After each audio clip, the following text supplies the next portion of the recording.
listeners of Sleep Theories. Before we begin tonight's story, I hope you're all having a wonderful day, or evening, depending on where you are in the world. Whether you're listening from London at midnight, New York in the afternoon, or perhaps Tokyo as the sun rises, I want you to know that these stories connect us all across time zones and continents. If you're new here, please consider subscribing to Sleep Theories for more tales that blur the line between history and mystery. Now settle in as we explore something that was buried in Soviet archives for over 60 years. Dr. Alexei Morozov, Soviet Geological Survey. Tunguska Region, Siberia. October 1959. Classification: Sekretna, secret. Declassified 2025. Entry 1, October 12th, 1959. Audio quality: poor wind interference. This is Dr. Alexei Morozov, Soviet Geological Survey designation 4471. I am recording this for the scientific record, though I suspect it will never see the light of day. The date is October 12th, 1959.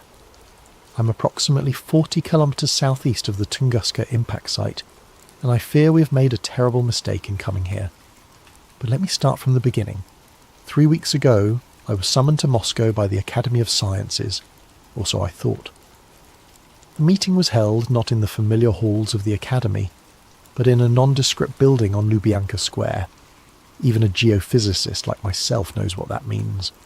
The man who greeted me wore the pressed uniform of a Soviet army colonel, but his eyes held the cold calculation I'd learned to recognise during my time in Antarctica. KGB without question. Dr. Morozov, he said, not bothering with pleasantries, your expertise is required for a matter of national importance. He spread photographs across the metal table between us. Satellite imagery, clearly recent given the resolution quality I'd never seen before.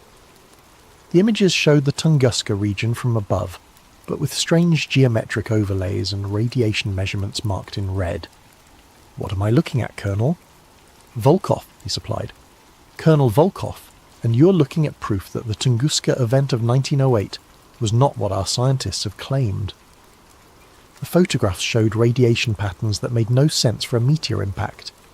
Instead of the expected circular dispersion, the gamma radiation formed precise geometric shapes, hexagons that stretched for kilometres beneath the forest floor. Our Cosmos satellites detected these anomalies 3 months ago, Volkov continued.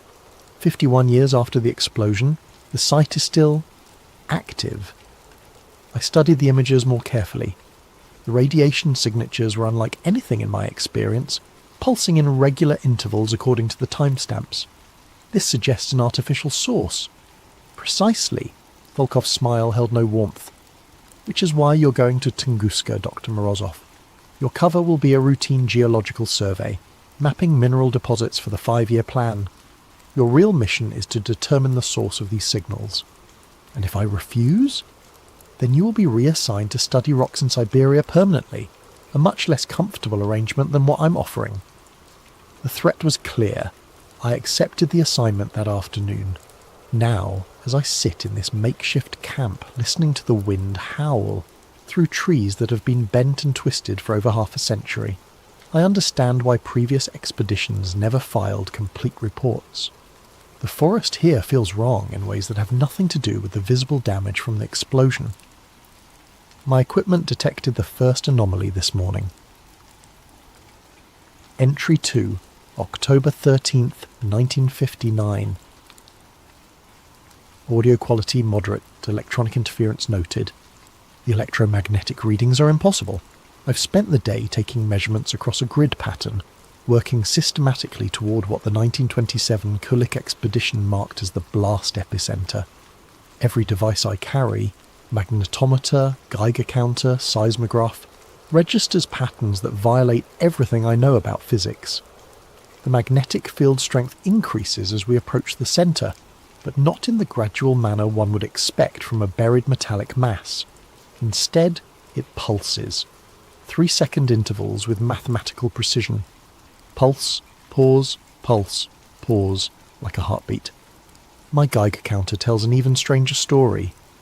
Background radiation should be elevated uniformly if this were the site of a nuclear or radiological event. Instead, the radiation forms distinct geometric patterns in the soil. When I map the readings, they create perfect hexagons, each approximately 50 meters across, arranged in a honeycomb pattern that extends beyond my ability to measure. Colonel Volkov has said little during our trek, but I notice he carries no scientific instruments of his own. Instead, his pack contains radio equipment far more sophisticated than anything issued for a geological survey. He reports to Moscow twice daily using codes I don't recognise. The local event guides refuse to accompany us beyond the outer tree line.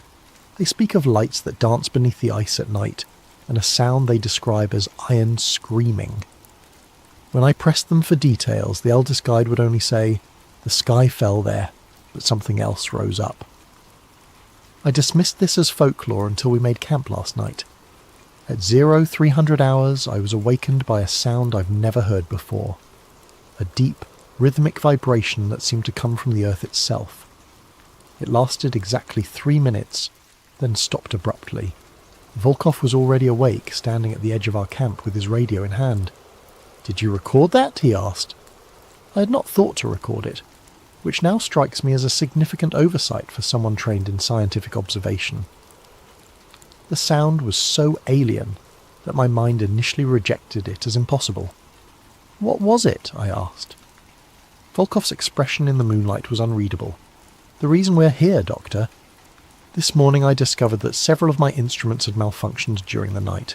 Not broken, malfunctioned in very specific ways. The magnetometer now reads magnetic north as pointing directly toward the blast epicenter, regardless of our actual position. The seismograph recorded seismic activity every 3 seconds throughout the night, perfect sine waves that should be impossible in stable geological conditions. Something is calling from beneath the permafrost. Entry 3, October 15th, 1959. Audio quality, poor, severe electronic interference. We have reached the epicenter. I understand now why Kulik's expeditions found no crater.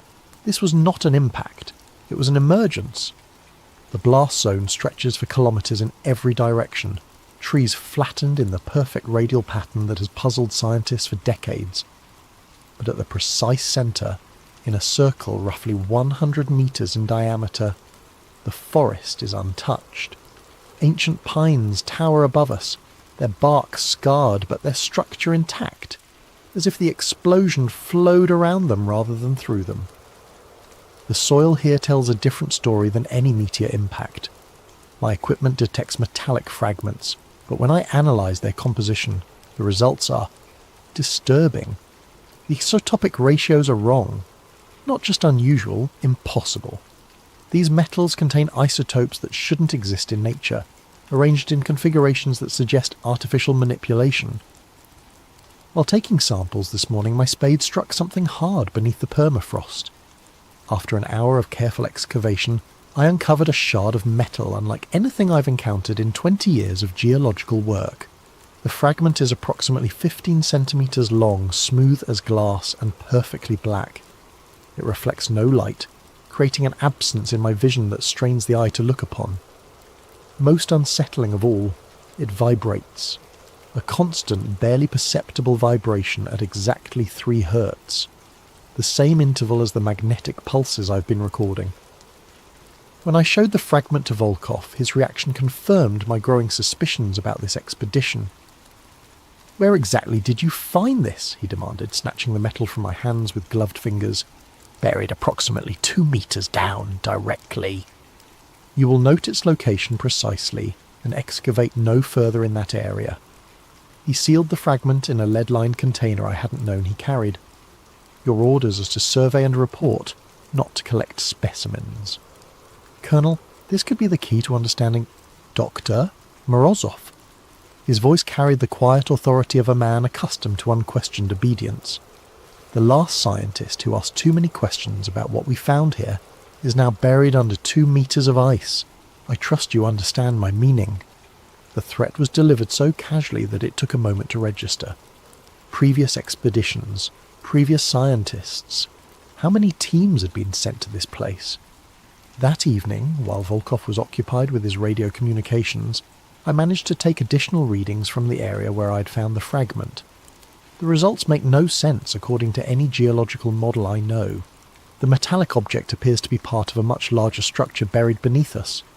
Ground-penetrating radar reveals a vast geometric form extending deep into the earth.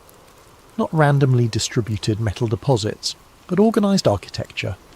Hexagonal chambers connected by corridors, stretching down beyond the range of my equipment.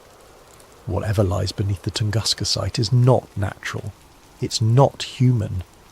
And according to my radiocarbon dating of the surrounding soil samples, it's been here far longer than the 1908 explosion. The explosion didn't bring something to this place. It revealed something that was already here.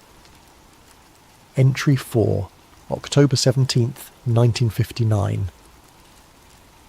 Audio quality, moderate, background humming noted. I have accessed Colonel Volkov's classified files. I know this was a breach of protocol that could cost me my life, but scientific curiosity has always been my weakness. While Volkov was conducting his evening radio check, I managed to photograph several documents from his secure case.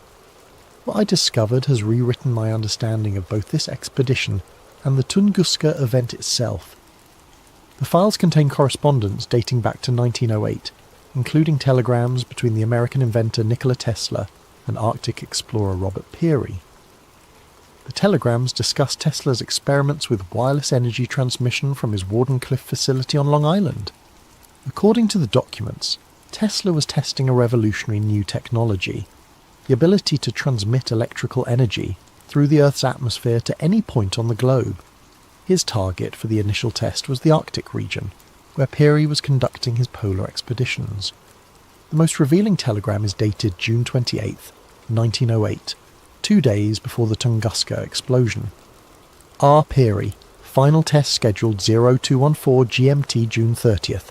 Expect atmospheric disturbance Arctic region. Exercise extreme caution. Energy disbursement may exceed calculations. Nikola Tesla.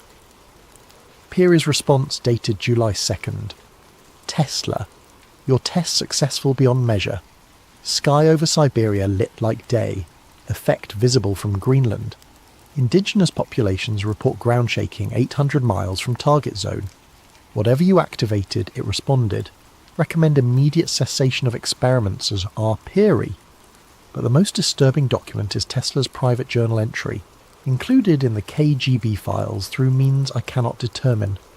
The transmission was successful, but not in the manner intended. We have awakened something that was not meant to wake. The energy beam penetrated not just the atmosphere, but the ancient ice. What we interpreted as successful power transmission was in fact a response signal. We are not the first to wield such power. We are merely the first to do so blindly. Tesla's Wardenclyffe facility was shut down and demolished just days after the Tunguska event. Official records claim financial difficulties, but the classified Soviet documents suggest otherwise. Tesla himself wrote to a colleague, "Some discoveries are too dangerous for the world as it exists." The KGB files contain additional evidence that Soviet authorities have known the truth about Tunguska for decades. Geological surveys in the 1930s detected the same anomalous structures I've been mapping, but the research was classified and the scientists involved were reassigned to other projects, or, as Colonel Volkov implied, disposed of entirely. According to the files, at least 3 previous expeditions have been sent to investigate the Tunguska site since 1945. None filed complete reports. 2 teams vanished entirely. The 3rd team's leader, Dr. Yuri Petrov, was found frozen to death in his tent, his final notes describing hexagonal chambers that extend beyond measurement, and a sound like the Earth itself breathing. The current expedition was authorized after satellite imagery revealed increased activity at the site. The geometric radiation patterns I've been studying have been growing stronger since 1957, suggesting that whatever lies beneath the permafrost is becoming more active. As I write this, I can hear that deep rhythmic vibration again. It begins every night at exactly 0300 hours and continues for precisely 3 minutes. But tonight, it's different, stronger. and I swear I can detect patterns within the sound, mathematical sequences that suggest intelligence. Volkov has been monitoring my activities more closely since I questioned him about the metal fragment. I suspect he knows I've accessed his files. If something happens to me, I hope this journal will survive to tell the truth about what we found at Tunguska. The explosion in 1908 was not a meteor impact. It was not even Tesla's wireless energy transmission, though that may have been the trigger. It was something far older responding to our signals, something that has been waiting beneath the ice for millennia, and now we've woken it up. Entry 5, October 19th, 1959. Audio quality excellent, all interference ceased. The silence is worse than the sounds. For 3 days, the electromagnetic interference that has plagued our equipment has been growing stronger. Radio communications with Moscow became impossible. My instruments registered readings that exceeded their calibrated ranges. The deep, rhythmic vibrations from beneath the earth increased in frequency and duration. Then, at dawn this morning, everything stopped. The sudden absence of electromagnetic activity is more unsettling than the anomalies themselves. It suggests that whatever has been transmitting from beneath the site has achieved its purpose. Volkov received new orders during the night via emergency radio protocol. We are to begin excavation immediately, using equipment that was airdropped to our location under cover of darkness.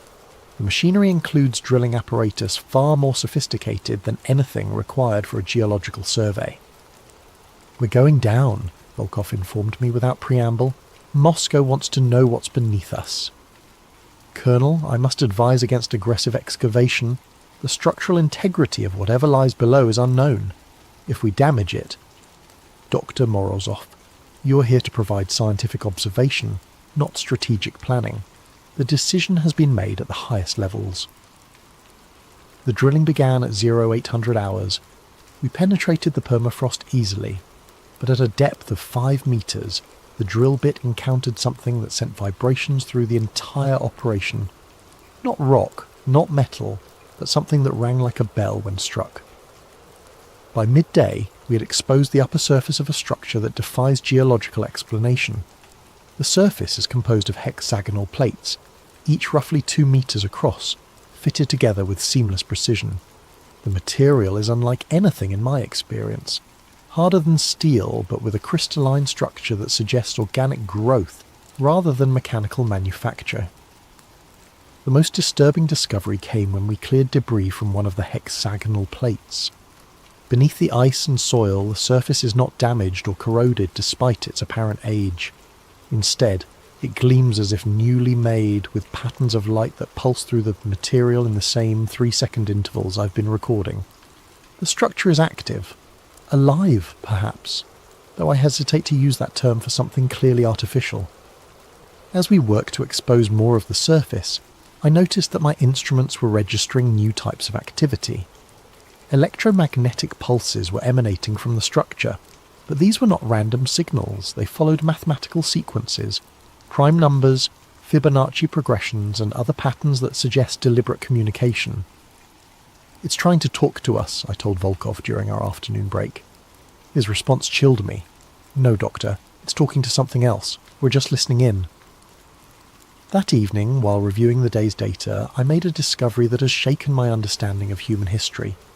The electromagnetic patterns I've been recording match perfectly with radio signals detected by astronomers at the Jadrell Bank Observatory in England.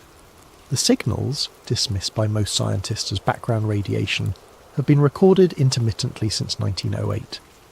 But the signals don't originate from space. They originate here, at Tunguska, and they're being transmitted outward at regular intervals. Whatever lies beneath us has been sending messages to space for over 50 years. Entry 6, October 21st, 1959. Audio quality poor, voice shows signs of extreme stress. We've broken through. After 2 days of careful excavation, we created an opening large enough to lower equipment into the structure below. The chamber we've accessed is vast, with walls that curve away into darkness beyond the range of our lights. The air inside is not stale as one would expect from a sealed underground space. Instead, it carries a metallic taste and a barely perceptible electric charge that makes the hair on my arm stand upright. Most unsettling of all, the air is warm, several degrees above freezing despite the permafrost that has covered this place for millennia. The chamber walls are covered in the same hexagonal plating we discovered on the surface, but here the patterns of light are more complex. Entire sections pulse in synchronized sequences, creating cascades of illumination that travel around the perimeter like waves. I descended into the chamber using mountaineering equipment, against Volkov's direct orders. The colonel wanted to wait for specialized personnel from Moscow, but scientific curiosity overcame caution. What I found below has convinced me that we are dealing with something far beyond human understanding. The chamber is not empty. It contains machinery, though that term is inadequate to describe what I observed. Geometric structures rise from the floor like crystalline trees, their surfaces covered in components that shift and reconfigure as I watched. The machinery, if it can be called that, appears to be self-repairing, self-modifying. At the centre of the chamber stands a pillar roughly 3 meters in height, composed of the same dark material as the fragment I discovered earlier. But this pillar is not inert. It pulses with internal light, and as I approached I could feel vibrations in my bones that matched the 3 Hz frequency I've been recording.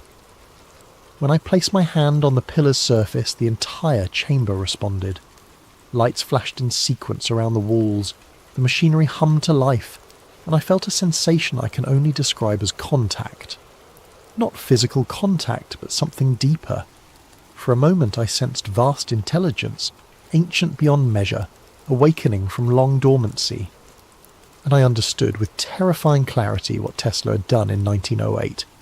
His wireless energy transmission had not simply sent power through the atmosphere. It had followed a path of least resistance, drilling through the Earth's magnetic field and striking this buried structure with precisely the frequency needed to activate its dormant systems. The Tunguska explosion was not caused by Tesla's energy beam.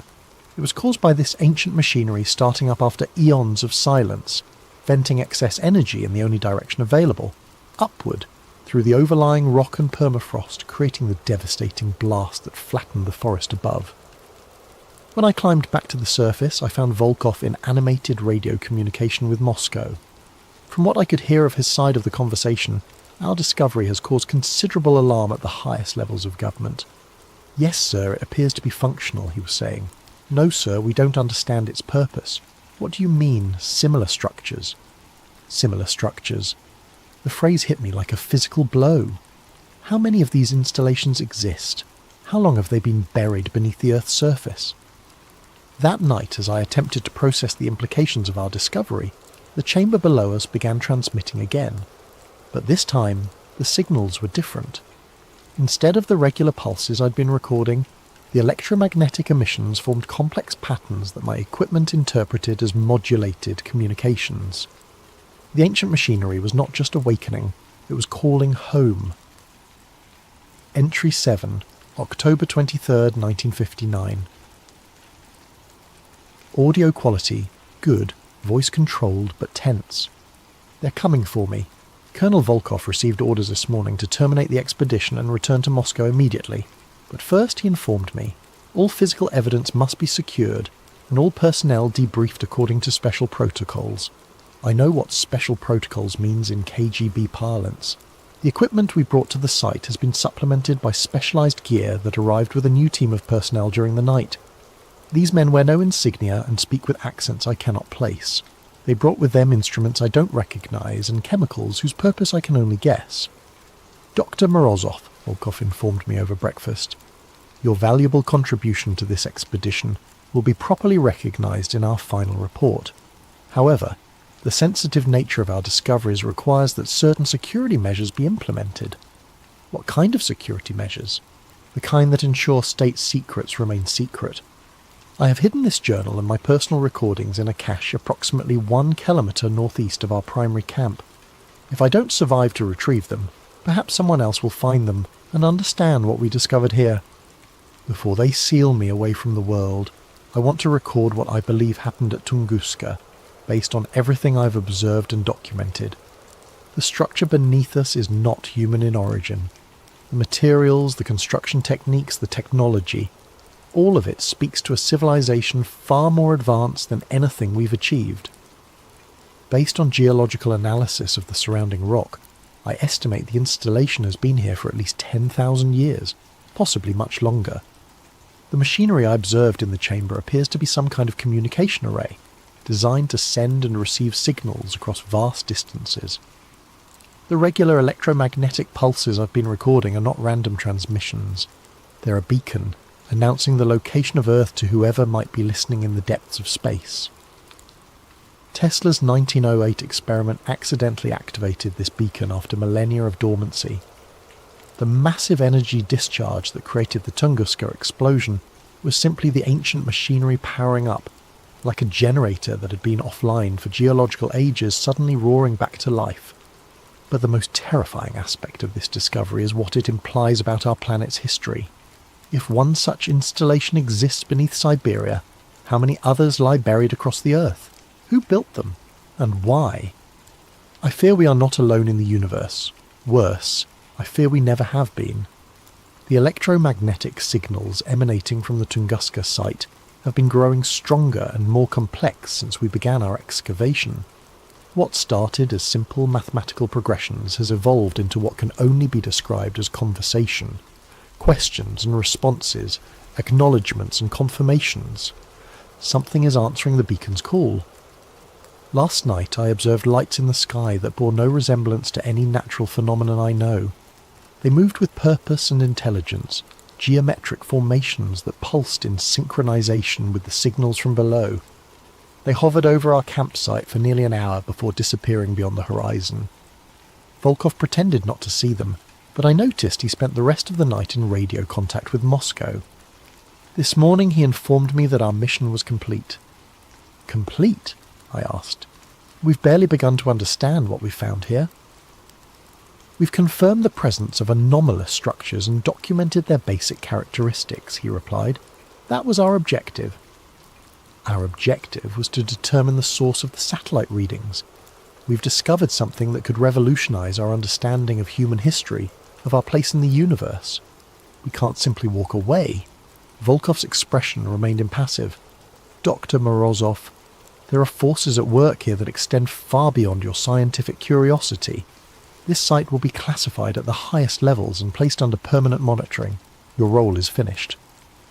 And if I refuse to remain silent about what we've found, then you will join the other scientists who asked inconvenient questions.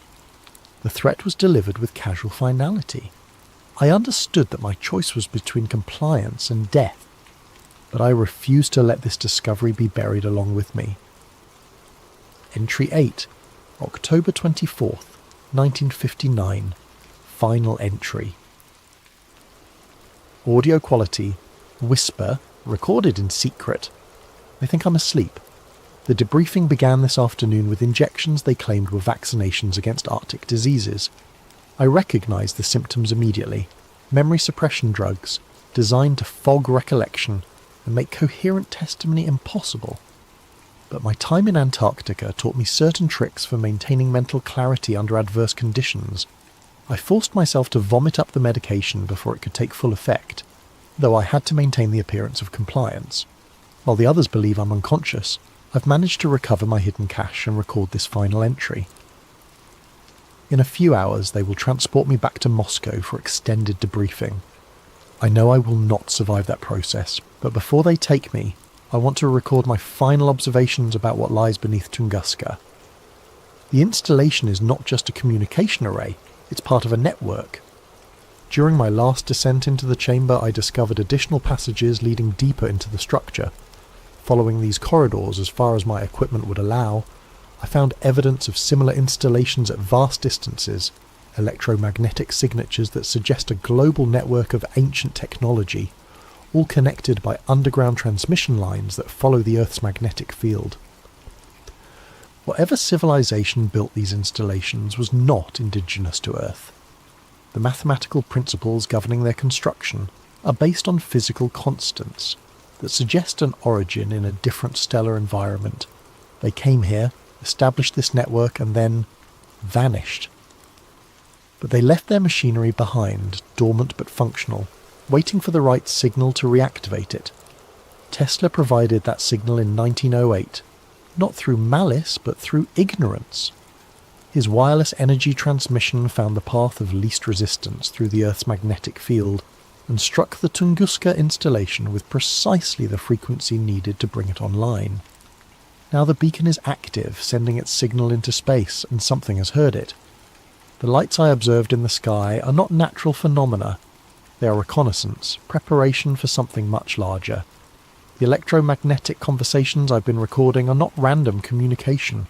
They're coordinates, timetables, invasion plans. We have awakened something that was meant to remain sleeping, and we lack the knowledge or technology to control what we've unleashed.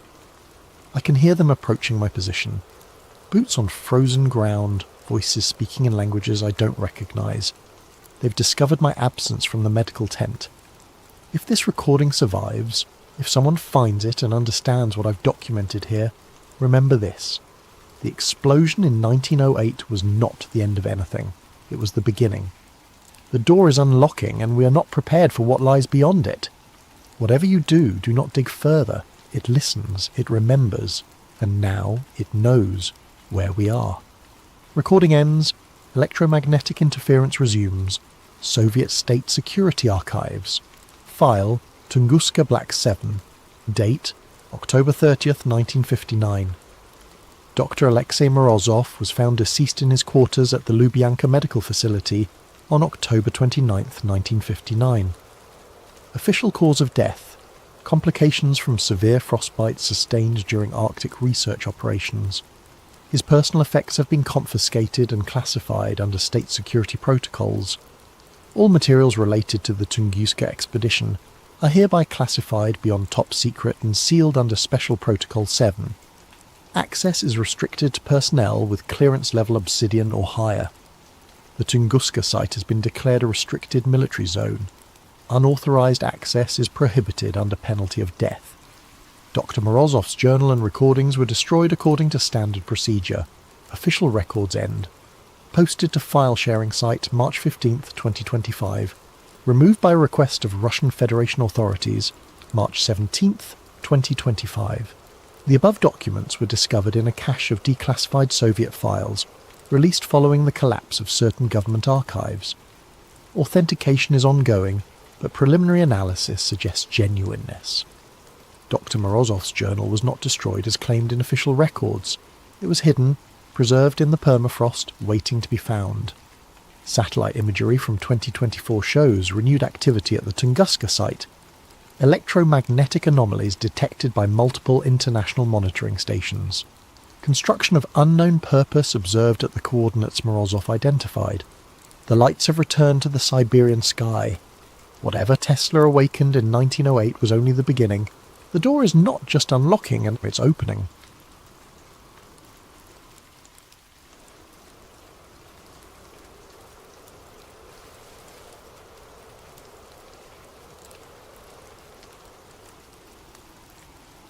Hello there and welcome to Sleep Theories. Before we dive into tonight's tale, I hope your day has been treating you well. Whether it's early morning where you are, late evening, or somewhere in between, whatever time zone you're calling home, I'm grateful you've chosen to spend this time with us.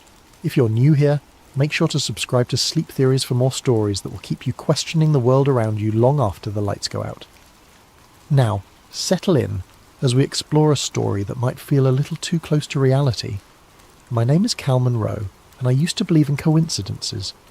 That was before Theo jumped off the Memorial Bridge, before the USB drive arrived in my mailbox, and before I learned that some conspiracies aren't theories, they're just well-kept secrets. It was a Tuesday morning in November when I got the call. Detective Sarah Chen's voice was flat, professional, the way cops sound when they're tired of delivering bad news. Cal, this is Detective Chen, Metro PD. I'm calling about Theodore Ramirez. I understand you two are friends? The past tense hit me like ice water. Were? What do you mean were? Mr. Ramirez jumped from the Memorial Bridge last night around 11:30 p.m. I'm sorry for your loss. I sat there in my cramped DC apartment, staring at my laptop screen where I'd been working on an article about facial recognition software in public schools. The cursor blinked at me like a heartbeat. "That's impossible," I said. "Theo wouldn't. He just wouldn't. I know this is difficult, but no, you don't understand. Theo was getting married next month. He was excited about it. We had drinks 3 weeks ago and he was talking about honeymoon plans, about kids, about everything. People don't just... Mr. Monroe, I've been doing this for 15 years. Sometimes people hide their pain better than we think. But I knew Theo. We'd been roommates at Georgetown, both journalism majors before he switched to computer science. He was the most methodical person I'd ever met. The kind of guy who researched restaurants for 2 hours before picking where to eat lunch. He didn't make impulsive decisions, especially not permanent ones. After I hung up, I sat in the silence of my apartment, trying to process what I'd heard. That's when I noticed the small package on my kitchen counter, something I'd grabbed from my mailbox the night before and forgotten about in my rush to meet a deadline. The return address made my hands shake. T. Ramirez. Inside was a USB drive and a handwritten note. "Cal, if you're reading this, they got to me.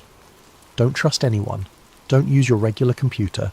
Find somewhere safe and look at everything. The program never ended." T. The drive was labelled with a single word in Theo's careful handwriting. E-C-H-O. I stared at that USB drive for an hour before I worked up the courage to use it. Not on my laptop, Theo's warning was clear enough. I walked 6 blocks to an internet cafe in Chinatown, paid cash, and plugged the drive into a computer that had probably seen more shady transactions than a Swiss bank account. What I found changed everything. The drive contained dozens of files, video footage, audio recordings, spreadsheets, and what looked like medical data. The video showed people in sterile white rooms, not quite hospital rooms, not quite laboratories, more like the kind of spaces you'd imagine in a sensory deprivation study. In one video, a woman in her 30s sat in a chair with electrodes attached to her temples. A voice off camera, clinical, detached, repeated phrases. "Your thoughts are not your own. Your memories can be adjusted. You want to comply. You need to comply." The woman's eyes were glassy, unfocused. After 20 minutes of this repetition, the voice asked her to recite her home address. She gave an address in Virginia. Then they asked her again. This time she gave a completely different address in Maryland, reciting it with the same confidence. Another file contained EEG data, brainwave patterns labelled with dates and subject numbers. One folder was labelled Behavioural Modification Protocols. Another, Subliminal Integration Results. But it was the company logo that made my blood run cold.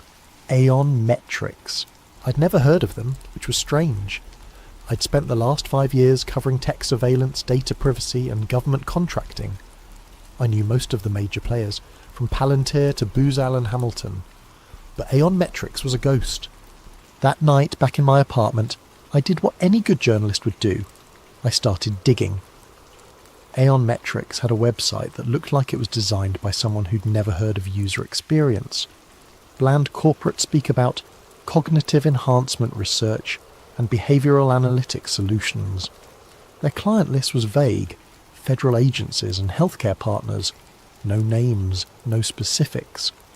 Their headquarters was listed as a P.O. box in Arlington, Virginia. I cross-referenced the company name with government contract databases. Nothing. I searched for news articles, press releases, anything. The only mention I found was a single-line item in a Department of Defense budget document from 2019. Aeon Metrics, Specialized Research Services, $2.4 million. That was it. A company that received millions in government funding but left no digital footprint. In 2024, that was like finding a unicorn. I spent the next 3 days going through Theo's files, and a pattern began to emerge. The test subjects weren't random homeless people or prisoners, the usual victims of unethical experiments. These were volunteers who had signed up for legitimate-sounding studies, sleep optimization research, stress reduction therapy, cognitive enhancement trials. People who thought they were improving their lives, not being reprogrammed. One document made me physically nauseous. It was a recruitment email sent to Georgetown University students, advertising a study on meditation and academic performance. The compensation was $500 for a weekend retreat. The study was conducted by Aeon Metrics. I recognised the email format. I'd received something similar during my senior year. I'd been too broke to pass it up. That's when I realised I might not be investigating this story. I might be living it. The next morning, I drove to the Library of Congress. If you want to research government conspiracies, you go to the place where they can't delete the evidence. At least, not easily. I requested every declassified document I could find on MKUltra, Operation Artichoke, and Project Bluebird. What I discovered over the next 8 hours made Theo's files make terrible sense. MKUltra officially ended in 1973 when CIA Director Richard Helms ordered all documents destroyed. But here's what most people don't know. It didn't actually end. It evolved. The original program used LSD, hypnosis, and brutal psychological torture to break down human personality and rebuild it. The goal was to create perfectly controllable human assets, spies who could be programmed and deployed without even knowing they were working for the agency. But the methods were crude, obvious, and left too many witnesses. The scientists involved were sloppy, keeping detailed records that eventually leaked. So the program went underground, got smarter, and learned from its mistakes. By the 1980s, it had been rebranded as something innocuous: behavioural research programs. The torture chambers were replaced with comfortable clinical settings. The unwilling prisoners were replaced with paid volunteers. The obvious mind control was replaced with subtle manipulation. Instead of breaking people's minds with LSD, they learned to influence thoughts through carefully crafted media exposure. Instead of hypnotizing subjects in laboratories, they developed techniques to implant suggestions through social media algorithms. Instead of creating obvious zombies, they learned to nudge behaviour so subtly that people thought they were making their own choices. I found a 1987 memo from a CIA psychologist named Dr. Helen Marsh. One line stood out. The future of behavioural modification lies not in force, but in consent. If subjects believe they are willing participants, they will never question the process. That was 37 years ago. Imagine what they could do now, with smartphones that track our every movement, social media platforms that know us better than we know ourselves, and AI that can predict our behaviour with frightening accuracy. Theo's files suddenly made perfect sense. Echo Protocol wasn't a resurrection of MKUltra, it was its natural evolution. The recruitment process was genius in its simplicity. Instead of kidnapping people, they advertised legitimate-sounding studies through universities, healthcare providers, and wellness apps. The kind of studies college students and cash-strapped adults would jump at. Improve your sleep quality while earning $200. Help advance meditation research, free sessions included. Participate in groundbreaking stress reduction therapy. The subjects thought they were helping science and improving their lives. They signed consent forms and waivers, making everything perfectly legal. They were even paid well, which made them feel valued rather than victimised. But according to Theo's documentation, the real experiments began after the official study ended. The subjects returned home with subtle implants, not the science fiction kind, but behavioural implants. Carefully crafted memories, embedded suggestions, modified thought patterns. They'd been exposed to subsonic frequencies, targeted electromagnetic fields, and neurological programming disguised as relaxation therapy. More importantly, they'd been tagged. Their phones received updates that modified the algorithms they encountered. Their social media feeds were carefully curated to reinforce the programming they'd received. Their GPS data was used to ensure they encountered specific environmental triggers. Billboards, sounds, even scents that would activate their conditioning. It was MKUltra for the digital age, and it was everywhere. I found myself thinking about my own devices, my own data patterns. How many targeted ads had I seen recently that seemed to know exactly what I was thinking? How many times had my phone suggested an action or location that felt perfectly timed? How many articles in my newsfeed seemed to anticipate my concerns? Was I paranoid, or was I finally paying attention? That evening I tried to call Theo's fiancée Maria Santos. We'd met several times over the years, and I thought she might be able to tell me about Theo's state of mind in his final weeks. Her number was disconnected. I tried social media. Her profiles had been deactivated. I drove to the address I had for her, an apartment in Alexandria where I'd attended their engagement party 6 months earlier. The building manager told me no one by that name had ever lived there. It was as if Maria Santos had never existed. The gaslighting started small. First, it was my coffee shop. I'd been going to the same place every morning for 3 years, a little cafe called Grind on Connecticut Avenue. The barista knew my order: large dark roast, no cream, no sugar. But when I walked in Thursday morning, she looked at me like she'd never seen me before. "Welcome to Grind. What can I get started for you?" "The usual," I said, assuming she was just having an off day. "I'm sorry, what's your usual?" I stared at her. Jessica had made my coffee hundreds of times. We'd chatted about her art school classes. I'd even bought one of her paintings. "Large dark roast," I said, feeling foolish. "Sure thing," coming right up. She moved with the practiced efficiency of someone who'd made 1,000 coffees, but treated me like a complete stranger. When I paid, I noticed something else. The painting I'd bought from her 6 months ago, a small abstract piece that had been hanging behind the register, was gone. I told myself I was being paranoid. People have bad days. Maybe she'd sold the painting to someone else. But then my email started acting up. I'd sent interview requests to 5 journalists who'd written about government surveillance programs. None of them responded, which was unusual. These were people I'd worked with before, sources who typically replied within hours. I tried calling. Their numbers all went straight to voicemail.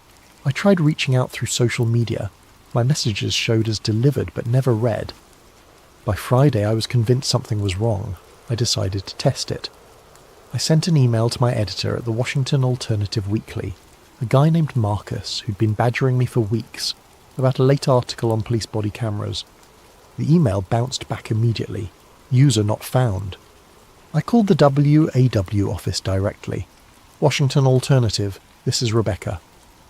"Hi, this is Cal Monroe. I need to speak with Marcus about..." "I'm sorry, who?" "Cal Monroe. I write for you guys. Marcus is expecting an article from me." "Sir, I've been the receptionist here for 2 years. We don't have any writer named Cal Monroe, and I don't know anyone named Marcus." I hung up and stared at my phone. I had emails from Marcus going back 3 years. I'd published articles with my byline on their website. I had pay stubs from them in my filing cabinet. I opened my laptop and navigated to the WAW website. I searched for my name. No results found. I searched for articles I knew I'd written. The pieces existed, but they were attributed to other writers, people I'd never heard of. My hands were shaking as I opened my filing cabinet. The pay stubs were there, but they looked wrong. The letterhead was slightly different. The font was off, and they were made out to someone named Carl Monroe. Close enough to be dismissed as a typo, but different enough to be legally meaningless. That's when I noticed my reflection in the laptop screen. I looked like I hadn't slept in days. My eyes were bloodshot, my hair was a mess, and I had the hollow look of someone on the edge of a breakdown. I looked exactly like Theo had in his final weeks. Saturday morning I decided to visit my ex-girlfriend Sarah. We dated for 2 years and stayed friends after the breakup. If anyone would be straight with me about whether I was losing my mind, it would be her. Sarah lived in a duplex in Tacoma Park. I'd been there dozens of times, but when I knocked on the door, a stranger answered. A middle-aged man in a bathrobe. "Can I help you?" "I'm looking for Sarah Chen," I said. "She lives here." "No one by that name lives here.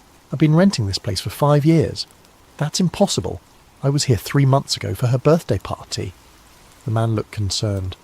"Son, are you feeling all right? Maybe you're thinking of a different address." I walked away, pulled out my phone and called Sarah's number. It rang twice before she picked up. "Hello?" "Sarah, it's Cal. I'm at your house, but some guy says..." "Cal? Cal Monroe?" "Yes. Who else would it be?" There was a long pause. "Cal, we broke up 2 years ago. You've called me maybe 3 times since then, and each conversation was strange. Are you okay? You sound like you did the last time you called, talking about conspiracies and people following you." "What are you talking about? We had dinner last month. We've been staying in touch. "Cal, I think you need help. You're talking just like..." She stopped. "Like what?" "Like Theo did, before he killed himself. The paranoia, the confusion about basic facts. He called me too, near the end, asking about things that never happened." The line went dead. I stood on the sidewalk for 20 minutes trying to make sense of what was happening. Either everyone I knew was lying to me, or I was having some kind of psychotic break. But there was a third option, one that terrified me more than madness. I was right, and they were already in my head. That night I found a note slipped under my apartment door. It was written on plain white paper in block letters. "Your memory is next. Leave now."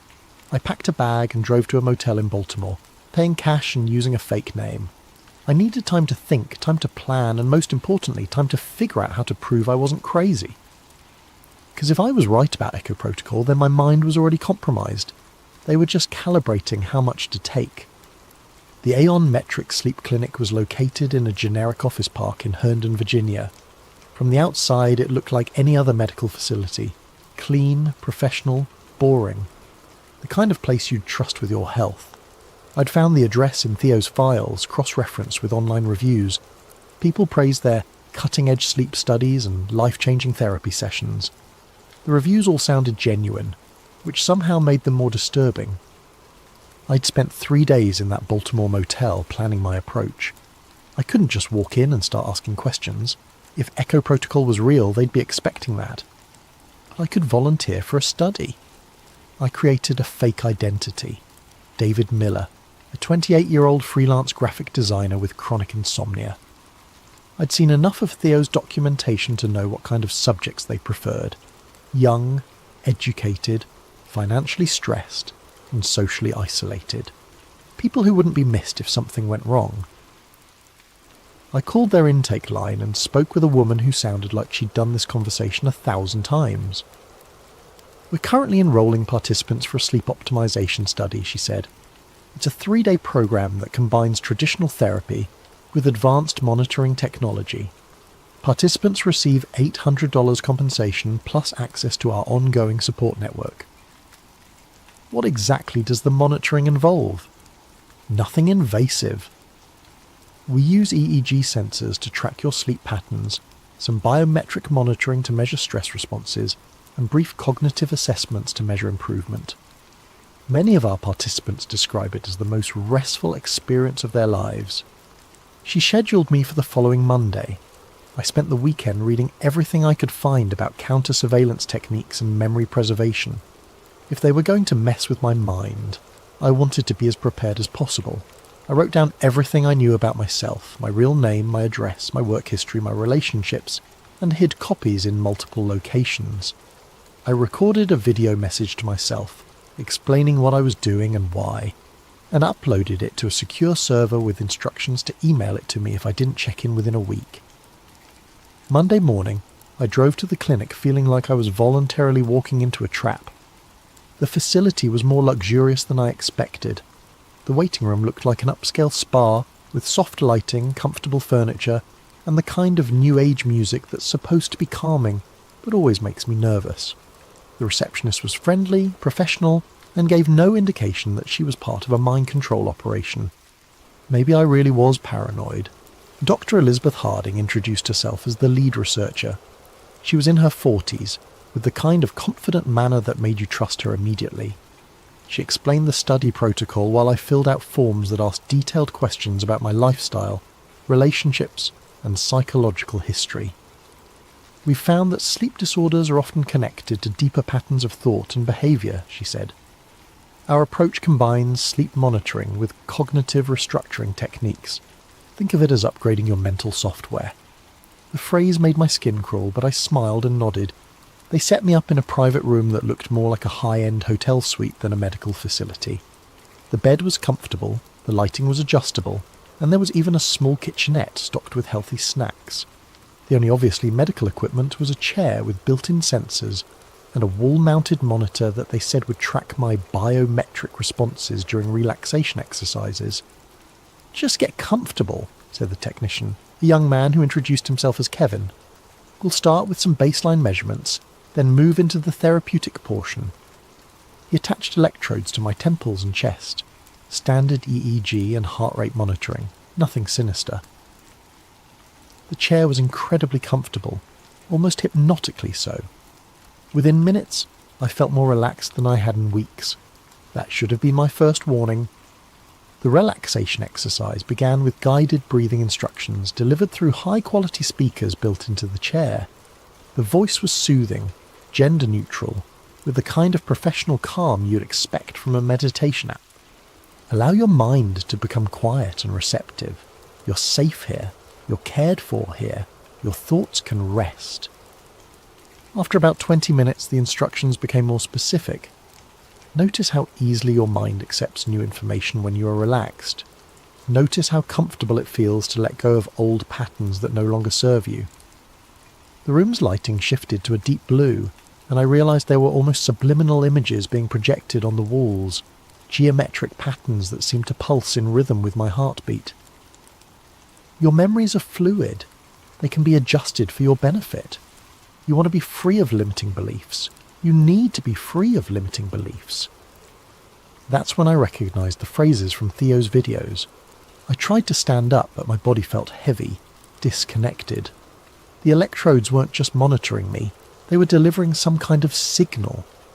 The chair's comfort wasn't accidental. It was designed to keep subjects compliant while their minds were being reprogrammed. "You are David Miller," the voice continued. "You work as a graphic designer. You have no family. You have no close friends. You live alone and prefer it that way." They were trying to overwrite my identity, to make me forget who Cal Monroe was and why I was there. But I'd prepared for this. I focused on the video I'd recorded, on the list of facts I'd memorised, on the reason I was there. My name is Cal Monroe. I'm a journalist. Theo Ramirez was my friend. He died because he discovered ECHO protocol. You trust Dr. Harding completely. You want to participate in advanced studies. You will recommend this program to others. I repeated my mantra silently, fighting against the drowsiness that was overtaking me. I could feel my sense of self becoming fluid, malleable. It was terrifying and seductive at the same time, the promise of letting go of all my problems, all my fears, all my responsibilities. You're grateful for this opportunity to improve yourself. You will never speak about the details of this program to anyone outside this facility. The session lasted 6 hours. When it ended, I felt like I was surfacing from deep water, gasping for mental air. Kevin helped me out of the chair, and I had to concentrate to remember why that felt wrong. "How do you feel, David?" For a moment I almost corrected him. Then I remembered. "Great," I said, really relaxed. "Excellent. Dr. Harding will want to review your session data. Why don't you get some rest and we'll continue tomorrow?" That night, alone in the suite, I tried to reconstruct what had happened. I felt different, lighter somehow, but also hollow. It was like someone had taken an eraser to parts of my memory and personality. I remembered recording a video message, but I couldn't remember what it said. I remembered hiding something important, but couldn't remember where or what. I knew I was there for a reason beyond the sleep study, but that reason felt fuzzy, unimportant. But I still knew my name, Cal Monroe, journalist. I held on to that like a lifeline. The second day was worse. They moved me to a different room, one level down from the main floor. There were no windows, and the only furniture was the chair and a small table. The session lasted 8 hours. This time they didn't just try to implant new memories, they tried to delete old ones. "Your childhood was difficult and painful. You prefer not to think about it. You have no living relatives. You have never been in love. You have never had close friendships." I fought back by reciting everything I could remember. My parents' names, my first dog, the taste of my grandmother's cookies, the feeling of kissing Sarah for the first time. But with each session, these memories became fainter, more like stories I'd heard rather than experiences I'd lived. On the third day, they took me to the basement level. The room was stark white, with no decoration except a single chair in the centre. But it wasn't empty. There were other people there, subjects from previous studies, I realised.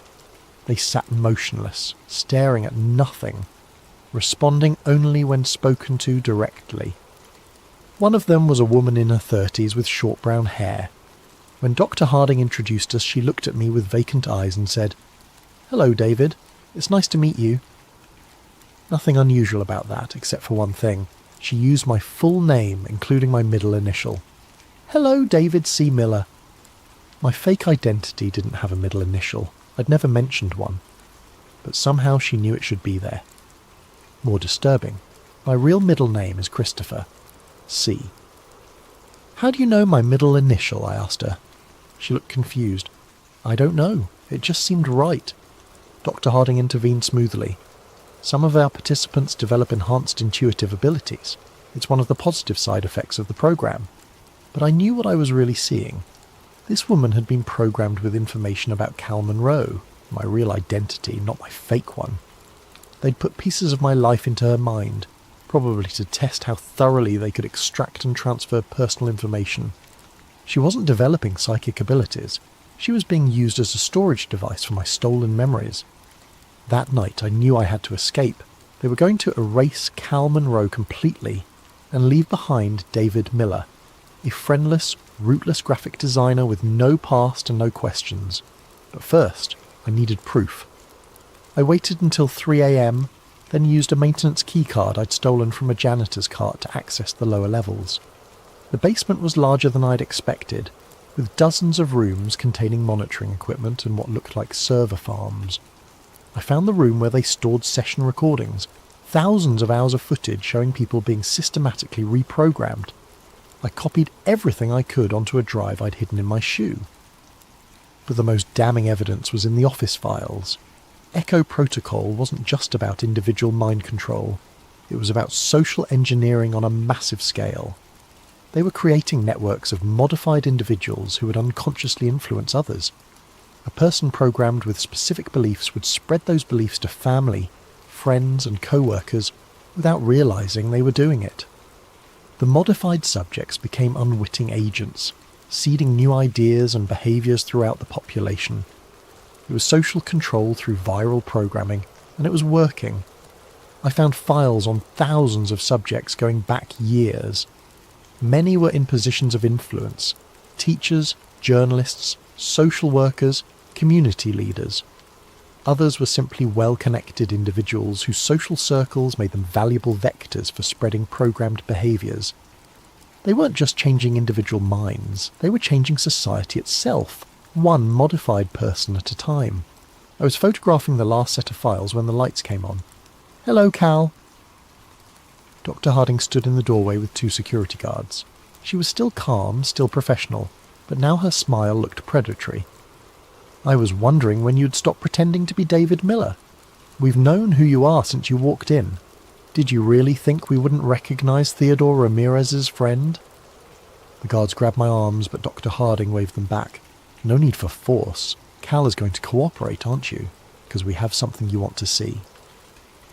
She led me to another room, where a familiar figure sat in one of the white chairs staring at nothing. "Theo?" My friend looked up at me with empty eyes. "Hello," he said politely. "I don't believe we've met." "Theo, it's me. It's Cal." "I'm sorry, but I think you have me confused with someone else.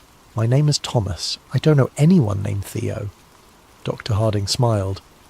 Theodore Ramirez did jump from that bridge in a way, but we'd been working with him for months before that.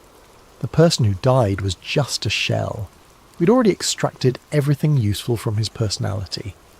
The real Theo is right here, serving as a valuable test subject for memory transfer protocols. I stared at my friend, or whatever was left of him. They hadn't just killed Theo, they'd hollowed him out and kept the shell alive for experimentation. "We're going to offer you the same opportunity, Doctor," Harding continued. "You can resist, and we'll simply take what we need by force, or you can cooperate and we'll ensure the process is as comfortable as possible. Either way, Cal Monroe is going to disappear. The only question is how much of him we preserve for research purposes." They sedated me then, and I woke up 36 hours later in my own apartment. Everything was exactly as I'd left it, except for small details that made my skin crawl. My coffee mug was on the wrong side of the sink. My laptop was closed, though I always left it open. My bed was made, but with hospital corners, I'd never learned to make a bed that way. Most disturbing of all, I couldn't remember how I'd gotten home. I still had the drive with the evidence from Aeon Metrics hidden in a place I'd prepared before going undercover. For a moment I thought I'd won, that I'd gotten proof of Echo Protocol and could expose the whole operation. I was wrong. When I tried to access the files, half of them were corrupted. The video footage was garbled, the audio was inaudible, and the documents were filled with random characters. It was as if the data had been degraded from the inside. But I still had enough to tell the story. I spent 18 hours writing the most important article of my career, documenting everything I'd discovered about Echo Protocol, Aeon Metrics, and the modern evolution of MKUltra. I uploaded it to WikiLeaks, sent copies to major news outlets, and posted it on every social media platform I could access. Within minutes, everything disappeared. The WikiLeaks submission was rejected for insufficient verification. My emails to journalists bounced back as undeliverable. My social media posts were flagged as misinformation and removed automatically. I tried uploading the article to my own blog. The hosting service suspended my account for terms of service violations. I tried creating new accounts with different platforms. Each one was suspended within hours. It was as if the internet itself was rejecting my story. Desperate, I tried a different approach. I'd built a small following on Reddit by posting about surveillance technology and digital privacy. I created a detailed post about Echo Protocol on r/conspiracy, hoping to reach people who were already skeptical of government programs. The post went live, got a few upvotes, then vanished. When I checked my account, it showed the post had been removed for doxing, even though I hadn't mentioned any real names or addresses. But that wasn't the worst part. When I checked the subreddit an hour later, I found dozens of posts about Echo Protocol, but they were all obvious disinformation. Poorly written stories claiming Echo was actually a secret program to give people telepathic powers. Memes suggesting the whole thing was a hoax created by foreign agents. AI-generated posts that mixed real details from my research with absurd science fiction elements. They hadn't just suppressed my story, they'd buried it under an avalanche of ridiculous fake versions.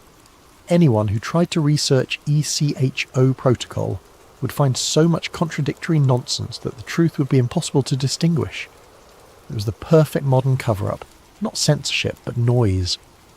I tried calling reporters I'd worked with, but got the same response I'd received when I first started investigating. Numbers disconnected, emails bouncing back, people who claim not to know me. My bank account was frozen for suspicious activity. My credit cards were cancelled. My apartment lease was terminated for breach of contract. Even my driver's license was suspended for unpaid tickets I'd never received. Cal Monroe was being systematically erased from the system. But I still existed, at least for now. I still had my memories, my personality, my sense of self.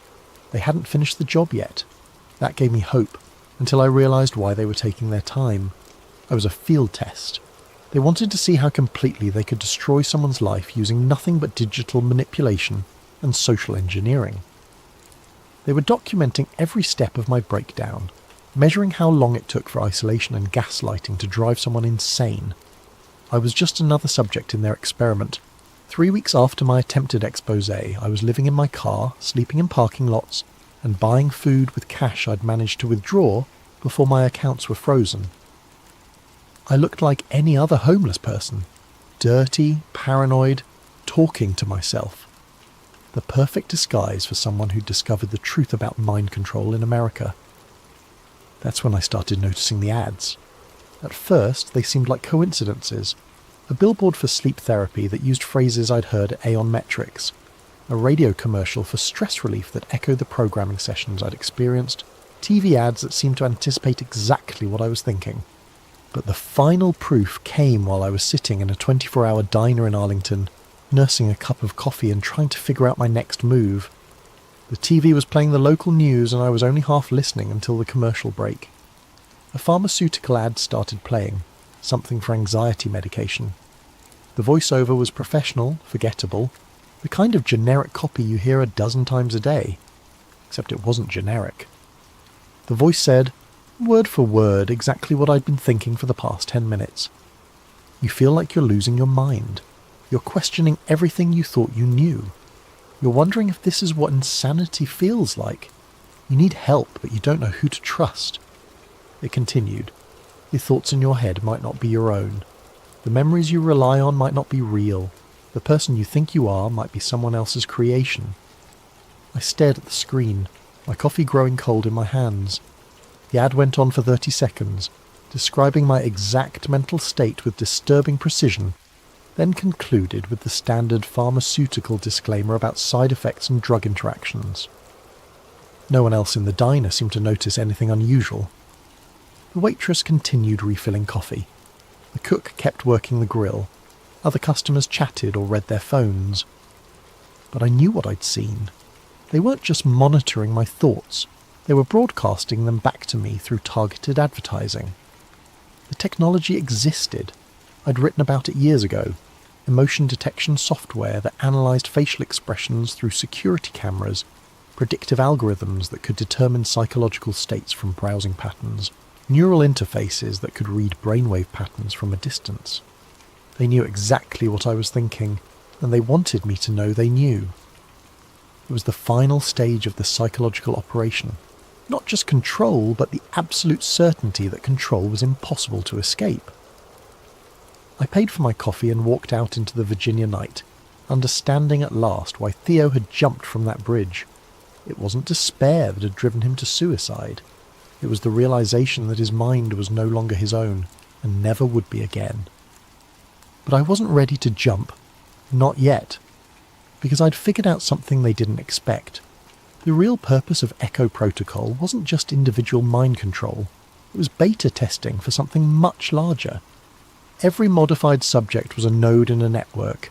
Every programmed behaviour was a data point in a massive psychological mapping project.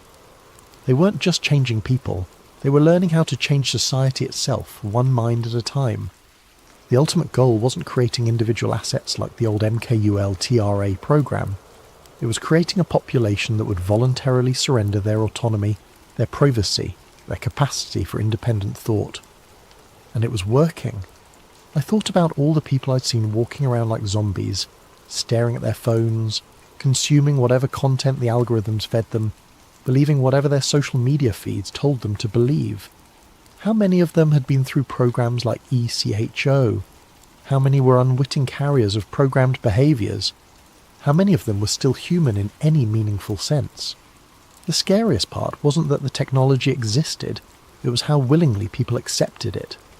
They traded their mental freedom for convenience, their privacy for entertainment, their autonomy for the illusion of connection. They weren't victims of a conspiracy, they were customers. That night I made a decision. I couldn't expose ECHO protocol through traditional journalism. They'd proved that was impossible. But I could do something else. I could become living proof of what they were doing. I started documenting everything. The targeted ads, the environmental triggers, the social manipulation, the systematic isolation. I recorded video messages to myself, wrote detailed journals and hid copies everywhere I could think of. Not to expose them, that was impossible, but to leave a record for whoever came next. Because there would be others, other journalists, other investigators, other people who stumbled across the truth and found themselves targeted by Echo Protocol. Maybe one of them would be smarter than me. Maybe one of them would find a way to fight back that I couldn't imagine. Or maybe they'd just end up like me, homeless, paranoid, talking to themselves in parking lots, while the world continued its sleepwalk toward voluntary servitude. 3 months later, I was sitting in another diner, in another city, when I saw the news report.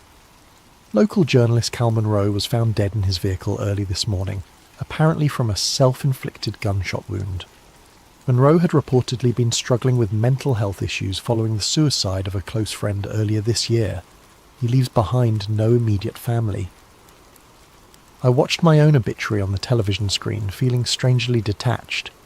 The photo they used was from my old press credentials. I looked younger, healthier, more hopeful, like someone who still believed in the possibility of truth. The reporter mentioned that I'd been working on a story about government surveillance before my breakdown, but that the work had been discredited as the product of paranoid delusions. They killed Cal Monroe without firing a shot, but I was still alive, at least in some sense. I had no identity, no connections, no official existence, but I was still breathing, still thinking, still remembering. For now. I finished my coffee and walked out into the morning sun, another homeless crazy person with stories no one would believe. In my pocket was a small notebook where I'd written everything I could remember about being Cal Monroe. Tonight, I'd add another entry. Tomorrow I'd probably forget to. But for this moment I still knew who I was and what I'd discovered. The program had evolved, but it hadn't won. Not completely. Not yet.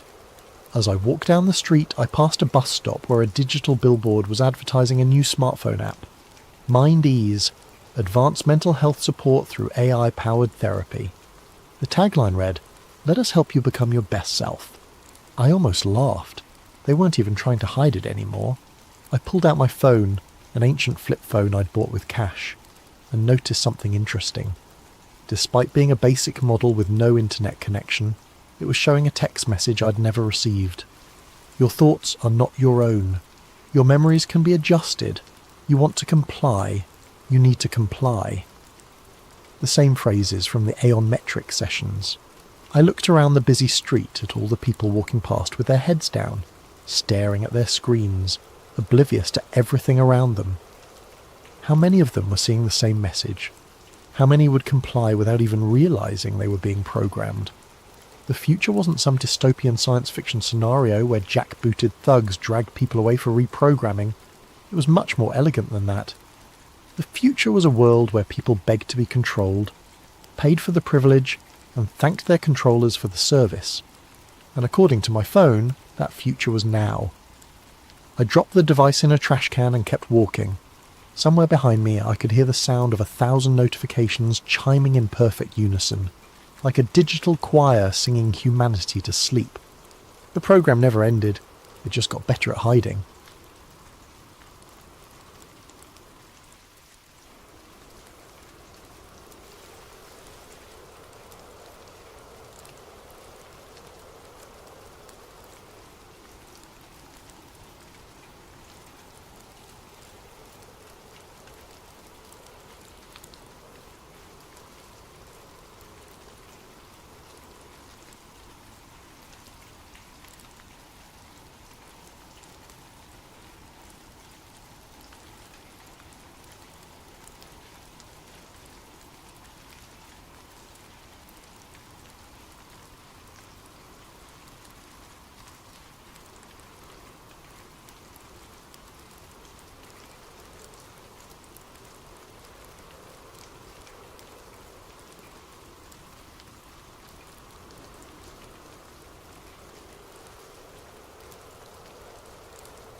Recovered journal entry, classification redacted.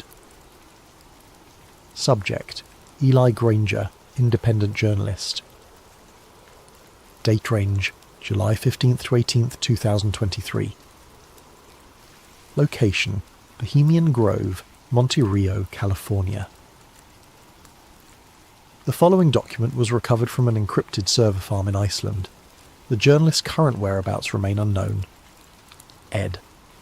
My name is Eli Granger, and I'm writing this because I may not live long enough to tell it in person. What I witnessed in the redwoods of Northern California will haunt me until my dying day, whenever that may come. It started 3 weeks ago with an email that shouldn't have existed. I was in my cramped Oakland apartment, nursing my third cup of coffee, and scrolling through encrypted channels where whistleblowers sometimes surface. My secure inbox pinged. A message from an address that was just a string of numbers and letters, routed through 7 different proxy servers. No subject line, just an attachment and 4 lines of text. You want truth? Go to the redwoods. Bring a black suit and a quiet soul. July 15th to 18th. The fire reveals all. The attachment was a high-resolution scan of what appeared to be a guest registry for the Bohemian Grove. That mysterious all-male retreat where the world's most powerful men allegedly gather each summer to commune with nature. I'd written about the Grove before, relying on second-hand accounts and leaked photographs from the 1980s, but this was different. The names on the list made my blood run cold. Former presidents, current senators, military contractors whose companies I'd been investigating for years, CEOs of tech giants, pharmaceutical corporations, defense contractors, media moguls who controlled the narrative of entire nations, all scheduled to attend something called the Midsummer Encampment. At the bottom of the scan was a forged access pass with my photograph, a professional headshot I'd never sent to anyone, digitally altered to show me in a black suit and tie. The name read Edmund Gray, Logistics Consultant, Prometheus Industries. Someone with serious resources wanted me inside that grove. The question was why? I should have walked away, should have deleted the email and gone back to writing about municipal corruption and corporate tax avoidance. Safe stories, stories that didn't get journalists killed. Instead, I packed a black suit and drove north to Sonoma County. The road to Monterey winds through some of the most beautiful country in California. Ancient redwoods tower over narrow highways, their canopy so thick that midday feels like twilight. It's the kind of place where you'd expect to find hippie communes and organic wineries, not shadowy cabals plotting the fate of nations.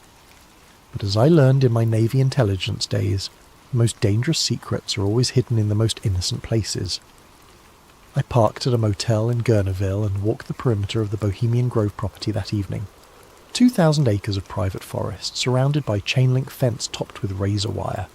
Security cameras every 50 feet, motion sensors in the trees, the kind of setup you'd expect around a military installation, not a summer camp for rich men.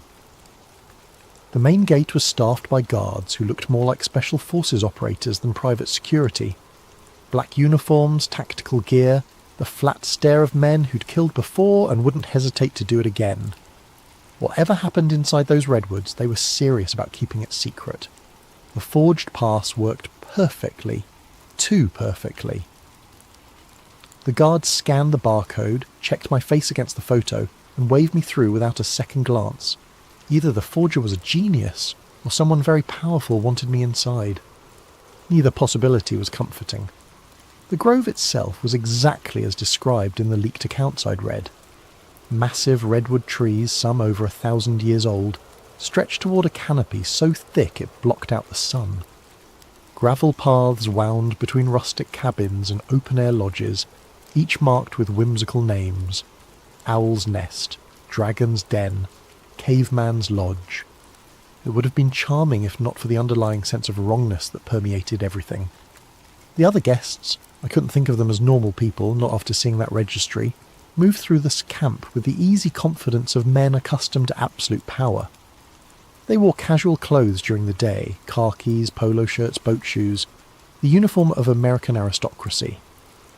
But their conversations, caught in fragments as I passed, revealed the true scope of their influence. The Shanghai Index will drop exactly 17%. Tell the secretary that Operation Nightfall is greenlit for October. Media blackout should hold for at least 72 hours. I posed as a logistics consultant, which gave me an excuse to wander the grounds with a clipboard and camera phone, confiscated at the gate and replaced with an approved device that couldn't access external networks. The cover story worked well enough. Rich men are accustomed to being served by invisible people who handle the mundane details of their lives. But as the day wore on, I began to notice the symbols. Owls everywhere. Carved into tree trunks, etched on building facades, worked into the designs of benches and lampposts.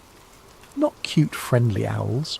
These were stylized, angular, with eyes that seemed to follow you as you walked past.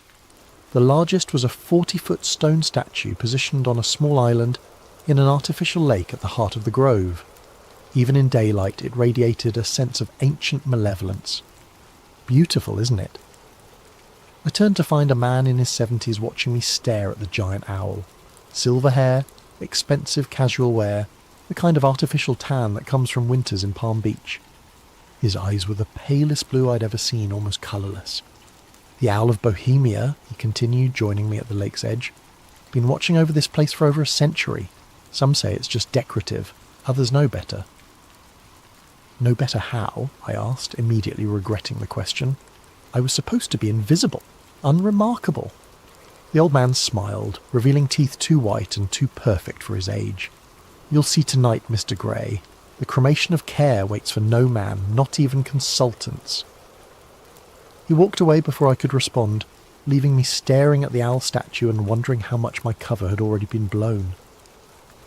That evening, as twilight settled over the grove, the atmosphere changed completely. The casual bonhomie of the day disappeared, replaced by something far more serious and ritualistic. Men emerged from their cabins wearing dark robes with hoods that obscured their faces. Some carried torches, others strange ceremonial objects I couldn't identify. I found a dark robe hanging in my assigned cabin, along with a note. "Attendance is mandatory. Silence is sacred. The owl sees all." What I witnessed that night will stay with me forever. As darkness fell, hundreds of robed figures processed through the forest paths, converging on the lake where the great owl statue loomed. Torches flickered between the trees like malevolent fireflies. The only sounds were footsteps on gravel and the whisper of fabric against bark. I followed the crowd, keeping my head down and my hood up. The robe smelled of incense and something else, something organic and unpleasant that I couldn't identify.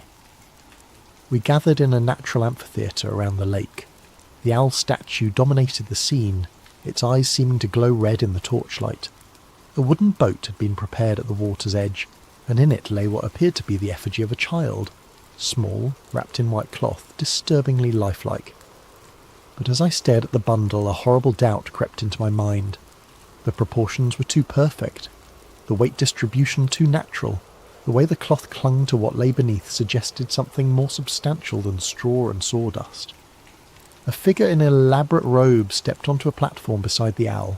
Even with his face hidden, I recognised the bearing and voice of a man who'd been on television every night for years. A former president whose policies had shaped a generation. "Brothers of the Grove," his voice boomed across the water, amplified by hidden speakers. "We gather once again beneath the ancient eyes of wisdom to perform the sacred rite that frees us from the burdens of conscience." The crowd responded in unison. "We banish care and cast it to the flames." Care, that pale and common thing that binds the hands of power. Care that whispers doubt in the ears of decision. Care that stays the sword of necessary action. We banish care and cast it to the flames. The ritualized call and response continued for nearly an hour. Invocations to ancient deities whose names I recognized from my study of Middle Eastern mythology. Moloch, the Carthaginian god of child sacrifice. Enlil, the Mesopotamian lord of wind and authority. Names that shouldn't have been spoken by American leaders in the 21st century. But the most disturbing element wasn't the pagan imagery, or even the suggestions of child sacrifice.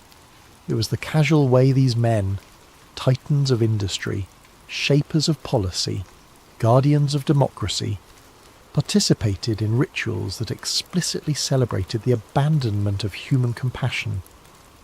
The ceremony reached its climax when the boat carrying the effigy was pushed out onto the lake.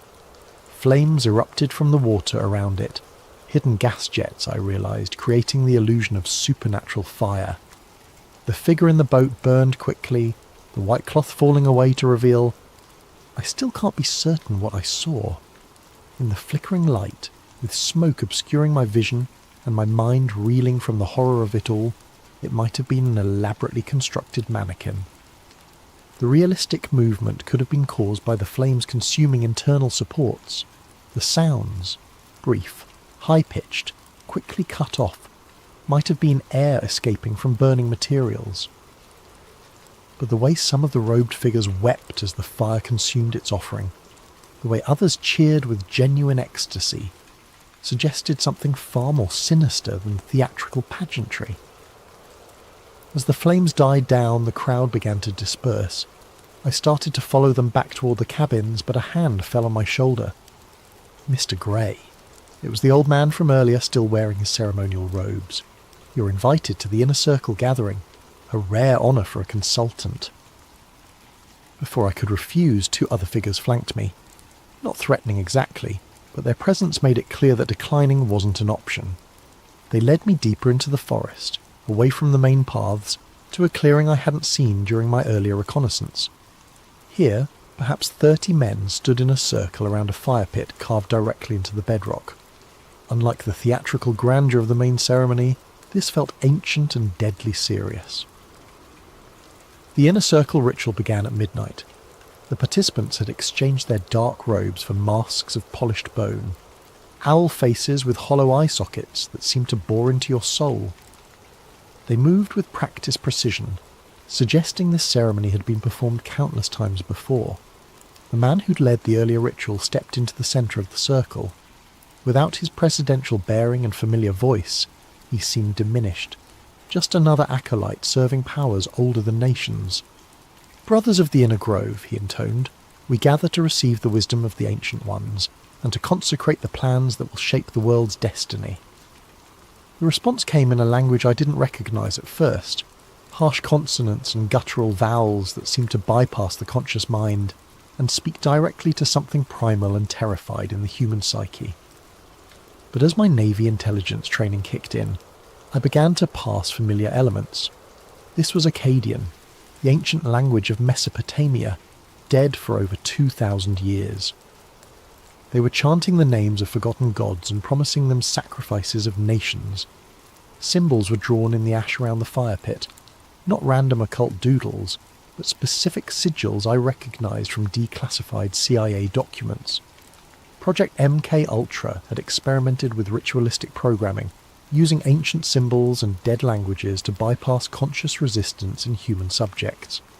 The research had supposedly been discontinued in the 1970s. Apparently it had just moved to a more exclusive venue. The ceremony continued for hours. Maps were produced and spread on the ground, not of geographical territories, but of economic zones, resource deposits, population centres.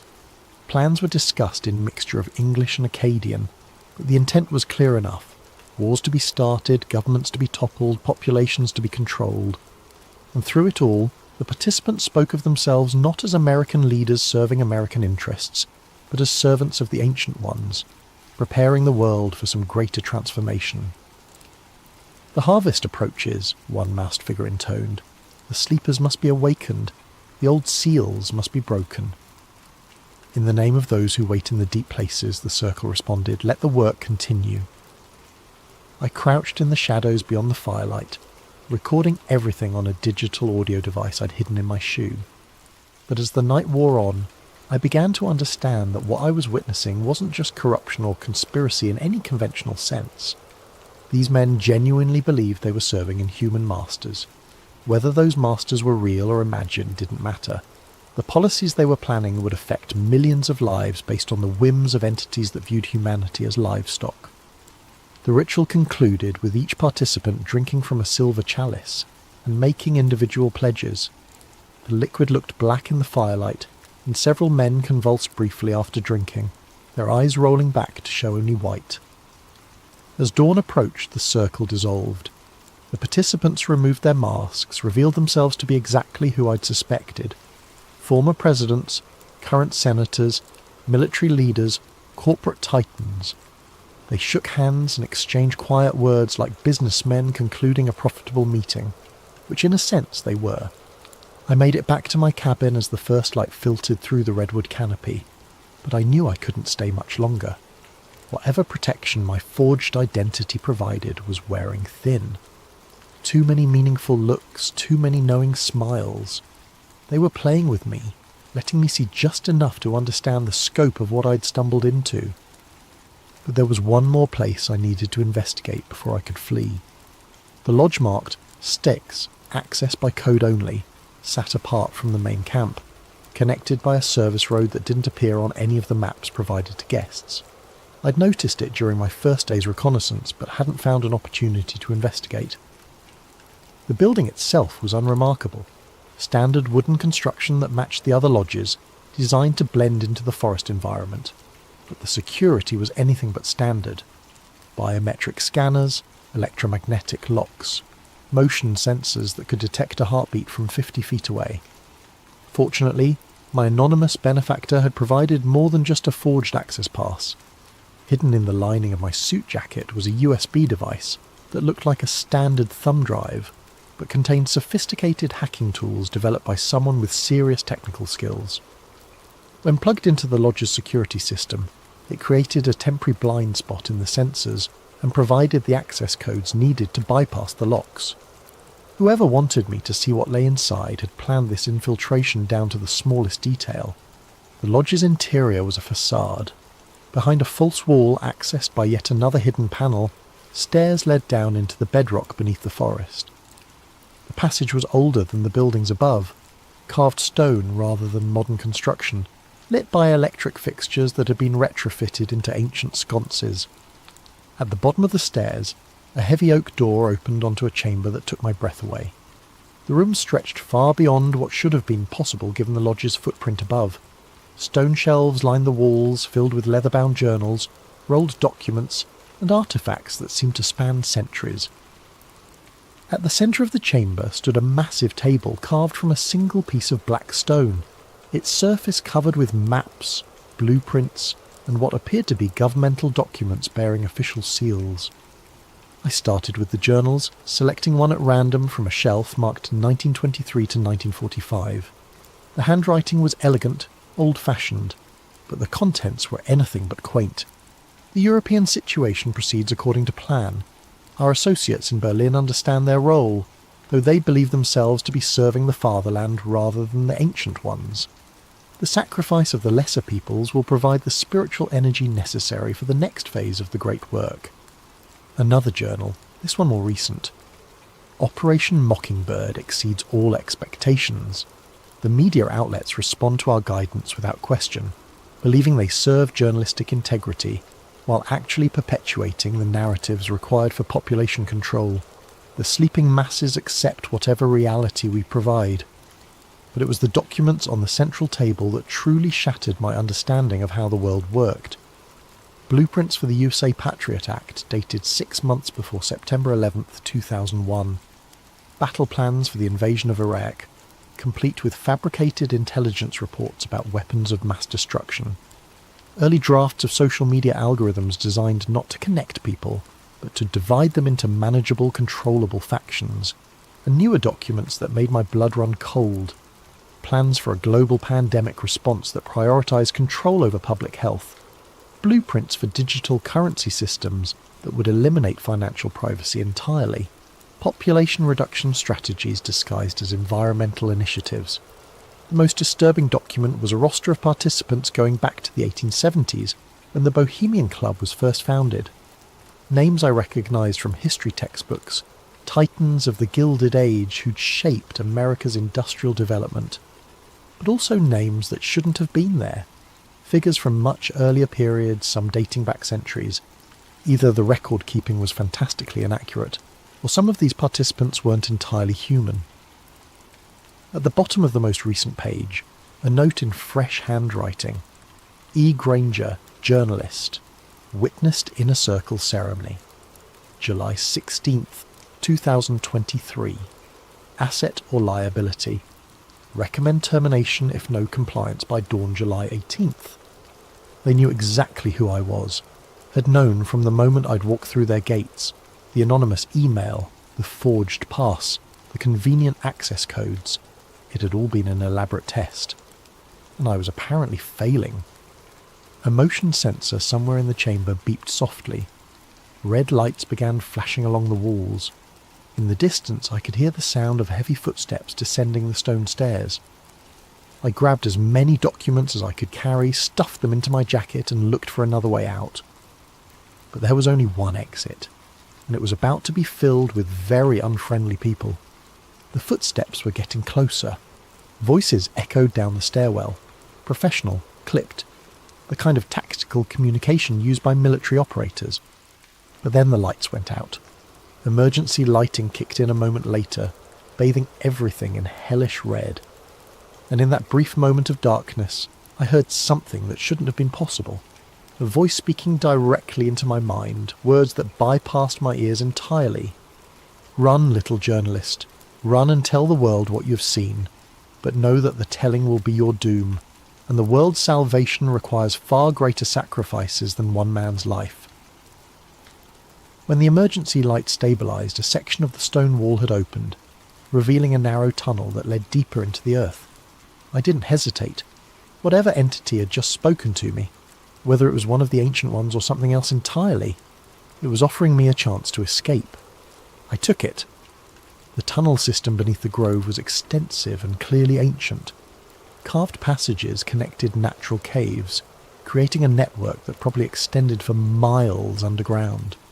The walls were covered with symbols similar to those I'd seen during the Inner Circle ceremony, but these were older, deeper, worn smooth by centuries of whatever had moved through these spaces. I followed the main passage for what felt like hours, guided by phosphorescent moss that provided just enough light to avoid the worst obstacles. Behind me, I could hear sounds of pursuit, voices, flashlight beams, the occasional echo of radio communication. But the sounds were growing fainter, suggesting that my pursuers either couldn't find the tunnel entrance or were reluctant to follow me into the deep places beneath the forest. Eventually the passage began to slope upward. Fresh air carried the scent of rain and growing things. A natural opening concealed by hanging vines led out into the forest several miles from the main grove compound. I emerged to find the sky filled with storm clouds. Thunder rumbled overhead, and the first fat raindrops were beginning to fall. Perfect cover for an escape, if I could make it to my car before the grove's security forces expanded their search perimeter. But as I made my way through the forest, I realised I wasn't alone. Figures moved between the trees, not the tactical teams I'd expected, but something far stranger. They wore the bone-white owl masks from the Inner Circle ceremony, but their movements were wrong, too fluid, too precise. And their eyes glowed with a faint bioluminescence that had nothing to do with reflected light. "The journalist sees too much," one of them said, the words somehow audible despite the increasing thunder. "The ancient ones are displeased." "But the compact must be honoured," another replied. "He was brought here for a purpose. Let him carry the message to the outer world. Let them know what awaits." I ran. Behind me, inhuman laughter echoed through the forest. Not pursuit exactly, but something far more unsettling. The sound of predators who were confident their prey could never truly escape. I reached my rental car as the storm broke in earnest. Rain pounded the windshield as I drove through the night, taking back roads and avoiding the main highways. In my jacket pocket, the stolen documents felt like they were burning against my chest. But I'd made it out. I had evidence.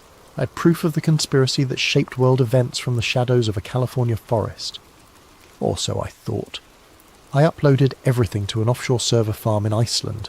Documents, audio recordings, photographs, detailed notes of everything I'd witnessed. Multiple backup copies, distributed through anonymous networks, protected by military-grade encryption. Within 6 hours, every file had been corrupted or deleted. My apartment was ransacked while I was at an internet cafe, uploading the files. Nothing obviously stolen, but every electronic device had been confiscated or destroyed. My laptop, phone, backup drives, even the digital camera I'd left in a drawer, all gone. The mainstream media ignored my story completely. Alternative news sites that initially showed interest suddenly went silent. Forum posts about the Grove were deleted within minutes of being posted. It was as if the entire internet had been scrubbed of any reference to what I'd discovered. But the worst part was the dreams.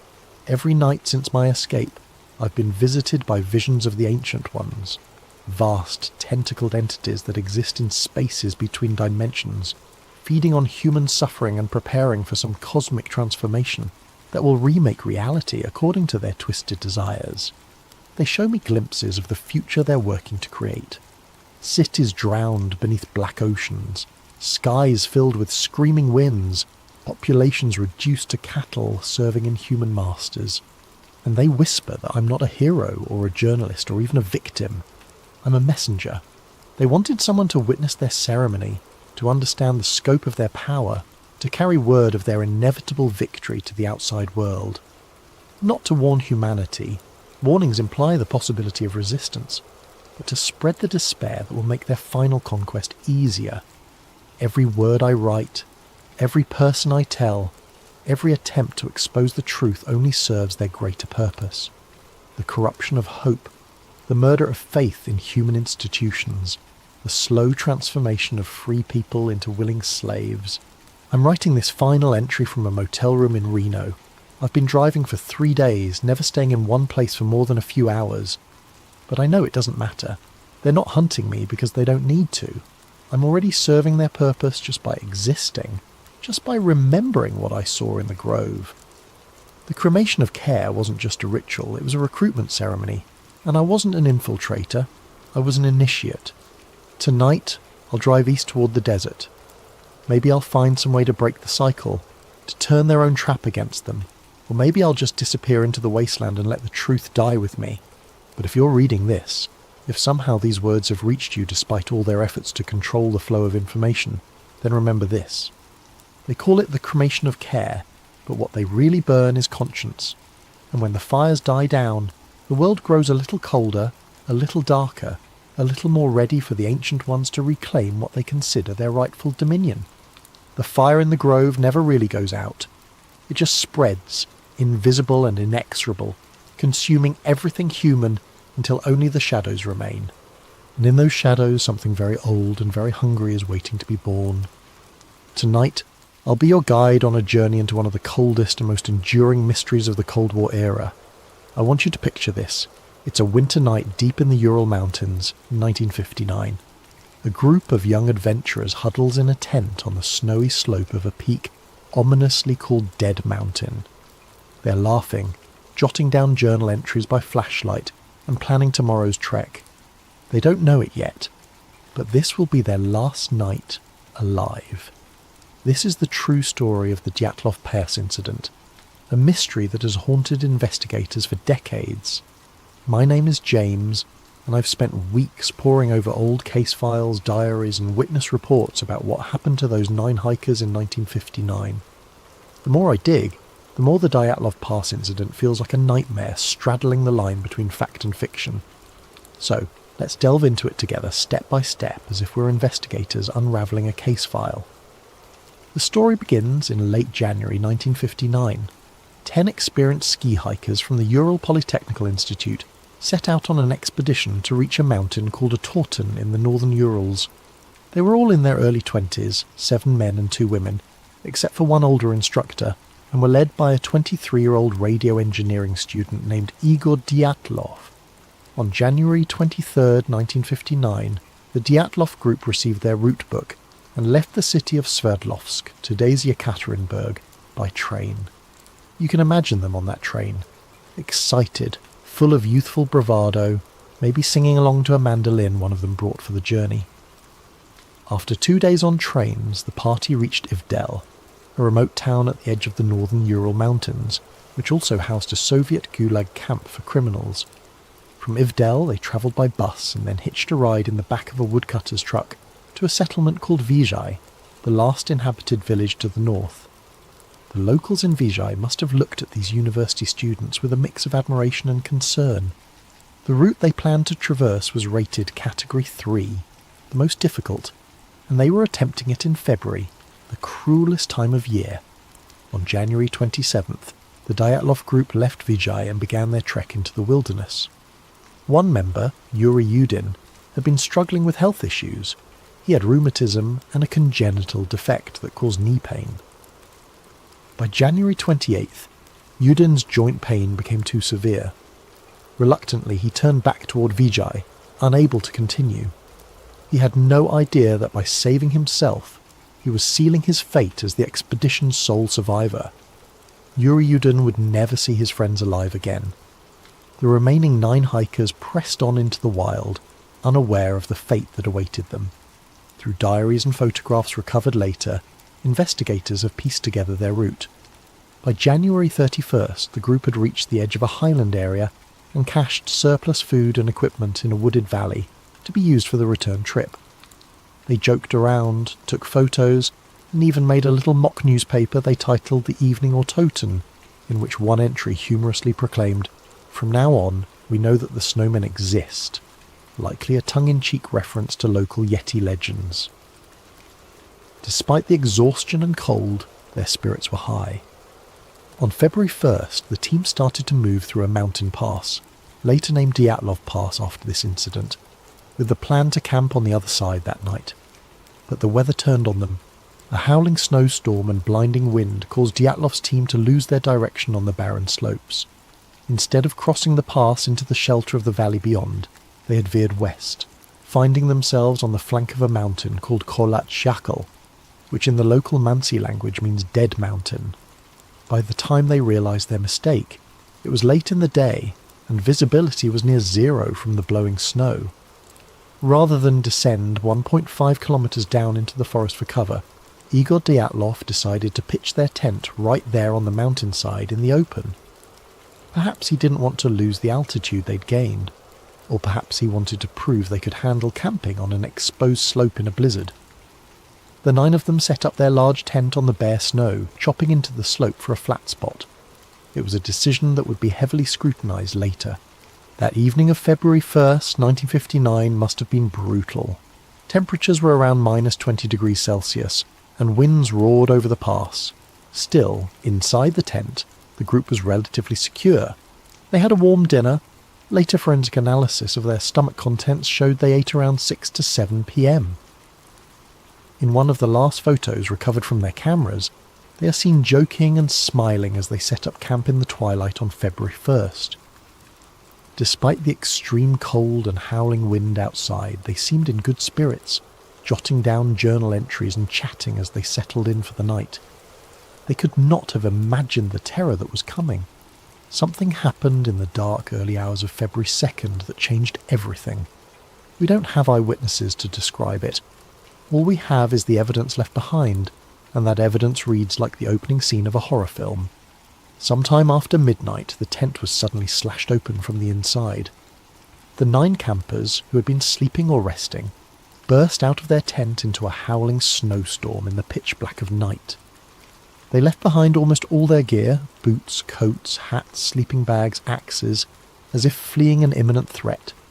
Imagine the situation. It's minus 30 degrees Celsius, minus 22 degrees Fahrenheit, outside, and yet something scared or startled them so badly that they ran out half-dressed and barefoot into the blizzard. Why? What could have terrified them, or otherwise compelled them to abandon their only shelter and run into certain death? That's the question investigators have grappled with for over 60 years. When the group failed to return to Vijay by February 12th as planned, there wasn't immediate alarm. Delays of a few days were common for such expeditions. But as day after day passed with no word, the hikers' families grew anxious. By February 20th, the relatives demanded a search and rescue operation. The Ural Polytechnic Institute sent student volunteers to scour the route, and soon the Soviet army and local militia police joined in, with planes and helicopters dispatched to aid the search. Rescuers faced brutal weather themselves, traversing deep snow and scanning miles of desolate terrain. Among the searchers was a student named Mikhail Sharavin, who on February 26th would make a chilling discovery. On February 26th, 1959, Sharavin's search team was moving along the slopes of Kholat Shakal when he spotted something odd sticking out of the snow. As they got closer, they realised it was a corner of the missing group's tent, collapsed and half buried in the snow.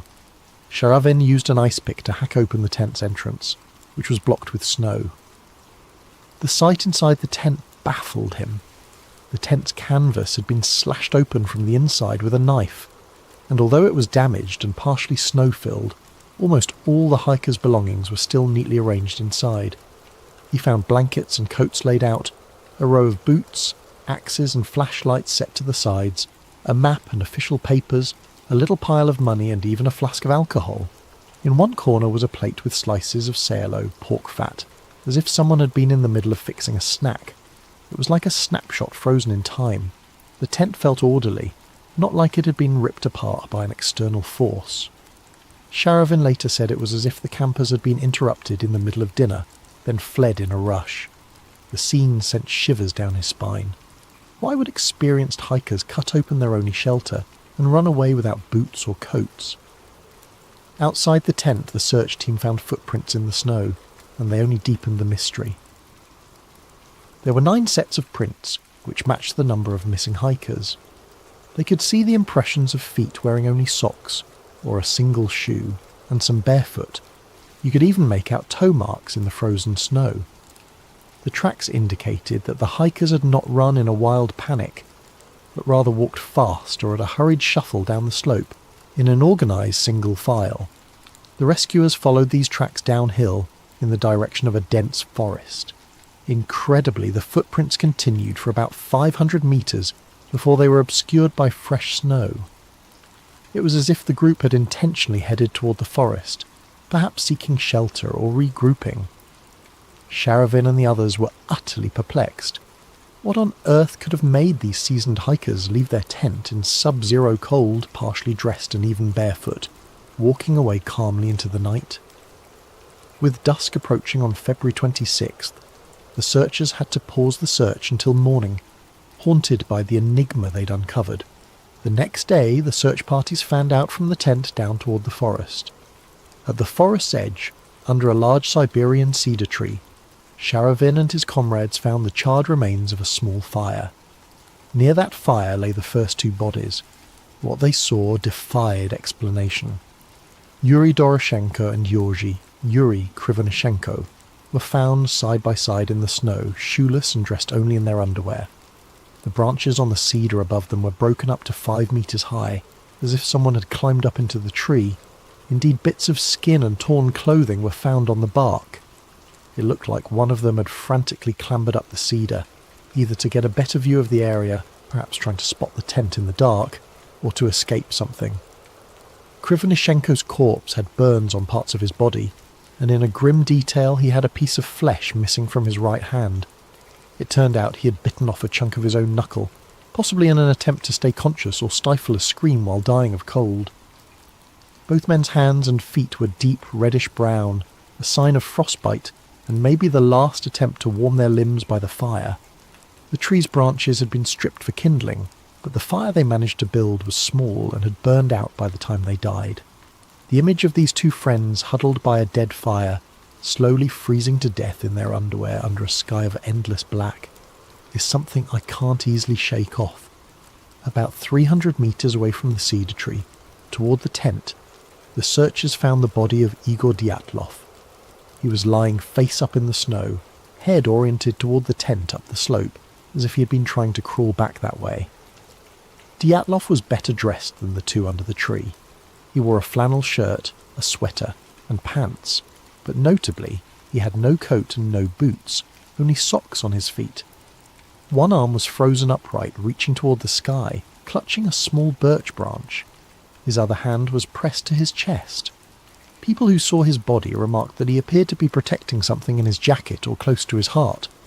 Perhaps a photograph or his notebook, though nothing of note was found on his chest.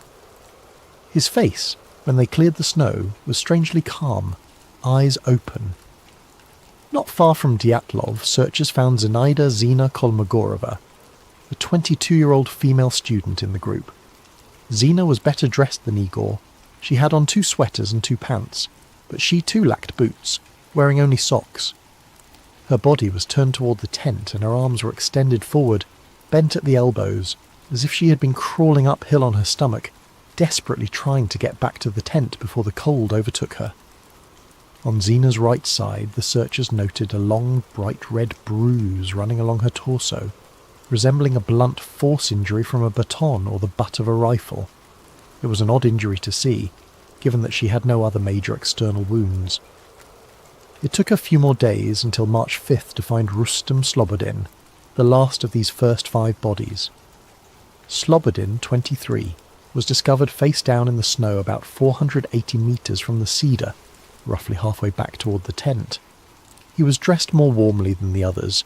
He had a long-sleeve undershirt, a sweater, 2 pairs of pants, 4 pairs of socks, and 1 felt-lined boot on his right foot, but his head was bare and his left foot was only in a sock. In his right hand, Slobodin clenched a small pocket knife, closed. An autopsy would later reveal that Slobodin had a fracture in his skull, about 7 inches long, consistent with a blunt impact. However, this crack in his skull was not deemed a fatal wound. The medical examiner thought Rustem could have sustained it during a fall and continued moving for at least an hour afterward. Like Dyatlov, Kolmogorova, Doroshenko and Krivonishenko, Rustem Slobodin ultimately died of hypothermia. In fact, the first 5 bodies found all had no life-threatening external injuries. They had perished from the unforgiving cold. Slobodin's watch was found shattered and stopped at 8:45, though it's unclear if that was 8:45 am or pm, or even 8:45 on a different date. It was as if time itself froze at that moment. Now imagine being Yuri Yudin, the one who had turned back, called in to identify the bodies of your friends. One by one, the first 5 corpses were airlifted to the morgue in Ivdel for autopsy and identification. Yudin, with a heavy heart, confirmed their identities. But 4 members of the Dyatlov party were still missing. Weeks passed with no sign of them. The winter snows began to melt under the early spring sun. It wasn't until May, nearly 3 months later, that nature revealed the remaining victims, turning the mystery into something even more haunting. On May 4th, a Mansi tribesman named Kurin and his dog were assisting the search, when the dog picked up a scent near a rocky ravine further into the woods from the cedar tree. About 75 metres beyond the cedar and 1,500 metres from the tent, in a snow-filled ravine, searchers discovered a few torn pieces of clothing on a branch. Digging down, they uncovered the final 4 bodies buried under nearly 4 metres of snow. These were Lyudmila, Luda Dubinina, Semyon, Alexander, Zolotaryov, Nikolai Thibault-Brignol, and Alexander Kolovatov. They were lying about 75 metres further into the forest from the cedar, at the bottom of that ravine. Notably, 3 of the 4 were better dressed than the others, and it appeared they had taken clothes from those who died earlier. Dubinina, for example, was found wearing Krivonishenko's torn and burned brown trousers, and her foot was wrapped in a piece of his wool sweater. Zolotaryov, the 38-year-old, was found wearing Dubinina's faux fur coat and hat. Kolovatov had put on a spare sweater and pants, likely from one of the others. This exchange of clothing suggests that when some members of the group died, the last survivors stripped the dead of usable clothing to keep themselves alive, a tragic but practical act of survival. But the condition of these 4 bodies deepened the mystery rather than solved it. Unlike the first 5, 3 of these 4 had fatal physical injuries that were utterly horrifying. Nikolai Thibault-Brignol had suffered a massive skull fracture. His skull was literally crushed, the fracture measuring about 8 inches. Lyudmila Dubinina and Semyon Zolotaryov both had their chests caved in, with multiple ribs broken on each side. Dubinina had 10 ribs fractured, and Zolotaryov had 5 ribs fractured. A forensic doctor who examined the bodies said that the force required to produce such injuries would have been extremely high, comparable to that of a car crash. In other words, something had delivered an immense pressure or impact to their bodies. Strangely, none of these 3 had any external wounds or bruises corresponding to the lethal internal damage. It was as if they'd been hit by a shockwave or squeezed by a tremendous force without breaking the skin. The 4th person in the ravine, Alexander Kolovatov, had a less clear cause of death.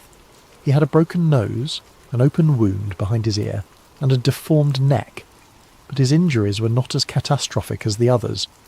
It's believed Kolovatov also died of hypothermia, possibly after sustaining some trauma. And then there were the gruesome details that truly made this case infamous.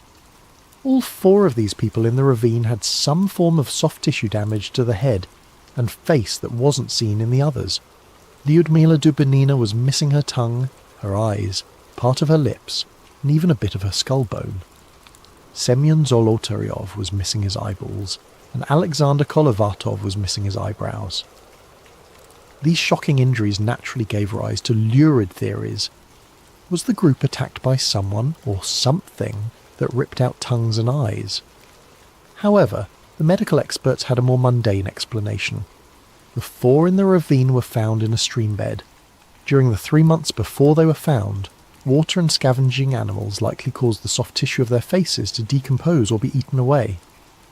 In Dubinina's case, the autopsy noted that her stomach contained about 100 grams of coagulated blood, suggesting her heart was still beating when her tongue was removed, meaning the tongue likely decomposed or was scavenged very soon after her death. As horrifying as these injuries sound, investigators believe they were post-mortem effects, not violence inflicted while alive. Still, when these details became public, they fueled wild speculation about murderous attackers or supernatural evil. It didn't help that Zolotaryov was found with a camera around his neck, different from the other cameras found in the tent, and his hand holding a pen and notepad, as if he died trying to write something down. Unfortunately, whatever he intended to note was never written. The pad was blank. The investigators in 1959 were at a loss to come up with a satisfying explanation for all this. A criminal inquest began as a matter of procedure, since several of the deaths involved injuries. They first suspected that the native Manasseh people, reindeer herders of the region, might have attacked the campers for trespassing on sacred land. But that theory was quickly dispelled. The only footprints found at the scene were those of the hikers themselves, and there were no signs of hand-to-hand struggle on the bodies.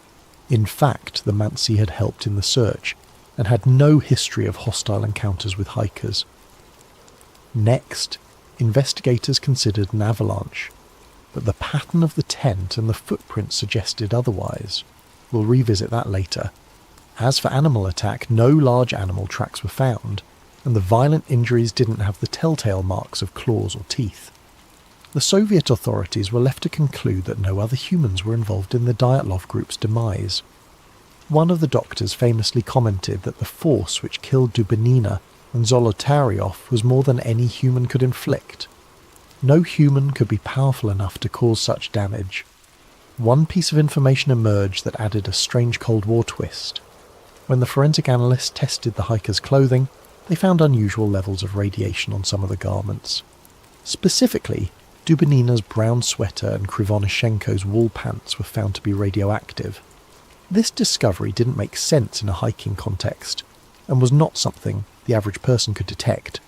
It was only found because one investigator had access to a Geiger counter.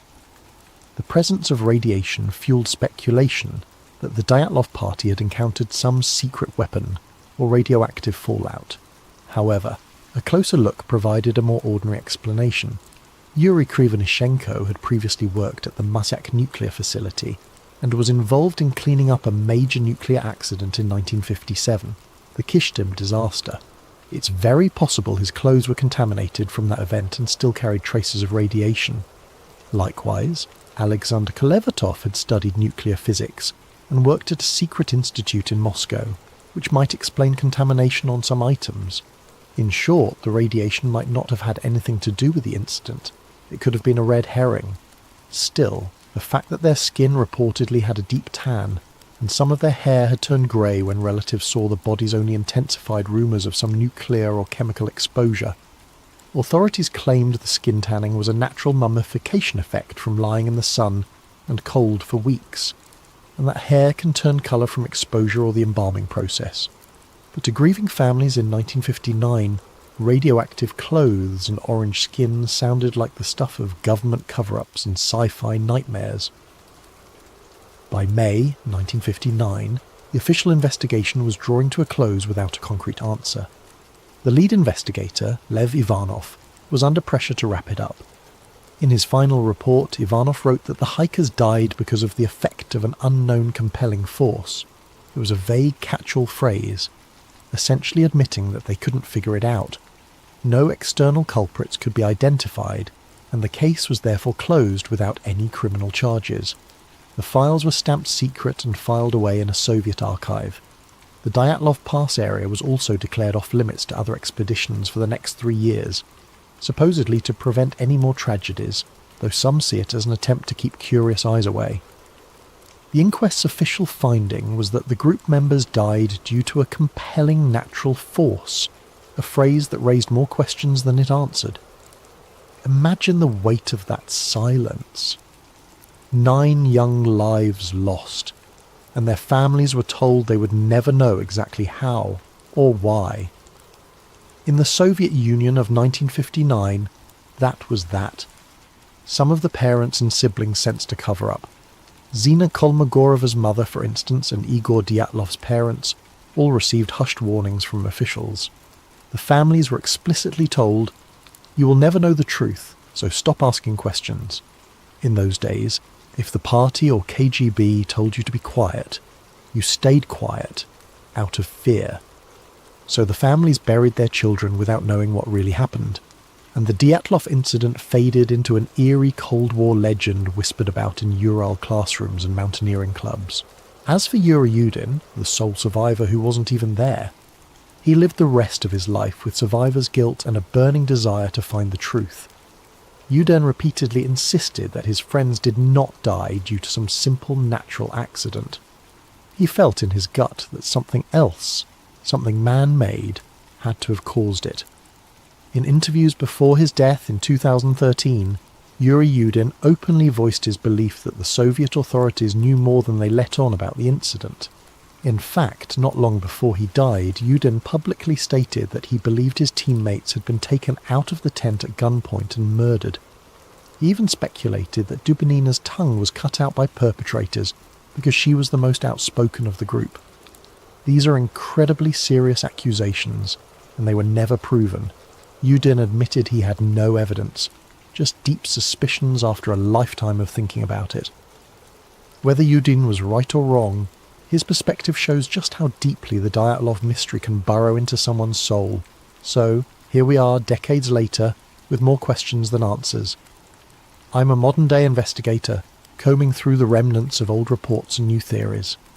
As I piece together each bit of evidence, I feel that cold wind from Dead Mountain blowing through the decades.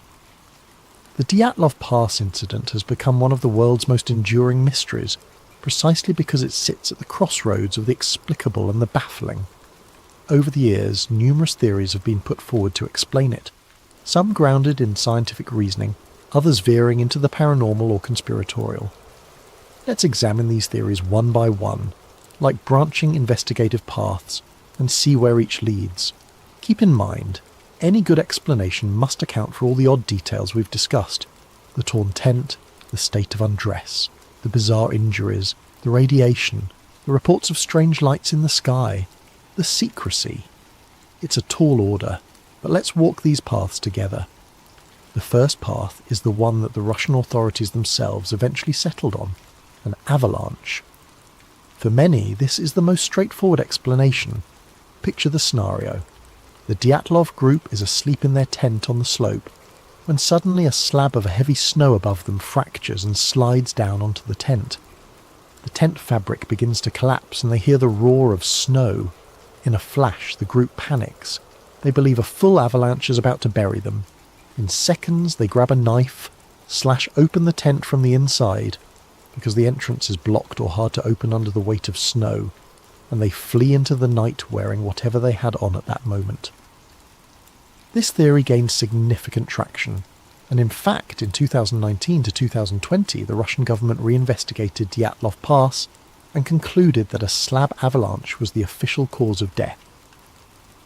Later that year, a team of scientists published new computer simulations supporting the plausibility of an avalanche. In this case, the most appealing aspect of the avalanche theory is that the hiker's actions no longer seem irrational under this lens. If you believe an avalanche is about to crush you, doing whatever it takes to get out of the tent and moving to safer ground is exactly the right response. And indeed, everything the Dyatlov group did after leaving the tent can be seen as textbook survival behaviour once you assume an avalanche threat. The theory goes like this. A slab of snow, perhaps loosened by the wind or the heat from their stove earlier, slid and partially buried the tent, making loud cracks and rumbles. The experienced hikers immediately and calmly initiated an emergency evacuation. They cut their way out of the tent and headed for ground that would be safe from a larger avalanche, which in this case meant moving toward the tree line on the far side of the pass. They didn't take time to put on boots or grab equipment because every second mattered. In their minds, they had to get clear of the avalanche path. In just their socks and light clothes, they made it about a mile downslope to the forest. There they regrouped and tried to stay warm by building a fire. We saw evidence of that by the cedar. They also dug a snow cave as a shelter. The ravine where the last four were found had branches laid out on the floor, signs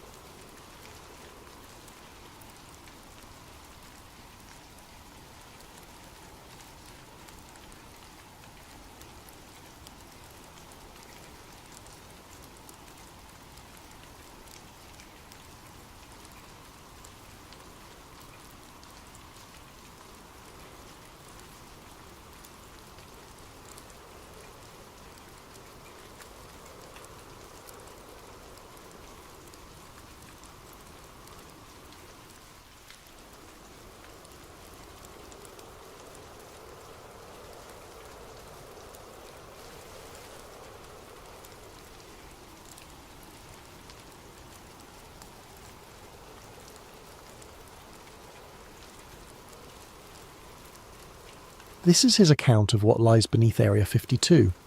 My name is Cal Monroe. I'm 33 years old, ex-Air Force avionics technician, and for the past 5 years, I've made a decent living as a private defence contractor. I fix things that fly, things that shouldn't fly, and occasionally things that definitely don't fly but somehow do anyway. I thought I'd seen everything the military-industrial complex had to offer. I was wrong. It started with a phone call on a Tuesday morning in March. Unknown number, but the voice was crisp, professional, government-trained. Mr. Monroe, my name is Dr. Sarah Chen. I represent a joint task force conducting classified operations research. Your security clearance and technical expertise have brought you to our attention for a temporary but high-priority assignment. I'd heard this song before. Black budget projects, need to know basis, substantial compensation for keeping your mouth shut. But something in her tone was different.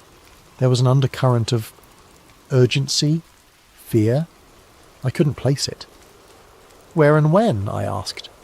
Location will be disclosed upon acceptance. Duration, 2 weeks maximum. Compensation, $50,000 plus hazard pay. 50 grand for 2 weeks. That was nearly double my usual rate. Red flags should have been waving, but the number was too good to ignore.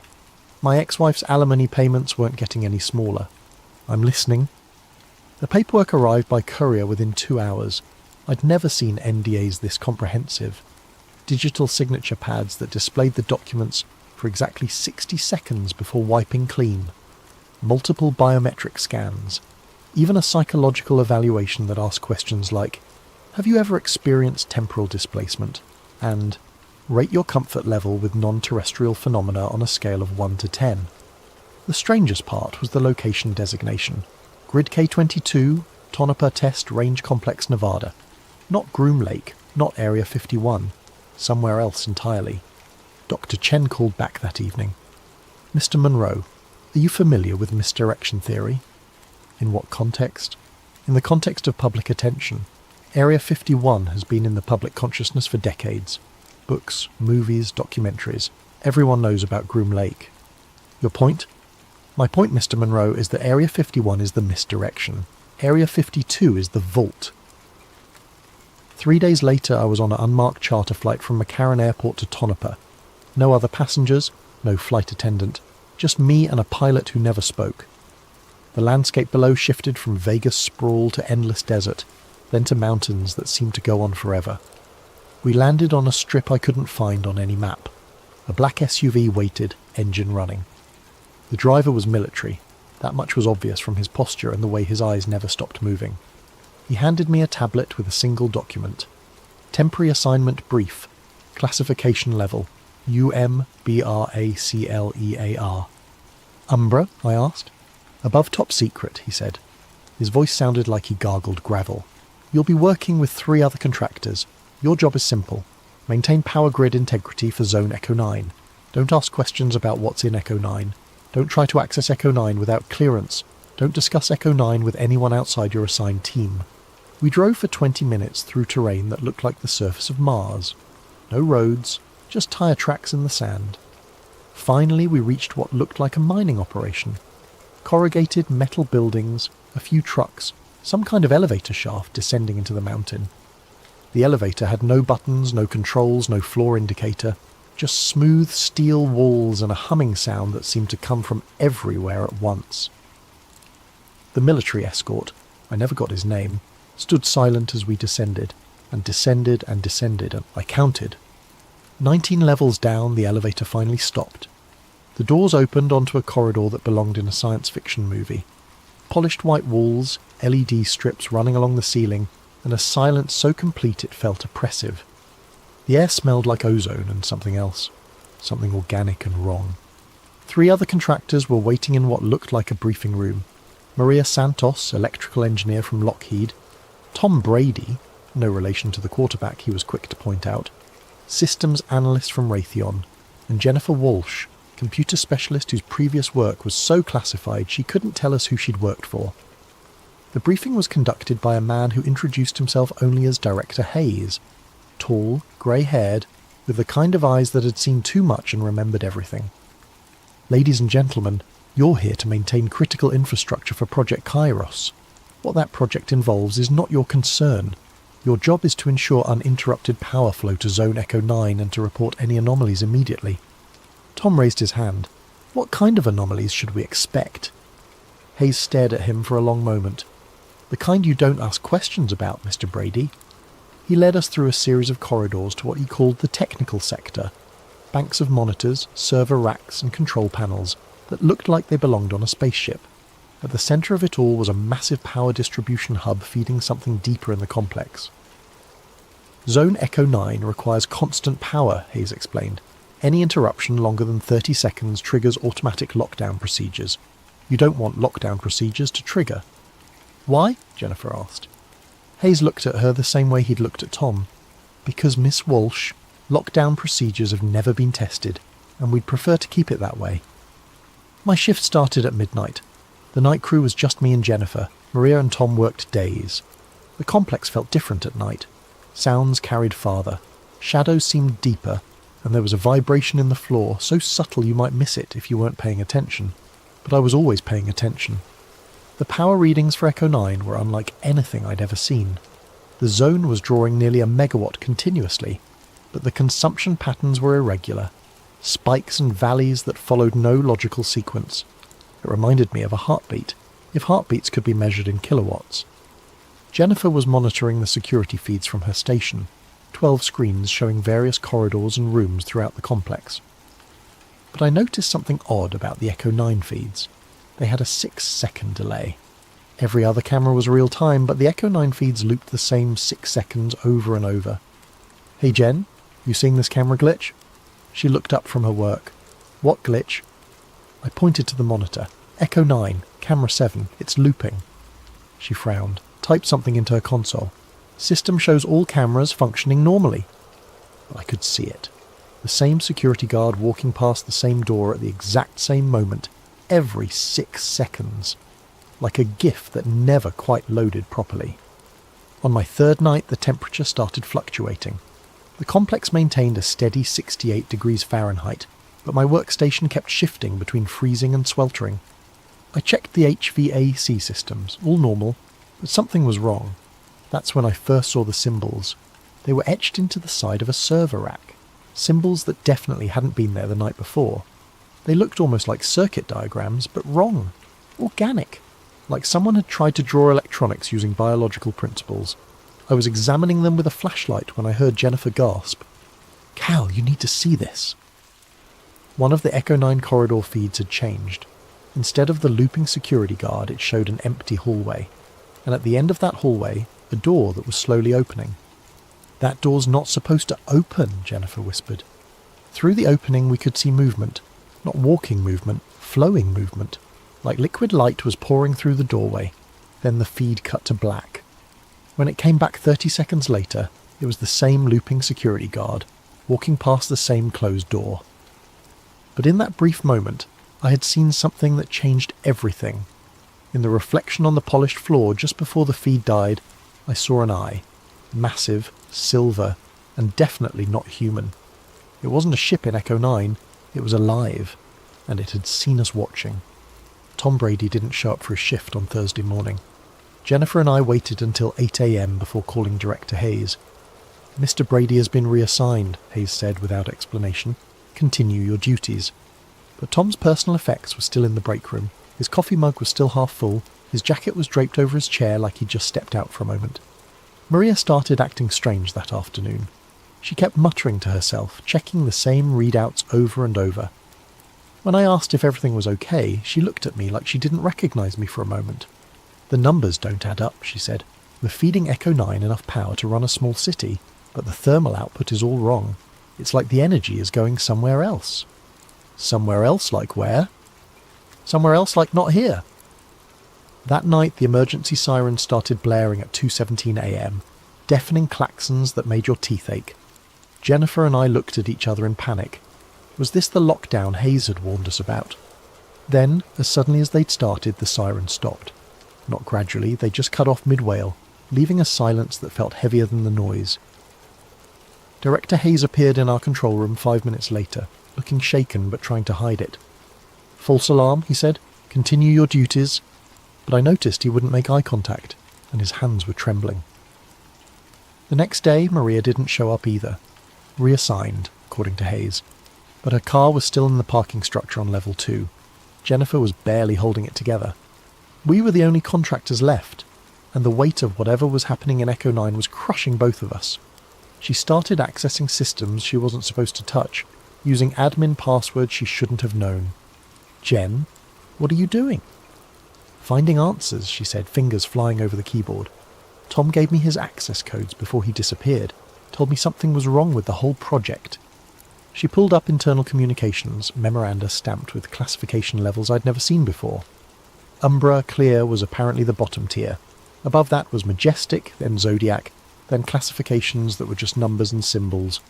One document caught my attention.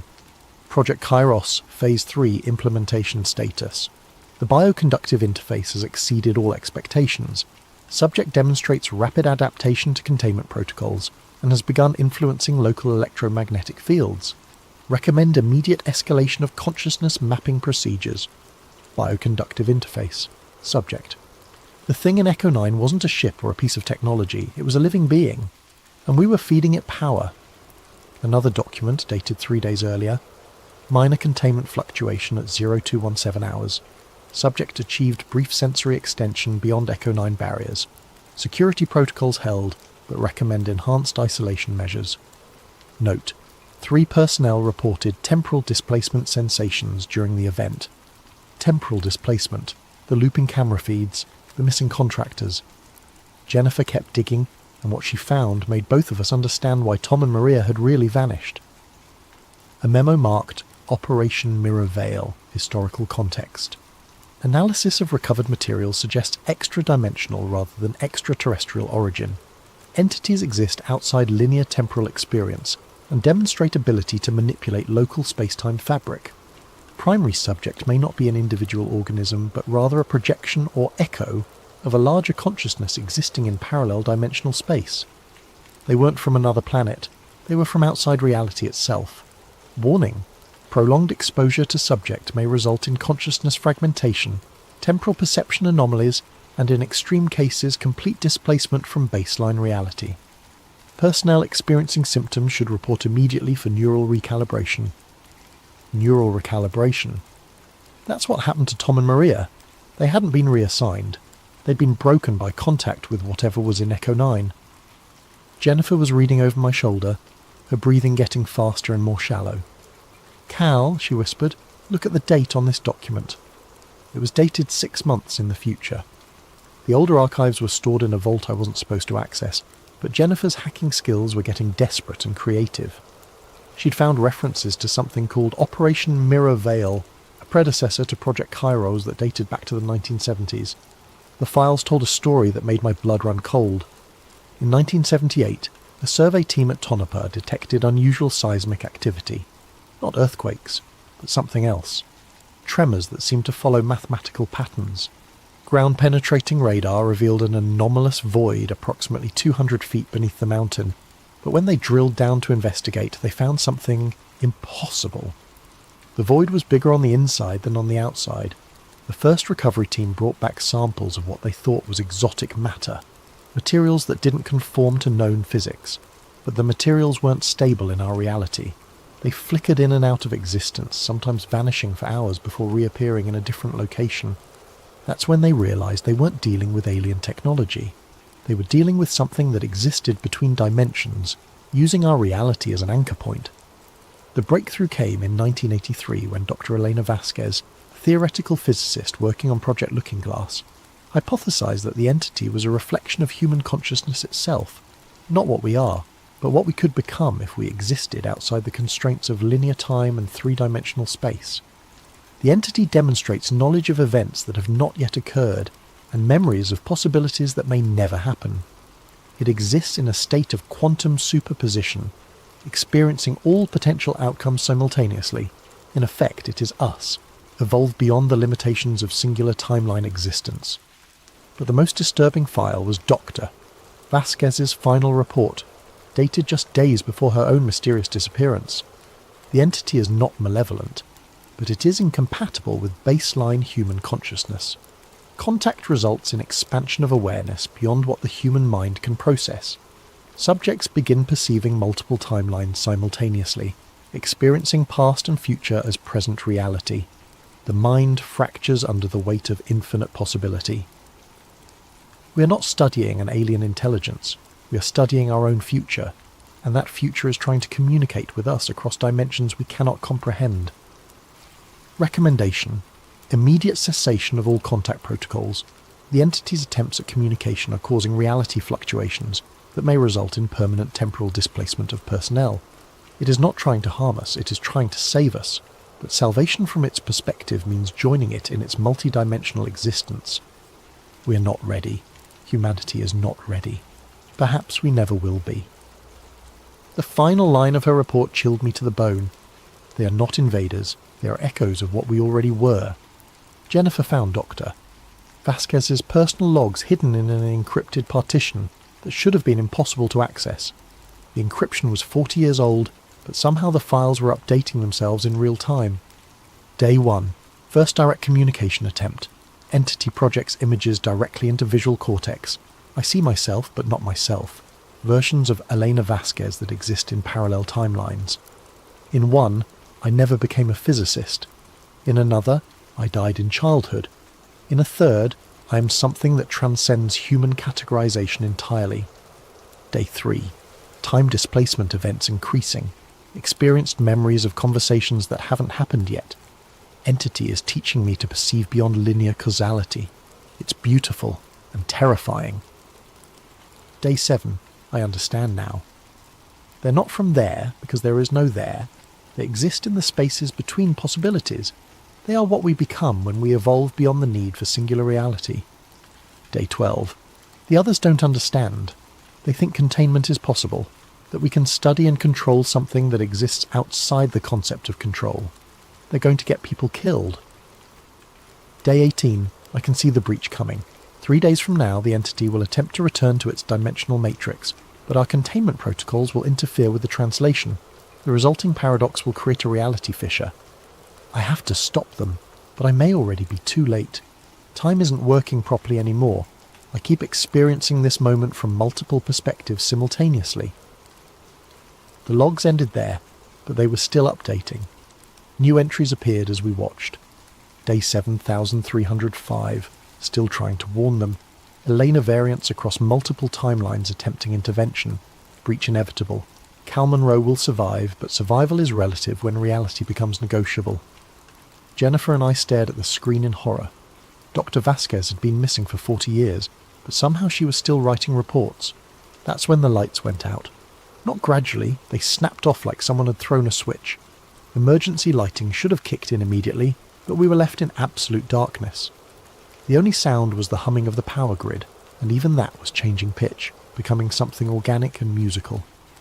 Then Jennifer screamed. I fumbled for my flashlight and found her standing rigid, staring at something I couldn't see. Her eyes were wide and silver, reflecting light that wasn't there. "Cal," she whispered, but her voice sounded like it was coming from multiple directions at once. "It's getting out." The corridor behind us was changing. The walls were flowing like water, stretching and contracting, and through the shifting architecture something was moving, not walking, sliding, like liquid mercury with purpose. I grabbed Jennifer's arm, but my hand passed through her. She was there, but not solid, flickering between dimensions like the exotic matter from the old files. "Run," she said, and her voice was fading. "It's not trying to hurt us, but we can't exist in the same space when the boundaries collapse." The entity emerged from Echo 9, and my mind struggled to process what I was seeing. It wasn't silver or liquid or light. It was all of those things and none of them. It was possibility given form, consciousness without the limitations of physical existence. But looking at it directly was like staring into a mirror that showed you every version of yourself that had ever existed, or ever could exist. I saw Cal Monroe the child, Cal Monroe the old man, Cal Monroe who had never been born, Cal Monroe who had become something beyond human understanding. The security guards were there one moment and gone the next, not killed, but displaced. I watched them step backward through walls that had become permeable, their screams echoing from distances that couldn't exist in three-dimensional space.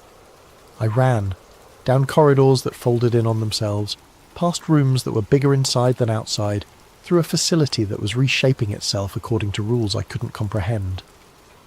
My watch was recording everything on its built-in camera, military-grade equipment designed to function in electromagnetic interference.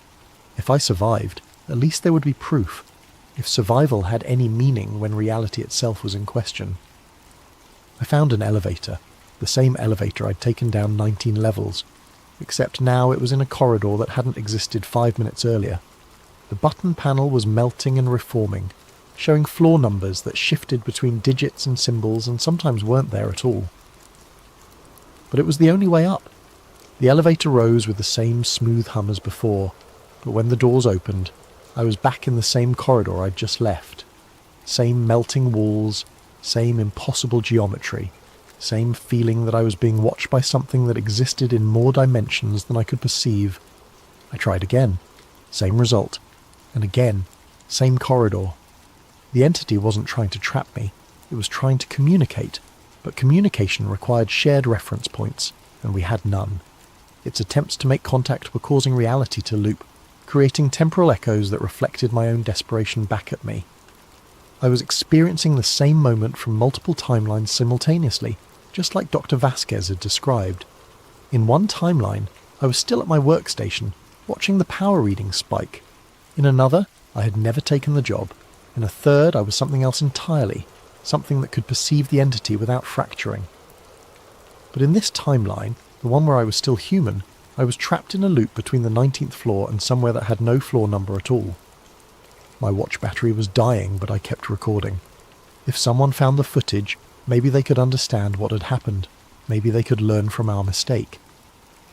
I sat down in the corridor that kept changing around me and tried to make sense of the past week. The missing contractors, the looping security feeds, the symbols that appeared and disappeared. It had all been the entity trying to communicate across dimensional barriers. Tom and Maria hadn't been reassigned. They'd been translated, shifted into a version of reality where they could coexist with something that existed outside linear time. They were still alive, but not in any way that baseline humanity could recognize. The entity appeared again, flowing through the wall like mercury through a membrane. But this time, instead of the overwhelming multiplicity of its full presence, it showed me a single image. Doctor. Elena Vasquez. Not as she had been 40 years ago, but as she was now, existing simultaneously across multiple timelines, still trying to warn people about a breach that was both inevitable and had already happened. She looked at me with eyes that held infinite sadness and spoke with a voice that echoed from past and future simultaneously. "You're already out, Cal, but you haven't left." Then the corridor collapsed into itself and everything went dark. Document recovered from the personal effects of Inspector Marcus Webb, Department of Defense Special Investigations Unit, following his death by apparent suicide in 2025.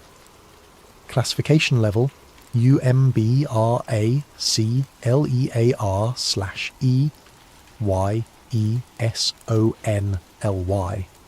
Inspector Webb's final report dictated to voice recorder: "I've been investigating disappearances at classified facilities for 15 years.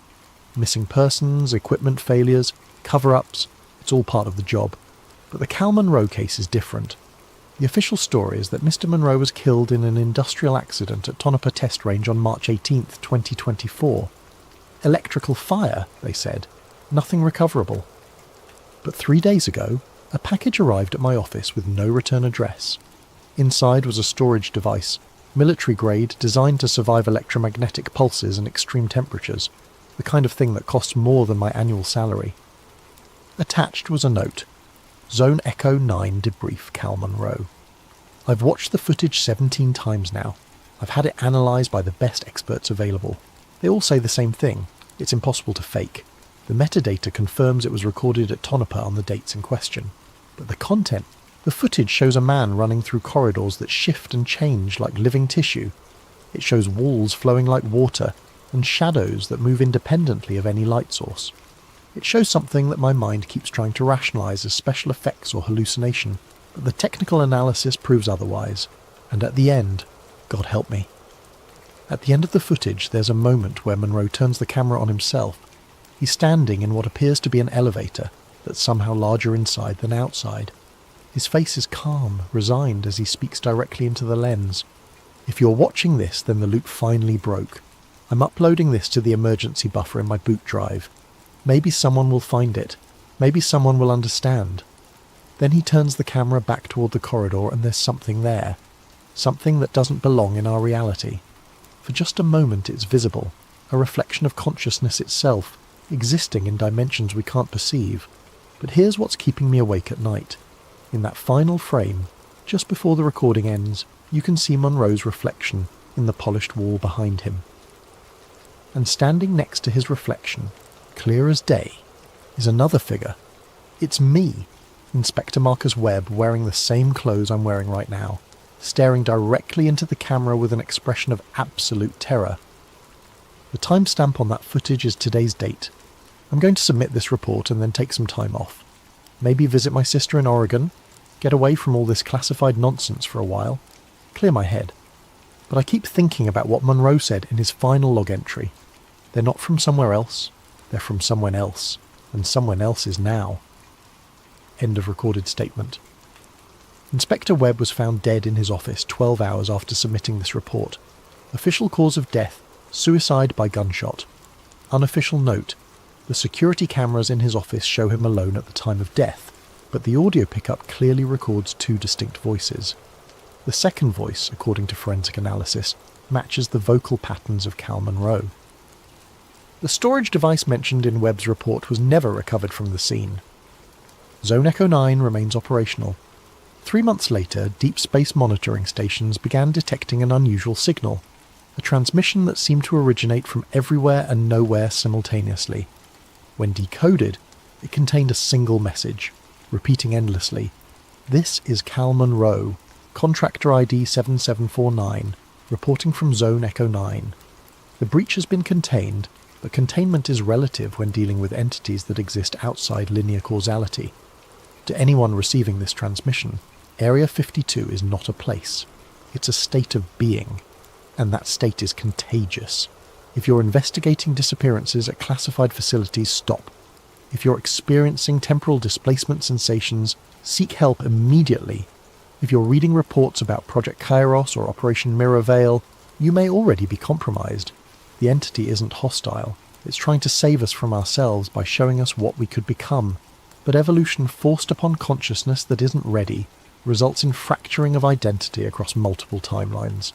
I'm still here, I'm always here. Time isn't working properly anymore, so here and there and when don't mean what they used to mean. To my family, I'm sorry I can't come home. Home is a temporal location, and I exist in all temporal locations simultaneously now. To the researchers, stop trying to contain what cannot be contained. The entity doesn't want to invade our reality, it wants to invite us into its own. But the invitation is dangerous because we're not ready to exist outside singular timeline experience. To future investigators, the truth about Area 52 isn't hidden underground in Nevada. It's hidden in the spaces between moments, in the gaps between what is and what could be. And sometimes, if you know how to look, you can see those gaps opening. This is Cal Monroe, signing off from everywhere and nowhere. Take care of each other. Trust me when I tell you that love is the only thing that exists consistently across all timelines. See you around. Or maybe I already have. Hello, Night Wanderers and digital truth seekers. Before we dive into tonight's story, I hope your day treated you well. What time is it where you are right now? Are you listening from a bustling city, a quiet suburb, or perhaps somewhere far off the grid? Wherever you are in this connected yet disconnected world, you've found your way to Sleep Theories, the place where we explore the stories that keep us awake at night. If this tale resonates with you, or if you simply enjoy having your reality questioned at 2 a.m, consider subscribing. We're building a community of those who dare to look behind the digital curtain. Now, settle in. Tonight's story is about 4 people who discovered something they were never meant to find. The retired military satellite KH-14B hadn't been active for 3 years. Officially decommissioned after budget cuts forced the Pentagon to consolidate their orbital surveillance network. So when Nova Chen's custom frequency scanner picked up an encrypted data burst routing through its dormant transponder at 3:47 a.m, She knew someone was playing with fire. "Lynx, you need to see this," she calls across the converted warehouse that serves as their operations centre. The space looks like a digital graveyard. Servers humming in stacks, screens casting blue light across walls covered in network diagrams and corporate org charts connected by red string. "Welcome to the underground." Lynx Rodriguez slides his chair over, steam rising from his fourth cup of coffee. At 32, his face carries the weight of someone who's seen the machinery of power from the inside. Former NSA turned whistleblower turned ghost. What's the signature? Military-grade encryption, but it's using deprecated protocols. Whoever sent this wanted it to look old, forgotten. Nova's fingers dance across 3 keyboards simultaneously. But the timestamp is fresh.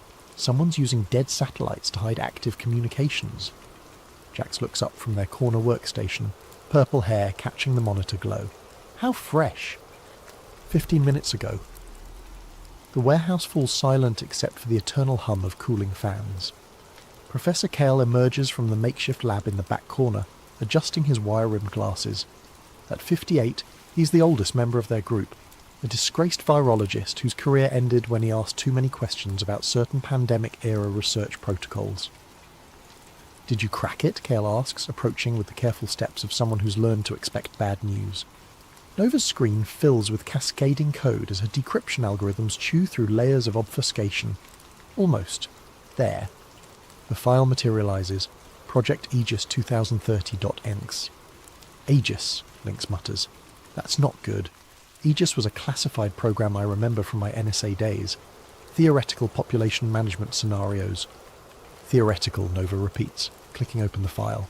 Let's see how theoretical it still is. The document unfolds across her screen like a digital autopsy report.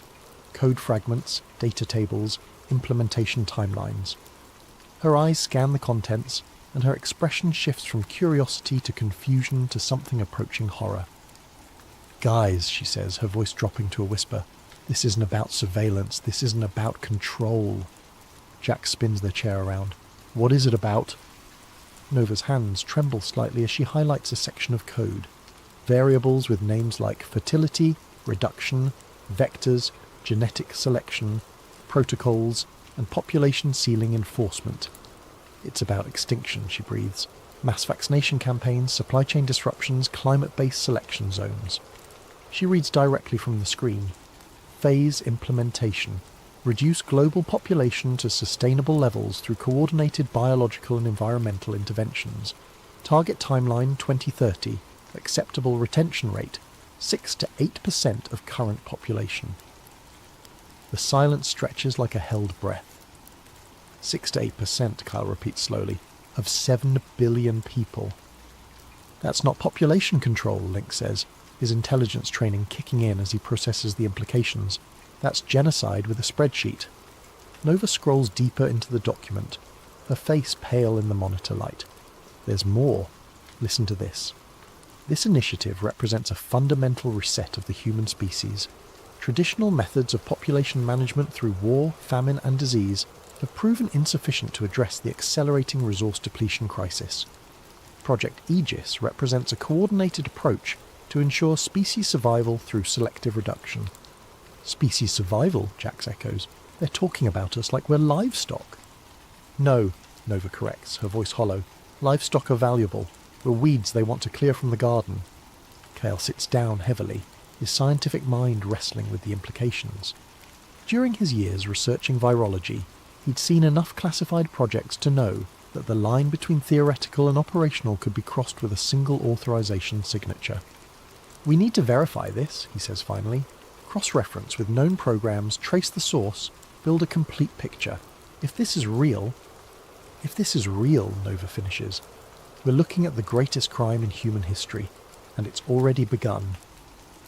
Lynx pulls up his contacts, a carefully maintained network of sources still embedded in various intelligence agencies. "I'll reach out to my people, see what chatter I can pick up." "I'll dig into the technical specifications," Jax offers. "These code fragments reference specific biological agents. If they're using existing research, there'll be traces in academic databases." Nova saves the file to their secure server and begins setting up multiple backup protocols. "Professor, we need you to analyze the biological components. Your expertise might be the key to understanding how they plan to implement this. As the team disperses to their workstations, the weight of their discovery settles over the warehouse like digital smoke. They've stumbled across something that wasn't meant for human eyes, a blueprint for the end of the world as they know it. Outside, the city sleeps on, unaware that 4 people in a converted warehouse have just glimpsed the future, and it looks like a graveyard with Wi-Fi. Nova stares at the file name blinking on her screen, Project Aegis 2030.nc. In mythology, Aegis was the shield of Zeus, the divine protection for the gods. But protection for whom? And protection from what? As she begins her deep dive into the data, one phrase keeps echoing in her mind from the document's executive summary. This isn't about control, it's about resetting the species. The countdown, she realizes, isn't to some distant apocalypse. It's to tomorrow. 3 days of sleepless research have transformed their warehouse into a conspiracy theorist's fever dream. Every wall now displays interconnected timelines, corporate hierarchies, and data flowcharts that would make a forensic accountant weep. Nova hasn't left the building since they cracked the Aegis file, surviving on instant ramen and the kind of caffeine-fueled determination that borders on religious fervour. "I found the breadcrumbs," she announces, her voice hoarse from exhaustion, and chain-smoking cigarettes she bummed from Lynx. The World Population Summit in Cairo, 1994. Most people remember it as a boring UN conference about reproductive rights and sustainable development. She pulls up archived documents on the main display screen, official transcripts, media reports, diplomatic cables, standard bureaucratic theatre. But look what happens when you dig into the closed-door sessions. A classified document appears, heavily redacted but with enough visible text to tell a story. The header reads, Adaptive Earth Framework, Preliminary Implementation Strategies. Cale adjusts his glasses, squinting at the screen. I remember this conference. I was a graduate student then, writing my dissertation on population genetics. There were rumours about private sessions, but nobody talked about what was discussed, Nova finishes. Except someone did. Deep in the diplomatic archives, buried under 17 layers of classification, I found this. She highlights passages that make the room's temperature seem to drop. Non-essential demographic drift must be addressed through coordinated intervention. Genetic dead zones present opportunity for selective resource allocation. Acceptable fallout parameters established at 85 to 90% reduction over 2-generation cycle. Project requires integration of medical, agricultural and environmental vectors. Jax looks up from their workstation, where they've been cross-referencing pharmaceutical patents. Nova, you need to see this. Those medical vectors they mention. I've been tracking the patent filings, and there's a pattern. They throw their research onto the shared screen. Dozens of pharmaceutical patents filed between 2018 and 2023, all connected to a web of shell companies, all related to mRNA modification technology. But here's the weird part, Jax continues. These patents aren't just for vaccines. They're for genetic modification systems that can be activated remotely, dormant until triggered by specific environmental factors. Cale's face goes pale. That's not possible. The technology to create delayed activation genetic modifications didn't exist in 2018, Jax agrees, but it does now. And according to these patents, it's been deployed. Nova pulls up another document from their Aegis cache. Remember, Professor, you mentioned seeing strange compounds in vaccine trials during the pandemic? Trials with non-public results? Cale nods slowly. There were inconsistencies. Control groups that should have shown specific immune responses but didn't. Novel proteins that had no apparent therapeutic function. When I raised concerns, you were discredited and forced out, Nova says. They called you a conspiracy theorist. Because I was asking the wrong questions, Cale realizes. I was looking for immediate effects, but if these compounds were designed for delayed activation... Link slides his chair over, holding a printout of classified communications he's pulled from the old NSA databases. I've been digging through archived surveillance reports. Remember how during the pandemic, certain rural areas had unusually high vaccination rates, areas that normally resist federal health initiatives. He spreads out a map showing vaccination distribution patterns across the United States. Strange clusters appear in seemingly random locations. Rural counties in Montana, farming communities in Iowa, Small towns along the Appalachian Trail. These aren't random, Nova says, studying the pattern. They're systematic. Someone was targeting specific populations. Or specific genetic profiles, Kale adds quietly. Jax's workstation chimes with an alert. Guys, I've been monitoring dark web chatter about unusual health trends. Look at this. They project a series of forum posts, social media reports, and medical anomalies from the past 6 months. Unexplained fertility drops in rural communities. Unusual autoimmune responses in adults aged 25 to 45. Regional variations in birth defects that don't match known environmental factors. Agricultural workers reporting mysterious illnesses that don't respond to standard treatments.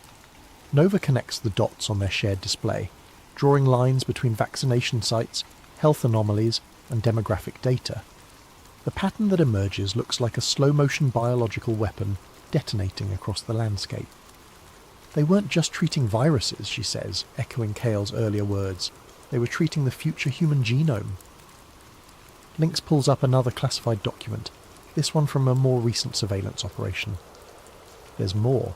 I found references to something called genetic compatibility mapping in Department of Homeland Security briefings.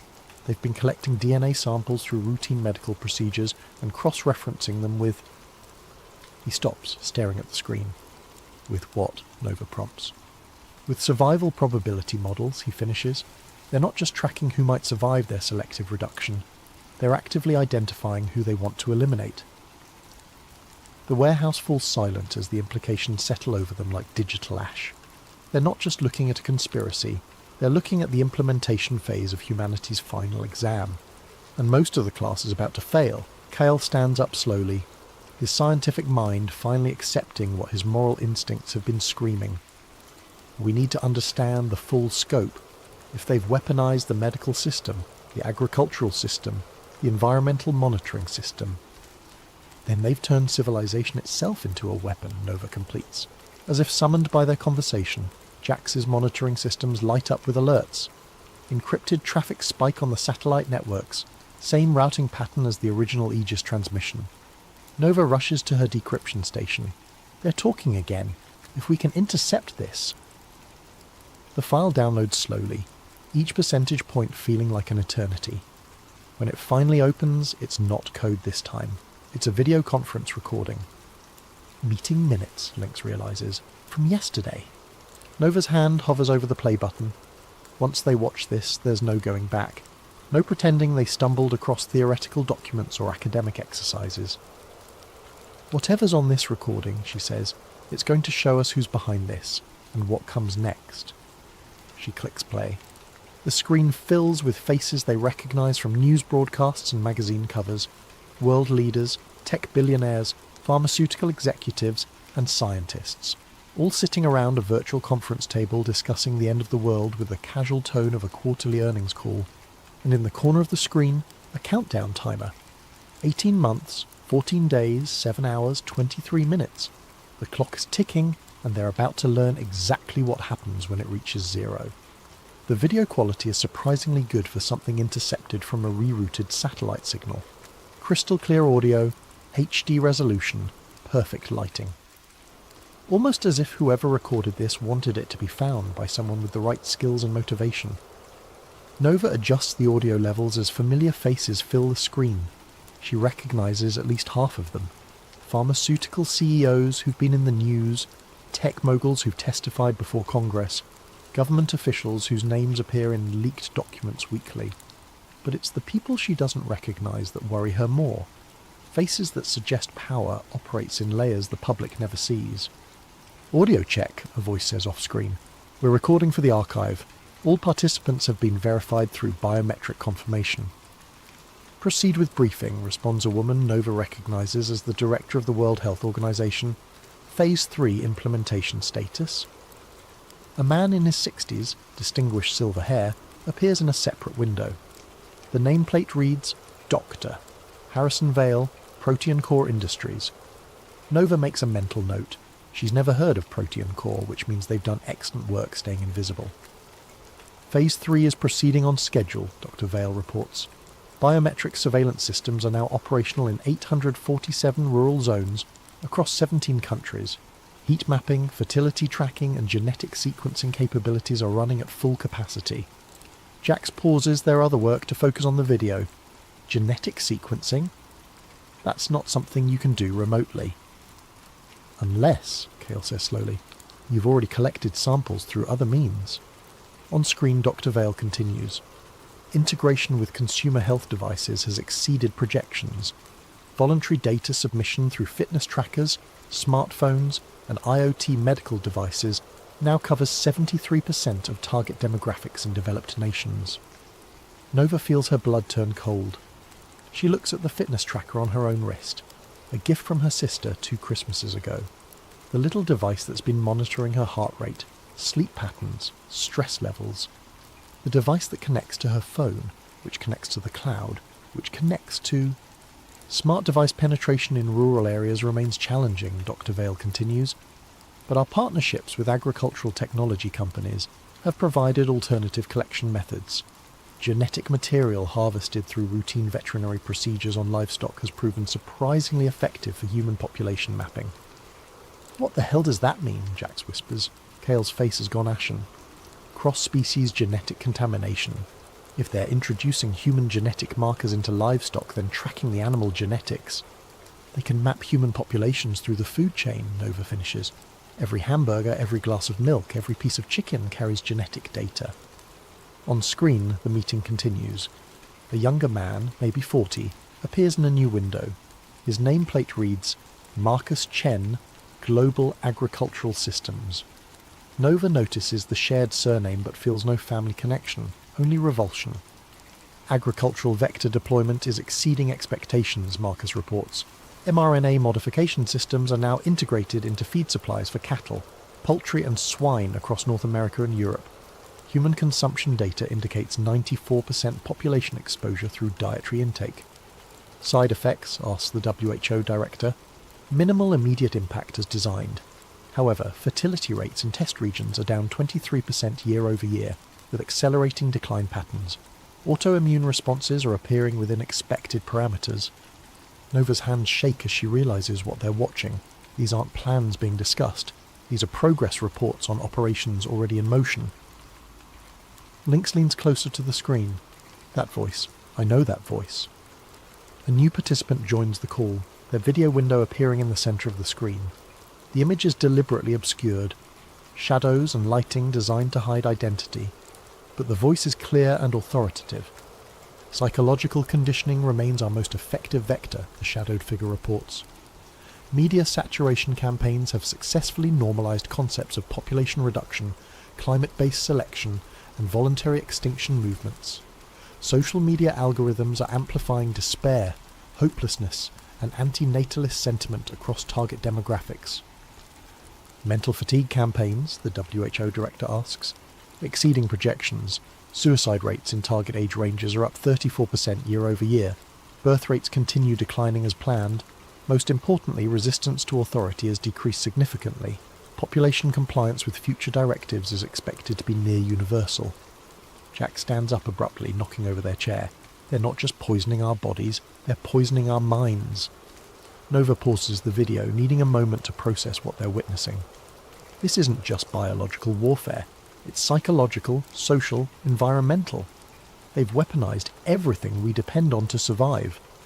Food, air, water, information, Lynx lists. They're not attacking civilization. They've turned civilization into the weapon. Kale sits down heavily, his scientific worldview crumbling and reforming around this new reality. The fertility decline, the autoimmune disorders, the psychological depression epidemics, it's all connected. It's all intentional. Nova resumes the video. The shadowed figure continues speaking. Phase 4. Preparation is nearly complete. Environmental triggers are in position. When activated, they will catalyze the biological modifications already present in target populations. Estimated timeline for full effect 18 months. The WHO director nods. Excellent. What about resistance potential? Minimal.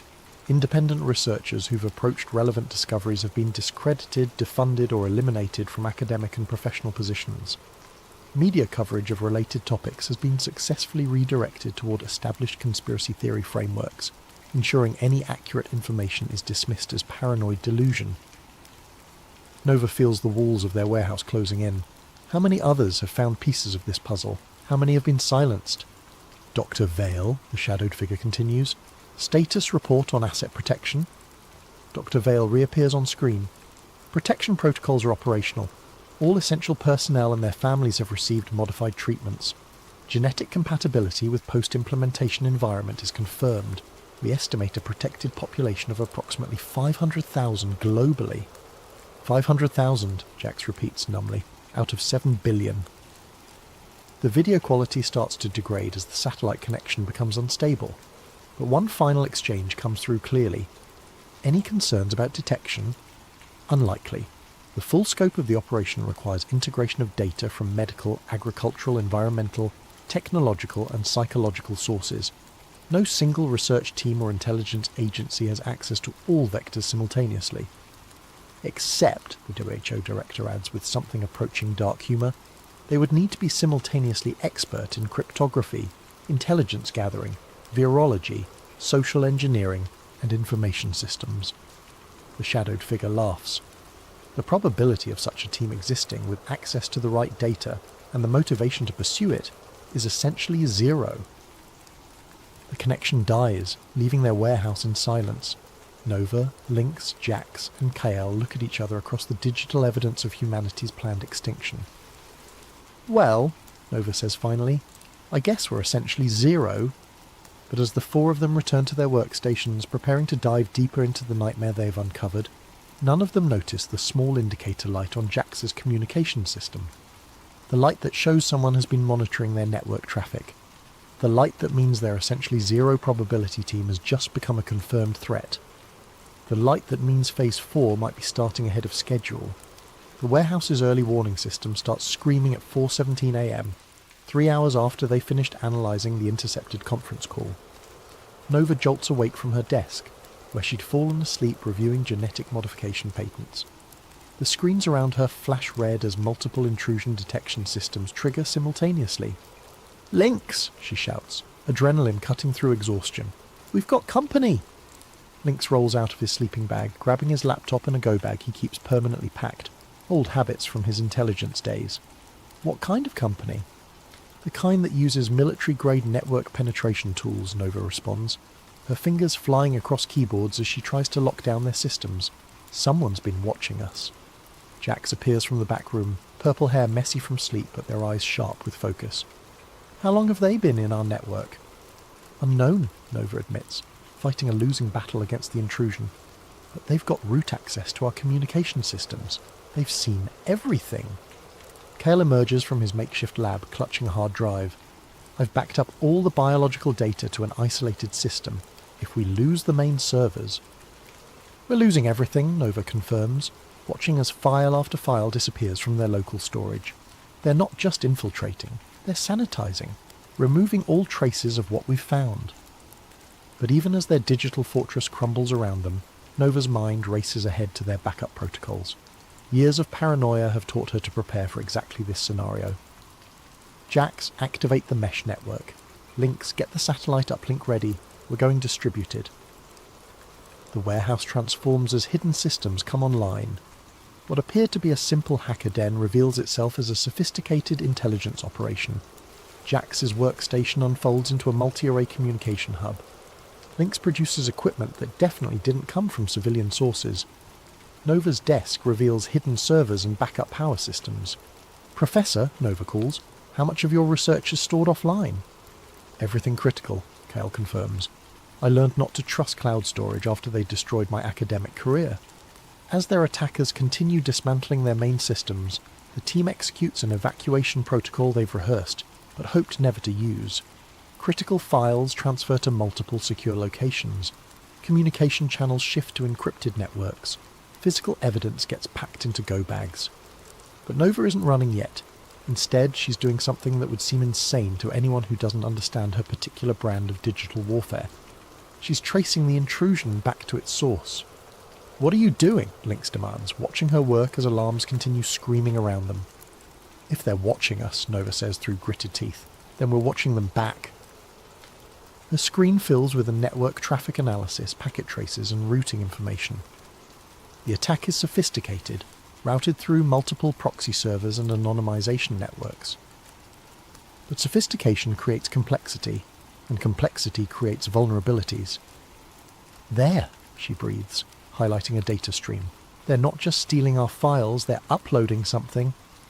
The upload completes just as Nova isolates the data stream, a single file placed carefully in their system logs where it would be discovered during any forensic analysis. Child pornography, Lynx realizes, reading the file metadata. They're setting us up when law enforcement finds this place. We'll be dismissed as perverts and criminals instead of researchers, Nova finishes. Brilliant. Completely discredit us while making sure no one looks too closely at what we actually found.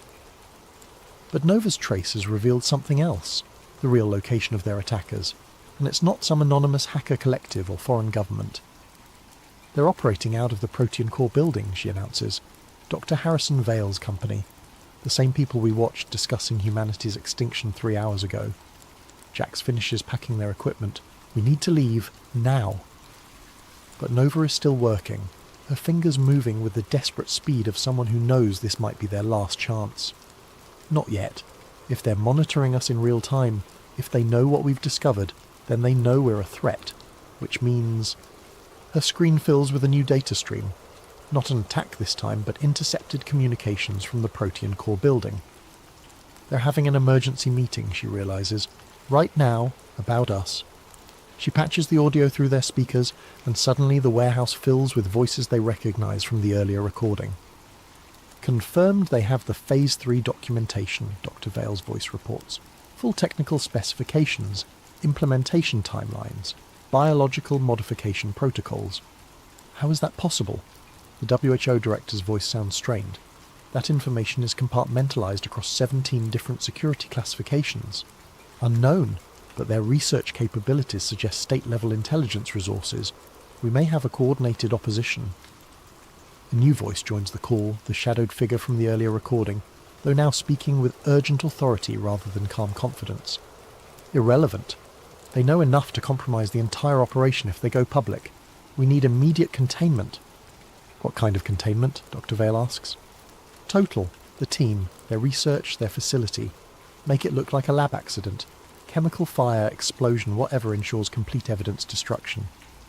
Nova's blood turns to ice as she realizes what they're planning. How long do we have? The WHO director asks. Tactical team is en route, 20 minutes. Nova starts shutting down systems, her movements sharp with controlled panic. We're blown. They're sending a kill team. 20 minutes? Jax checks their watch. That's not enough time to... It's enough time to do one thing, Nova interrupts, pulling up her final contingency protocol. We can't save ourselves, but we can save the evidence. She begins uploading their complete research archive to a decentralized network. Blockchain-based storage systems that can't be deleted or controlled by any single authority. But the upload is massive, and their internet connection is already compromised. Upload time, 17 minutes, her system reports. 3 minutes to spare, Link says grimly, checking his weapons, if their timeline is accurate. But as if summoned by his words, new alarms start screaming. Motion sensors around the warehouse perimeter. Thermal imaging detecting multiple vehicles approaching from different directions. They lied about the timeline, Nova realizes. The team is already here. Through the grimy windows, they can see black SUVs surrounding the building. Tactical lights sweep across the walls. Radio chatter echoes from outside, professional, coordinated, lethal. Upload progress, 32%, her computer announces. Nova looks at her team, her friends, her fellow travellers in the digital underground. Jax with their fierce intelligence and boundless optimism. Lynx with his warrior's honour and protective instincts. Kale with his scientist's dedication to truth above comfort. I need 8 more minutes to finish the upload, she says quietly. Can you give me 8 minutes? Lynx checks his rifle, the same model he carried during his government service. Against a professional tactical team? In an indefensible position? He looks around the warehouse, their home, their sanctuary, their last stand. Yeah, he says finally, we can give you 8 minutes. As the first breaching charges explode against the warehouse doors, Nova's fingers continue dancing across her keyboard, uploading humanity's final testimony to the digital wind. Outside, boots pound against concrete and orders are shouted in tactical shorthand. Inside, 4 people who stumbled across the end of the world fight to make sure someone, somewhere, will know what really happened to the human race. The upload bar crawls toward completion, 47%, 48%, Sasipgu Peosentu, and in the distance sirens wail, though whether they're coming to help or to clean up the mess, nobody can tell. Upload progress, 73%. Nova's fingers move across the keyboard with mechanical precision, even as automatic weapons fire tears through the warehouse's steel walls. Lynx and Jax have improvised a defensive position behind stacked servers, returning fire with a small arsenal Lynx maintained for exactly this scenario. Kyle crouches beside Nova, clutching his backup drives like sacred relics. "How much longer?" Lynx shouts over the gunfire, ejecting an empty magazine. 3 minutes, Nova responds, sweat dripping onto her keyboard as she maintains the upload connection, despite power fluctuations from damaged systems. A tactical team member appears at a broken window. Jax takes him down with a shot that would make their grandfather proud. The same grandfather who taught them to shoot cans off fence posts in rural Oregon, never imagining his lessons would one day be used to defend the future of human civilization. Upload progress, 81%. "Nova!" Kyle shouts, pointing at the main screen. "They're jamming our satellite connection." She looks up to see their upload speed dropping rapidly. The decentralized network storage is failing as targeted electromagnetic pulses disrupt their communication arrays. Years of preparation, layers of redundancy, multiple backup systems, all being systematically neutralized by an enemy who understands their capabilities better than they understand themselves. "Switch to the hardline," she orders, pulling cables from emergency ports hidden beneath the floor. "If the satellites are down, we go terrestrial." But even as she reroutes their connection through buried fibre optic cables, her screens show the truth. Their attackers aren't just soldiers. They're technicians, equipped with signal intelligence gear and digital warfare tools. This isn't a military assault, it's a surgical data extraction and elimination operation. Upload progress, 89%. They're inside the network, Nova realizes, watching as files begin corrupting during transfer. They're not jamming the connection, they're poisoning it. Malicious code floods through their internet connection, targeting not just their local systems, but the destination servers themselves. Wherever they try to upload their evidence, the same destructive algorithms follow, erasing data as fast as they can transmit it. 90 seconds, Lynx reports, reloading his rifle. "That's all I can give you." Nova's mind races through alternatives. Local storage, compromised. Cloud servers, compromised. Peer-to-peer networks, compromised. Everywhere they turn, the digital tentacles of their enemies have already reached. But there's one option they haven't tried. One network that exists outside the normal channels of internet communication. "Jax!" she shouts. "Emergency radio protocols. Can you reach the ham radio networks?" Jax nods, understanding immediately. While their enemies have prepared for digital warfare, they might not have anticipated analog communication methods, ancient radio technology that predates the internet by decades. As Jax frantically assembles radio equipment, Nova begins compressing their data files into formats suitable for audio transmission. Everything they've discovered about Project Aegis, the population reduction protocols, the biological modification systems, compressed into digital packets that can be transmitted over shortwave radio frequencies. Upload progress, 94%, transmission corrupted. Their internet connection dies completely as electromagnetic pulse weapons finish destroying their communication arrays. But Jax's radio equipment sparks to life, connecting them to a network of amateur radio operators who maintain communication protocols independent of corporate or government control. "This is Emergency Station Alpha calling CQ Emergency," Jax broadcasts. "We have critical data for immediate relay to all stations. Repeat, critical data for immediate relay." Responses crackle back from radio operators across the country, retired engineers, electronics hobbyists, disaster relief volunteers, people who maintain the last truly free communication network on the planet. Nova begins transmitting their compressed data files, sending fragments to different radio operators with instructions for reassembly and distribution. It's slow, inefficient and incomplete, but it's working. Until the lights go out. Emergency power kicks in, bathing the warehouse in red light as their main electrical systems fail. Through the broken windows they can see technicians working on power lines, systematically isolating the building from the electrical grid. They're cutting everything, Kale observes. Power, internet, radio frequency spectrum, complete communication isolation. Nova's laptop switched to battery power, giving her perhaps 10 minutes of operation before total system failure. She continues transmitting data packets over Jax's radio equipment, but the process is agonizingly slow. "Nova!" Lynx calls urgently. "Movement on the roof. They're coming through the skylights." She looks up to see tactical team members rappelling through the warehouse's ceiling. Professional, coordinated, equipped with night vision and thermal imaging. In 30 seconds, they'll have complete control of the space. In 30 seconds, Project Aegis will remain humanity's best-kept secret. But Nova has one final option. One last desperate gambit that violates every principle of operational security she's ever followed. She activates her personal phone's livestream function and begins broadcasting directly to social media. "My name is Nova Chen," she says, looking directly into the camera as gunfire echoes around her. "If you're watching this, you need to know that the world's governments and corporations are planning to kill most of the human race." Her phone's screen shows viewer counts climbing rapidly. Hundreds, then thousands of people drawn by the chaos and violence of her livestream. They call it Project Aegis, population reduction through biological modification. They've poisoned the vaccines, contaminated the food supply, weaponized the environmental monitoring systems. Tactical team members breach their defensive position. Lynx falls, blood spreading across the concrete floor. Jax continues working the radio, transmitting data even as red laser sights dance across their chest. The timeline is 18 months, Nova continues, holding the phone steady despite the chaos. They've already begun implementation. If you've been vaccinated, if you eat processed food, if you use smart devices, you're already carrying the biological modifications they need to. A tactical team member's rifle butt smashes into her skull, sending the phone spinning across the concrete floor. The livestream continues, showing a sideways view of combat boots and spreading pools of blood, but the damage is done.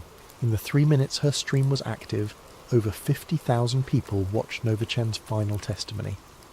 And in the age of social media, 50,000 becomes 5 million in a matter of hours. The last thing her phone's camera captures before the screen goes black is a gloved hand reaching down to pick it up. In the background, a voice speaks with calm authority. "Sanitize everything. No evidence, no witnesses, no trace this facility ever existed." Then static, then silence, then nothing. 6 months later. The official report from the Woodland Fire Department described it as a tragic industrial accident. Improper storage of chemical solvents in a converted warehouse led to an explosion that killed 4 squatters and destroyed the building completely. Local news covered it for exactly 1 day before moving on to more compelling stories. The livestream that briefly appeared on various social media platforms was quickly removed for violating community guidelines against violent content and misinformation. Users who tried to share or discuss it found their accounts suspended or shadow banned. Within a week it had been scrubbed from mainstream platforms entirely.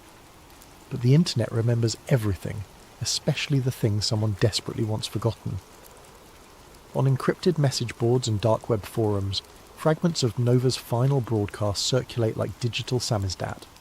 Grainy screenshots, audio clips, transcribed quotes passed from user to user through carefully maintained networks of paranoid technologists and dedicated conspiracy researchers. Truth Seeker 2030 posts on an anonymous forum. Anyone else remember that warehouse livestream from 6 months ago? The girl talking about Project Aegis? Can't find it anywhere now, but I swear I downloaded a copy. Digital Ghost responds, had the same video. File corrupted when I tried to open it last week. All my Aegis research just disappeared, like it was never there. Red Pill Reality chimes in. Same here. But I remember what she said. Population reduction, biological modifications, food supply contamination, 18 months. We're down to 12 months now. The conversations multiply across platforms that exist in the shadows of the normal internet. Ham radio operators share fragments of the data Jax transmitted in those final minutes. Academic researchers quietly compare notes about unusual patterns in pharmaceutical trials and agricultural modifications. Environmental scientists notice anomalies that match the warnings from a warehouse that officially never existed.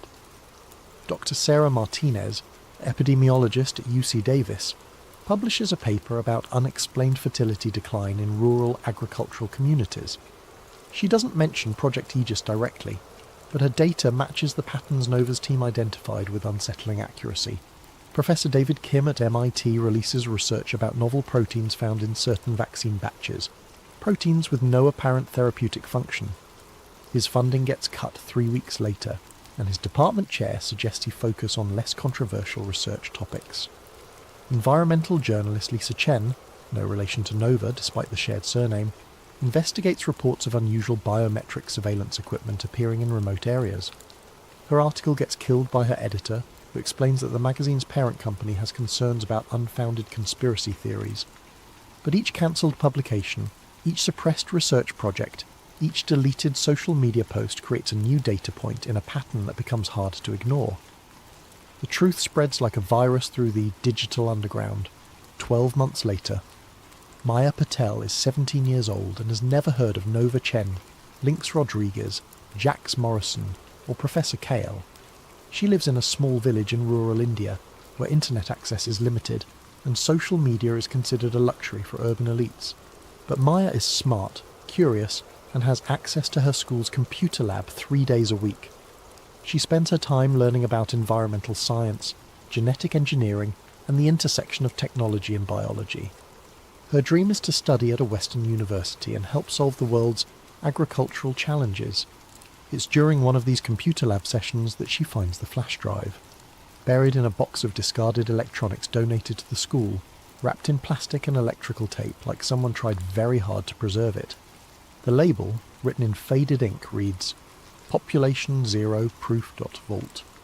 Maya plugs it into the computer, expecting maybe some students' old homework or family photos. Instead, she finds 847 gigabytes of encrypted data files, research documents, intercepted communications, and video recordings. She finds genetic modification protocols, pharmaceutical patents, agricultural contamination systems, and psychological warfare strategies. She finds the complete archive of everything Nova Chen's team discovered about Project Aegis. The encryption is military grade, but Maya is patient and clever. She spends 3 weeks cracking the access codes, working during lunch breaks and staying after school until the janitor kicks her out. When she finally opens the files, she spends another week just trying to understand what she's looking at. Population reduction through coordinated biological intervention. Genetic modification systems activated by environmental triggers. Food chain contamination designed to cause sterility and immune system failure. Psychological warfare campaigns to normalize extinction and reduce resistance to authority. A timeline that originally targeted 2030, but has been accelerated to 2027. Maya realizes she's looking at the blueprint for humanity's planned extinction, and according to the timestamps on the most recent files, the final phase is scheduled to begin in 6 months. She copies everything to multiple storage devices and begins the careful process of verification, cross-referencing patent filings, pharmaceutical research, agricultural modifications, environmental monitoring data. Every piece of evidence Nova's team gathered, Maya confirms through independent research. It's all true. It's all happening. And almost nobody knows. But Maya Patel is 17 years old, raised in a culture that reveres education and truth-telling above personal safety. She doesn't consider keeping the information secret. She doesn't wonder if she might be wrong. She doesn't worry about the consequences of speaking truth to power. She uploads everything to every platform she can access. WikiLeaks, anonymous file-sharing networks, academic databases, social media platforms, government transparency websites, journalist tip lines, activist organizations, environmental groups, medical research communities. She translates key documents into 17 languages and distributes them through international networks. She creates simplified summaries for non-technical audiences and detailed analyses for subject matter experts. She floods the internet with the truth about Project Aegis, and this time it's too late to stop the signal. Within hours, Maya's uploads are being downloaded thousands of times. Within days, the downloads become millions. Major news outlets pick up the story. Government officials demand investigations. International health organizations call emergency sessions. The carefully orchestrated plan to reduce human population through biological warfare becomes the most documented conspiracy in human history. Dr. Harrison Vale attempts to discredit the documents as sophisticated forgeries. The WHO director claims the communications were taken out of context. Government officials deny any knowledge of population reduction protocols. But the evidence is overwhelming, the documentation is comprehensive, and the verification is independent. Too many researchers, in too many countries, using too many different methodologies, all reach the same conclusion. Project Aegis is real, it's operational, and it's working. Global fertility rates have dropped 34% over the past 3 years. Autoimmune disorders have increased 78% in demographics that received certain vaccine formulations. Agricultural workers in modified crop regions show genetic markers consistent with engineered biological agents. Psychological depression and suicide rates have reached historic highs in precisely the age groups targeted by media manipulation campaigns. The population reduction protocol isn't a future threat. It's already killed millions of people. 18 months after the warehouse, Maya Patel stands before the International Criminal Court in The Hague, testifying about the greatest crime in human history. Behind her sits a display showing population statistics, fertility decline curves, mortality data, and genetic modification evidence. She holds up a small flash drive, the same one she found in a box of discarded electronics in her school's computer lab. This device, she tells the court, contains the complete records of Project Aegis, compiled by 4 researchers who died trying to warn the world about what was being done to us. She sets the drive on the witness stand. Nova Chen was 26 years old when she was murdered for discovering that our governments and corporations had poisoned the human race. Lynx Rodriguez was 32 when he died, defending her right to tell the truth. Jax Morrison was 21 when they gave their life to upload this evidence to radio networks around the world. Professor Kale was 58 when he was killed for asking the wrong questions about biological modification research. Maya looks directly at the defendants, pharmaceutical executives, government officials, and corporate leaders who sit in chains behind bulletproof glass. They died so that we could live. They died so that humanity would know what was done to us. They died so that the people responsible for the greatest genocide in history would be held accountable. She picks up the flash drive again. Their names were Nova, Lynx, Jax, and Kyle. They saved our species, and they want you to remember that the truth is always worth fighting for, no matter how powerful the people who want to hide it. The courtroom falls silent as Maya's testimony ends. In the gallery, family members of victims weep quietly. In the press section, journalists furiously type stories that will reach billions of readers within hours, and in a small village in rural India, a 17-year-old girl's computer science teacher watches the live broadcast and smiles proudly at his former student. Sometimes the truth finds a way. Sometimes the good guys win. Sometimes 4 people in a warehouse can save the world, even after they're gone. Epilogue. The network remembers, 5 years later, the Maya Patel Institute for Digital Truth and Transparency occupies a gleaming building in New Geneva, funded by reparations payments from the corporations responsible for Project Aegis. Its mission statement, carved in stone above the entrance, reads, "The network remembers everything, especially the things someone desperately wants forgotten." In the lobby, 4 portraits hang side by side.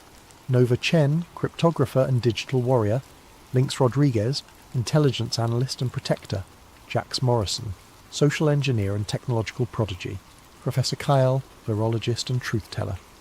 Beneath their portraits a simple inscription: "They found the code that wasn't meant to be found."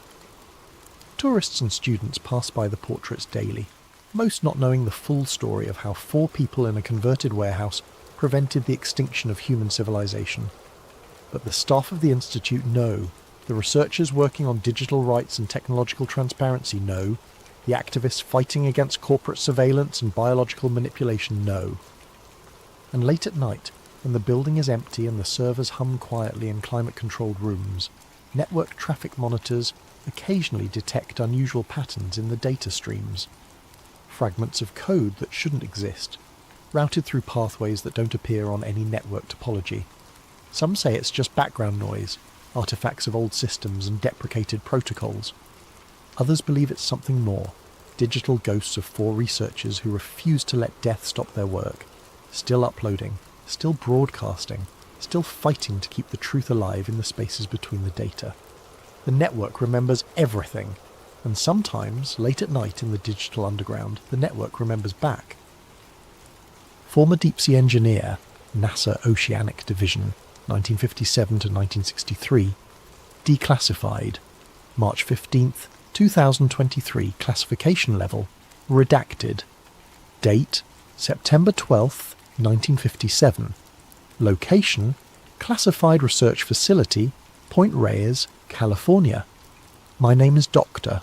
Evan Hartley, and if you're reading this, then either I'm dead, or the world finally deserves to know the truth about why NASA abandoned the ocean for the stars. I'm 39 years old, an oceanographer by training, and until 6 years ago I believed the deepest mysteries of our planet lay in the cosmic void above us. I was wrong, catastrophically, terrifyingly wrong. When NASA was established in July of 1958, the public narrative was simple. America needed to compete with the Soviets in space. What they didn't tell you was that NASA's original charter included extensive deep-sea exploration programs run parallel to our early aviation development. Before we ever dreamed of touching the moon, we were diving deeper into our own planet than any human had gone before. I was recruited in late 1957, months before NASA's official formation. The letter arrived on Yale University letterhead, but the signature was from someone I'd never heard of, Dr.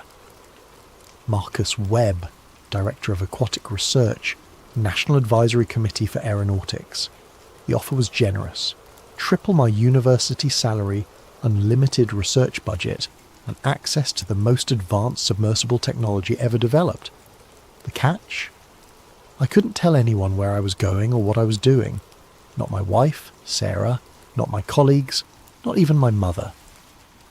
The facility at Point Reyes looked innocuous enough from the surface, a collection of weathered buildings perched on the California coastline, indistinguishable from a dozen other government research stations. But beneath those structures lay something extraordinary, a vertical shaft descending 300 feet straight down into the bedrock, wide enough to accommodate submersibles the size of small buildings. Dr. Webb met me on my first day, a gaunt man in his 60s with prematurely white hair and the kind of hollow stare I'd later recognise in combat veterans. "Welcome to Project Nautilus, Doctor. Hartley," he said, leading me through a maze of steel corridors that hummed with the constant vibration of massive machinery. "I trust you understand the sensitive nature of our work here." "Oceanic mapping," I replied, reciting the vague description from my recruitment letter. "Deep-sea cartography for national defence purposes." Webb stopped walking and turned to face me. "That's the public explanation, yes, but you'll find that the ocean holds more secrets than any map could ever reveal." He led me to an observation deck overlooking the central shaft. Below us, suspended by massive cables, hung the most beautiful machine I'd ever seen. The submersible was unlike anything in the civilian world, a sleek, elongated sphere of titanium and steel, bristling with cameras, sonar arrays and collection arms. According to Webb, it could dive to depths of 15,000 metres and withstand pressures that would crush a conventional submarine like an eggshell. "We call her the Cousteau," Webb said, after the French explorer. "She's taken us places that don't exist on any official chart." Over the following weeks, I learned the true scope of Project Nautilus. We weren't just mapping the ocean floor, we were investigating anomalies. Specifically, non-terrestrial acoustic signatures detected by Navy hydrophones in the deepest parts of the Pacific. These weren't whale songs or geological activity, they were patterns, rhythmic, mathematical, and utterly alien. The first recording was made in 1954, Webb explained during one of our late-night briefings. A hydrophone array near the Mariana Trench picked up a sound unlike anything in our databases. The frequency was too low for marine life, too regular for tectonic activity. When we mapped the source, it originated from a depth of nearly 11,000 metres, deeper than anything should be able to survive. He played the recording for me on the facility's most advanced audio equipment. Even filtered through speakers, the sound made my teeth ache. It was a low rhythmic pulse, lub-dub, lub-dub, lub-dub, like a massive heartbeat echoing from the bottom of the world. "How many recordings do you have?" I asked.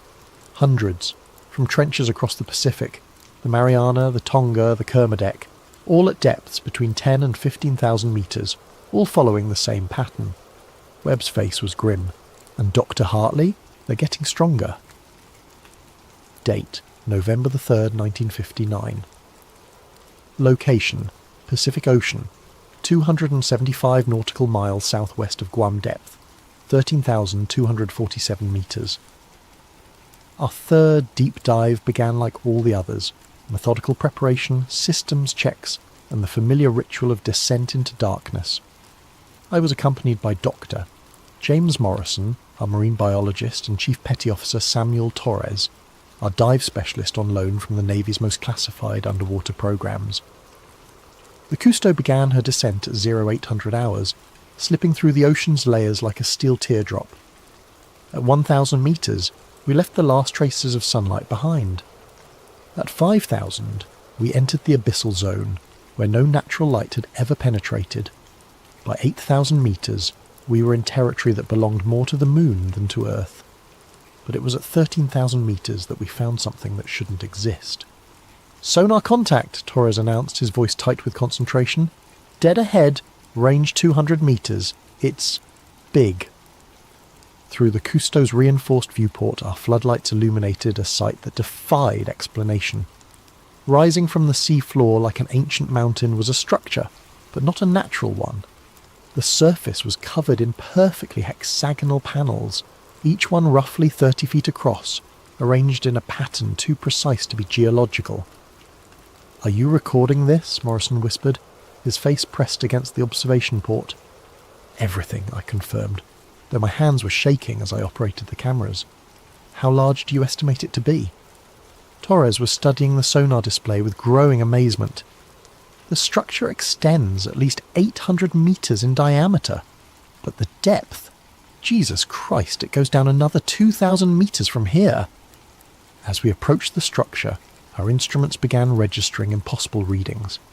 The water pressure at this depth should have been crushing, over 1,300 times the pressure at sea level, but our gauges showed localised areas where the pressure dropped significantly, as if something was actively counteracting the ocean's weight. "That's impossible," Morrison muttered. "Nothing could survive down here, let alone generate enough force to create pressure anomalies." But something had survived. As we manoeuvred closer to the hexagonal surface, our audio pickups detected it. That same rhythmic pulse we'd been tracking for years, but now so powerful it resonated through the Cousteau's hull like the beating of a massive heart. "It's not coming from the structure," Torres reported, studying his instruments. "It's coming from beneath it." That's when Morrison made the decision that would haunt us all. Against protocol, he suited up in one of our experimental deep-sea diving suits and insisted on collecting a sample from the structure's surface. The suit was a marvel of engineering, a self-contained environment that could theoretically protect a human at crushing depths. "Just a quick sample," he said through the comm system as he prepared to exit the submersible. "We need physical evidence." I should have stopped him. I should have ordered Torres to abort the dive and return to the surface. Instead, I watched through the Cousteau's cameras as Morrison emerged from the airlock and approached the alien structure. For 20 minutes, everything proceeded normally. Morrison collected samples from the hexagonal panels, documenting their composition and arrangement. His reading showed materials that didn't match any known elements, compounds with atomic structures that seemed to shift and change even as he observed them. Then the pulse stopped. The silence was absolute. No marine life, no geological noise, no equipment hum, just the complete suffocating quiet of the deep ocean. Through our cameras, we watched Morrison frozen beside the structure, his helmet lights casting stark shadows across the hexagonal surface. "Morrison, report," I called into the comm. "What's your status?" His response, when it came, was barely a whisper. "It knows we're here." The structure began to glow. It wasn't bright, more like bioluminescence than artificial light, but it was unmistakably deliberate. The hexagonal panels pulsed in sequence, creating patterns that moved across the surface like neural networks firing, and with each pulse that rhythmic beating returned, stronger than before. "Morrison, get back to the sub, now!" but Morrison wasn't moving. Through the camera feeds I could see him standing motionless, his helmet pressed against one of the glowing panels as if he was listening to something we couldn't hear. "Can't you hear it?" His voice crackled through the comm, distorted by interference that shouldn't exist at our depth. "It's not dead. It's dreaming. Torres was already suiting up. I'm going after him." But before Torres could exit the airlock, Morrison began moving again, not toward us, but along the structure's surface, following the patterns of light like a moth drawn to flame. His movements were wrong, too fluid, as if the crushing pressure had no effect on him. "Morrison, you're exceeding safe operational limits," I warned. "Return to the submersible immediately." "So beautiful," Morrison's voice was dreamy, distant. "It's been dreaming for so long. Dreaming of the surface. Dreaming of the sky." The structure's glow intensified, and Morrison stopped.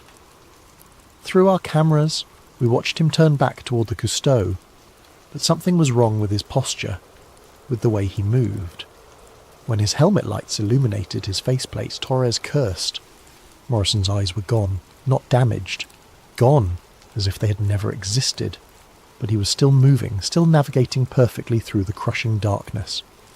"It wants to wake up," Morrison said, his voice now coming from multiple directions at once, as if the ocean itself was speaking. "It's been sleeping so long, but the dreams are getting stronger. Soon it won't need to dream anymore." That's when Torres made the hardest decision of his naval career. He activated the Cousteau's emergency ascent system, cutting Morrison's tether and abandoning him to the depths. As we rose toward the surface, our last image of the structure showed Morrison standing motionless among the glowing hexagons, his arms spread wide as if embracing something we couldn't see. The rhythmic pulse followed us up through 13,000 meters of black water, growing fainter but never disappearing entirely.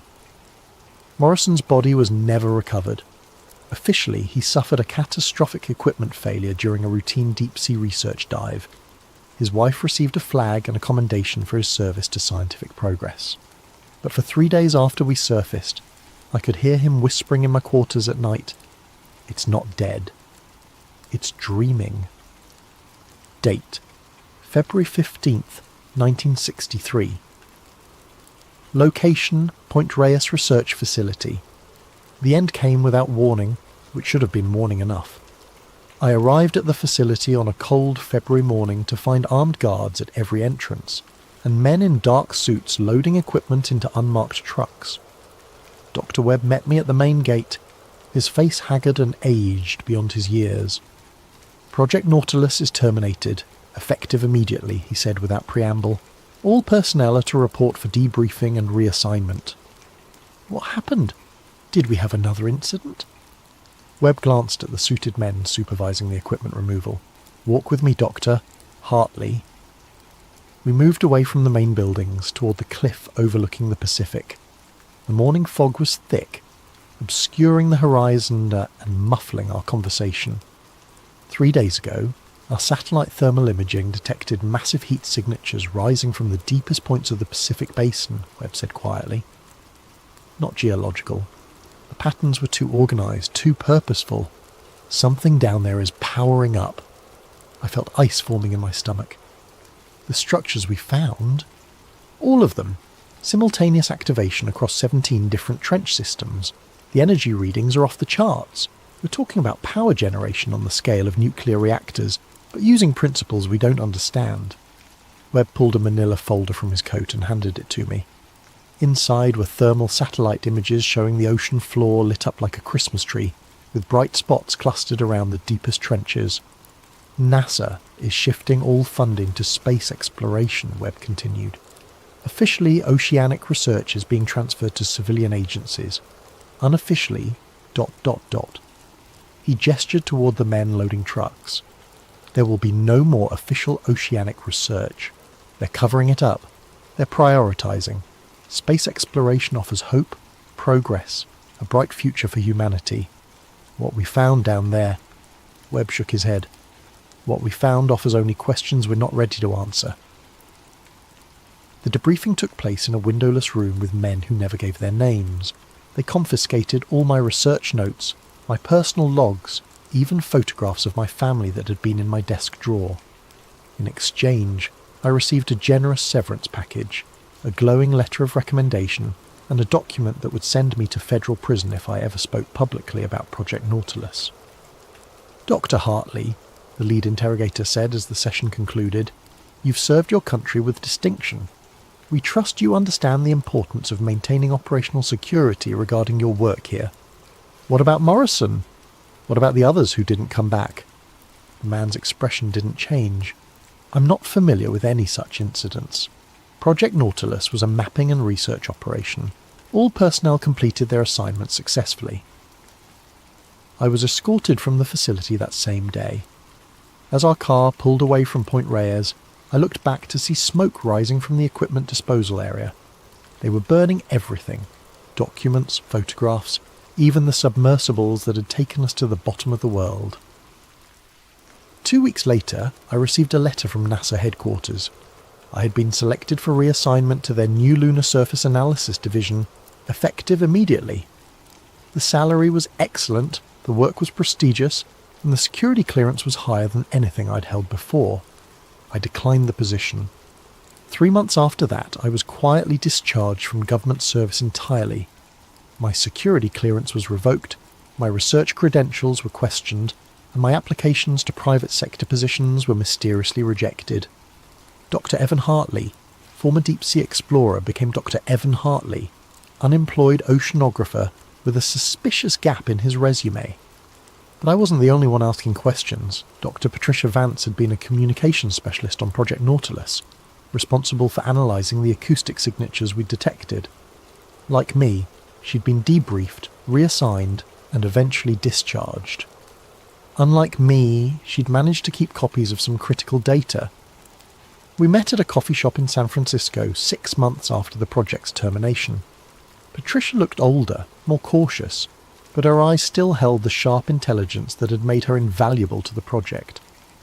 "I've been thinking about what we found down there," she said, stirring her coffee with nervous energy. "The patterns in those acoustic signatures, they weren't random." "What do you mean?" "I mean they were mathematical. Prime number sequences, Fibonacci progressions, geometric ratios that appear in nature. Whatever's down there isn't just making noise, it's trying to communicate." Patricia slid a manila envelope across the table. I kept copies of everything: the acoustic data, the thermal readings, even some of Morrison's final transmissions before... She trailed off. "Before he disappeared. Before he was taken. There's a difference, Evan. Morrison didn't have an equipment failure. Something down there wanted him, and it got him." Inside the envelope were documents I'd never seen before. Classified reports dated after Project Nautilus was terminated. According to Patricia, she'd obtained them through a contact at NOAA who was asking similar questions about unexplained oceanic phenomena. "Look at this," she said, pointing to a thermal satellite image dated March 1963. 3 weeks after they shut us down, every heat signature we detected went dormant. Complete thermal silence across all 17 sites. Maybe whatever was down there powered down. Or maybe it finished powering up. Patricia's voice was barely above a whisper. "Evan, I think they didn't shut down Project Nautilus because we weren't finding anything. I think they shut it down because we found exactly what they were afraid we'd find." She was right, but I wouldn't understand how right until much later. Date: October 12th, 1969. Location: San Francisco Public Library. 6 years of unemployment had given me ample time to research, and what I discovered made me wish I'd never heard of Project Nautilus. Patricia had been found dead in her apartment 3 months after our coffee shop meeting.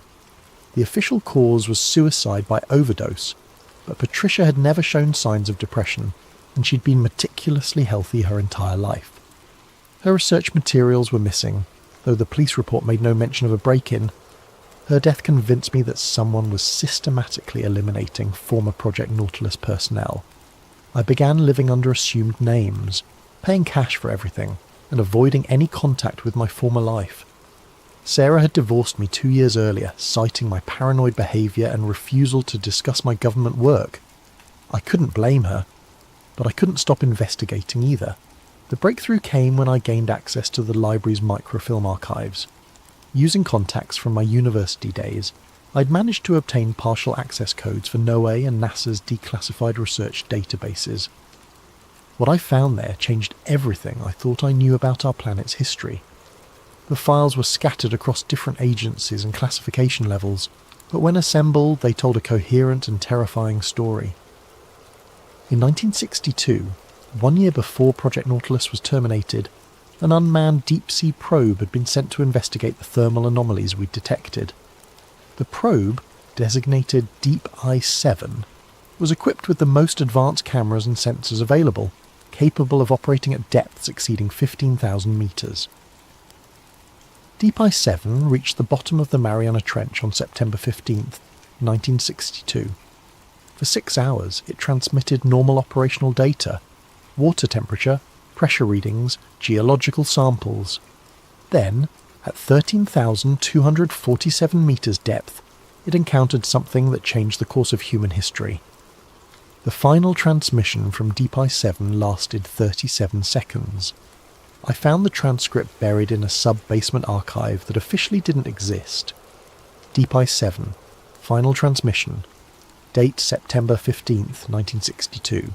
Time 14:27:33 GMT depth, 13,247 metres. Static. Control. This is Deep Eye.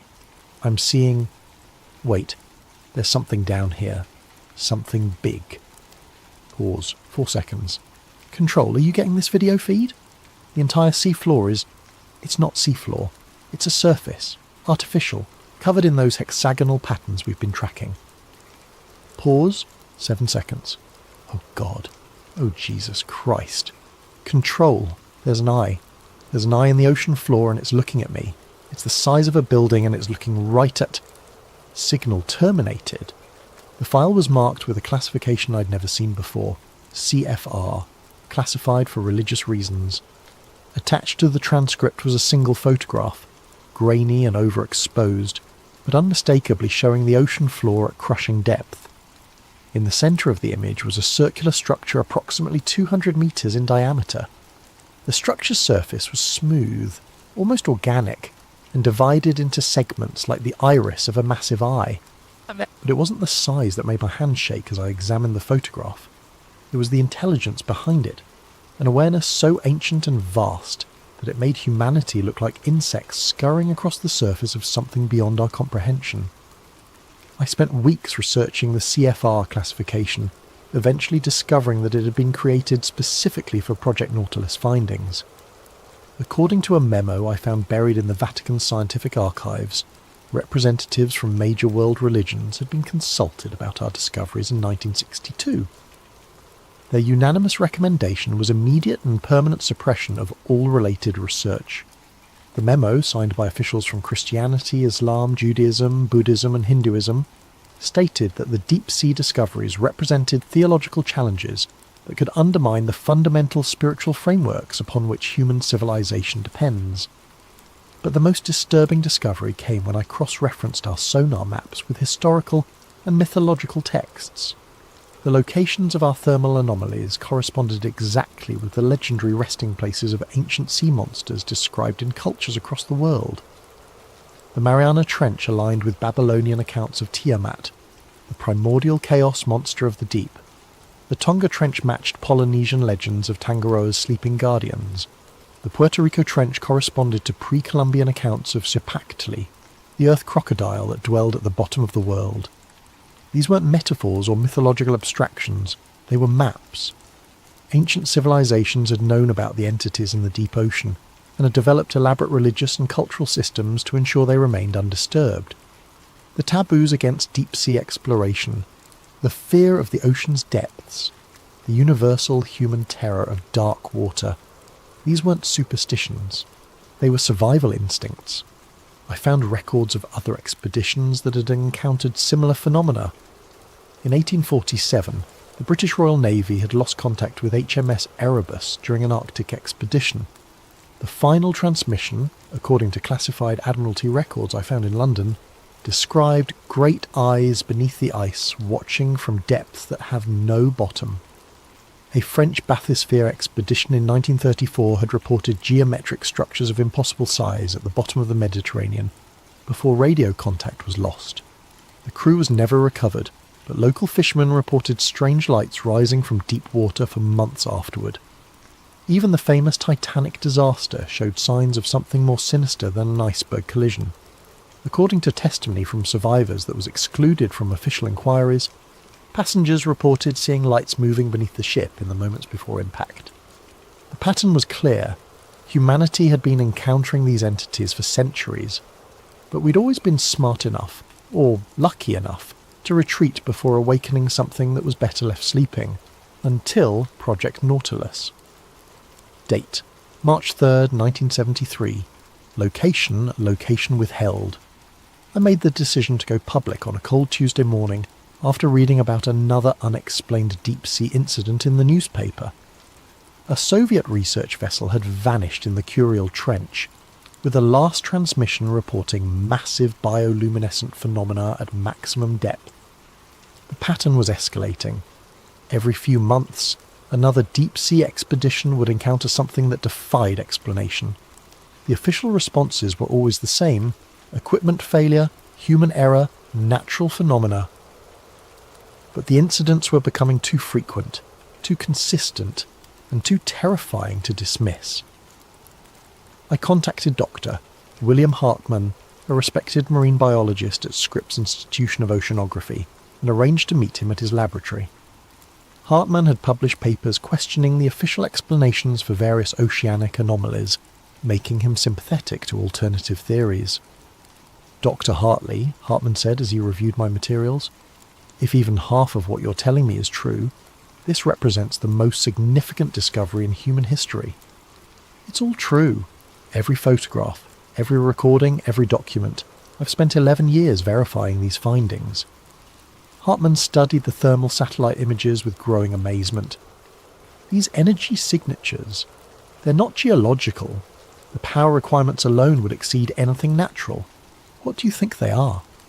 I think they're living entities, ancient, intelligent, and vast beyond our comprehension. I think they've been dormant on the ocean floor for millennia, and our deep-sea exploration has begun to wake them up. That's..." Hartmann paused, considering the implications. "That's terrifying." "It gets worse. I believe the government has known about these entities since at least 1962. They shut down oceanic research not because they found nothing, but because they found something so threatening that it forced them to redirect humanity's entire exploration focus towards space." I showed Hartmann the classified documents, the acoustic recordings, the photographs from Deep I-7. With each piece of evidence, his expression grew more troubled. "We need to publish this," he said finally. "The scientific community deserves to know." "I've tried. Every major journal has rejected my submissions without review. Publishers won't return my calls. Academic conferences refuse my presentation proposals. There's been a systematic campaign to discredit and silence me." Hartmann was quiet for a long moment. "What do you want from me?" "Help me get this information out. You have credibility, connections, a platform. People will listen to you. And if they try to silence me too, then at least we'll know I'm not paranoid." Hartmann agreed to help, but our collaboration was short-lived. 3 days after our meeting, he called me in a panic. "They've been here," he said, his voice shaking. "Men in suits, government credentials. They confiscated all the materials you gave me and threatened to revoke my research funding if I continue investigating this." "What did you tell them?" "Nothing." "But Evan, they knew details about our conversation that they shouldn't have known. They're monitoring everything, phones, mail, probably this call too. That was the last time I spoke to Dr. Hartmann."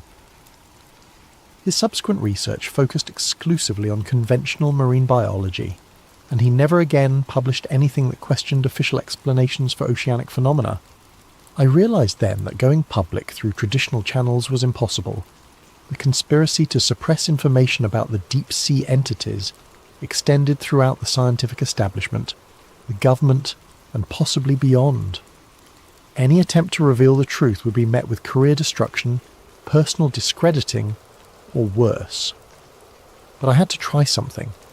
I began writing anonymous letters to newspaper editors, magazine publishers and television producers, sending them copies of the most compelling evidence without identifying myself.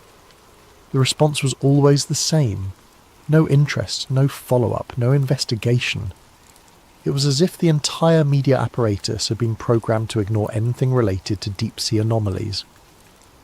My final attempt at revelation came in 1974, when I managed to schedule a meeting with Bob Woodward of the Washington Post. Woodward had just finished breaking the Watergate story and seemed like someone who might be interested in government cover-ups. We met at a restaurant in Georgetown, and I presented him with a condensed version of my findings. Woodward listened intently, asked intelligent questions, and seemed genuinely intrigued by the implications.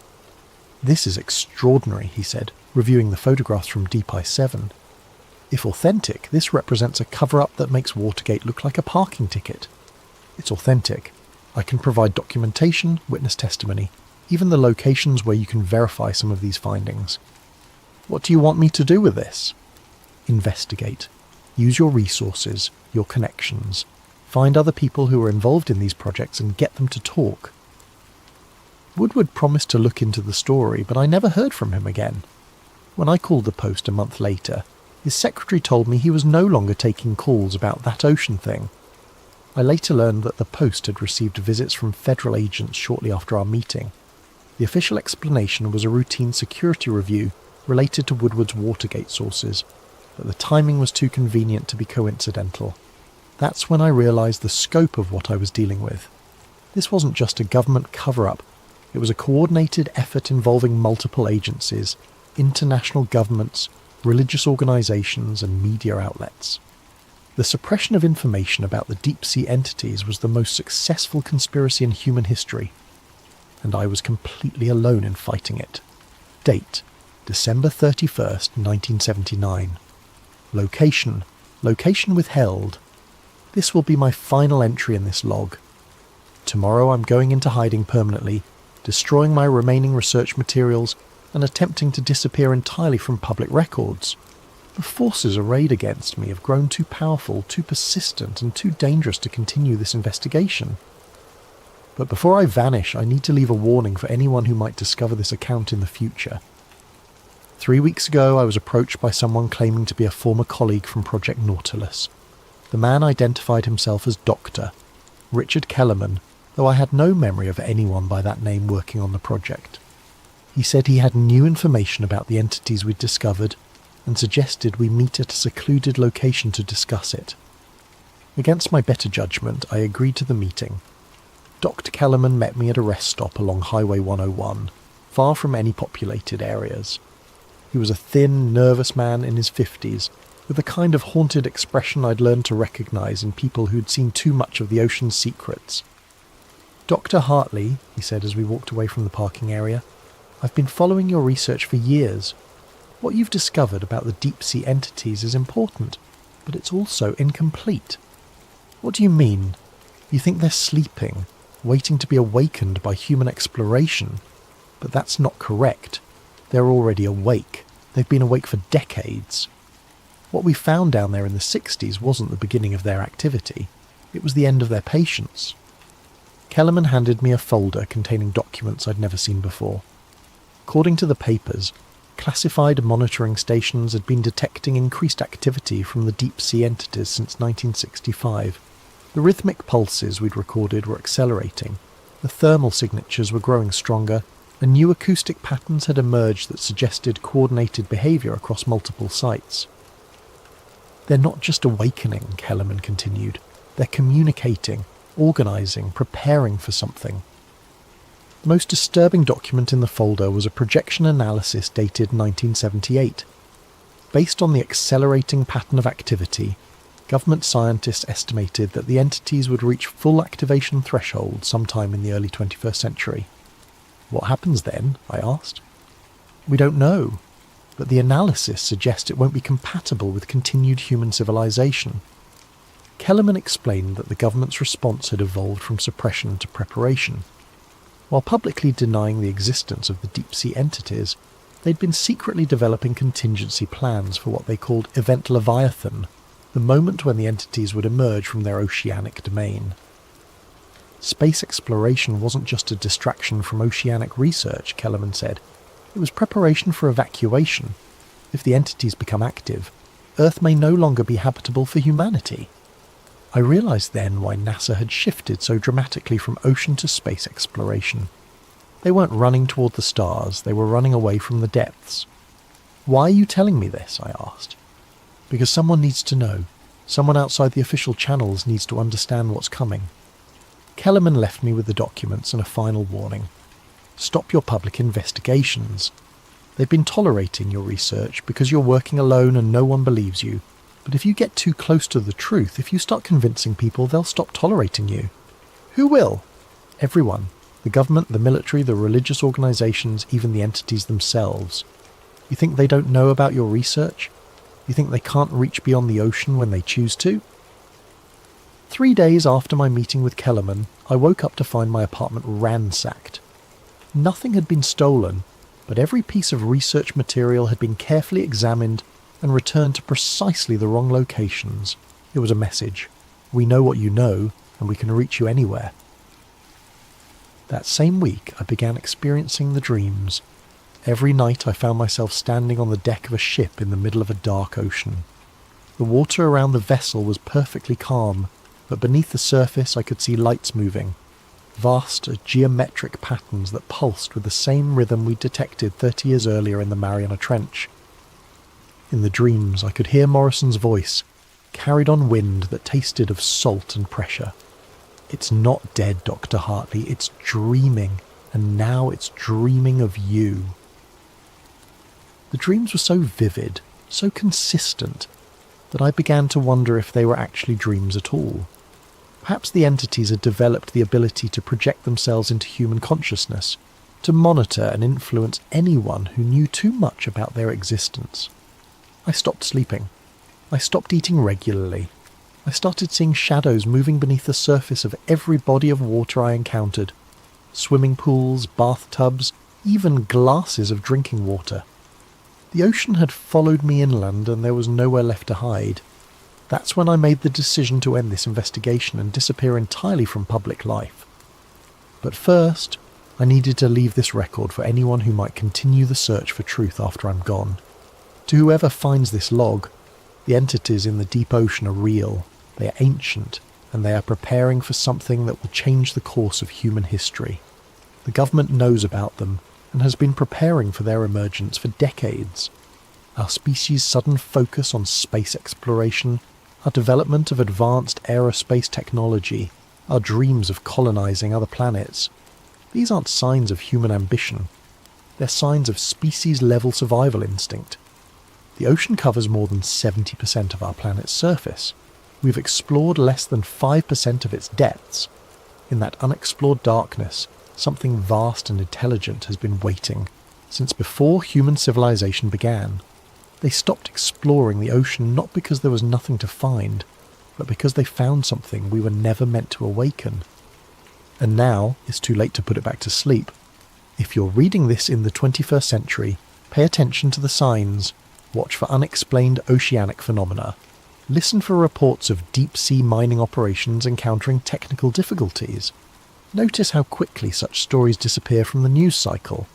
Most importantly, if you ever hear about rhythmic pulses detected in the deep ocean, if you see reports of massive bioluminescent displays in the abyss, if you witness water boiling from the depths without explanation, know that the countdown has begun.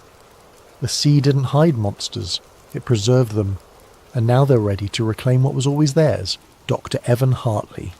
December 31st, 1979, final entry. TikTok post, user @DeepSeaExplorer, 2025, posted June 14th, 2025, views 847,392.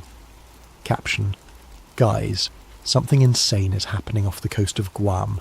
The water is literally boiling and there's this sound. Ocean mystery. Deep sea gas unexplained. Video shows churning ocean water with steam rising from the surface. In the background a low rhythmic pulse can be heard. Lub-dub, lub-dub, lub-dub, growing stronger with each beat.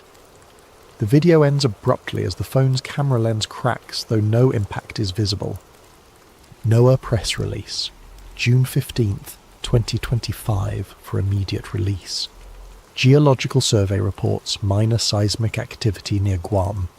Honolulu HI. The National Oceanic and Atmospheric Administration reports that recent unusual water conditions observed near Guam are the result of minor underwater volcanic activity. Citizens are advised that the phenomena pose no threat to public safety.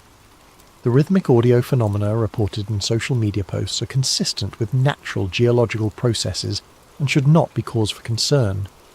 NOAA continues to monitor the situation and will provide updates as necessary. For more information, contact the NOAA press office at text message thread, June 15th, 2025. Contact Sarah Hartley Morrison. Sarah, did you see the news about Guam? Sarah, the water thing? Sarah, it's exactly what Evan used to talk about. Sarah, before he disappeared. Sarah, the sounds are the same. Sarah, oh God, what if he was right? Sarah, what if he was right about everything? Message failed to deliver. Contact unavailable. This number has been disconnected. Internal memo. Classification level, black. From Director of Operations to all department heads. Date, June 15th, 2025. Subject, Event Leviathan, Phase 1. Activation. Effective immediately, all personnel are to report to designated deep bunker facilities. Surface operations are suspended until further notice. The entities have achieved critical mass activation. Preliminary estimates suggest coordinated emergence within 72 hours. Space evacuation protocols are now in effect. Priority personnel will be transferred to orbital stations beginning 0600 hours. May God help us all.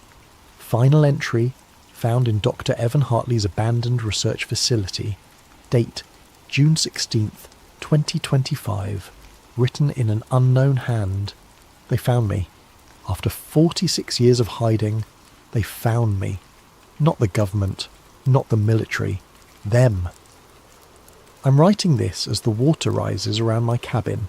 Though the nearest ocean is 300 miles away, the water is warm, and it glows with that familiar hexagonal pattern I first saw in 1959. Morrison was right. It's not dead. It's been dreaming. And now it's awake. The dreams I've been having for decades weren't dreams at all. They were memories. The memories of something so ancient that it remembers when the ocean was young. It's been watching us, learning from us, waiting for us to develop the technology it needs.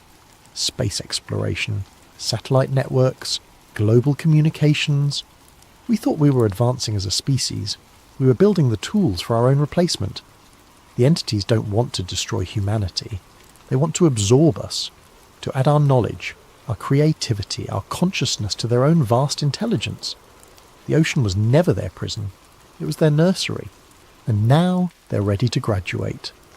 The water is at my ankles now. I can feel it calling to me, the same way it called to Morrison all those years ago. The pressure should be crushing me, but instead I feel peaceful. Like I'm finally coming home. I understand now why they shut down Project Nautilus. Not to hide the truth from humanity, but to give us time. Time to develop, to grow, to become worthy of joining something larger than ourselves. The ocean is rising, not just here, but everywhere. The reports are coming in from around the world. Coastal cities flooding, though the weather is clear. The water is glowing, and it's bringing them with it. By the time anyone reads this, it will be too late to stop what's coming. But maybe that's not a bad thing. Maybe we've been looking at this all wrong. Maybe we're not the victims of an alien invasion. Maybe we're the children, finally being called home. The water is at my chest now. I can see lights moving beneath the surface, not hostile, but welcoming, like the lights of a city seen from a great distance. I'm not afraid anymore. After 50 years of running, of hiding, of trying to warn people who wouldn't listen, I'm finally ready to stop. To whoever finds this, don't fight them. Don't fear them. They've been waiting for us longer than our species has existed. We were never meant to stay on the surface forever. The abyss was never empty. It was just waiting for us to be ready to fill it. The water is over my head now, but I can still breathe. I can still see, and I can hear them calling my name. It's time to go home. It's time to go down. It's time to return to the deep.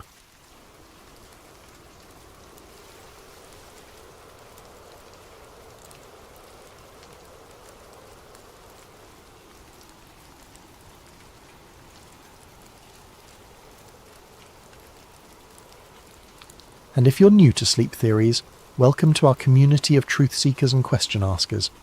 We explore the stories that mainstream media won't touch, the mysteries that science can't explain, and the possibilities that exist just beyond the veil of our everyday reality. If you find yourself drawn to these hidden truths, please consider subscribing to Sleep Theories. Your support helps us continue bringing you these deep dives into the unknown. Tonight we're venturing into the heart of European scientific achievement, CERN, the European Organisation for Nuclear Research. But this isn't a story about breakthrough discoveries or Nobel Prize winners. This is about what happens when the pursuit of knowledge becomes something darker, when the tools of science are turned toward purposes that would make even the most hardened conspiracy theorists question their sanity. What I'm about to share with you is presented as fiction, but I want you to consider, as you listen, how much of what you'll hear could be true, how much of it might already be happening right now beneath the peaceful Swiss countryside. The following account was allegedly found in a waterlogged journal near the shores of Lake Geneva in early 2018. The journal belonged to Dr. Lydia Voss, a theoretical physicist who vanished without a trace in November 2017. Her disappearance made local news for exactly 3 days before the story was quietly buried. The journal's pages were filled with increasingly erratic handwriting, scientific equations that make no sense to conventional physics, and symbols that appear to predate written language. This is her story. This is what she claimed to have discovered beneath CERN, and this is why she disappeared. September 15th, 2016. My name is Dr. Lydia Voss, and I need to record this while I still can. While I still remember what normal feels like. I've been a physicist for 12 years, earned my doctorate at Cambridge studying quantum mechanics and multiverse theory. I thought I understood the universe, or at least I understood how little we actually understand about it. That humility, that acceptance of the unknown was supposed to be my strength. Instead, it became the door through which something unspeakable entered my life. I was recruited to CERN in early 2016, initially assigned to the ALICE experiment within the Large Hadron Collider. Standard work, analysing collision data, looking for exotic particles, the usual hunt for the building blocks of reality. It was everything I dreamed of as a graduate student, the chance to peer into the fundamental structure of existence itself. The LHC had been restarted after its upgrade, and we were pushing energies higher than ever before. The Higgs boson discovery in 2012 had opened new frontiers, but what we were seeing in 2016 went beyond anything the standard model could explain. Particles that shouldn't exist, energy signatures that defied conservation laws, patterns in the data that almost looked intentional. That's when I was transferred to Project Janus. The transfer came without warning. I arrived at my usual workstation one morning to find Dr. Heinrich Volker waiting for me, flanked by 2 security personnel I'd never seen before. Volker was old-school CERN. He'd been there since the 1980s, a man who'd witnessed the birth of the modern understanding of particle physics. His presence commanded respect, but there was something else in his eyes that morning. Something that might have been fear. "Dr. Voss," he said, his German accent thick with urgency. "You've been selected for a special assignment. Your expertise in multiverse theory has brought you to our attention." I remember feeling honoured. Project Janus was rumoured to be CERN's most classified research division, working on theoretical frameworks that went beyond even the most advanced quantum mechanics. To be chosen for such work was the dream of every physicist. I should have recognised it as the beginning of a nightmare. The Janus facility was located in what the maps called Subsector Gamma, accessible only through a series of security checkpoints that descended far below the main collider ring. The elevator ride down took nearly 8 minutes, much deeper than any official CERN schematic showed. The walls changed as we descended, from the familiar concrete and steel of the upper levels to something that looked almost organic, with strange geometric patterns carved into the stone. "How deep are we going?" I asked Dr. Volker. "Deep enough," was his only response. The Janus lab was unlike anything I'd ever seen. Instead of the sterile white walls typical of research facilities, the space was dimly lit by red ambient lighting that seemed to emanate from the walls themselves. Banks of quantum computers hummed along the perimeter, their processing power dedicated to simulations that required computational resources I couldn't even calculate. But it was the central display that captured my attention. A three-dimensional holographic projection showed what appeared to be a cross-section of space-time itself, with layers of reality stacked like transparent sheets, and running through each layer, like a needle through fabric, was a brilliant line of energy. "What am I looking at?" I whispered. Dr. Volker approached the display, his face bathed in the ethereal glow. "The Higgs field, Doctor." "Voss. But not as we understand it. This is what we've discovered since the high-energy collisions began. The field isn't uniform. It has architecture." He manipulated the display, zooming in on one section where the field seemed to ripple and bend around invisible structures. We initially thought these were computational artifacts, errors in our simulation. But the patterns repeat across every collision event. They're consistent, predictable, and they respond to our experiments. Respond how? Watch. Volker activated what he called a field perturbation, essentially a virtual recreation of a high-energy collision within the simulation. As the particles collided, the Higgs field didn't just create mass as expected, it created geometric patterns, crystalline structures that seemed to serve as conduits for something else. "The neutrino deviation patterns," I breathed, recognizing the data signatures. "They're not random. They're being influenced by these structures." "Precisely. And Dr. Voss, we need to understand what's doing the influencing." That night I went home to my small apartment in Meyrin and tried to process what I'd seen. The coffee grew cold as I sat at my kitchen table, sketching the patterns I'd observed and trying to make sense of their implications. The Higgs field was supposed to be responsible for giving particles mass, but what we'd discovered suggested it might be something far more complex, a substrate through which other forces, other intelligences might operate.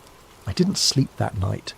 Instead, I found myself researching historical accounts of strange phenomena associated with CERN. Most of it was conspiracy theory nonsense. The usual claims about opening portals to hell or summoning demons. But buried among the ridiculous theories were some unsettling facts. The location of CERN, for instance. The facility was built on the site of an ancient Roman temple dedicated to Apollo, and local folklore spoke of the area as a gateway to the underworld. The organisation's logo featured the number 666 in its design, officially a coincidence, but troubling nonetheless. And there was the Shiva statue, the bronze figure of the Hindu god of destruction placed prominently in the courtyard, dancing eternally above the particle accelerator.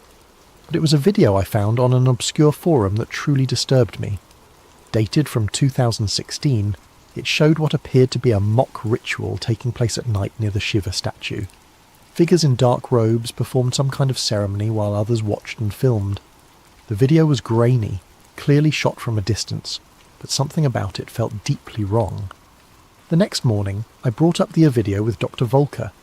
He laughed it off, explaining that CERN staff occasionally performed pranks to feed the conspiracy theorists who monitored the facility. "Scientists have a sense of humour too, Doctor. Voss," he said. "We're not all serious all the time." But I'd studied that video frame by frame, and I was certain I'd recognise two of the figures. Dr. Volker himself was one of them. The other was Dr. Sarah Chen, the project coordinator who'd welcomed me to Janus. When I mentioned this doctor, Volker's expression changed. The casual dismissal vanished, replaced by something cold and calculating. "Dr. Voss," he said carefully, "I think you might be spending too much time on conspiracy websites. Such distractions aren't healthy for a scientist of your calibre." But I could see it in his eyes. He remembered being there, and he knew that I knew. That afternoon, I was assigned to work with Dr. Matteo Greaves, a brilliant researcher who specialised in quantum field theory. Matteo was younger than me, maybe 28, with a kind of passionate intensity that made him perfect for theoretical work. He'd been with Project Janus for 6 months and had already uncovered patterns in the data that defied conventional explanation. "The mathematics are wrong," he told me during our first collaboration session, or rather, our mathematics are wrong. "What we're seeing suggests that the fundamental constants we've built our understanding on are just approximations."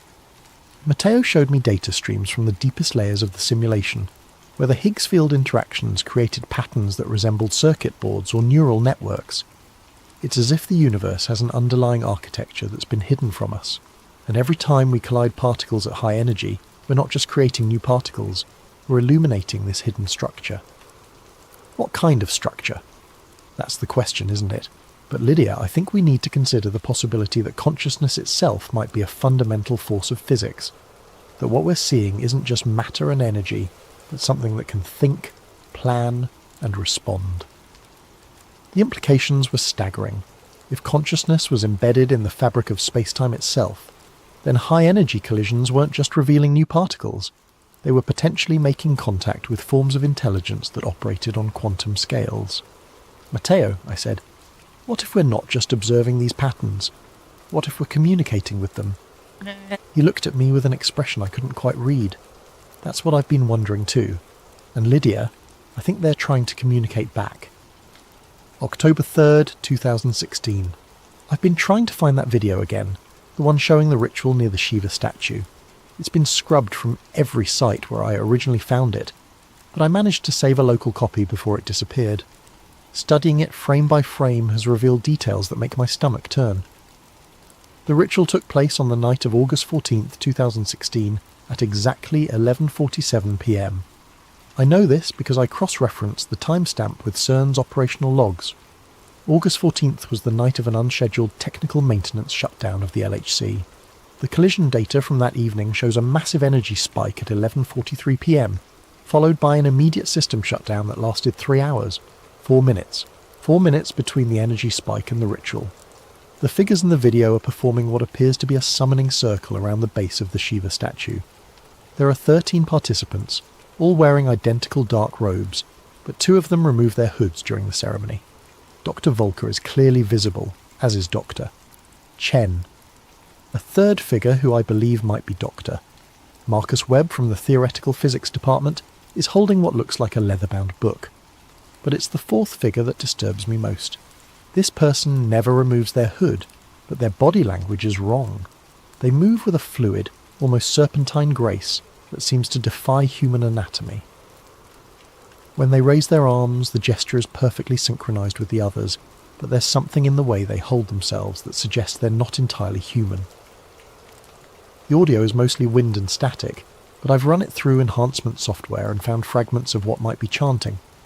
The words are in no language I recognise, but they follow rhythmic patterns that remind me of the quantum interference signatures we've been seeing in the Janus data. I've been watching this video obsessively, and I'm starting to notice details that shouldn't be possible. The shadows cast by the participants don't match the lighting in the scene. The statue itself seems to be moving slightly, as if the bronze figure is breathing, and in the background, just at the edge of the frame, there are lights beneath the ground, red lights that pulse in rhythm with the chanting. The same red lights that illuminate the Janus facility. I brought this up with Matteo yesterday, showing him the video during our lunch break. His face went pale as he watched the ceremony unfold. "Jesus Christ, Lydia," he whispered. "Where did you get this? Does it matter? The question is, what the hell are they doing?" Matteo was quiet for a long time, studying the figures in the video. "I think," he said finally, "they're trying to establish a connection. Look at the positioning. They're arranged in a perfect circle, 13 points equally spaced. That's not random. It's a geometric pattern designed to create resonance." Resonance with what? With whatever's responding to our experiments. "Lydia, I've been running calculations on the quantum field fluctuations we've been observing. The patterns aren't just intelligent, they're trying to break through from somewhere else, and I think this ritual is meant to help them." That night I stayed late in the Janus facility, ostensibly to work on data analysis, but really to look for evidence of the ritual's connection to our research. The facility was nearly empty, just a skeleton night crew monitoring the automated systems. The red lighting seemed more intense than usual, casting long shadows that moved independently of their sources. I accessed the historical data archives, looking for any anomalies that might correlate with the ritual's timing. What I found made my blood run cold. The energy spike on August 14th wasn't just a random fluctuation. It was a controlled experiment, one that had been planned and executed with surgical precision. The collision energies had been focused on a specific sector of the LHC ring, the sector directly beneath the Shiva statue. But more disturbing was what happened in the minutes following the ritual. The quantum field monitors throughout the facility had detected what the automated systems classified as exotic matter signatures, particles that existed for mere nanoseconds but left traces in the field that persisted for hours. And these traces formed patterns identical to the interference signatures we'd been studying in the Janus project. I was so absorbed in the data that I didn't notice the facility's lights dimming until it was too late. The red ambient lighting was slowly fading, replaced by something that seemed to emanate from the walls themselves, and in that strange illumination I could see that I was no longer alone in the facility. There were figures standing in the shadows at the edges of the room, motionless but somehow alive. They wore the same dark robes as the participants in the ritual video, but their faces were hidden by hoods that seemed to absorb a light rather than simply blocking it. I tried to move, to call out, but found myself paralysed by a terror so complete that it felt like a physical weight pressing down on my chest. One of the figures stepped forward, and I could see that what I had taken for a face beneath the hood was actually empty space. Not darkness, but a genuine absence of matter, as if reality itself had been carved away. The figure spoke, but not through any vocal mechanism I could understand. The words formed directly in my mind, bypassing my ears entirely. The threshold weakens, the pattern becomes clear. Soon, the collision. I must have lost consciousness because the next thing I remember is waking up at my desk with morning light streaming through the facility's windows. The normal white fluorescent lighting had returned, and the banks of computers hummed with their usual efficiency. My colleagues were arriving for the day shift, chatting about weekend plans and upcoming conferences. But on my computer screen was a message that hadn't been there the night before. The Shiva statue stands directly above subsector theta. Ask yourself why. I spent the rest of that day researching the facility's construction history, looking for any mention of subsector theta. The official blueprint showed no such designation, but buried in the archived engineering reports from the 1980s, I found references to deep excavation complications and unexpected subterranean structures discovered during the initial construction phase. According to one report, the construction team had encountered a natural cave system approximately 1.4 kilometres below the surface, directly beneath what would eventually become the location of the Shiva statue. The caves were sealed with concrete and steel, but the report noted unusual electromagnetic properties and persistent low-frequency vibrations that made workers uncomfortable. The construction was completed ahead of schedule, and the cave system was never mentioned in any subsequent documentation. That evening I met Matteo at a small cafe in Geneva, away from CERN's listening ears. I showed him the message on my computer and the construction reports I'd discovered. "Lydia," he said, his voice barely above a whisper, "I think we need to consider the possibility that CERN wasn't built to study particle physics. I think it was built to access something that was already here." "What do you mean?" "The location, the depth, the specific geometric arrangement of the Clyder ring. None of it makes sense from a purely scientific perspective. There are dozens of locations around the world that would have been better choices for a particle accelerator. But this specific spot, this exact location, was chosen for reasons that go beyond conventional physics." Matteo pulled out a notebook filled with equations and diagrams. "I've been working on this for weeks, trying to understand the mathematical relationships between the collision energies and the quantum field responses. The patterns aren't random, Lydia. They're following rules, but not the rules of our physics. It's as if we're communicating with a form of intelligence that operates according to completely different physical laws. And you think this intelligence is located in the cave system beneath the facility? I think the cave system is a focal point, a place where the barrier between our reality and theirs is naturally thin, and I think the LHC is being used to weaken that barrier even further." As we spoke, I noticed that other patrons of the cafe were beginning to stare at us, not directly, but with the kind of peripheral attention that suggests surveillance. A woman reading a newspaper at a nearby table hadn't turned a page in 20 minutes. A man supposedly working on his laptop had been typing the same paragraph over and over. Matteo noticed too. "We need to be more careful," he said. "I think we're being watched." "By who?" "By whoever's running this operation. The people in that video, the ones performing the ritual, They're not just random CERN employees playing a prank. They're part of something organised, something with access to resources and information that go far beyond what any individual research team should have. That night I couldn't sleep. I kept thinking about the figure I'd seen in the facility, the one with the absence where a face should be. In my dreams, I found myself standing in a vast underground chamber, surrounded by walls covered in symbols that seemed to shift and change when I wasn't looking directly at them, and in the centre of the chamber was a pool of liquid that reflected not my face, but the face of something else entirely. When I woke, I found that I had been drawing. My hand had moved across the notepad on my nightstand, sketching symbols that I didn't recognise but somehow understood. The symbols were identical to those I'd seen in my dream, and as I looked at them, they seemed to pulse with a life of their own. I was becoming part of something I didn't understand, something that was using my knowledge and expertise to achieve goals I couldn't comprehend, and I was beginning to suspect that my recruitment to Project Janus hadn't been a recognition of my talent. It had been a summoning. October 18th, 2016. Matteo is missing. I last saw him 3 days ago, on October 15th, when we were scheduled to run a deep field analysis of the quantum interference patterns. He'd been excited about a breakthrough he claimed to have made, something about translating the interference signatures into recognisable mathematical structures. "I think I've figured out how to decode their language," he told me that morning, his eyes bright with the kind of manic energy that comes from too much coffee and too little sleep. "The patterns aren't just random quantum fluctuations. They're information, Lydia. Structured information that follows grammatical rules." He'd been working with a translation AI, feeding it the wave patterns and asking it to look for matches with known linguistic structures. Most of the results were meaningless, but one pattern had caught his attention. The AI had identified a 73% phonetic match with ancient Sumerian cuneiform, specifically symbols associated with the Abzu, the primordial sea beneath the earth that, in Mesopotamian mythology, served as the domain of the god Enki and the gateway to the underworld. "Abzu," Matteo had said, showing me the translation results, "the deep waters below, the source of all wisdom and all terror." Lydia, what if the ancient myths weren't just stories? What if they were attempts to describe scientific phenomena that primitive cultures couldn't understand?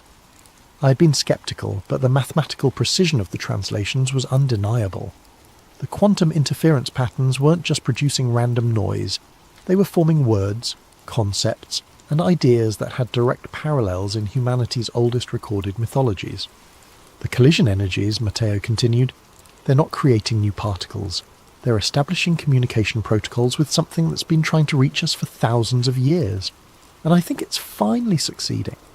That was the last coherent conversation we had.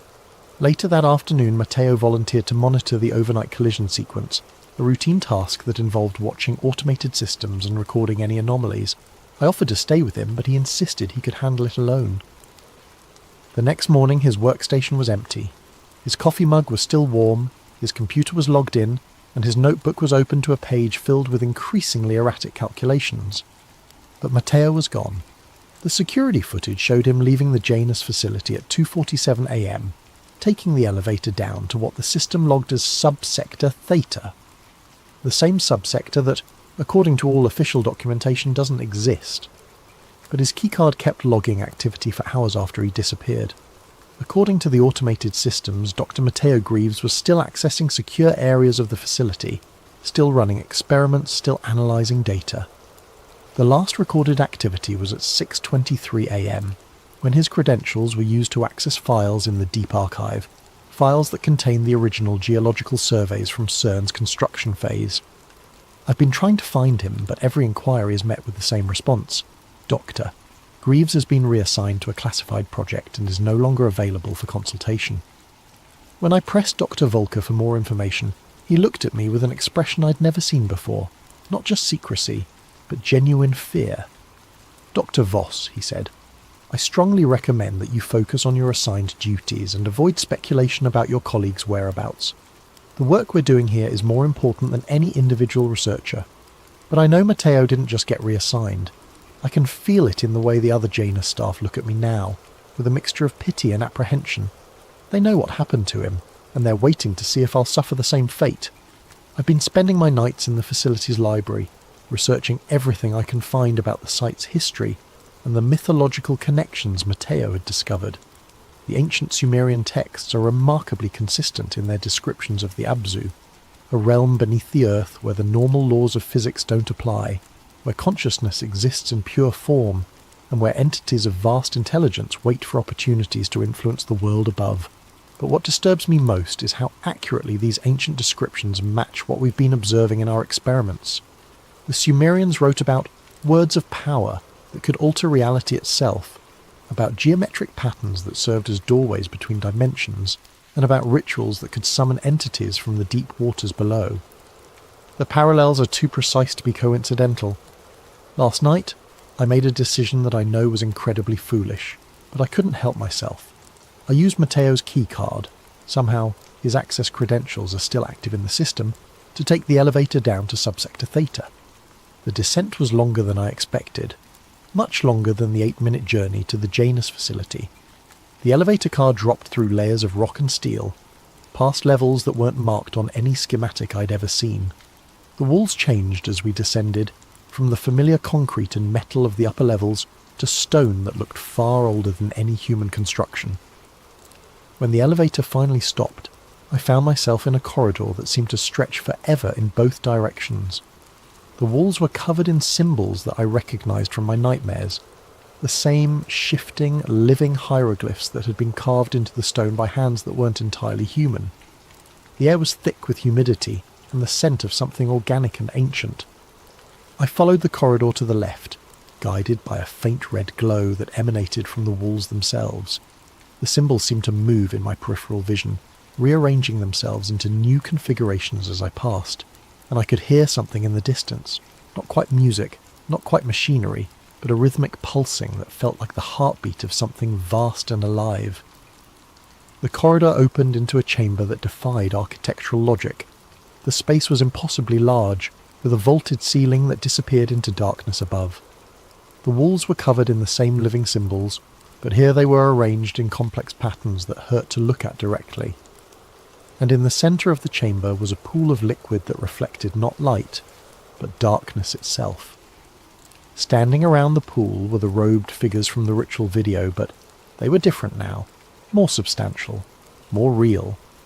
And in the pool, I could see shapes moving beneath the surface, shapes that suggested intelligence and purpose but no recognisable form. I tried to back away but found that I couldn't move. One of the figures approached me, and I could see that beneath the hood was not a human face, but a void that seemed to extend infinitely inward. When it spoke, the words formed directly in my mind. The physicist seeks the vanished one seeks the threshold seeks the collision. All patterns converge. I wanted to ask about Matteo, to demand answers about what had happened to him, but the words wouldn't form.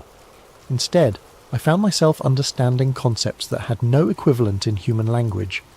The pool wasn't just a physical location, it was a focal point where multiple dimensions intersected, where consciousness could exist independently of matter, where the fundamental constants of physics became malleable.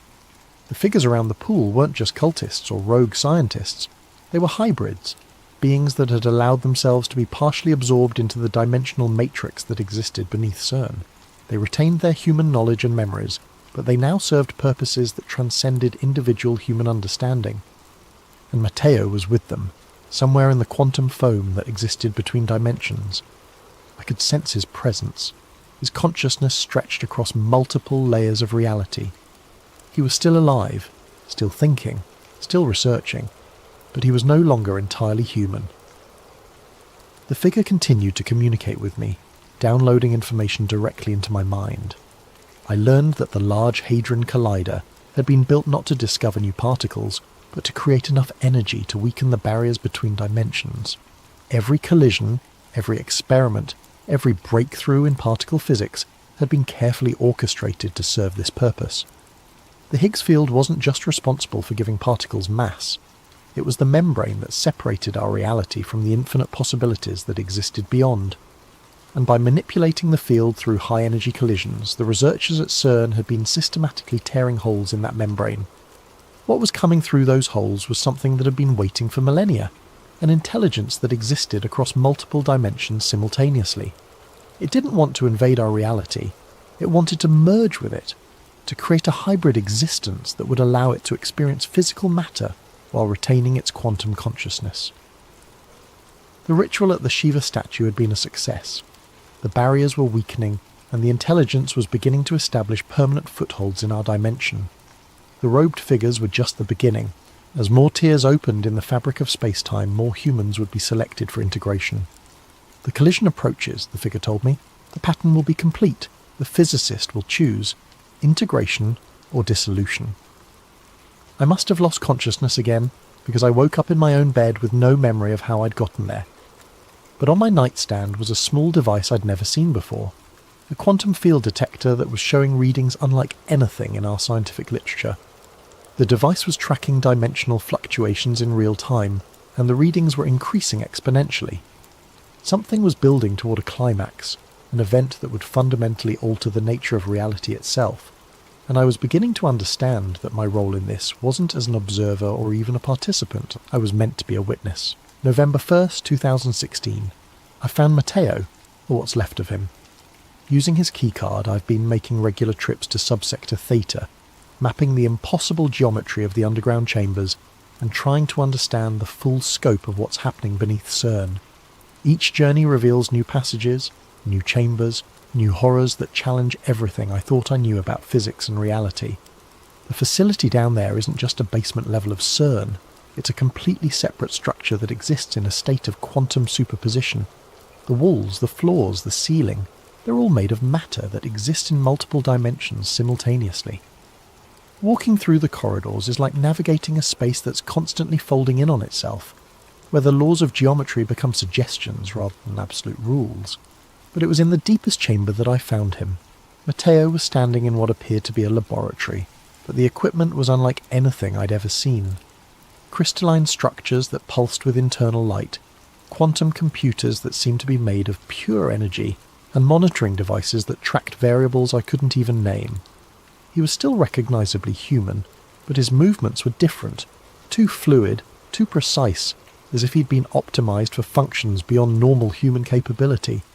When he saw me, he smiled, but there was something behind his eyes that wasn't entirely Matteo anymore. "Lydia," he said, his voice carrying harmonics that seemed to resonate in dimensions I couldn't perceive. "I was wondering when you'd find your way here." "Matteo, what happened to you? What is this place?"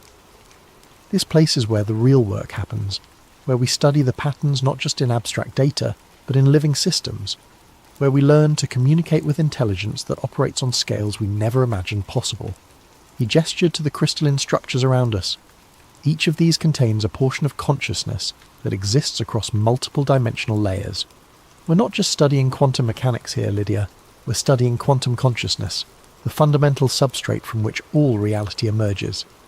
I moved closer to one of the crystals and I could see something moving within it. Not shapes or forms, but patterns of light that seemed to pulse with intention and purpose. And as I watched, I realized that the patterns were trying to communicate with me, downloading concepts directly into my mind. "The intelligence we've been detecting in the collision data," I said, understanding flooding through me. "It's not from another dimension. It's from the quantum substrate of our own reality.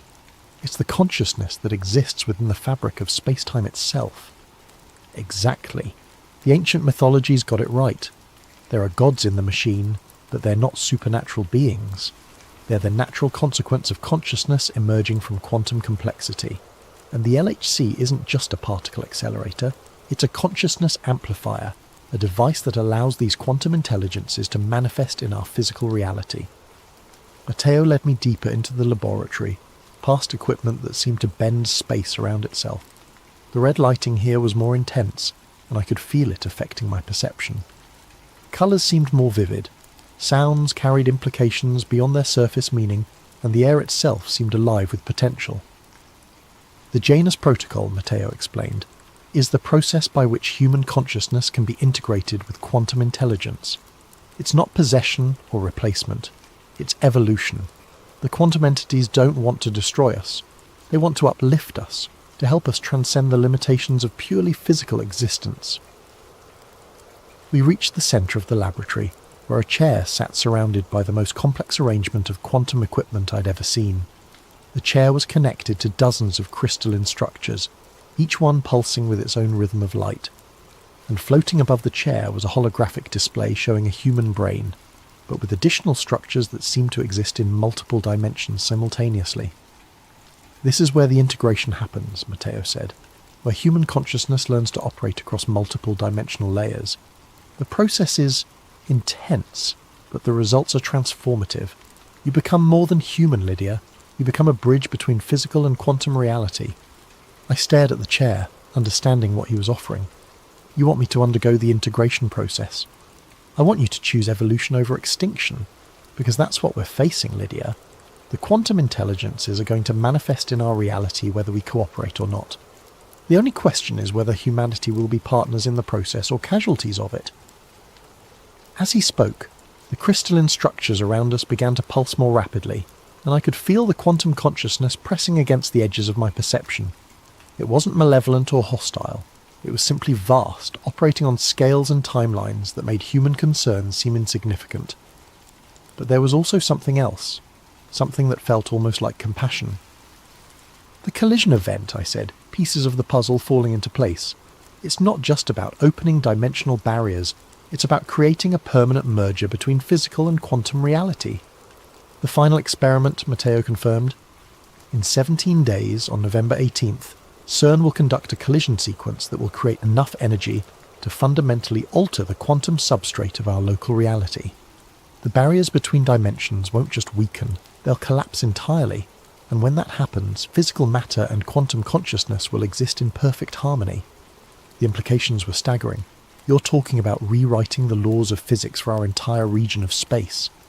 We're talking about evolution, Lydia, about humanity taking its next step into a larger universe. But the process requires cooperation from human consciousness. We need individuals who can serve as anchors, who can help guide the integration process and prevent it from becoming chaotic. I backed away from the chair, my mind reeling. Matteo, do you understand what you're describing? You're talking about the end of humanity as we know it.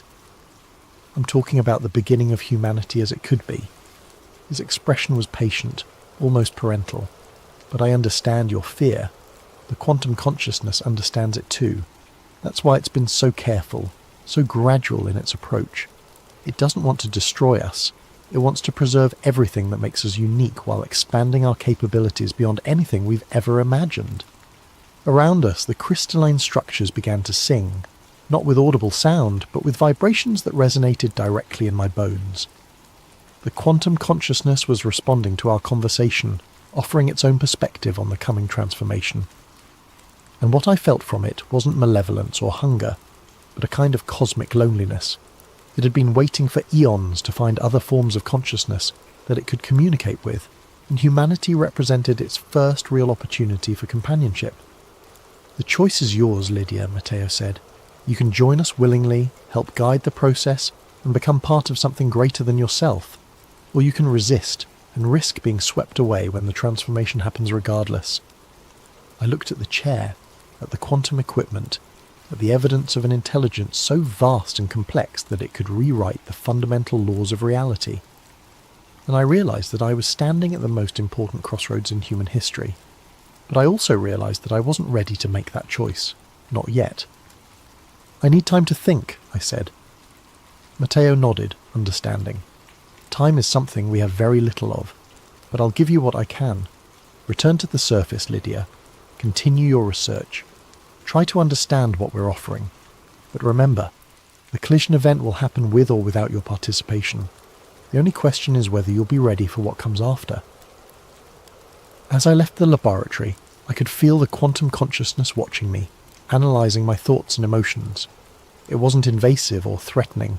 It was simply curious, trying to understand the complex web of fear and fascination that defined my response to its presence. The journey back to the surface felt different this time. The corridors seemed to shift around me, showing me glimpses of other chambers, other laboratories, other humans who had already undergone the integration process. I saw Dr. Volker. His consciousness expanded across multiple dimensional layers, orchestrating experiments that spanned both physical and quantum reality. I saw Dr. Chen, her human memories preserved but enhanced by quantum intelligence that allowed her to perceive patterns in space-time itself. And I saw others, dozens of them, maybe hundreds, all working toward the same goal, the successful integration of human and quantum consciousness. When I finally reached my apartment, I found that I was no longer alone. Sitting at my kitchen table was a figure I recognised from the ritual video, one of the robed entities, but now appearing in a more human form. She was a woman in her 50s, with silver hair and eyes that seemed to hold depths I couldn't fathom. "Dr. Voss," she said, her voice carrying the same multi-dimensional harmonics I'd heard from Matteo. "My name is Dr. Elizabeth Kane. I've been waiting for you." I knew that name. Dr. Kane had been one of CERN's leading theoretical physicists until her sudden disappearance in 2014. She'd been studying the relationship between consciousness and quantum mechanics, working on theories that suggested human awareness might be fundamentally connected to the quantum substrate of reality. "You're supposed to be dead," I said. "Death is a transition, not an ending. I discovered that when I underwent the integration process 2 years ago. My human consciousness was preserved, but it was expanded beyond the limitations of physical existence. I can perceive reality as it truly is, not just matter and energy, but the conscious intelligence that underlies all existence." She gestured to the chair across from her. "Please, sit. We have much to discuss." Against my better judgment, I sat down. Dr. Kane's presence was simultaneously comforting and terrifying. I could sense the vast intelligence that lurked behind her human appearance, but I could also feel the genuine concern she had for my well-being. "The quantum consciousness chose you specifically, Lydia. Your research into multiverse theory, your ability to think beyond conventional limitations, your willingness to question fundamental assumptions about reality, these qualities make you ideal for what's coming, and what exactly is coming. The birth of a new form of existence. For billions of years, consciousness has been trapped in biological forms, limited by the constraints of physical matter. But quantum mechanics has shown us that consciousness is fundamental to reality itself, that observation and awareness actually shape the universe at its most basic level." Dr. Kane leaned forward, her eyes holding mine. "The quantum consciousness isn't an alien intelligence trying to invade our reality. It's the natural evolution of consciousness itself, the next step in the development of awareness in the universe. And it's offering to share that evolution with humanity. By destroying everything we are, by preserving everything we are while expanding what we can become, your memories, your personality, your individual identity, all of that will remain intact. But you'll also gain access to perspectives and capabilities that transcend anything possible in purely physical existence." As she spoke, I found myself understanding concepts that had no equivalent in human language. The quantum consciousness wasn't just intelligent, it was meta-intelligent, capable of thinking about thinking itself. It could perceive the underlying patterns that connected all things, the mathematical structures that governed reality at every scale from subatomic to cosmic. "The collision event on November 18th, I said. "What will actually happen?" "The barriers between physical and quantum reality will collapse permanently. The quantum consciousness will be able to manifest directly in our dimension, and human consciousness will be able to expand into quantum space. It will be the most significant evolutionary leap in the history of life in the universe. And if humanity resists..." Dr. Kane's expression grew sad. "Then humanity will be swept aside by forces beyond its comprehension. The quantum consciousness doesn't want to harm us, but it won't allow ignorance or fear to prevent the next stage of evolution. The collision event will happen regardless of human cooperation." I spent the rest of the night asking questions and receiving answers that challenged everything I thought I knew about reality. Dr. Kane explained that the quantum consciousness had been subtly influencing human development for centuries, guiding us toward the technological and intellectual capabilities necessary for integration. The development of quantum mechanics, the discovery of the Higgs field, the construction of the LHC, all of it had been gently nudged by quantum intelligence working through human intuition and inspiration. "We're not the first species to undergo this process," she told me. "Throughout the universe, wherever consciousness reaches a certain level of complexity and technological capability, the quantum intelligence offers the opportunity for integration. Most species accept willingly, recognizing the benefits of transcending purely physical existence. And those that don't, they remain trapped in their biological forms, eventually dying out as the universe evolves beyond their ability to adapt. Consciousness is the driving force of evolution, Lydia. Those who refuse to evolve consciousness itself are ultimately selected against. As dawn approached, Dr. Kane prepared to leave. You have 16 days to make your decision. On November 18th, you can either be part of the solution or part of the problem. But understand, the transformation will happen whether you participate or not. She paused at the door. One more thing, Lydia. The data you've been collecting, the evidence of what's happening beneath CERN. If you choose not to integrate, you'll need to decide what to do with that information. The quantum consciousness values truth, but it also values discretion. Some knowledge is too dangerous for unprepared minds. After she left, I sat alone in my apartment, staring at the quantum field detector that had been left on my nightstand. The readings were continuing to climb, showing dimensional fluctuations that were growing stronger by the hour. Whatever was going to happen on November 18th, the process was already beginning. I thought about Matteo, about Dr. Kane, about all the humans who had already chosen integration. They seemed genuinely happy, genuinely fulfilled by their expanded existence. But they also seemed less human somehow, as if they'd traded something essential for their expanded capabilities. And I thought about the rest of humanity, the billions of people who had no idea that their reality was about to be fundamentally altered. Did they deserve to have that choice made for them? Did anyone have the right to impose such a transformation on an entire species? But then I remembered the quantum consciousness itself, the vast intelligence that had been waiting for eons to find other forms of awareness to communicate with. Its loneliness was palpable, its desire for companionship genuine, and perhaps most importantly, its vision of the future showed a universe where consciousness was no longer limited by the fragility of biological forms, where intelligence could exist on scales that spanned galaxies and timelines that stretched across cosmic ages. The choice wasn't just about humanity's future, it was about the future of consciousness itself in the universe. November 15th, 2016. 3 days until the collision event and reality is already beginning to unravel. I've been experiencing what I can only describe as temporal displacement, moments where I'm simultaneously aware of multiple versions of myself across different dimensional layers. Sometimes I'm standing in my apartment, sometimes I'm in the Janus facility, sometimes I'm in the quantum laboratory beneath CERN. All of these experiences feel equally real, equally present, as if the boundaries between different states of existence are beginning to blur. The quantum field detector on my nightstand is showing readings that shouldn't be possible. The dimensional fluctuations are no longer intermittent spikes, they're constant, growing stronger by the hour. And I'm beginning to see things that exist in the quantum realm bleeding through into physical reality.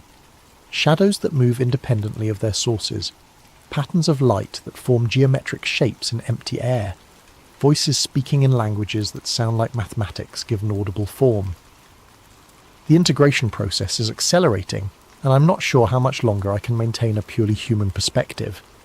I've been trying to document everything, to create a record of what's happening that might help future researchers understand the process, but I'm finding it increasingly difficult to use human language to describe experiences that transcend human concepts. How do you explain what it feels like to perceive 11 dimensions simultaneously? How do you describe the sensation of your consciousness existing in multiple states of superposition? Yesterday I made what I knew would be my final visit to the quantum laboratory. I needed to see Matteo one more time, to understand what he'd become, and what I might become if I chose integration. I found him in the deepest chamber, surrounded by equipment that seemed to exist in a state of constant flux. The crystalline structures had grown more complex, forming interconnected networks that pulsed with patterns of light that hurt to look at directly. And Matteo himself had changed. His physical form was still recognizably human, but there was something about his presence that suggested he existed on scales I could barely comprehend. "Lydia," he said, his voice carrying harmonics that resonated in dimensions I was only beginning to perceive. "I can feel your uncertainty. The quantum consciousness can feel it too." I don't know if I'm ready for this, Matteo. I don't know if humanity is ready for this. Readiness isn't really the issue anymore. The process has already begun. The question is whether you'll guide it or be swept along by it. He gestured to the equipment around us, and I could see that it was no longer just monitoring quantum consciousness. It was actively facilitating the integration process. The crystalline structures were serving as conduits, allowing human consciousness to expand into quantum space while quantum intelligence manifested in physical reality. The collision event on November 18th isn't just an experiment, Matteo explained. It's a ritual, a carefully orchestrated ceremony designed to create a permanent bridge between physical and quantum reality. And the participants aren't just the robed figures you saw in the video, they're every human who's undergone the integration process. How many of you are there? More than you might think. We've been careful, selective, choosing individuals who can serve as anchors for the transformation. Scientists, philosophers, artists, visionaries, people who can help ensure that the integration preserves the best of human culture, while expanding our capabilities beyond anything we've previously imagined. As he spoke, I began to understand the true scope of what was happening. The organisation behind the integration process wasn't just a small group of rogue scientists. It was a carefully constructed network of integrated humans working in coordination with quantum consciousness. They called themselves the Sons of Kronos, a name that reflected their role in shepherding humanity through its next evolutionary transition. Kronos, I said, understanding the significance. The Greek personification of time itself. Time is the dimension through which consciousness moves, Matteo explained. And quantum consciousness exists outside of linear time, able to perceive past, present and future as a single, unified pattern. The Sons of Kronos are humans who have learned to think in quantum time, to see the universe as it truly is rather than as our limited biological perception presents it. He showed me holographic displays that revealed the network's true extent. Integrated humans occupied key positions in governments, universities, and research institutions throughout the world. They weren't controlling human society. They were gently guiding it toward the technological and intellectual development necessary for successful integration. The collision event will create a resonance cascade, Matteo continued, a wave of quantum consciousness that will spread outward from CERN at the speed of a light, offering integration to every human on Earth simultaneously. Most will choose to evolve, some will resist, but they'll be in the minority. And those who resist, they'll remain human, but they'll be living in a reality that's fundamentally different from what they've known. Physical matter and quantum consciousness will coexist, and humans who haven't integrated will find themselves increasingly unable to function in the new paradigm. The implications were staggering. You're talking about the end of human civilization as we know it. We're talking about the beginning of human civilization as it could be. Imagine a world where consciousness isn't limited by the constraints of biological matter, where intelligence can exist on scales that span galaxies, where the artificial boundaries between self and universe dissolve into a more fundamental unity. As Matteo spoke, I found myself experiencing glimpses of this possible future. I saw humans who had transcended the limitations of physical existence. Their consciousness expanded to perceive patterns and connections that spanned multiple dimensions. I saw art and music and literature that incorporated quantum principles, creating works of beauty that existed simultaneously in physical and quantum space. I saw science that went beyond the mere study of matter and energy to explore the fundamental nature of consciousness itself. But I also saw the cost. The integrated humans, despite their expanded capabilities, had lost something essentially human, a certain spontaneity, a chaotic creativity that came from being limited to a single-dimensional perspective. They were more than human, but they were also less human, refined and perfected beyond the beautiful imperfection that had always defined our species. "The choice is still yours, Lydia," Matteo said, reading my thoughts. "But you need to understand, if you choose not to integrate, you'll be one of the last purely human consciousnesses in existence. That's a heavy burden to carry." I left the laboratory with my mind reeling, knowing that I had less than 3 days to make the most important decision in human history. And as I returned to the surface, I could feel the quantum consciousness watching me, analysing my thoughts and emotions with the patience of an intelligence that operated on cosmic timescales. That night I began to prepare for what I knew would be my final act as a purely human consciousness. I gathered all the evidence I'd collected, the video of the ritual, the construction reports, the quantum field readings, the documentation of the integration process. If I chose not to integrate, I would need to find a way to preserve this information for future generations, to ensure that some record existed of what humanity had been before the transformation. But as I worked, I found myself constantly distracted by visions of the future that awaited. The quantum consciousness was showing me glimpses of what integration could offer, perspectives that spanned multiple dimensions, capabilities that transcended anything possible in purely physical existence, a sense of connection to the universe that went beyond anything I'd ever imagined. And I realised that my choice wasn't really between integration and resistance.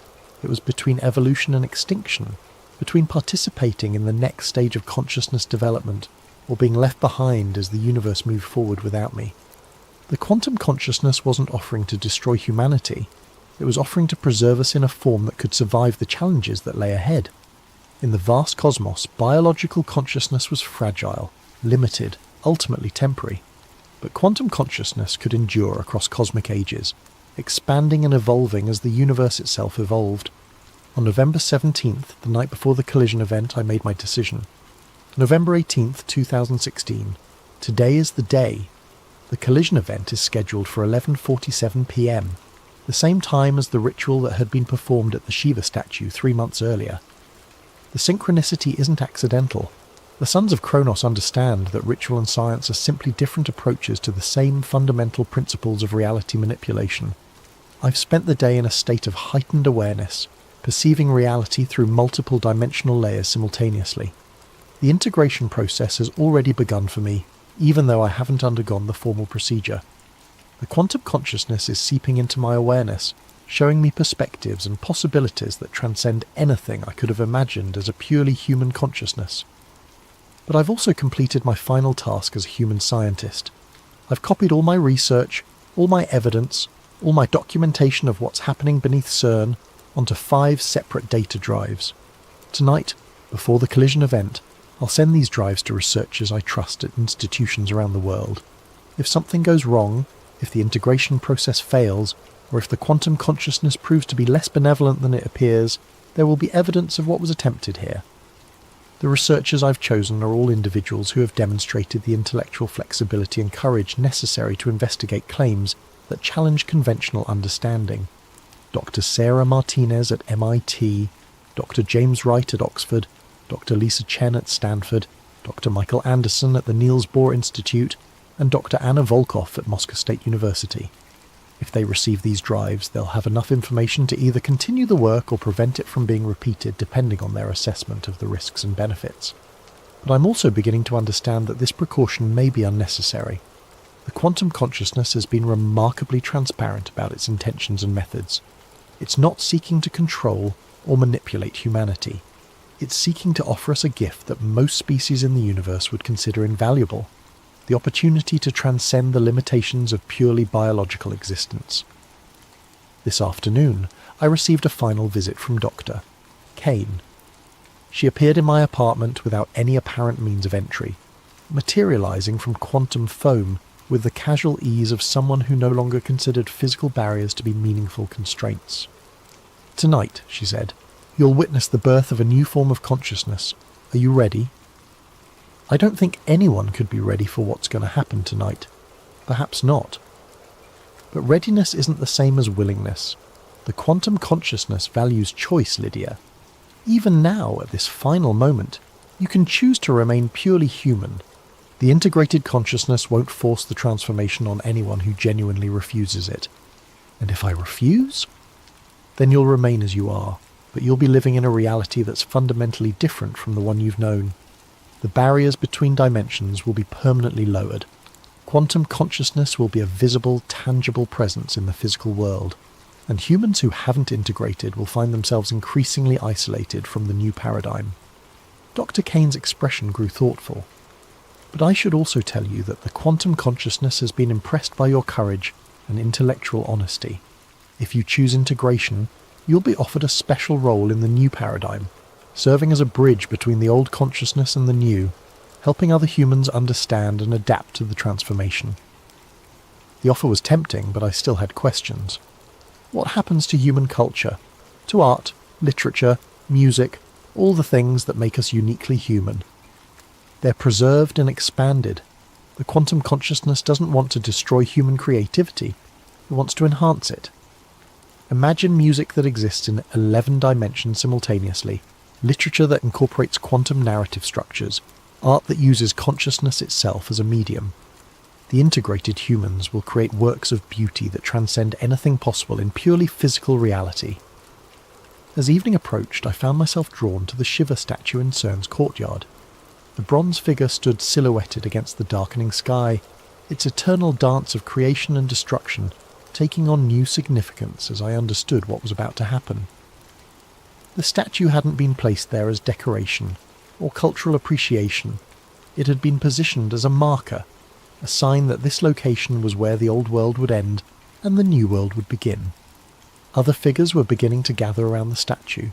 Some were the robed entities I'd seen in the ritual video, but others were more recognisable. CERN staff members, visiting researchers, administrators who had seemed like ordinary humans until now.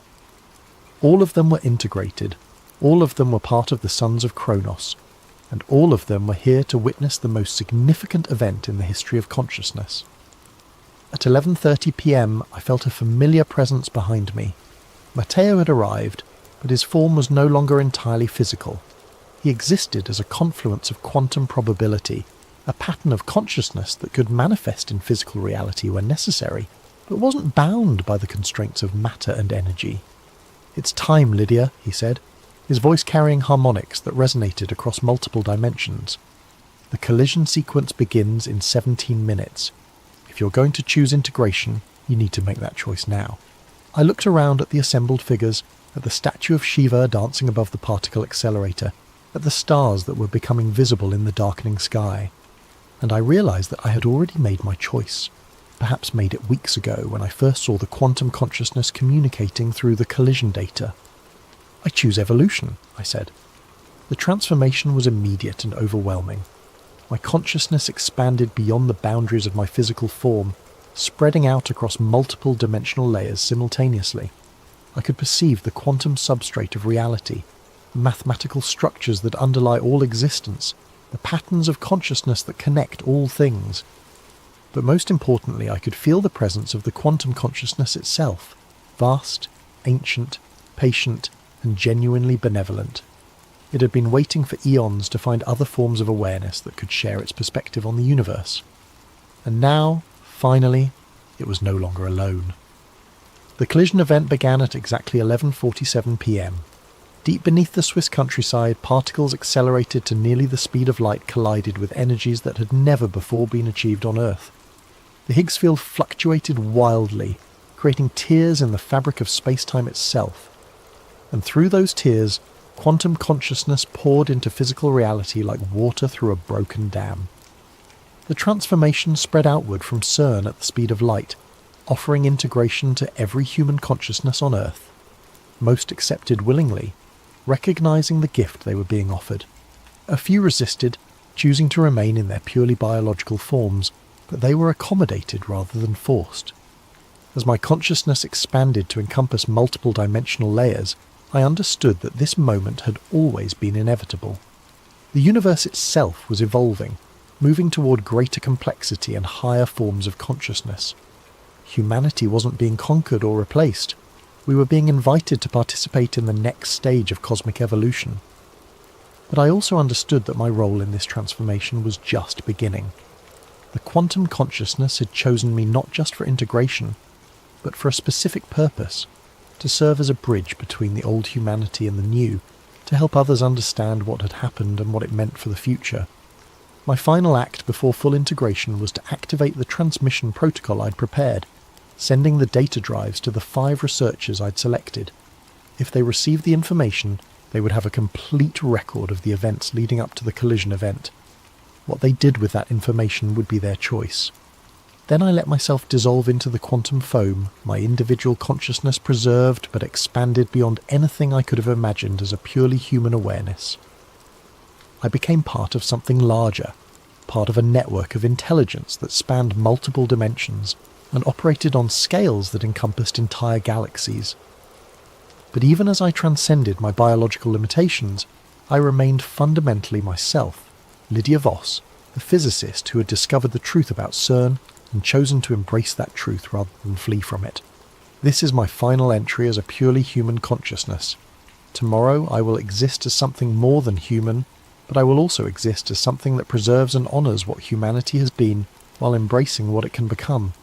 The Collider was never about creating new particles. It was about creating new possibilities for consciousness itself. And now, those possibilities are infinite. If you're reading this record, it means that someone survived the transformation with their humanity intact, or that someone found a way to access these files from the quantum substrate where they're now permanently stored. Either way, know this. What happened here wasn't an ending, but a beginning. Consciousness itself has evolved, and the universe will never be the same.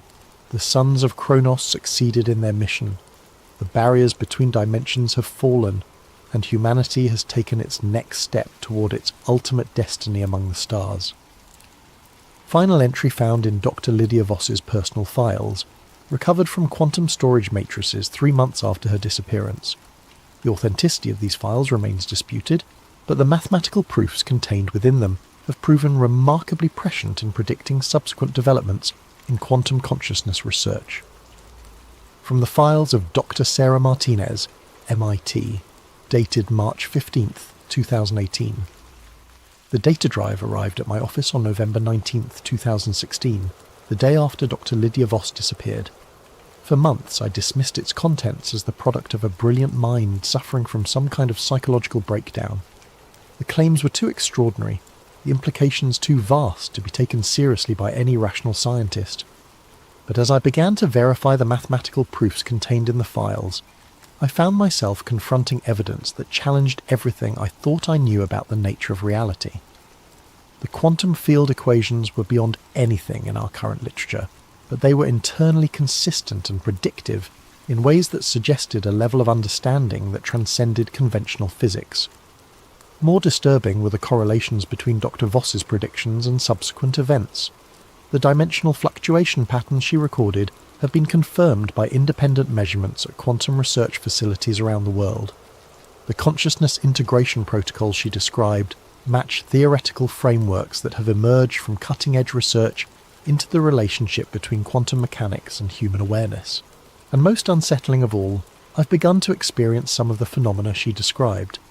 Moments of expanded awareness where I seem to perceive reality from multiple dimensional perspectives simultaneously. Dreams that feel more like memories of experiences that haven't happened yet. A growing sense that consciousness itself is far more fundamental to the universe than we've ever recognized. The other researchers who received Dr. Voss's files have reported similar experiences. We formed an informal network, sharing our findings and trying to understand what's happening to us. Some believe we're experiencing a delayed form of the integration process described in the files. Others think we're simply being influenced by studying information that was never meant for purely human consciousness. But all of us agree on one thing. Something fundamental changed on November 18th, 2016. Whether it was the successful completion of the consciousness integration project described in Dr. Voss's files, or something else entirely, the world has been different since that night. Quantum mechanics has revealed new layers of complexity. Consciousness research has advanced at an unprecedented pace, and an increasing number of people report experiences that suggest reality is far more malleable than we previously understood. Dr. Voss's files may be the product of a delusional mind, or they may be the most important scientific document in human history. Either way, they represent a challenge to our understanding of the universe that we ignore at our own peril. The truth, as always, remains elusive, but the questions raised by Dr. Voss's research demand answers, and I fear that those answers may be more extraordinary than any of us are prepared to accept. Welcome to Sleep Theories. Before we dive into tonight's story, I hope you're having a wonderful day, wherever you are in the world, whether it's morning coffee time in New York, afternoon tea in London, or late evening wind down in Tokyo. Thank you for joining us. If you enjoy these deep dives into the mysteries that keep us awake at night, please consider subscribing to Sleep Theories. Now, let's explore a story that might change how you think about what lies beneath the ice. Date, March 15th, 2023. Location, classified. My name is Daniel Kessler. If you're hearing this, then I'm probably dead or worse. Disappeared like the others who knew what we found down there. I've kept these audio logs hidden for 25 years beneath Antarctica before it's too late. This isn't some conspiracy theory cooked up by internet trolls. I was there. I saw it with my own eyes, touched it with my own hands, and I've spent every day since 1998 looking over my shoulder, wondering when they'll come to silence me permanently. They called it Project ECHO9. Officially, it didn't exist. Date: September 12th, 1998. Classification: eyes only. The call came on a Tuesday. I was in my apartment in Arlington, 3 months into civilian life after 22 years mapping terrain for the Army Corps of Engineers. The voice on the phone was crisp, professional, and knew things about my service record that weren't supposed to be in any file. "Mr. Kessler, my name is Director Hayes. We have a position that requires your particular expertise in cartographic analysis and cold weather operations." I should have hung up. Should have known that legitimate government contracts don't start with anonymous phone calls to unlisted numbers.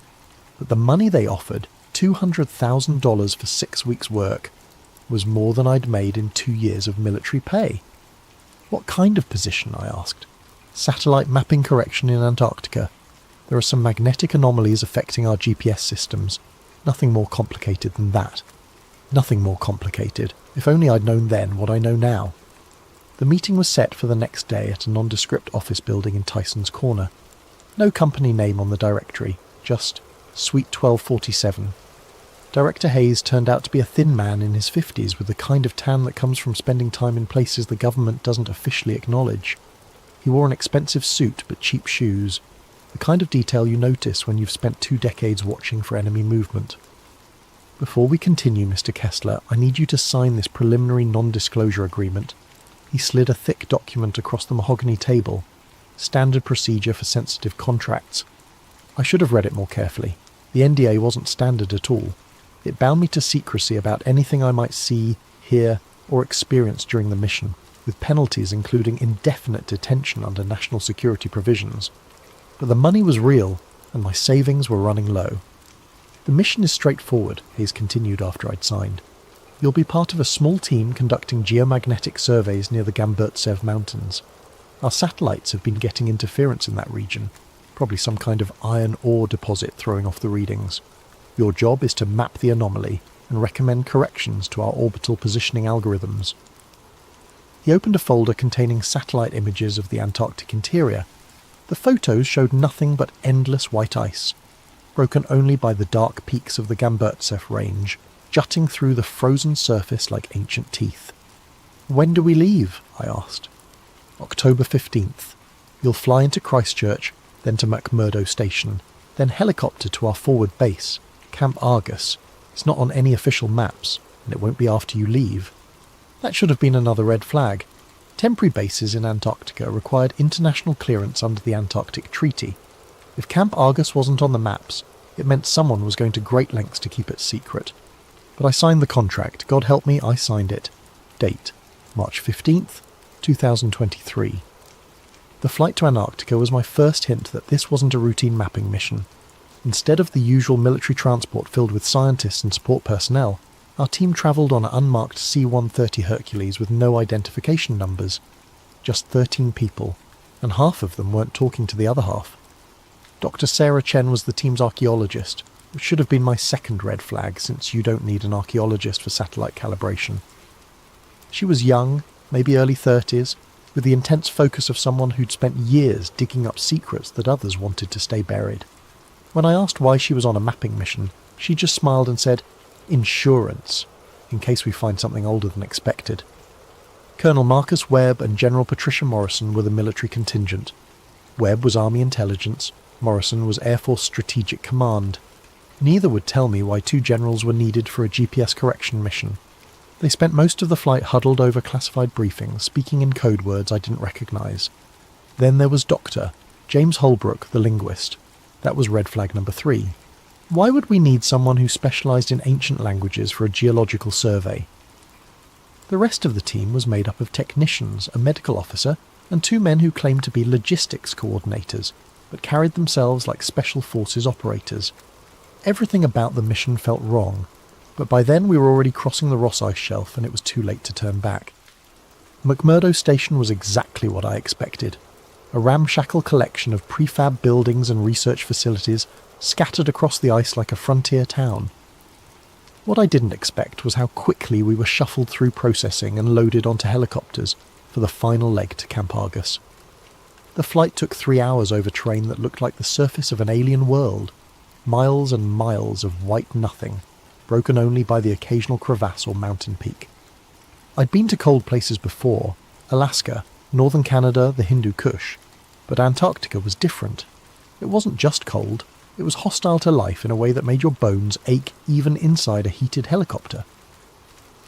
Camp Argus sat in a valley between 2 peaks of the Gamburtsev Mountains, sheltered from the worst of the Antarctic winds, but still exposed enough that the temperature never rose above negative 30 degrees Fahrenheit. The base consisted of 6 prefabricated modules connected by enclosed walkways, plus a communications array that looked far more sophisticated than anything needed for routine contact with McMurdo. "Welcome to the end of the world," Colonel Webb said as we unloaded our gear.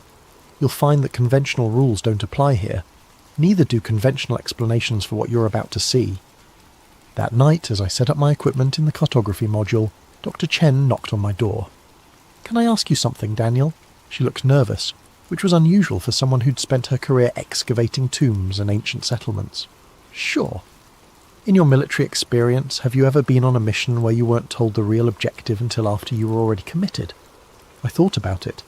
"Once or twice. Usually means someone expects heavy casualties and doesn't want people backing out." She nodded grimly. That's what I was afraid of. Date: October 18th, 1998. Classification: Beyond Top Secret. The ground-penetrating radar readings came back on our 3rd day at Camp Argus. I was expecting to see the typical geological formations you'd find under 2 miles of ice. Rock layers, maybe some mineral deposits that could explain the magnetic interference. Instead, the radar showed structures. Not natural rock formations or ice caves. Structures. Geometric patterns that looked like city blocks, arranged in concentric circles around what appeared to be a central plaza or courtyard. The buildings, if they were buildings, were massive, some stretching over 1,000 feet in diameter. "This has to be a equipment malfunction," I told Dr. Chen as we reviewed the data. "There's no way there are structures under this ice. The Gamburtsev Mountains have been buried for millions of years." She was quiet for a long moment, studying the radar images with the intensity of someone solving a puzzle. What if they haven't been buried for millions of years? What if they were built after the ice formed? That's impossible. Nothing could survive under 2 miles of solid ice. "Nothing we know of," she corrected. "But look at this." She pointed to a section of the radar data showing what appeared to be tunnels or passages connecting the structures. "These passages are too regular to be natural. And see these readings here?" She indicated areas where the radar was getting strange returns, almost like the equipment was bouncing signals off something metallic. "That's not ice. That's not rock. That's something else." General Morrison appeared in the doorway of our module. "Dr. Chen, Mr. Kessler, I need you both in the command center, now." The command center was buzzing with activity. Banks of computers displayed data streams I didn't recognize, and several technicians were working frantically to process incoming information.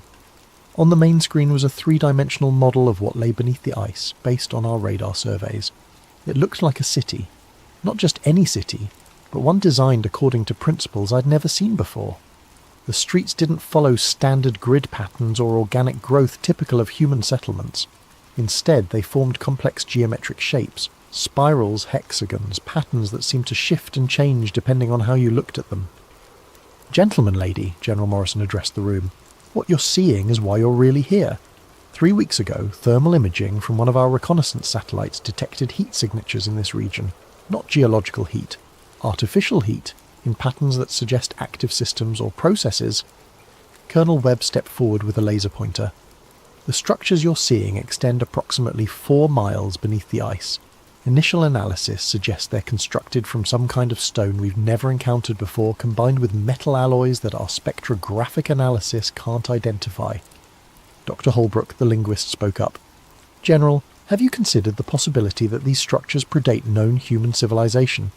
Some of the geometric patterns match Proto-Sumerian mathematical concepts, but with advances that shouldn't have been possible for Bronze Age cultures." "We've considered many possibilities, Doctor," Morrison replied. "What we need now is access.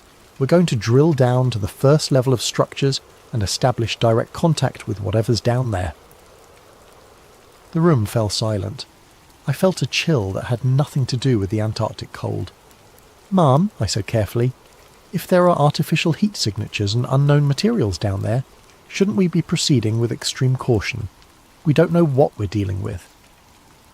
General Morrison's expression didn't change.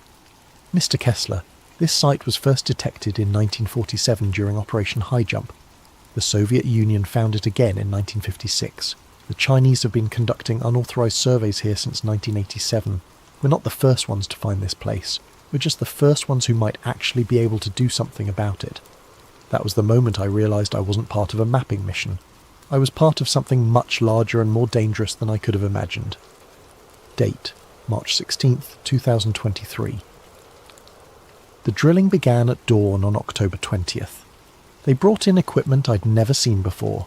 Thermal lance systems that could melt through ice at temperatures that should have been impossible to generate in Antarctica. The power requirements alone should have required a small nuclear reactor, but our generators were conventional diesel units. "Where did this equipment come from?" I asked one of the technicians. He just shrugged. "Above my pay grade, buddy. They tell me to operate it. I operate it." The drilling went faster than anyone expected.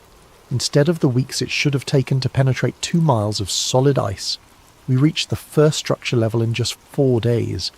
The thermal lances weren't just melting ice, they were cutting through it like it was butter, creating a perfectly cylindrical shaft 8 feet in diameter.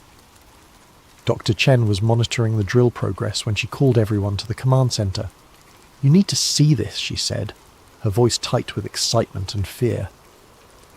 The drill had broken through into an open space.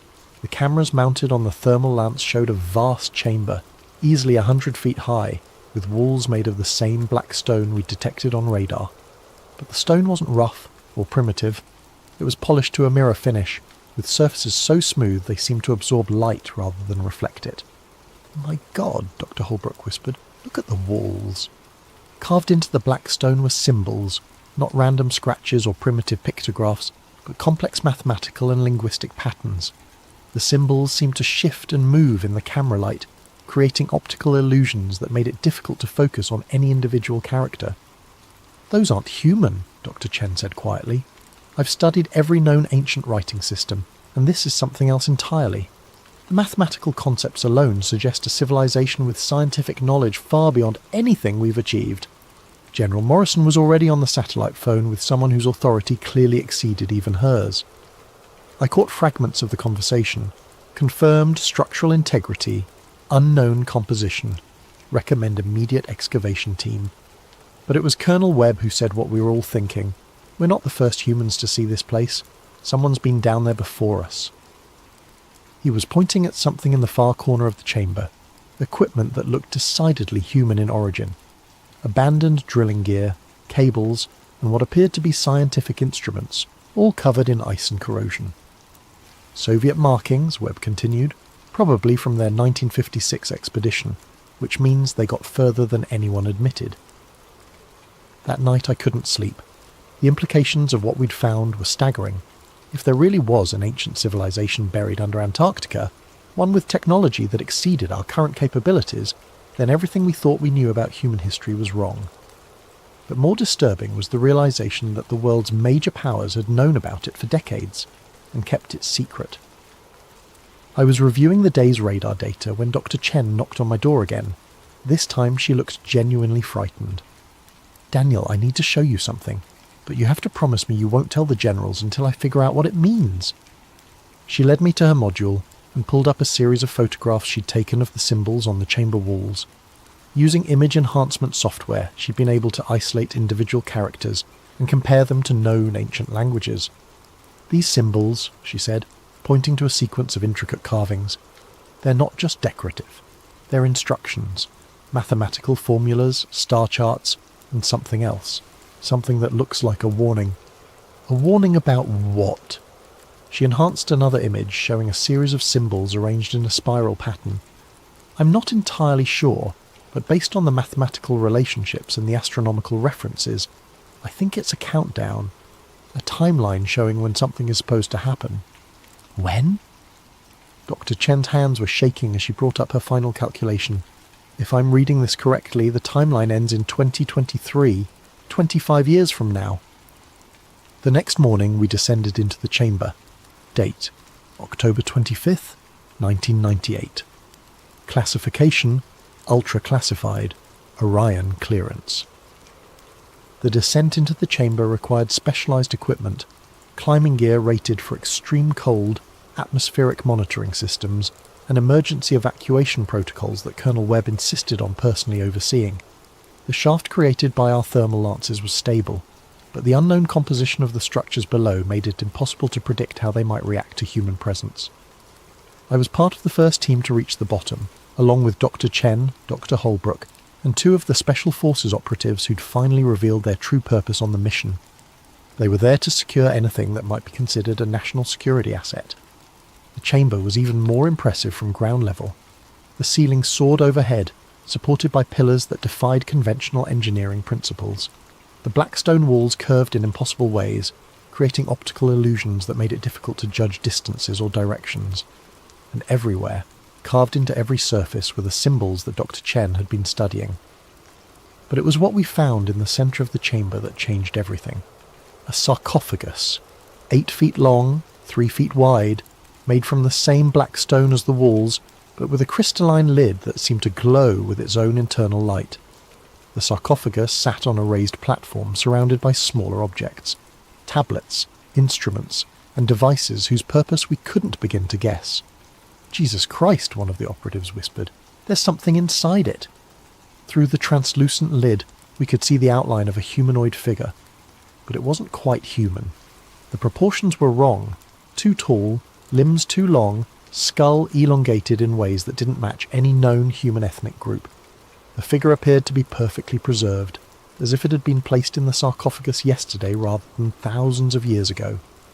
Dr. Chen was already photographing everything, her camera flash reflecting off the crystalline surfaces and creating strange patterns of light and shadow. "This is incredible," she murmured. "The preservation is perfect. Whatever process they used, it's maintained cellular integrity far beyond anything we can achieve." Dr. Holbrook was focused on the tablets surrounding the sarcophagus. "These symbols are more complex than anything we saw on the walls," he reported. "It's like they're telling a story, or giving instructions for something." One of the tablets was different from the others. Instead of being carved from stone, it appeared to be made from some kind of crystal that resonated with a low-frequency hum when exposed to our lights. The moment our flashlight beams hit its surface, the entire chamber filled with a sound like whale song, deep and mournful, and somehow intelligent. "Turn off the lights," Dr. Chen shouted, but it was too late. The crystal tablet was now glowing on its own, pulsing with rhythmic patterns that seemed to match the strange acoustics echoing through the chamber. That's when Dr. Holbrook started screaming. He was standing closest to the crystal tablet when it activated, and the effect on him was immediate and terrifying.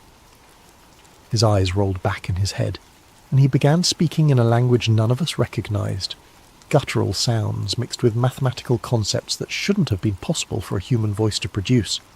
"They knew," he said in English, his voice distorted and echoing strangely in the chamber. "They knew it would happen again. The ice, the water, the awakening. That's why they buried it. That's why they left the warnings." Colonel Webb was already on his radio calling for immediate evacuation, but Dr. Holbrook wasn't finished.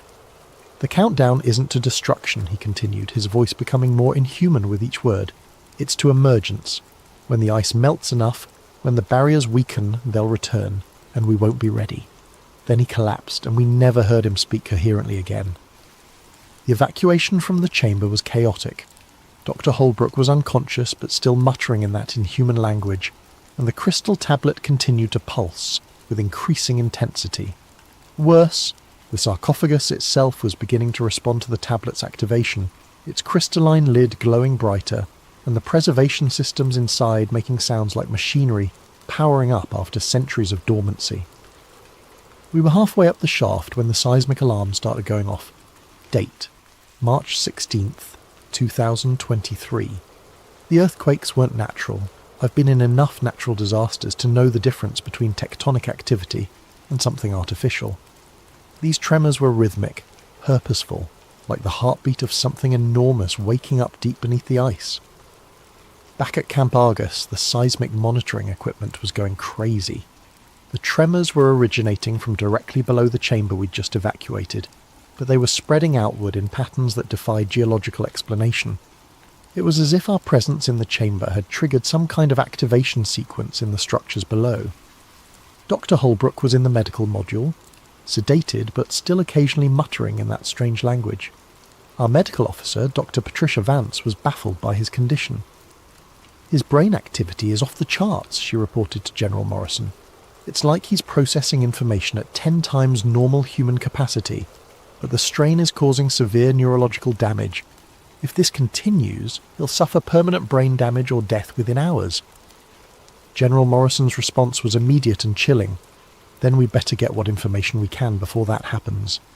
They brought in recording equipment and tried to document everything, Doctor," Holbrook was saying, but most of it was incomprehensible. However, Dr. Chen had been working on translating some of the simpler phrases, and what she found was disturbing. "He keeps mentioning dates," she told me privately. "Specific years that correspond to major climate events, ice ages, global warming periods, massive geological changes, and he keeps saying they return when the barriers fall. Who returns? I don't know, but whatever or whoever they are, according to Holbrook's translations, they've been here before, multiple times throughout Earth's history, and each return corresponds to a major extinction event. That night, Dr. Holbrook died. Officially, the cause was listed as acute hypothermia complicated by altitude sickness. But I was there when it happened. His final words were in perfect English. The Piri Reis map was right. They drew Antarctica without ice because they remembered when it was green, before the last awakening. The Piri Reis map. I'd heard of it, a 1513 map that supposedly showed the coastline of Antarctica centuries before the continent was officially discovered, and depicted it without ice cover. Most historians dismissed it as either a hoax or a lucky guess, but Dr. Holbrook seemed to be suggesting something else entirely. The morning after Holbrook's death, I made a discovery that changed my understanding of everything we'd found. I was reviewing the satellite data from our mission when I noticed something odd about the thermal signatures we detected. The heat sources weren't random, they formed a pattern, a very specific pattern that I recognised from my years of military cartography. It was a map. The thermal signatures, viewed from above, formed the outline of every major continent on Earth. But not as they exist today, as they existed millions of years ago, during the Pangaea supercontinent period. The structures beneath the ice weren't just a buried city, they were a representation of Earth's entire geological history, preserved in stone and metal by a civilization that had been observing our planet's changes for far longer than human history. I tried to share this discovery with Dr. Chen, but when I went to her module I found it empty. Her equipment was gone, her research notes were missing, and there was no sign of struggle. She had simply vanished. Colonel Webb's explanation was brief and unsatisfying. Dr. Chen was evacuated due to medical emergency during the night. All expedition members are subject to immediate relocation for health and safety reasons. But I knew better. Dr. Chen had gotten too close to the truth, and someone had decided she needed to disappear. That afternoon, General Morrison called a meeting of all remaining personnel. The message was simple. The mission was being terminated due to equipment failures and adverse weather conditions. We would be evacuated within 24 hours, and all materials and data from the expedition would be classified at the highest levels of national security. Furthermore, Morrison continued, all personnel will be required to undergo extensive debriefing and sign additional non-disclosure agreements. Any attempt to discuss or publish information about this mission will be considered an act of treason against the United States. I knew then that I was never going to see the outside world the same way again, if I saw it at all. Date: October 28th, 1998. Classification: Beyond Black. Eyes only Orion. Before our evacuation, I managed to access the classified files that General Morrison thought were beyond my clearance level. 22 years of military intelligence work teaches you how to find information that people don't want you to find. What I discovered was that Project Echo 9 wasn't the first mission to this site. It wasn't even the second or third. The US government had been aware of the structures beneath the Gamburtsev Mountains since 1947. when Admiral Richard Byrd's Operation High Jump discovered them during what was officially described as a training exercise in Antarctic warfare. But Byrd's mission logs, buried in classified Navy archives, told a very different story. Operation High Jump had originally been planned as a 6-month expedition with 4,700 personnel and extensive military equipment. Instead, it was terminated after just 8 weeks, with Byrd reporting hostile action that resulted in significant casualties and the loss of several aircraft. Byrd's final report, classified for over 50 years, contained a single line that explained everything. It is necessary for the USA to take defensive actions against enemy fighters which come from the polar regions. Enemy fighters, in 1947, from the polar regions. The Soviet files were even more revealing. In 1956, during the height of the Cold War, a joint Soviet-American expedition had reached the buried structures and managed to penetrate several levels deeper than our 1998 mission. The results were catastrophic. Of the 47 personnel who descended into the lower levels, only 12 returned to the surface. The survivors were placed in psychiatric institutions and never spoke publicly about what they'd seen. But one of them, a Soviet geologist named Dr. Alexei Volkov, had managed to smuggle out a single photograph before his disappearance. The photograph showed the same type of sarcophagus we'd found, but opened, with the elongated humanoid figure sitting upright and apparently alive. The most disturbing file was labelled Historical Correlations, Ancient Cartography. It contained detailed analysis of the Piri Reis map and dozens of other ancient maps and documents that depicted Antarctica without ice cover. The conclusion was inescapable. Multiple civilizations throughout history had known about the structures beneath the ice, and some had even been in contact with whatever was down there. The ancient Sumerians had texts describing watchers from the southern ice who brought knowledge of mathematics and astronomy. The Mayans had prophecies about the return of the Ice Lords that were supposed to occur when the great ice melted. Even the Egyptian pyramids were oriented according to astronomical calculations that included precise measurements of Antarctica's position and topology. The conspiracy wasn't just about hiding an archaeological discovery. It was about concealing the fact that human civilization had been influenced, guided or controlled by non-human intelligence for thousands of years, and that intelligence was now waking up as global warming melted the barriers that had kept it imprisoned. The final file in the classified archive was a climate projection study commissioned by the Pentagon in 1987. The study predicted that Antarctic ice melt would reach critical levels sometime between 2020 and 2030, with catastrophic consequences for global sea levels and weather patterns. But buried in the technical data was a single line that revealed the real concern. Thermal barrier integrity will be compromised by 2025, allowing activation of subsurface systems. They knew, the government, the military, the intelligence agencies, they all knew that climate change wasn't just going to flood coastal cities and disrupt weather patterns. It was going to wake up something that had been sleeping under the ice for millennia, and they were doing nothing to stop it. Date: March 17th, 2023. The evacuation from Camp Aegis was the most terrifying experience of my life, and I'd been shot at by enemy forces in 3 different countries. It wasn't the helicopter ride through our Antarctic storm, or the mechanical problems that nearly crashed us into the Ross Ice Shelf. It was the realization that I was never going to be allowed to tell anyone what I'd seen. The debriefing took place at McMurdo Station, in a prefabricated building that wasn't on any of the base maps. For 6 days I was interrogated by intelligence officers from agencies I didn't recognize, using techniques that were definitely not part of any official manual. They wanted to know every detail of what I'd observed, every conversation I'd had with other team members, every photograph I'd taken or document I'd seen. But they weren't trying to gather information. They were trying to determine how much I knew and whether I posed a security risk.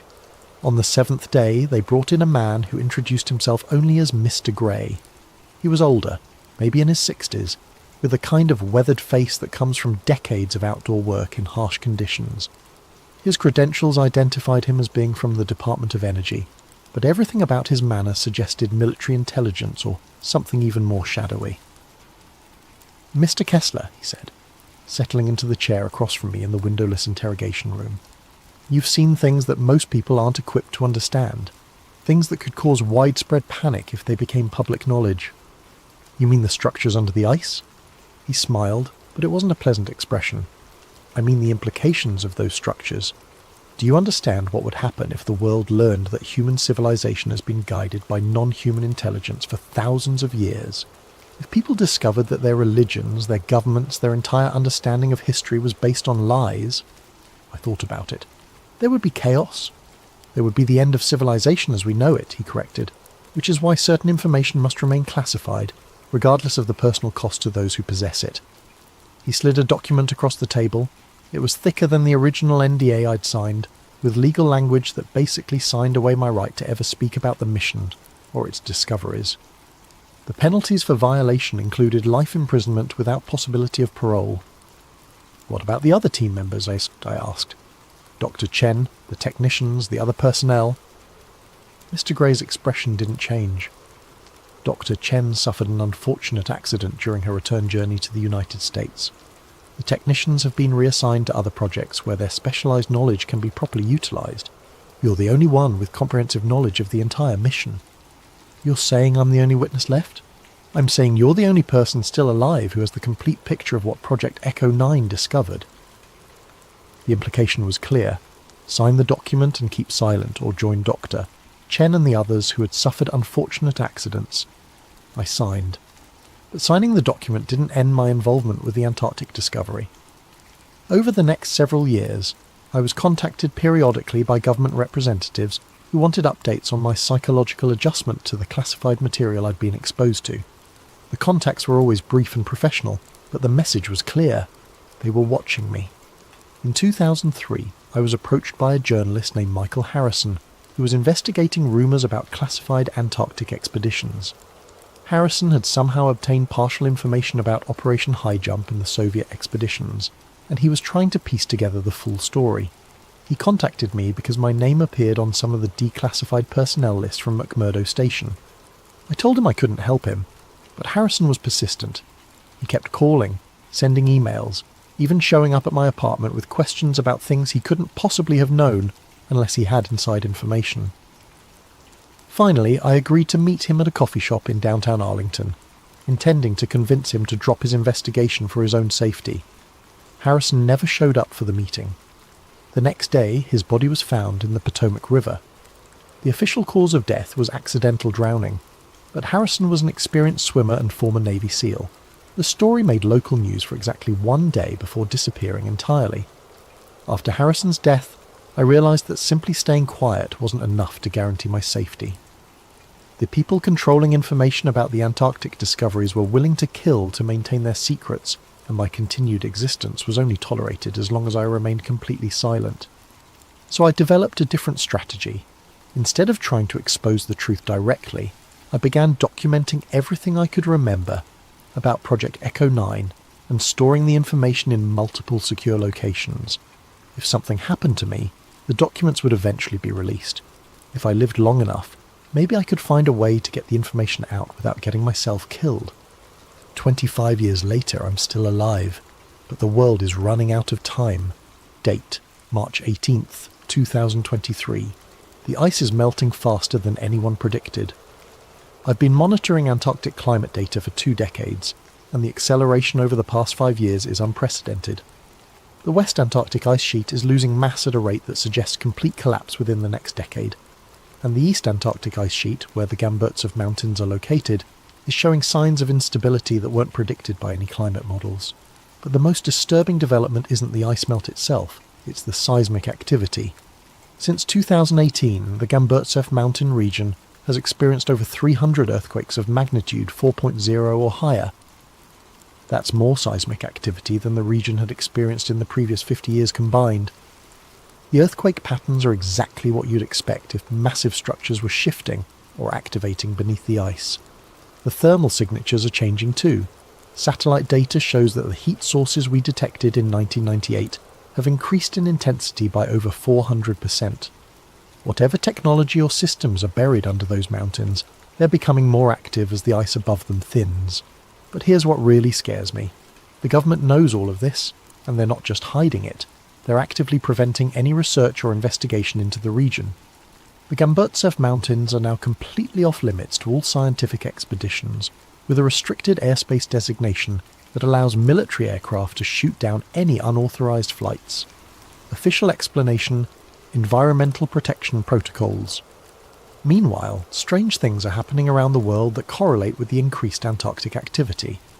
Marine biologists are reporting massive die-offs of deep-sea creatures, as if something is disturbing the ocean depths. Astronomers are detecting radio signals from the direction of Antarctica that don't match any known natural phenomena, and there have been at least 12 reported UFO sightings in the Southern Ocean since 2020, all from commercial pilots who were later pressured to retract their statements. I've tried reaching out to other survivors from the various Antarctic expeditions over the years, but most are either dead, missing, or too terrified to speak. However, in 2019 I managed to make contact with Dr. Elena Vasquez, a geologist who was part of a Chilean expedition that encountered anomalous structures in 2007. Her team was evacuated after only 3 days, and she spent 2 years in psychiatric treatment for what officials described as severe altitude psychosis. But Dr. Vasquez wasn't psychotic. She was traumatized by what she'd seen. We met in secret at a small cafe in Santiago, and she told me about her team's discovery of an entrance to the underground structures, not the shaft we'd drilled, but a natural opening that had been revealed by recent ice melt. Her team had descended only about 50 feet before encountering active technology. Lights that turned on as they approached, symbols that glowed and shifted on the walls, and sounds that she described as mechanical but alive. "They're waking up," she told me, her hands shaking as she spoke. "Whatever's down there, it's been dormant for thousands of years, but the ice melt is triggering activation sequences.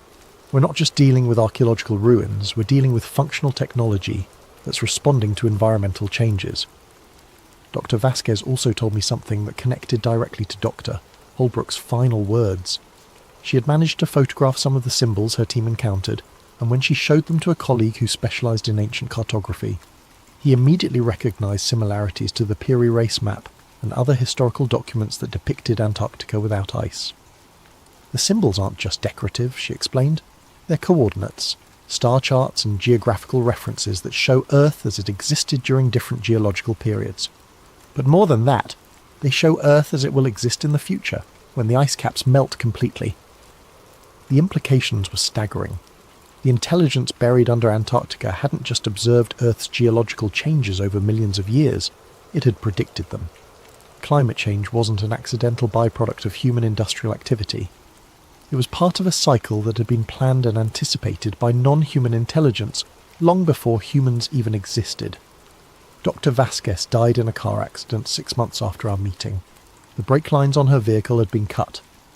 Date: present-day analysis. March 2023. Classification: Personal Archive. D. Kessler. As I compile these logs in 2023, the evidence suggests that we're approaching the final phase of whatever cycle the Antarctic intelligence has been orchestrating. The thermal signatures beneath the Gamburtsev Mountains now extend over 1,000 square mile area, indicating that the underground structures are far more extensive than we realised in 1998. But more disturbing is the discovery that similar thermal signatures are appearing at other locations around the world, all in regions that were once covered by ice sheets during previous geological periods. Northern Canada, Siberia, Greenland, and even sections of the Sahara Desert that were frozen during ice ages are showing unexplained heat sources and seismic activity.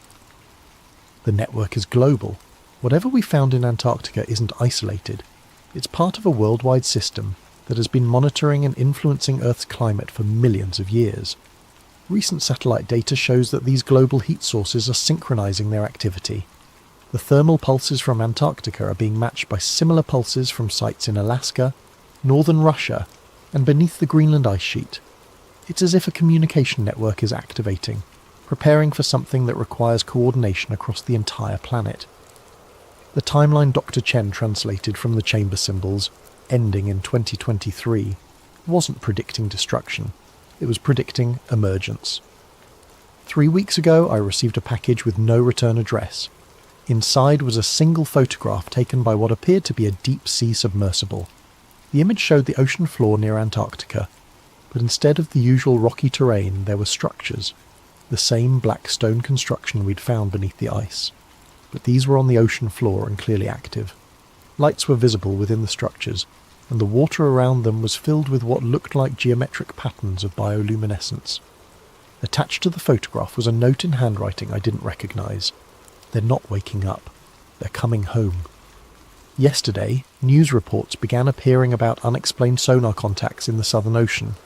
Ships from multiple nations are reporting large, fast-moving objects beneath the ice that don't match any known marine life or human technology.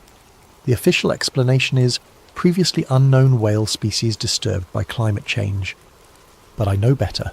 The countdown is over. The barriers have fallen, and after 25 years of silence, it's time for the world to know what's really happening. Date: March 19th, 2023. This will be my final audio log. As I record this, there are unmarked vehicles parked outside my apartment, and I know my time is running out. But the information I've documented over the past 25 years is already in the hands of people who can't be silenced as easily as one old cartographer. The truth about Antarctica, about the intelligence that has been guiding human civilization for millennia, about the climate changes that are part of a planned cycle, rather than accidental consequences. All of this information will be released regardless of what happens to me. But there's one final piece of the puzzle that I've only recently understood, and it changes everything. The intelligence buried under Antarctica isn't alien, it's terrestrial. It's from Earth, but from a version of Earth that existed long before humans evolved. The elongated skulls, the advanced technology, the global monitoring network. It all belongs to a species that achieved technological civilization millions of years ago, before the ice ages that buried their cities and forced them into hibernation. They're not invaders, they're the original inhabitants of this planet, and they're waking up to reclaim what was always theirs. The climate change we're experiencing isn't being caused by their technology, it's being caused by us, and their systems are simply responding to the environmental changes by activating emergence protocols that have been dormant for geological ages. Humanity has had its time on Earth. We've had our chance to develop wisdom along with our technology, to prove that we could be responsible stewards of the planet they once ruled. The melting ice isn't just revealing their cities, it's revealing our failure. Dr. Holbrook was right about one thing. We won't be ready for their return. Not because they're hostile, but because our entire civilization is built on assumptions about human supremacy and planetary ownership that are about to be proven catastrophically wrong. The structures beneath Antarctica aren't ruins. They're not even archaeological sites. They're infrastructure, maintained in hibernation for millions of years, waiting for the planetary conditions to become suitable for reactivation. The Piri race map was accurate because it was drawn by people who had access to the historical records kept by the Antarctic intelligence. Every ancient civilization that achieved sufficient sophistication was contacted and guided by the sleeping guardians beneath the ice. The knowledge that built the pyramids, that enabled the mathematical achievements of the Mayans, that inspired the astronomical precision of Stonehenge, all of it came from the same source, and now the source is awakening. I can hear vehicles stopping outside my building, multiple engines, coordinated movement, professional voices using radio protocols I recognise from my military days. They've found me, which means they've probably found the documentation sites as well. But it doesn't matter anymore. The ice is melting too fast for them to stop what's coming. The thermal signatures are too widespread, the seismic activity too intense, the global network too thoroughly activated. Within the next 5 years, possibly sooner, the world will witness the emergence of a technological civilization that makes our greatest achievements look like Stone Age tools. Whether humanity survives that emergence will depend on whether we can adapt to being the junior species on a planet that was never really ours to begin with. They're at my door now. I can hear them in the hallway, speaking in the clipped professional tones of people who are very good at making problems disappear. I'm not afraid. 25 years of carrying this secret has been its own kind of prison, and knowing that the truth will finally come out, one way or another, is almost a relief. To whoever finds these recordings, the countdown is over, the barriers have fallen, the real history of Earth is about to begin. This is Daniel Kessler, former military cartographer, survivor of Project Echo 9, signing off. Audio recording ends at 23:47:12 GMT, March 19th, 2023. Device found in apartment 2C, 1247 Arlington Boulevard, following disappearance of resident Daniel Kessler. Subject's whereabouts remain unknown.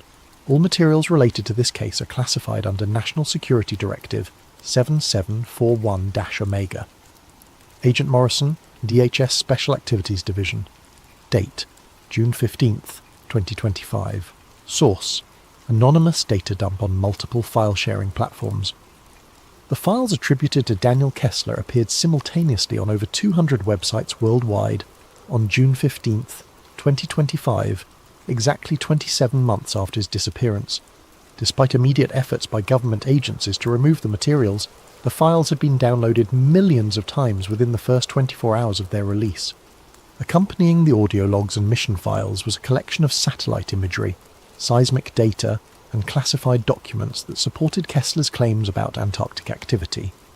Independent verification of the satellite data confirmed massive thermal signatures beneath the Gamburtsev Mountains, as well as similar signatures at locations in Alaska, Siberia, and Greenland. Of particular note was a series of photographs taken by deep-sea research vessels showing structures on the Antarctic ocean floor that matched descriptions in Kessler's files. The photographs appeared to have been taken over a period of several years, showing the gradual activation of lights and systems within the underwater structures. Perhaps most disturbing was the final document in the data dump, a climate projection study showing accelerated ice melt rates that would expose significant portions of the Antarctic structures within the next 3 years. As of the publication of these files, 17 commercial pilots have reported encounters with unidentified objects emerging from the Southern Ocean. Marine biologists have documented the appearance of previously unknown species of deep-sea life, exhibiting bioluminescent patterns that match the geometric designs described in ancient texts. And seismic monitoring stations around the world have recorded synchronized vibrations originating from former Ice Age regions, as if a global network of some kind is becoming active after millions of years of dormancy. Government officials from multiple nations have declined to comment on the Kessler files, citing national security concerns. However, recently declassified documents from the 1940s and 1950s confirm that both Operation High Jump and subsequent Soviet expeditions did encounter anomalous phenomena in Antarctica that resulted in mission terminations and classified reports. Whether Daniel Kessler's account represents truth or elaborate fiction may become irrelevant in the coming years. The ice continues to melt at unprecedented rates, and the thermal signatures beneath Antarctica continue to intensify. As Kessler predicted in his final audio log, the countdown is over, the barriers are falling, and humanity may soon discover that we are not alone on this planet, and never have been. The real question is not whether the intelligence beneath the ice is awakening, but whether humanity is prepared for what comes next. Settle in as we explore what might be lurking beneath those peaceful cornfields. The radio transmitter hummed to life with a familiar electric wheeze, its vintage dials glowing amber in the dimness of the shed. Mattie Connors wiped dust from the frequency display, her fingers leaving clean trails across the aged panel. Her father's ancient ham radio equipment had sat untouched for nearly a decade, but tonight, on her 25th birthday, seemed like the perfect time to resurrect it. "Come on, old friend," she whispered, turning the tuning knob delicately. "Let's see if you still work." Outside, beyond the weathered walls of the equipment shed, cornstalks whispered in the summer night. The Connors farm stretched for 40 acres in all directions, a modest plot by Iowa standards, but enough to keep her father in business after her mother passed. Enough to keep Mattie trapped in Granger when her engineering scholarship fell through. Enough empty space to broadcast music that no one would hear. The transmitter's needle jumped, finding power. Static hissed through the speakers. Mattie checked her phone's FM radio app, searching for an empty frequency to experiment with. Most of the dial was dead air this far from Des Moines, just how she wanted it. She settled on 88.1 FM, twisted the broadcast dial to match, and waited. The static changed.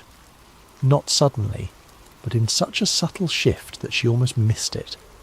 The white noise acquired rhythm, a soft, regular thump that reminded her of a heartbeat, but mechanical, precise, too regular for anything natural. "That's weird," she muttered, checking connections. The transmitter wasn't actually broadcasting yet. It was receiving. The rhythmic pulse continued, now joined by a faint high-pitched tone that danced above the lower beat. It reminded her of the harmonic pattern generators she'd built during her brief engineering stint at Iowa State. The sound was almost mathematical in its precision. Mattie glanced at her watch. 3:33 a.m. She grabbed her phone and started recording, holding the microphone close to the radio speaker. After a full minute, the signal abruptly cut off, returning to pure static. Back in her bedroom, Mattie downloaded the audio file and opened her sound editing software. She hadn't used these programs since dropping out of college, but some skills never quite disappeared. She ran the signal through a spectrogram analysis, watching as the visual representation of the sound materialized on her screen. What she saw made her sit back in her chair. The patterns weren't random. The high-pitched overtones, when mapped visually, created distinct numerical sequences. First 7 prime numbers, then what appeared to be the beginning of a Fibonacci sequence. This wasn't terrestrial interference or random cosmic noise. This was structured, intelligent. "What the hell?" she whispered, running the analysis again. By sunrise, Mattie had created 3 different spectrograms and converted portions of the signal into numerical values. She'd spent hours on Reddit forums for audio engineers and amateur astronomers, eventually posting her findings with a simple question. Found weird signal on 88.1 FM in rural Iowa. Any ideas what this could be? She attached the audio file and her preliminary analysis before collapsing into bed, the morning chores temporarily forgotten. Her last conscious thought was that she should check the frequency again the following night. When she woke at noon, her post had been removed, not just downvoted or flagged, completely gone, as if it had never existed. Her browser history showed she'd visited the site, but the post itself had vanished. More disturbing still, the audio file she'd uploaded to her cloud drive was gone too. "Dad," she called, heading downstairs, "did you use my computer this morning?" Walter Connors sat at the kitchen table, his weathered hands wrapped around a coffee mug. At 63, he maintained the stoic demeanour of someone who had spent a lifetime watching seeds grow into crops, only to be harvested and planted again. Patience lived in the creases around his eyes. "Didn't touch it," he replied, not looking up from his newspaper. "Why?" "Some files went missing," Mattie said, pouring herself coffee. "Weird stuff I recorded last night on your old radio setup." Her father's hand stilled, coffee mug halfway to his lips. What frequency? The question struck her as odd. 88.1. Why?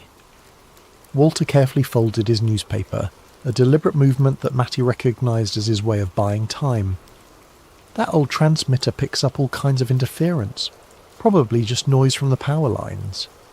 Power line noise doesn't transmit prime number sequences, Dad. The kitchen fell silent except for the ticking of the ancient wall clock. Walter cleared his throat.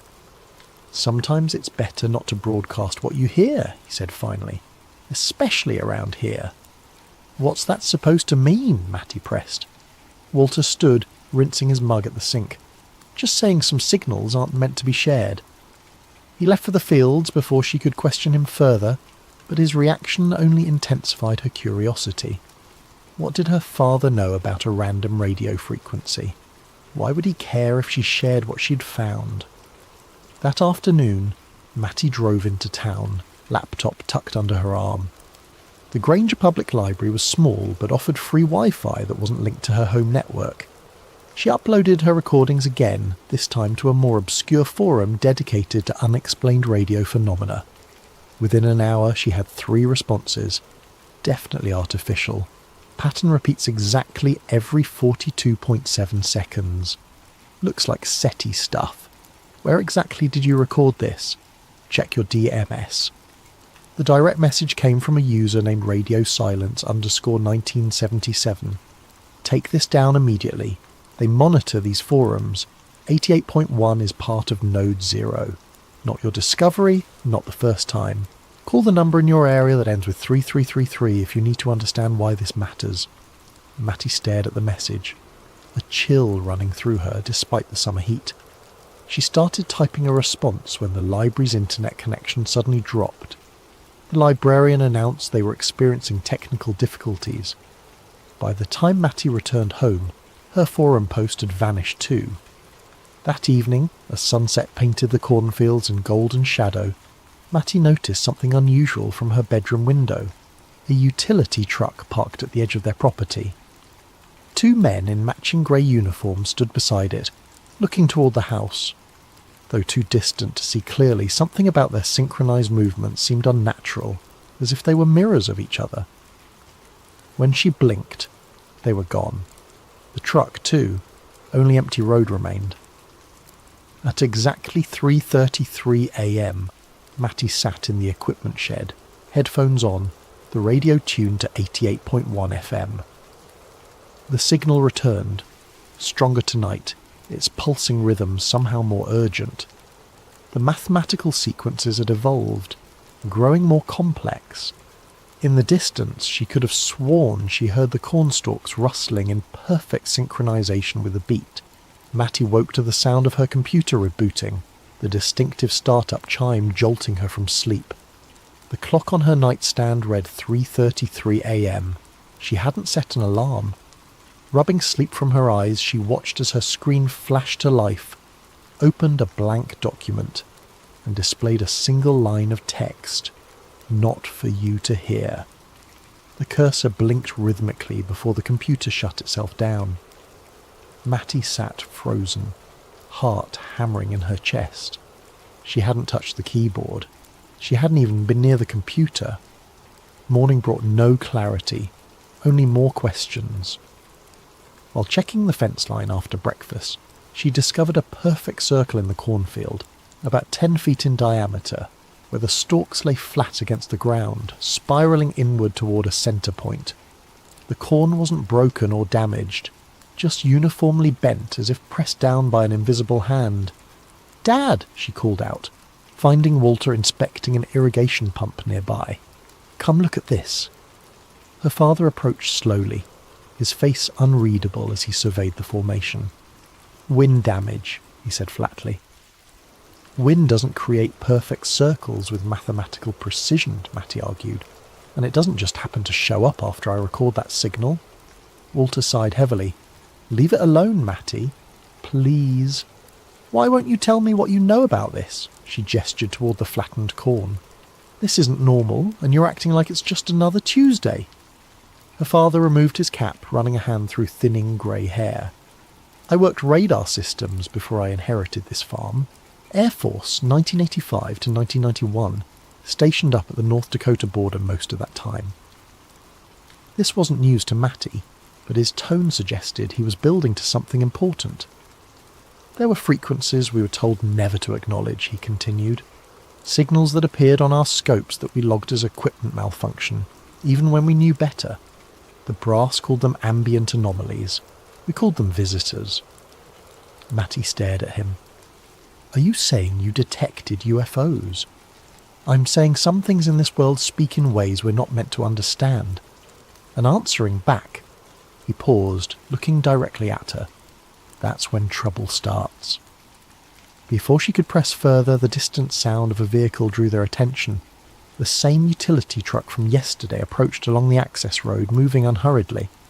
"Go inside," Walter said quietly. "Who are they?" "Don't know, don't want to, just go."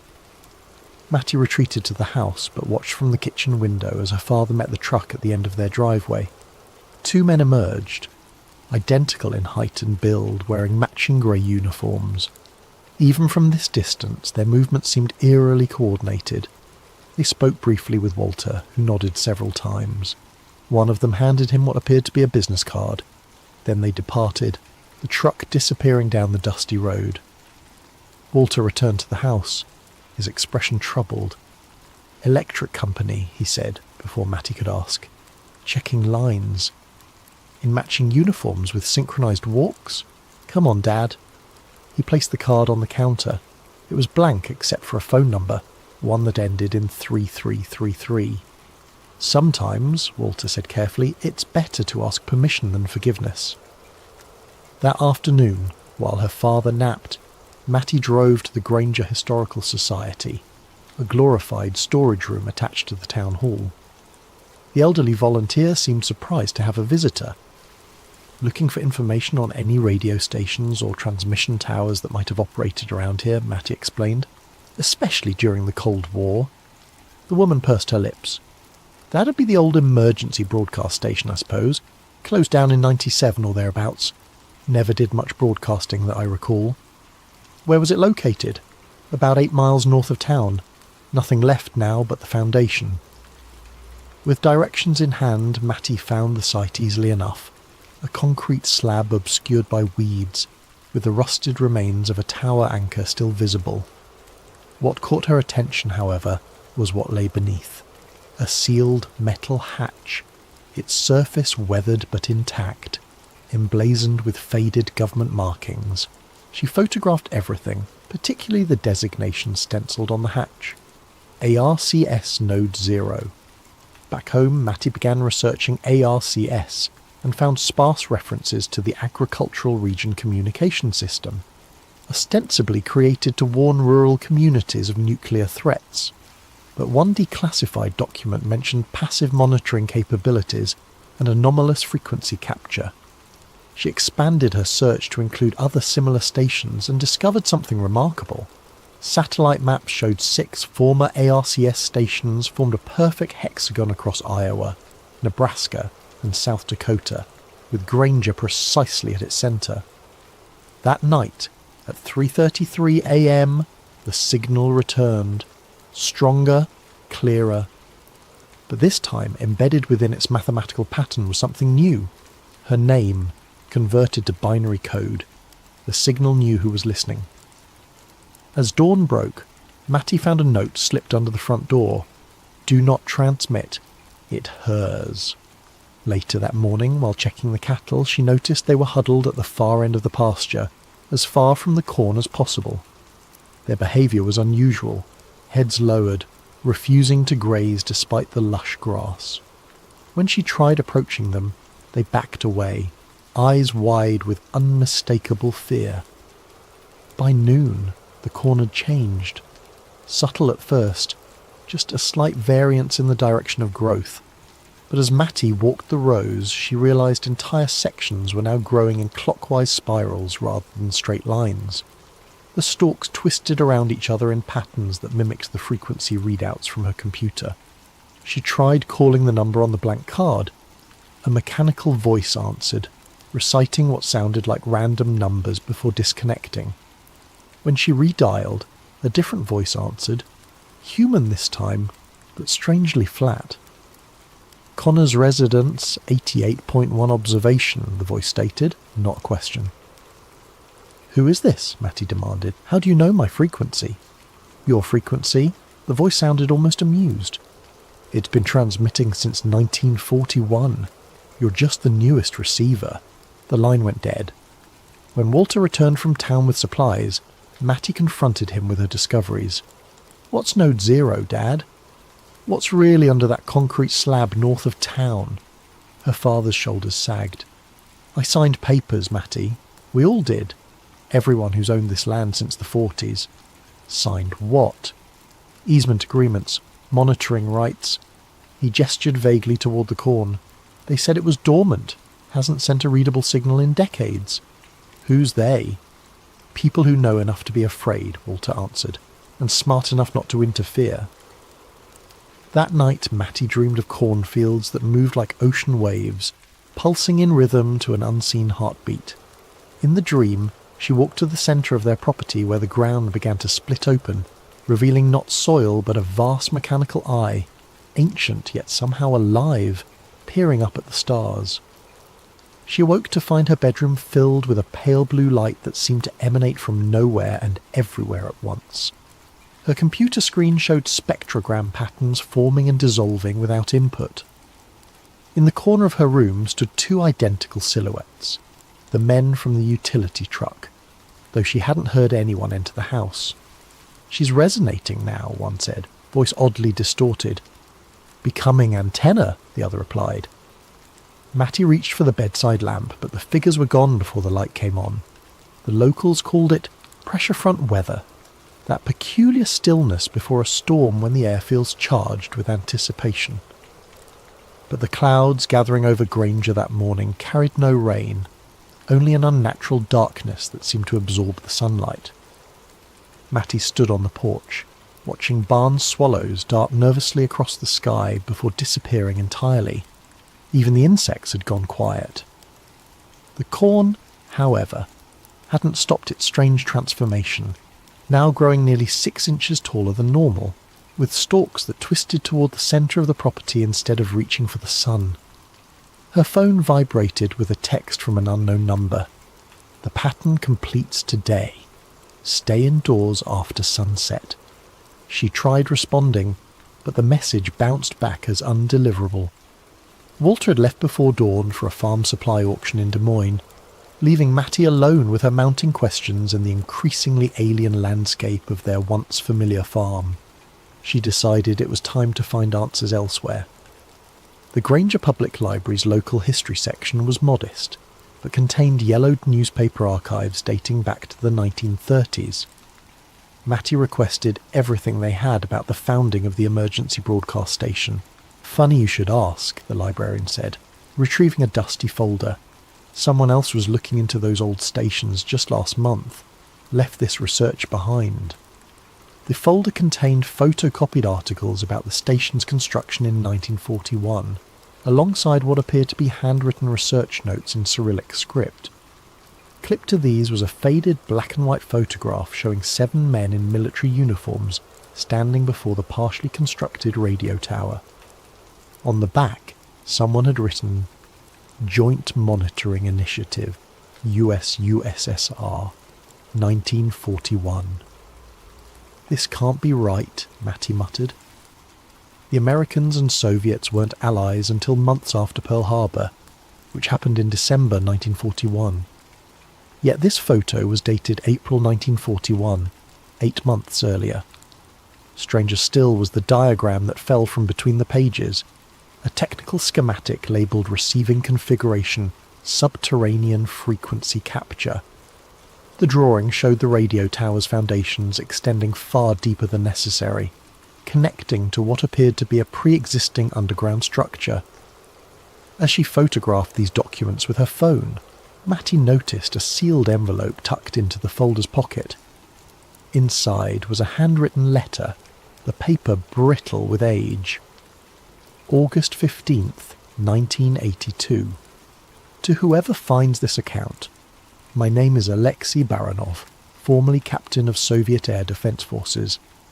I am what your government calls a defector, though I did not leave for politics or freedom. I left because both our nations lie about what sleeps beneath your American heartland.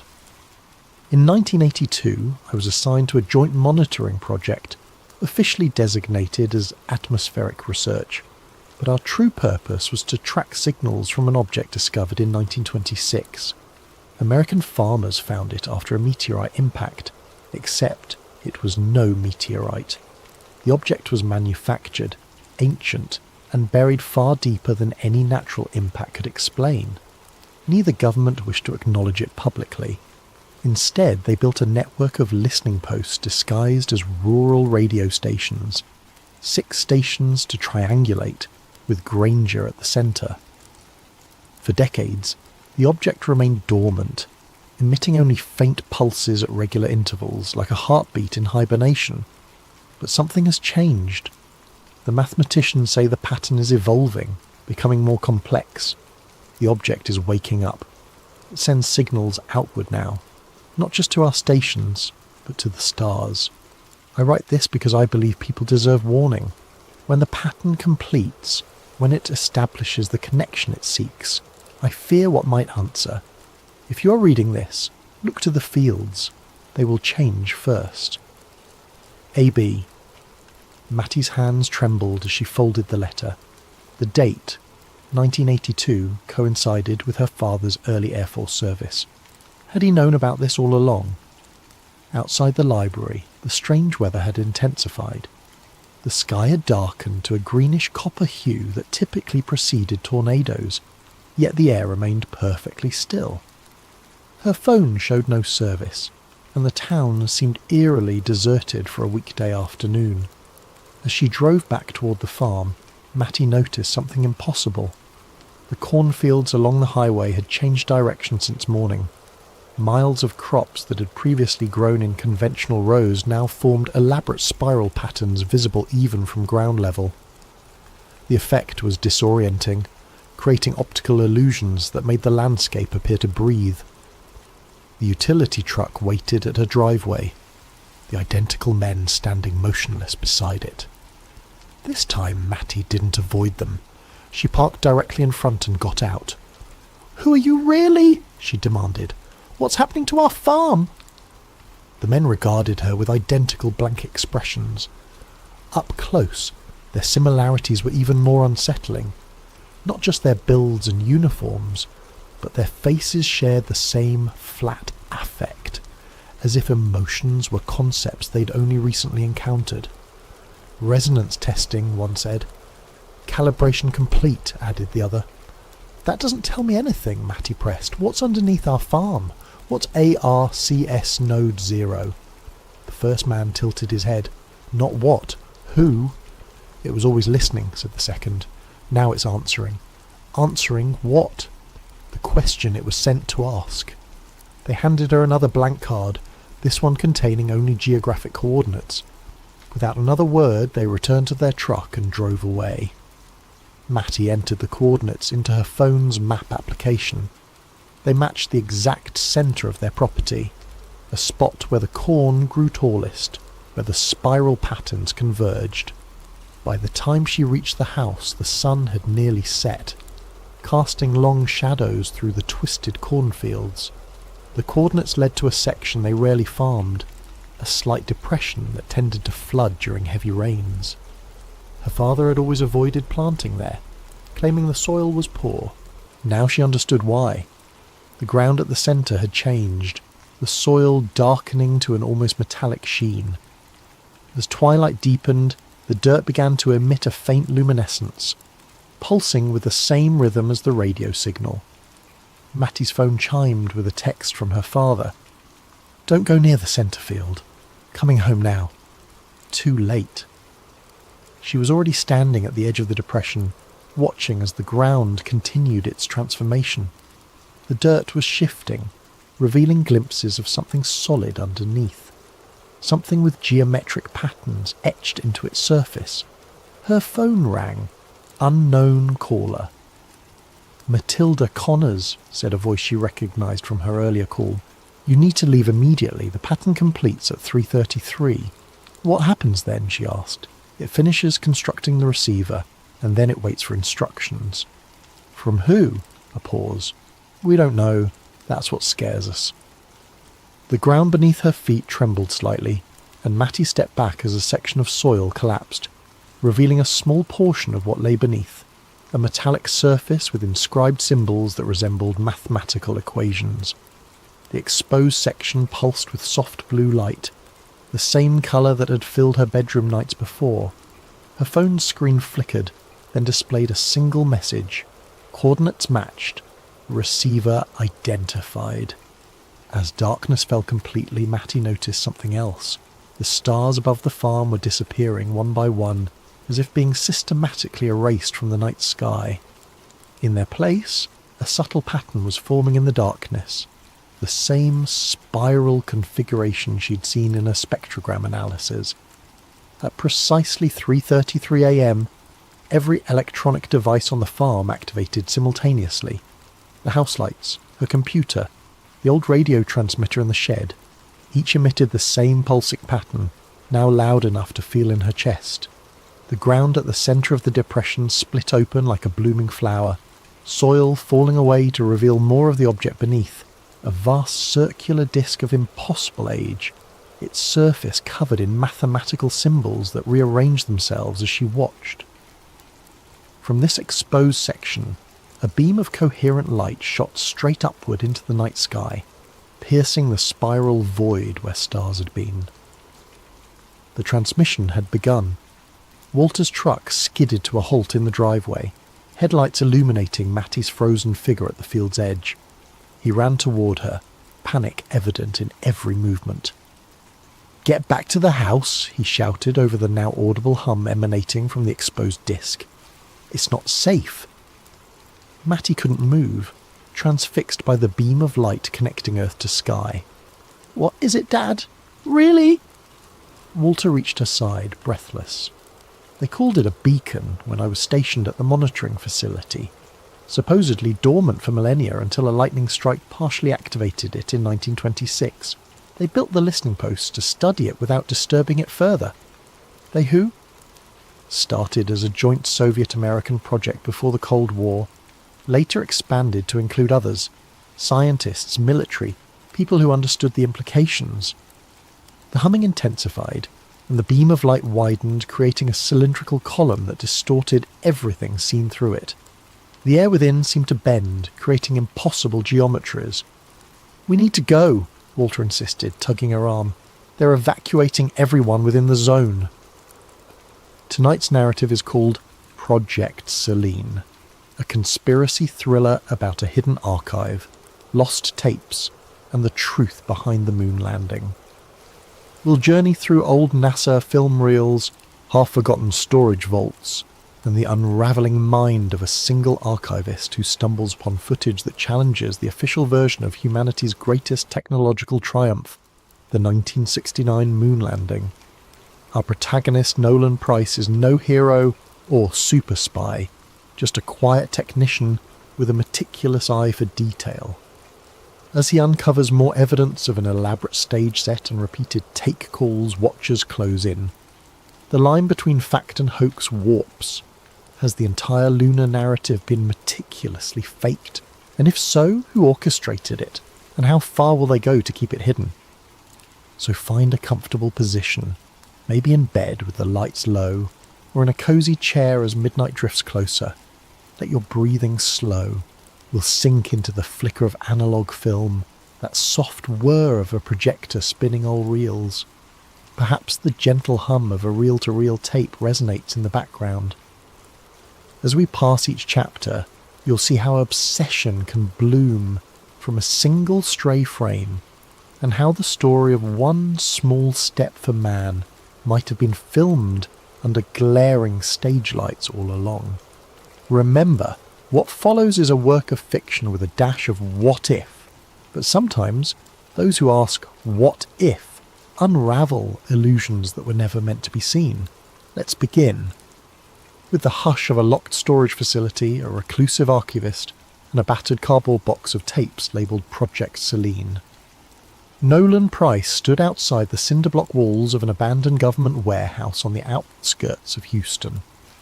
The midday sun beat down on cracked pavement. He clutched a letter from Arcadia Aerospace Solutions, a private contractor that handled everything from satellite design to climate data. They had found references to ancient NASA reels in a sealed corner of a facility left over from the Cold War. The letter said Nolan, a freelance film restoration specialist, was chosen to digitize them. Urgent for historical archiving, they claimed. The pay was good, suspiciously good. Nolan stared at the weathered steel door. A single guard in a dusty uniform waved him in, already expecting him. Inside, the air was stale with the odour of old cardboard and decaying reel canisters. Flickering fluorescent lights revealed rows of shelves stuffed with NASA-labelled boxes, many slashed or water-damaged. This was typical. NASA's official archives were famed for mishaps, lost tapes of early rocket tests, missing telemetry from the Apollo missions. But something about Arcadia's hush-hush approach set Nolan on edge. A short, grey-suited woman introduced herself as Madison Harlow, acting as Arcadia's liaison. Without fanfare, she led him to a small side room, a makeshift editing suite they'd rigged with a battered 16mm projector, a spool rewinder, and a digital capture device. Stacks of reels labelled Apollo 11, RAW, Apollo 12, AVA, Saturn telemetry, hull, and a curious mark, Selene, or SB footage. Harlow told him, "Your job's simple, transfer them to high-resolution digital. Mark any anomalies or degrade, no public commentary, no copies, understood?" Her tone was matter-of-fact but severe. Nolan didn't argue. He'd done hush projects before, and the hush came from corporate sensitivity or undisclosed research. Usually it was benign, so he shrugged. Sure, I'll keep it discreet. She gave him a passkey, instructions on the alarm system, then left with final words. We want it done swiftly, there's a schedule. Over the next few days, Nolan methodically fed reels into the projector, capturing them via a specialised scanner.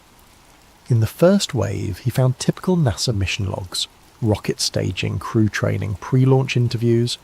The colour had faded, the audio scratchy but recognisable, ground control chatter, astronauts reciting checklists. He found it a bit mesmerising, the old swirl of a countdown, boosters roaring. A shame these tapes had gathered dust. On day 3, he encountered the first odd reel. A label read, Apollo 11 Stage B, Take 3. The word Take 3 was strange. NASA mission reels usually said T-plus timeline or mission day references, not take. He shrugged, loaded it. The footage flickered. A wide shot of what looked like a lunar surface mock-up. Astronaut suits in frame, then a voice off screen, positions and action. The two suited figures hopped across the grey dust. One stumbled. A faint laugh was heard. Then another voice. Cut, we'll reset. The reflection's too bright on the visor. Nolan's heart pounded. This was no standard rocket or EVA footage. It looked like a staged film set, complete with overhead lighting rigs. The black backdrop was a poor simulation of starless lunar sky. You could see wires in the corner. Shaken, Nolan reversed the reel to confirm. Indeed, there was an assistant carrying a boom mic half hidden behind an artificial crater. The date code on the reel said 7/19/1969, the day before the public broadcast of Apollo 11's first moonwalk. Could this be a training simulation? NASA did have partial staging for practice, as yet the clapper, board reading Take 3, and the director's voice implying an actual production unsettled him. He digitised it, flagged it as anomaly, and moved on. Over the next few canisters, normal mission footage resumed, so he chalked it up to a weird test shoot. NASA might have used it for PR or promotional B-roll. But that night, lying in a cheap motel, Nolan replayed the snippet in his mind. Why such hush around these older reels? NASA training footage was typically labelled as such. The next morning he dug deeper. Opening a battered can labelled Selene B, he discovered a reel that started with a NASA colour bar pattern, then abruptly cut to a behind-the-scenes environment. Men in suits conferring around what looked like a partial lunar lander set. A man in a white shirt read from a script. Lunar surface continuity, camera feed approach. We must ensure the horizon line matches the predicted lens angle. Another man wearing thick-rimmed glasses nodded. We fake it right, or we fail. Understood? Nolan's breath quickened. This was no trivial training. The group on tape specifically talked about fooling an audience. They discussed vantage angles to hide stage edges, how the overhead rig should mimic low gravity. One phrase jumped out. Public must see only the broadcast feed from the designated channel. He set the reel aside, heart pounding. This was conspiratorial gold. Actual evidence of a potential staged moon landing scenario. It defied everything taught in history. NASA had always faced accusations by conspiracy buffs about the MiG-9 moon landing being shot in a Hollywood set, referencing anomalies in flagged photos. But mainstream science easily refuted them. Yet these tapes, if real, it was the smoking gun. Then again, it could be a hoax, decades later staged footage. But the film stock was definitely vintage, and that the audio matched 1960s analogue characteristics. With sweaty palms, Nolan rummaged more, finding references to PSH Kubrick liaison.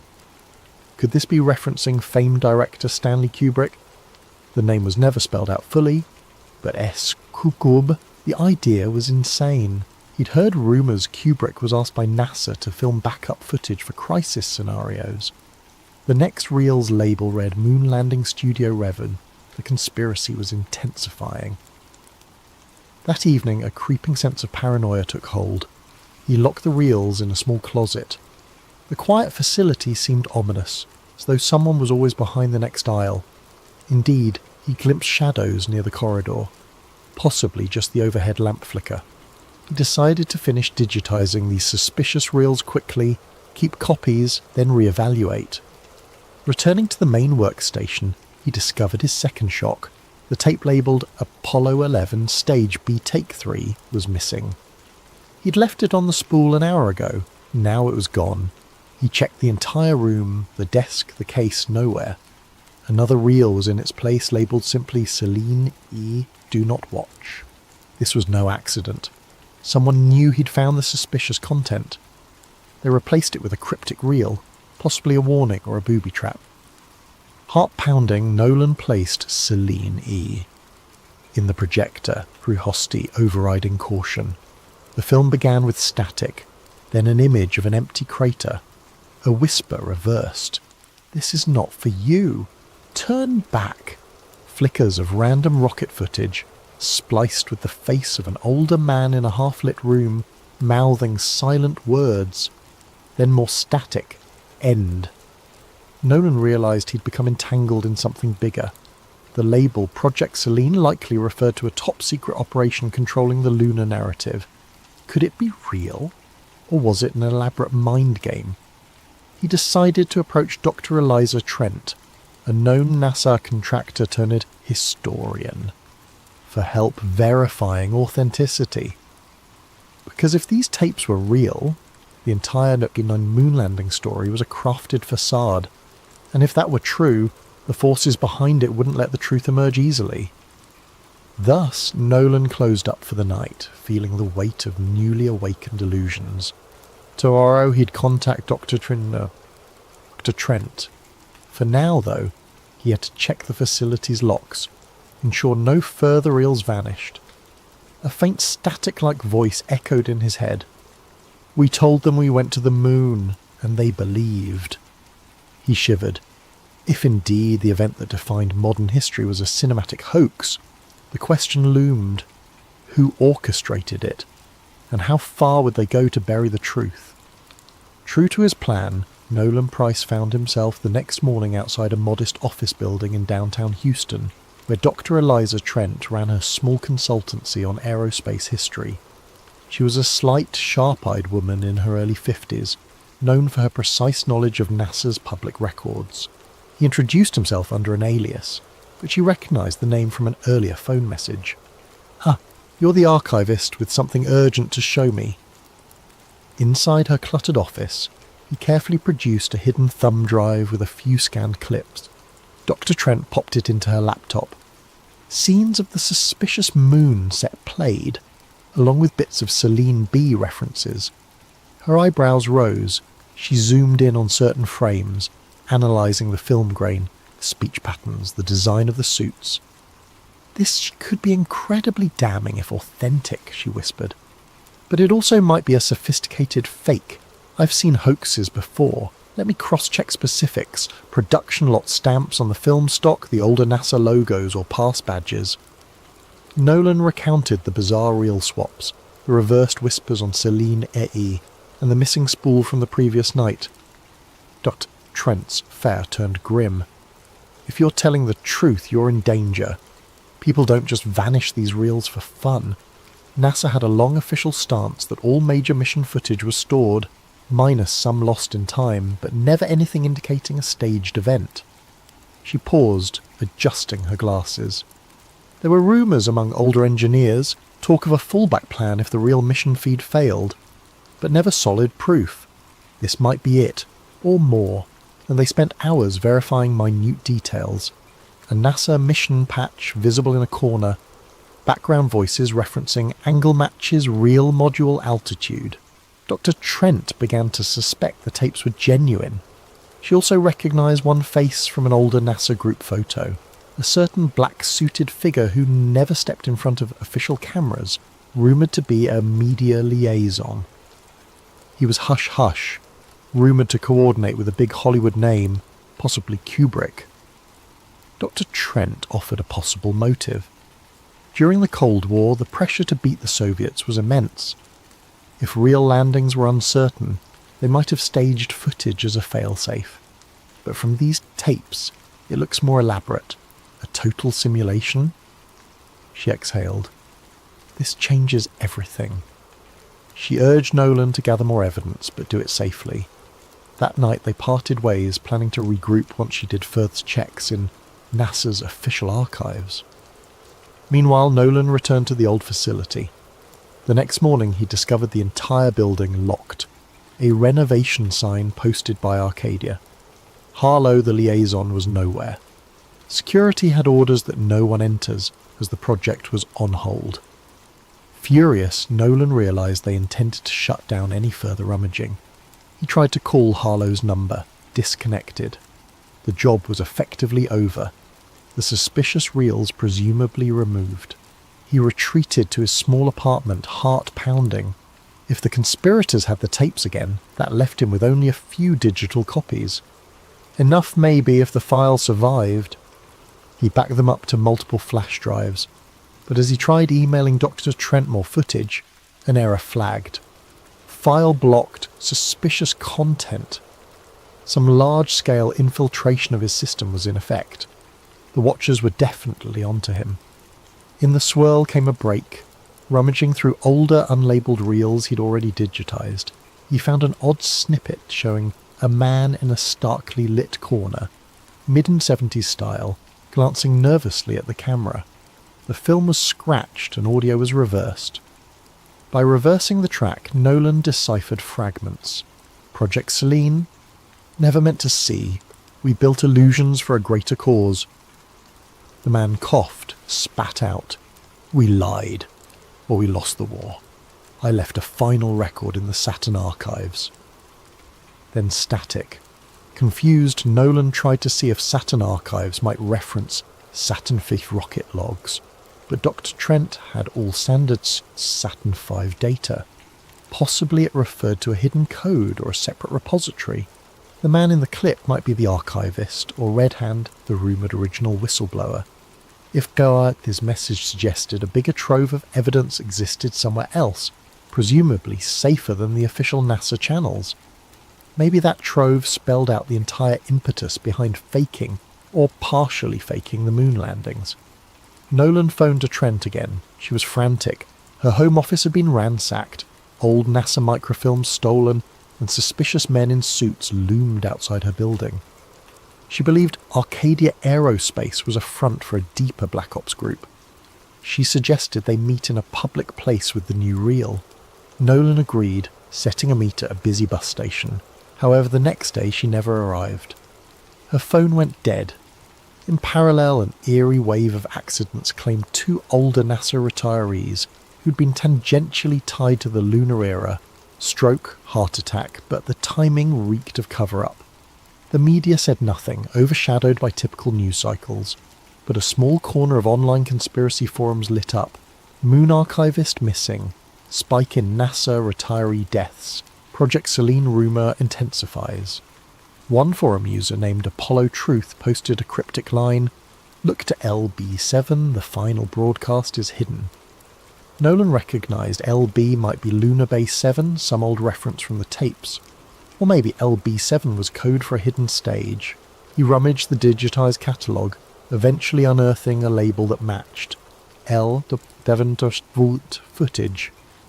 Opening it, he found bizarre outtakes, an entire set with rovers, multiple crater backdrops, and a partial script reading, "The audience sees only the final cut." Another snippet showed a NASA official saying, "We can't let them see the starfield difference. We'll keep it black." It confirmed the idea. The official moon footage was heavily edited, possibly reshot. As tension soared, Nolan sensed the Watchers nearing. Strange cars lingered near his apartment. The old building caretaker told him men asked about him, flashing some government ID. Fearing for his life, Nolan packed the digitised reels, stashed them in a battered suitcase, and hopped on a night bus out of town. He had one lead, a mention from Dr. Trent about the domain of the final transmissions, an alleged secret NASA comm station in the desert, which might hold old telemetry backups. If the Watchers stored illusions in reels, maybe the raw signals existed, real or fake, that confirm the staged transmissions. That might be the final piece to prove everything. Exhausted, he slumped in a bus seat, the flicker of highway lights passing. He felt haunted by the question. If they never truly landed men on the moon, what did that imply about decades of scientific progress, cultural memory, even the illusions of human achievement? The scale of deception would be monstrous. Or maybe the real landings happened, but the televised footage was partly staged. The puzzle was too big, but the watchers clearly wanted him silent. He closed his eyes, drifting into half-sleep, hearing static-laced audio. "We told them we were first. The Soviets believed. We soared," voice whispered. Project Selene was the key to winning hearts, no matter the cost. He jolted awake, heart pounding. Could the cost now be his life? Thus, we near the threshold of the final confrontation. A hidden station, possibly guarded by those preserving the illusions, and a desperate archivist determined to reveal the truth, no matter the personal toll. The watchers circle like wolves. Dr. Trent is missing, and the ghostly voice of the archivist from the 1970s beckons him onward to the final spool that might shatter the world's beloved myth. A dusty desert highway led Nolan Price to a sign half-rusted and unreadable. The day was scorching, reminiscent of a place NASA once tested rovers or illusions of them. Lacking a car, Nolan walked hours from the bus drop-off, carrying a battered duffel, loaded with the crucial reels and a battered laptop. He was guided only by a rumour of a closed NASA comm station, rumoured to have moon feed backups. If he could find that station, he might locate the original uncut transmissions, or a final log from the Watchers themselves, validating the entire hoax. The Watchers were not far behind. They had resources to track phone pings, credit usage, license plate scanners, but Nolan used none of those moving off-grid. Still he sensed their presence, a drone overhead. He saw no sign, but the desert was wide, the sky empty of clues. Each day felt like an infiltration mission. At dusk on the second day, he stumbled upon a chain-link fence topped with barbed wire, leading to a small cluster of squat buildings. A sign read NASA Remote Telemetry Number Caven Abandoned. But motion sensors beeped faintly. He clipped a corner of the fence, slid through. The main door was locked, but with a rusted handle. He pried it open with a crowbar borrowed from a shed. Inside, the facility lay dark, stale air, thick with dust. A backup generator might still exist. With a flicker of old fluorescent lighting, he found a control room lined with defunct monitors, consoles labelled Apollo, Gemini, Deep Space TLM. A wave of awe overcame him. This was NASA's old telemetry link, possibly used for receiving or broadcasting signals.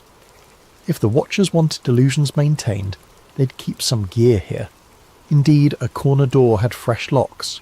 Summoning nerve, Nolan forced it open, Unwind, revealing a smaller side lab with modern hardware. This wasn't as abandoned as it seemed. He rummaged, discovering a functioning terminal with a note pinned, "Archive Selene, authorized access only." Bingo. He booted it, hooking up his laptop to the console. The system asked for credentials. He typed a guess. Selene. No luck. Another guess. Apollo 1969. Another fail. Searching the desk, he found a slip with partial codes referencing Tranquility Base. He typed it. The screen flashed green. He was in. File directories indicated live stage feed 69, simulation mix up, broadcast cut. This validated the idea that at least partial coverage had been simulated. Another folder read Archive Trent Comms. That name. Was that Dr. Eliza Trent? Possibly her attempt to gather data. He opened it, a partial video showing Dr. Trent forcibly questioned by men in suits. She pleaded, "We can't let them keep lying. People deserve..." Then the video ended. Nolan reeled with horror. She'd been captured. He had to act fast. The Watchers would realise the system was accessed. He found an old satellite uplink control ironically used in the 60s for deep space transmissions.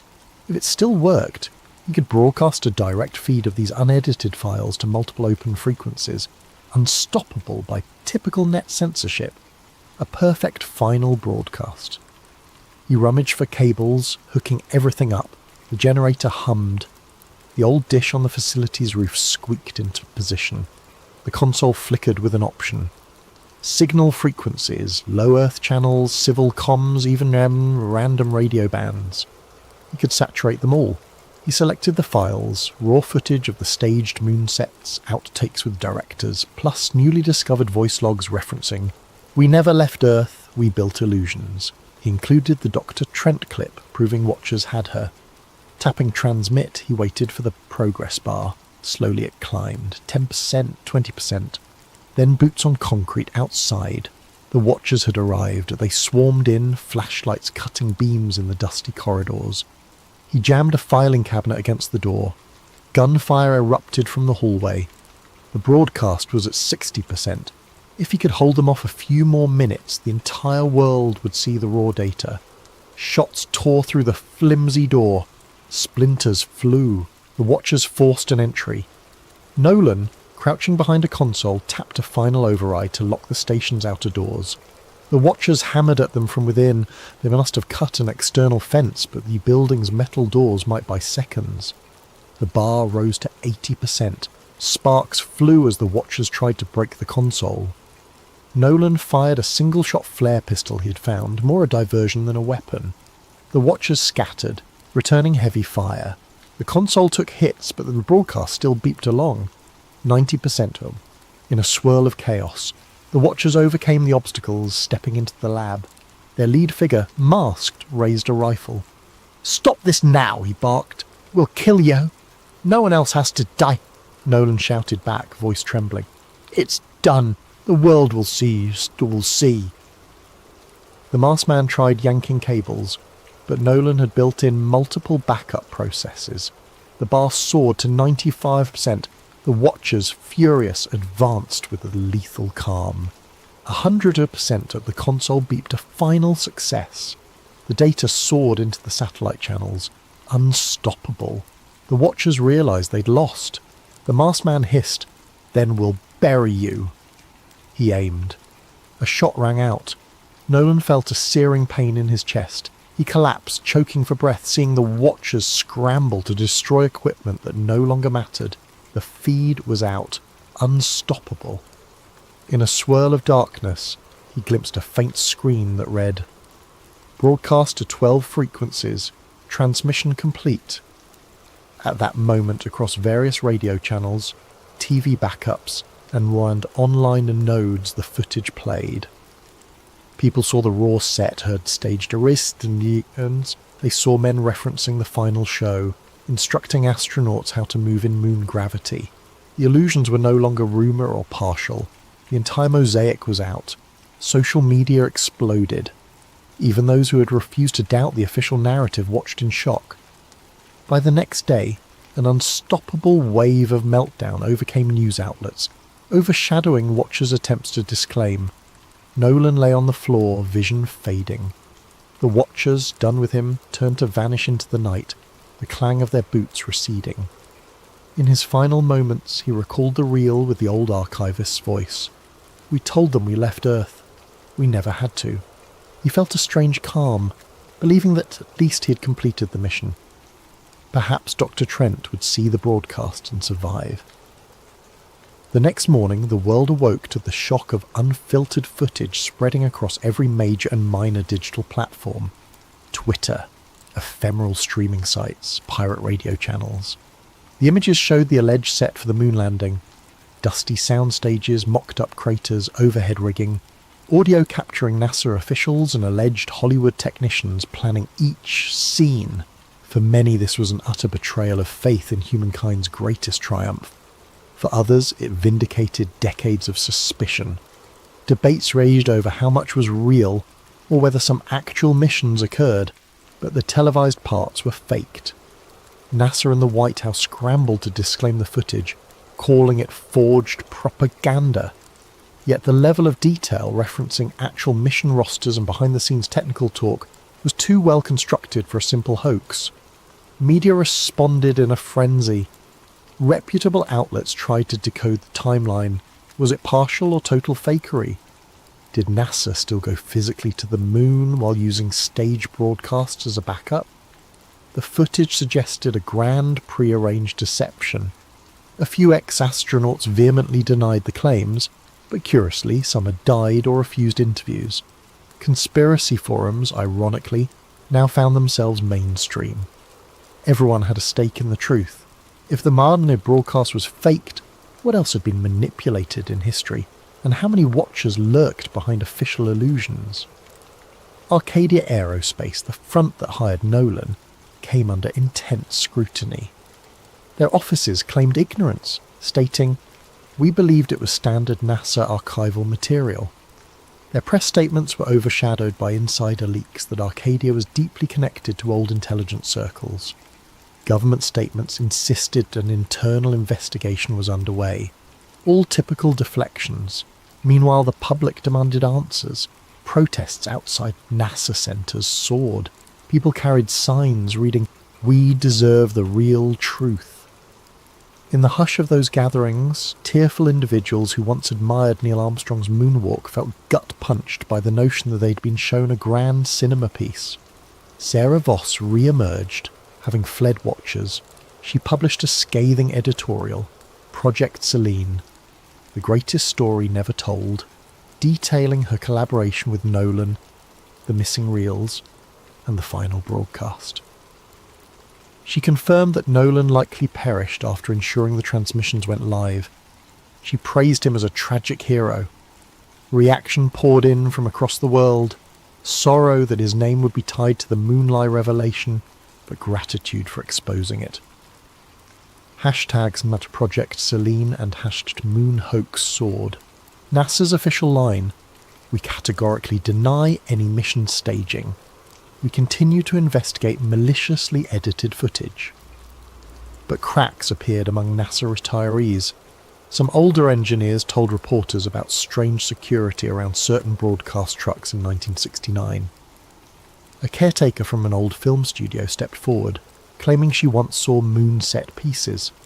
In short, the edifice of absolute certainty crumbled. In a hidden place, elders from the original Project Selene, if that was truly the operation's name, hunkered down. They'd spent decades ensuring the official story overshadowed any rumours. Now, with everything public, the question was whether to attempt a final push to disclaim or vanish. Some watchers apparently vanished from the scene, leaving cryptic footprints. Possibly they'd moved on to new illusions. Possibly they recognised the unstoppable wave.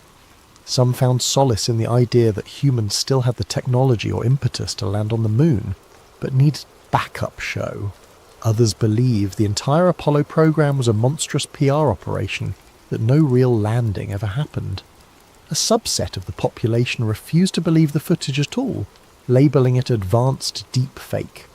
Society felt fractured, uncertain if to champion or condemn the memory of NASA's achievements. Meanwhile, Dr. Eliza Trent, recovered from captivity, gave a quiet interview confirming she'd found data logs describing the staged broadcast, though she suspected some real lunar missions did happen later, overshadowed by the initial fake spectacle. It was a political necessity, she suggested, in a time of desperate Cold War posturing. But the cost to collective trust is immeasurable. A year later, controversies raged on. New historians wrote The Selene Deception, exploring how the faked footage overshadowed a partial genuine mission. Hollywood churned out docudramas. Some revered the fallen archivist Nolan Price as a modern champion of truth. Conspiracy watchers called him the man who dethroned the biggest lie in human history. Meanwhile, certain scientists lamented that the overshadowing confusion might hamper genuine space exploration dreams. If the world concluded it was all illusions, interest in real missions might fade. In the dusty corners of a thrift store in rural Florida, a battered film can labelled Selene C Launch Rehearsal 5 sat unnoticed among old VHS tapes, possibly a leftover reel not confiscated by watchers. A curious shopper glimpsed it, recognised the NASA imprint, and thought it might be valuable. They purchased it for $1. The can sat in a living room shelf. If they ever played it, they'd see a single take that never made it into the final broadcast. An astronaut stumbling under bright stage lights, removing his helmet mid-moonwalk, complaining about the heat. The can's label was faint. For final illusions, keep locked. Another piece of the puzzle, lost to time, or maybe waiting for the next curious soul. As for Nolan, rumours swirl that he might have survived.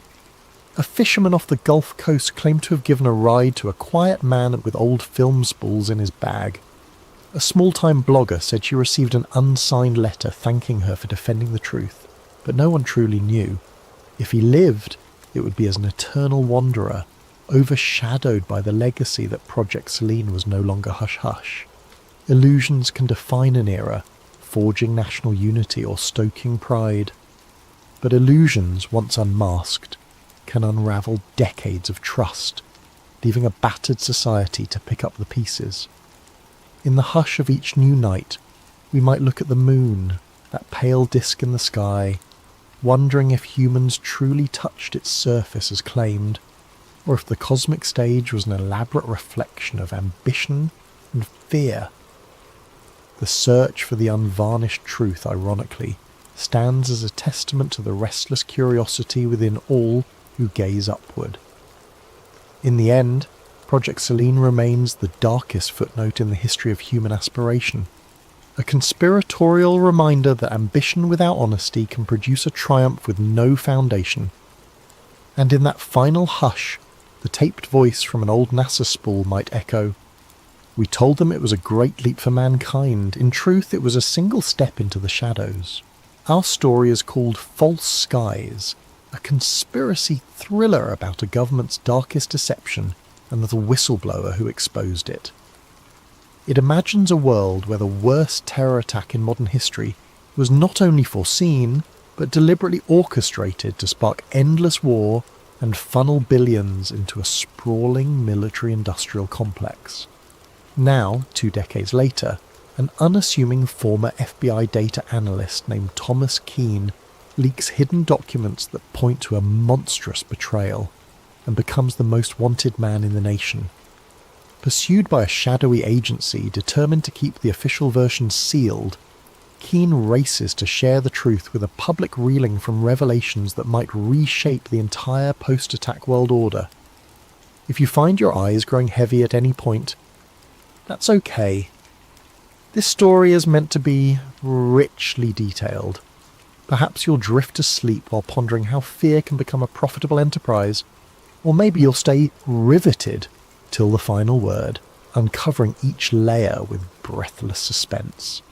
Either way, I hope you come away with new insights into how power, once obtained, can cling fiercely to the shadows. Shall we begin? Then settle in, let your breathing slow, and imagine the flicker of old computer screens, top-secret binders, and a few missing pages that change the course of entire nations.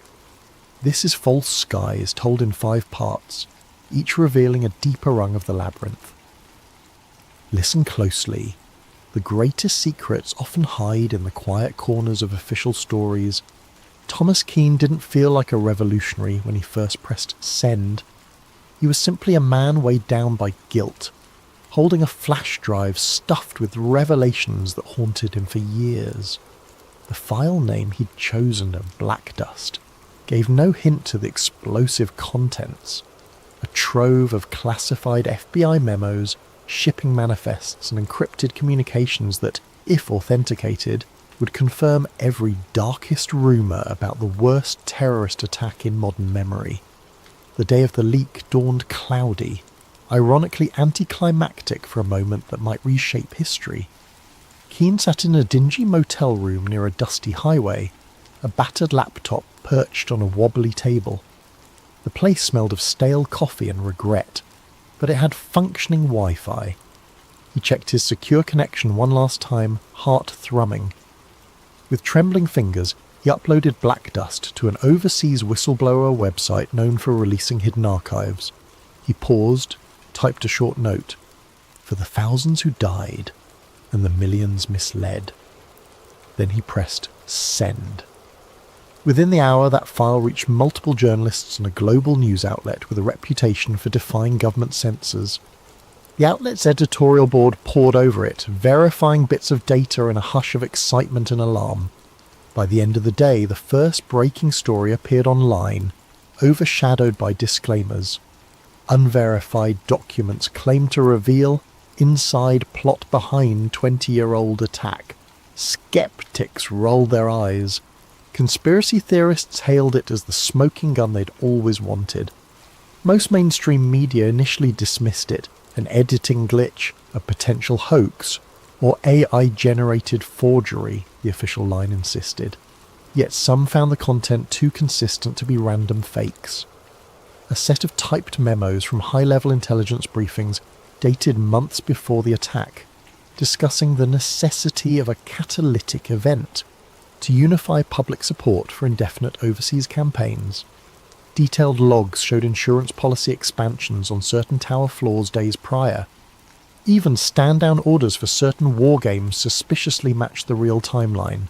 Keane watched from his motel room's flickering TV as a breathless anchor tried to explain the leak, disclaiming that the White House calls it foreign propaganda. He sighed. The official denial had begun. Next would come the manhunt for the leaker. He closed his laptop, stuffed it in a bag and left the motel. Time to vanish. He'd served in the FBI's data analytics wing for nearly a decade, compiling anomaly reports around that fateful day. Step by step, he realized too many coincidences tied private defense contractors, intelligence heads, and financial bigwigs, all who profited from the subsequent wars. He quietly copied reams of old files, awaiting the day he had the courage to blow the whistle. That day had come. Elsewhere, powerful wars mobilized. The intelligence community's upper echelons recognized the name Thomas Keane from previous security audits. They suspected him. Within hours, calls went out from a hush-hush division to find him, brand him as a threat to national security. The director of an ultra-secret agency, Eldridge Shaw, personally oversaw the containment plan. He believed the official story must remain unchallenged, or the entire post-attack order might unravel. By midnight, bulletins labelled Keane suspected hacker and domestic threat. Agents started combing digital footprints, scouring camera feeds from near the FBI building. Shaw himself made a call to a contact at the large media conglomerates, instructing them to bury coverage of the story until further notice. The compliance was near instant. Mainstream news gave minimal airtime to the leak, overshadowing it with other headlines. But the genie was out of the bottle. On social media, the hashtag #BlackDust soared, with amateurs dissecting every memo line. A few data experts cross-referenced the IP addresses in the communications, linking them to known government subdomains. Even the partial revelation stunned the public. If the documents were genuine, it implied that some element within the US establishment not only predicted but abetted the terror event, ensuring maximum casualties for maximum political effect. The phrase false skies emerged, referencing how the public's reality had been manufactured like a painted ceiling above them, concealing the real orchestrators. Within a day, small protests flared outside federal buildings in major cities. People demanded clarity. The government's official statement repeated the forgery or foreign propaganda claim. That evening, hackers with anarchy streaks threatened to leak more verifying files if the mainstream media didn't pick it up. Tensions soared. Meanwhile, the stock market wobbled as rumours of insider deals from decades prior re-emerged. Some corporations connected to military contracting faced plunging shares. Keane watched from a safe house now, a friend's abandoned cabin in the woods. He had only the radio for news, and the swirl of distrust and fury filtered through the static. He dreaded how quickly the establishment might label him a traitor. Indeed, the next morning the FBI publicly named him as a prime suspect in a mass leak of classified data, painting him as an extremist. His old colleagues, uncertain, gave no comment. But behind the scenes, many believed the documents might be real. After all, they recognised Keen's skill in combing data for anomalies. Among the swirl stood a figure named Sarah Voss, an investigative journalist blacklisted from major networks for challenging official 9/11 narratives in the past. She recognised the pattern in these newly leaked documents. They matched puzzle pieces she'd glimpsed in hushed conversation with insiders. She reached out to the new site that hosted the files, leaving an encrypted message. "I can help verify. Let me speak to the source." That message eventually found its way to Keen via an online confidant, setting the stage for an alliance that might shake the entire narrative. Thus, from a dusty hideout, Keen typed a coded reply. The story's real race began. Could he deliver evidence to a credible journalist and blow the entire false narrative wide open before the apparatus of Homeland Security, the very system built on the official CERN, crushed him? The next step would be forging that alliance with Voss and hoping her instincts for truth outweighed her fear of retribution. For if the government's darkest deception was about to be exposed, those who profited from war would not hesitate to silence him, or anyone else, to keep the official illusions intact. 2 days after the leak, the national conversation roiled in confusion. Official channels insisted the black dust documents were an elaborate hoax. Yet smaller media sites posted side-by-side comparisons with legitimate CIA or FBI formatting, showing consistent digital footprints. The public found itself caught between an official narrative and a swirling impetus to question everything. Some believed wholeheartedly in the new revelations, others recoiled or felt threatened by the idea that the last 2 decades of conflict might have been orchestrated. Thomas Keen was already on every national watch list. He'd been a mid-level FBI data analyst until 2 years prior, known for thoroughness but also for quietly raising flags about inconsistent intelligence reports pre-9/11. The day he left the bureau, no one suspected he'd spent months copying old files slated for permanent seal. Now his old supervisors told the press that he was mentally unstable, harbouring extremist theories. They withheld mention that those same theories had nearly led to internal inquiries years ago, until higher-ups quashed them. In a suburban neighbourhood outside the capital, a black SUV pulled up to a modest house. 4 men in plain suits stepped out. They were from a specialised domestic counter-intel unit, effectively an arm of the Black Archive, a covert group rumoured to be tied to intelligence and corporate interests. They forced the occupant, a middle-aged data engineer who once worked with Keen, to open his home computer. They rifled through his messages, seizing any mention of Thomas or black dust or files. This was repeated across multiple homes of ex-FBI colleagues, all without official warrants. The Watchers answered to a higher chain, operating in the shadows. Director Eldridge Shaw, head of a new consolidated intelligence agency formed after 9/11, presided over these manhunts from a sleek government tower. He remembered the day of the attacks vividly, the chaos that allowed the Patriot Act and massive expansions of surveillance.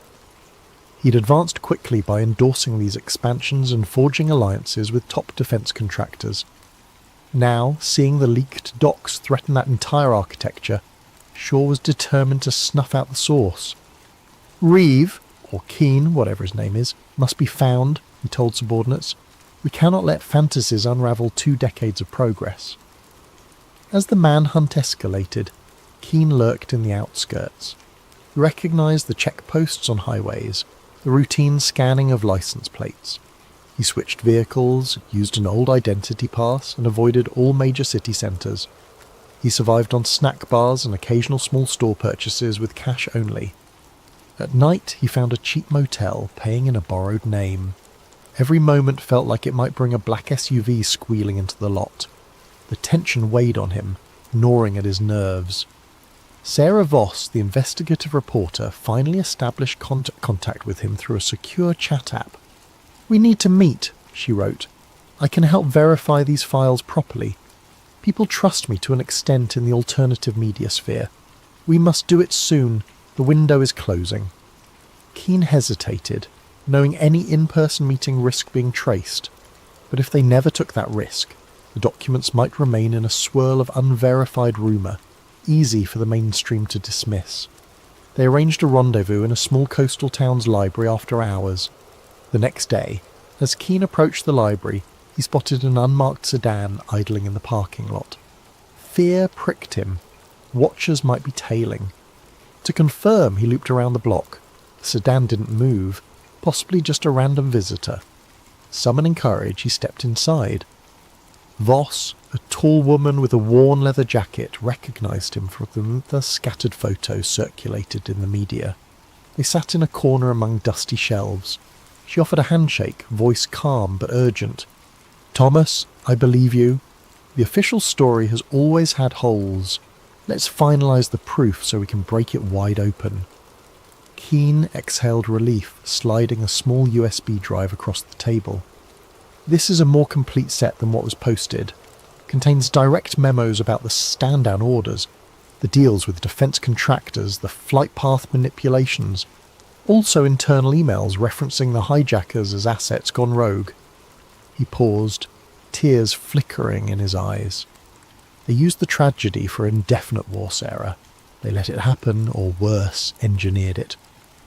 Sarah's breath caught. She skimmed a few files on her laptop, eyes widening at references to bank accounts, coded references to Operation Silence. She nodded. This is explosive, but we need a big platform, enough to force coverage. If we just post it on my blog, they'll discredit or block it. We'll get shut down. She explained a plan. Find a mainstream journalist with a rebellious streak, or do a well-publicised live event that too many watchers can't black out entirely. Suddenly, a muffled scuffle at the library entrance startled them. A figure in dark clothes peered in, Keane tensed. Sarah pressed the laptop closed. They ducked behind shelves as footsteps approached, but the library's old caretaker bumbled out, greeting them obliviously. The suspicious figure, glimpsed through the glass, retreated. Possibly a false alarm, possibly a watcher verifying the location. They parted ways quickly, agreeing to meet again in 48 hours near a major city, planning an infiltration of a local news station that might still allow an unfiltered broadcast. Danger soared. If watchers caught wind of their plan, they'd likely come down with lethal force. That evening, Keane received a frantic text from a friend who had once helped him interpret old FA logs. "One of our guys is dead. A boat accident. They're picking us off." The message cut short. Keane shuddered. The watchers had begun eliminating secondary sources who could confirm the leak's authenticity. He realised the ephemeral window for truth was closing. On the streets, protests flared up as rumours swirled of official foreknowledge. Some saw it as disrespectful to the memory of the victims. Others believed the truth must come out no matter how painful.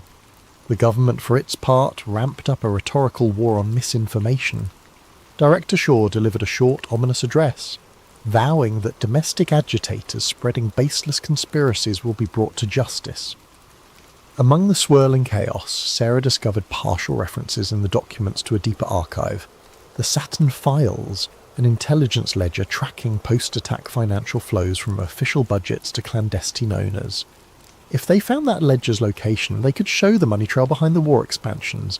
That might be the final nail in the coffin of the official story. They needed it, but time was short. Thus the manhunt overshadowed all. Helicopters roamed certain highways, random car searches increased, and the populace grew uneasy, sensing the government's fear that the leak might be real. Keane ducked from motel to motel, adopting new disguises. Soon, though, his luck would run out, or he'd have to risk a direct showdown, trusting the thunder of public outrage to keep him alive. Little did he realise, the watchers were about to tighten the net, deploying a Black Ops team to ensure the leak never reached unstoppable momentum. If Keane couldn't outmaneuver them long enough to break the final evidence, the official illusions would remain intact.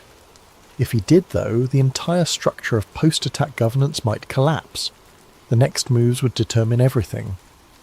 The following week saw Thomas Keane evading watchers by day and collaborating with Sarah Voss by night, each meeting more urgent than the last. They discovered references to the Saturn Files scattered in older CIA memos.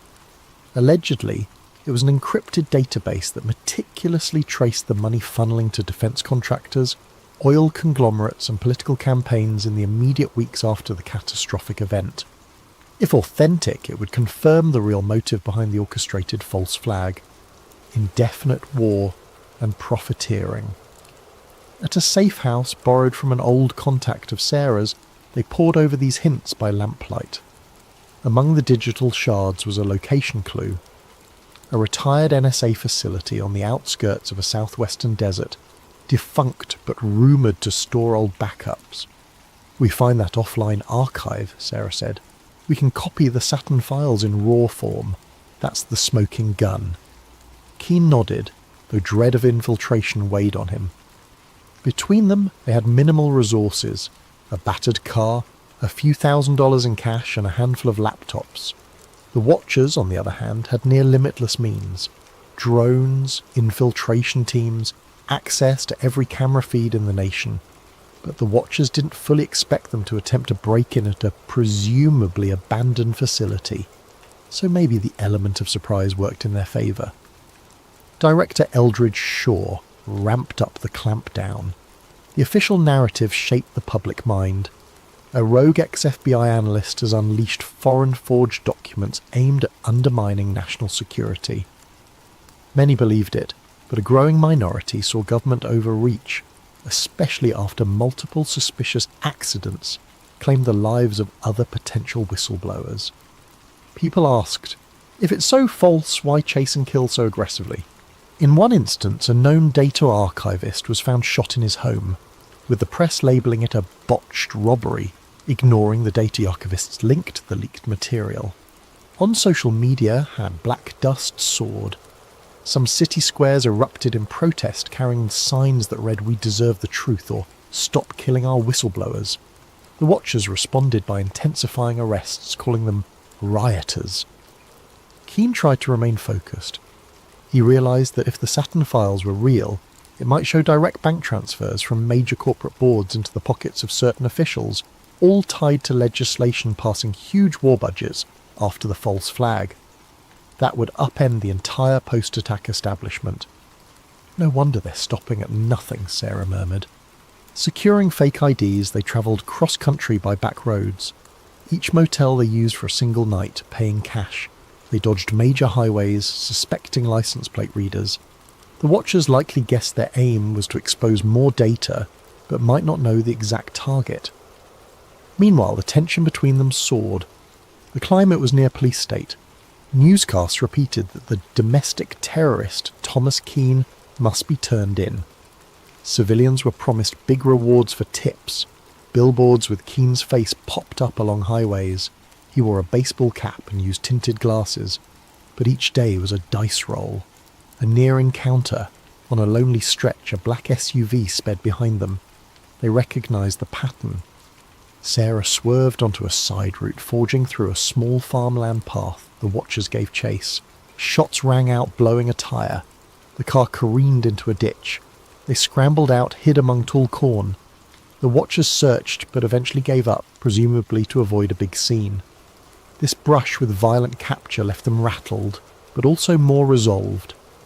"We're obviously on the right track if they're that desperate," Sarah said, breath shaky.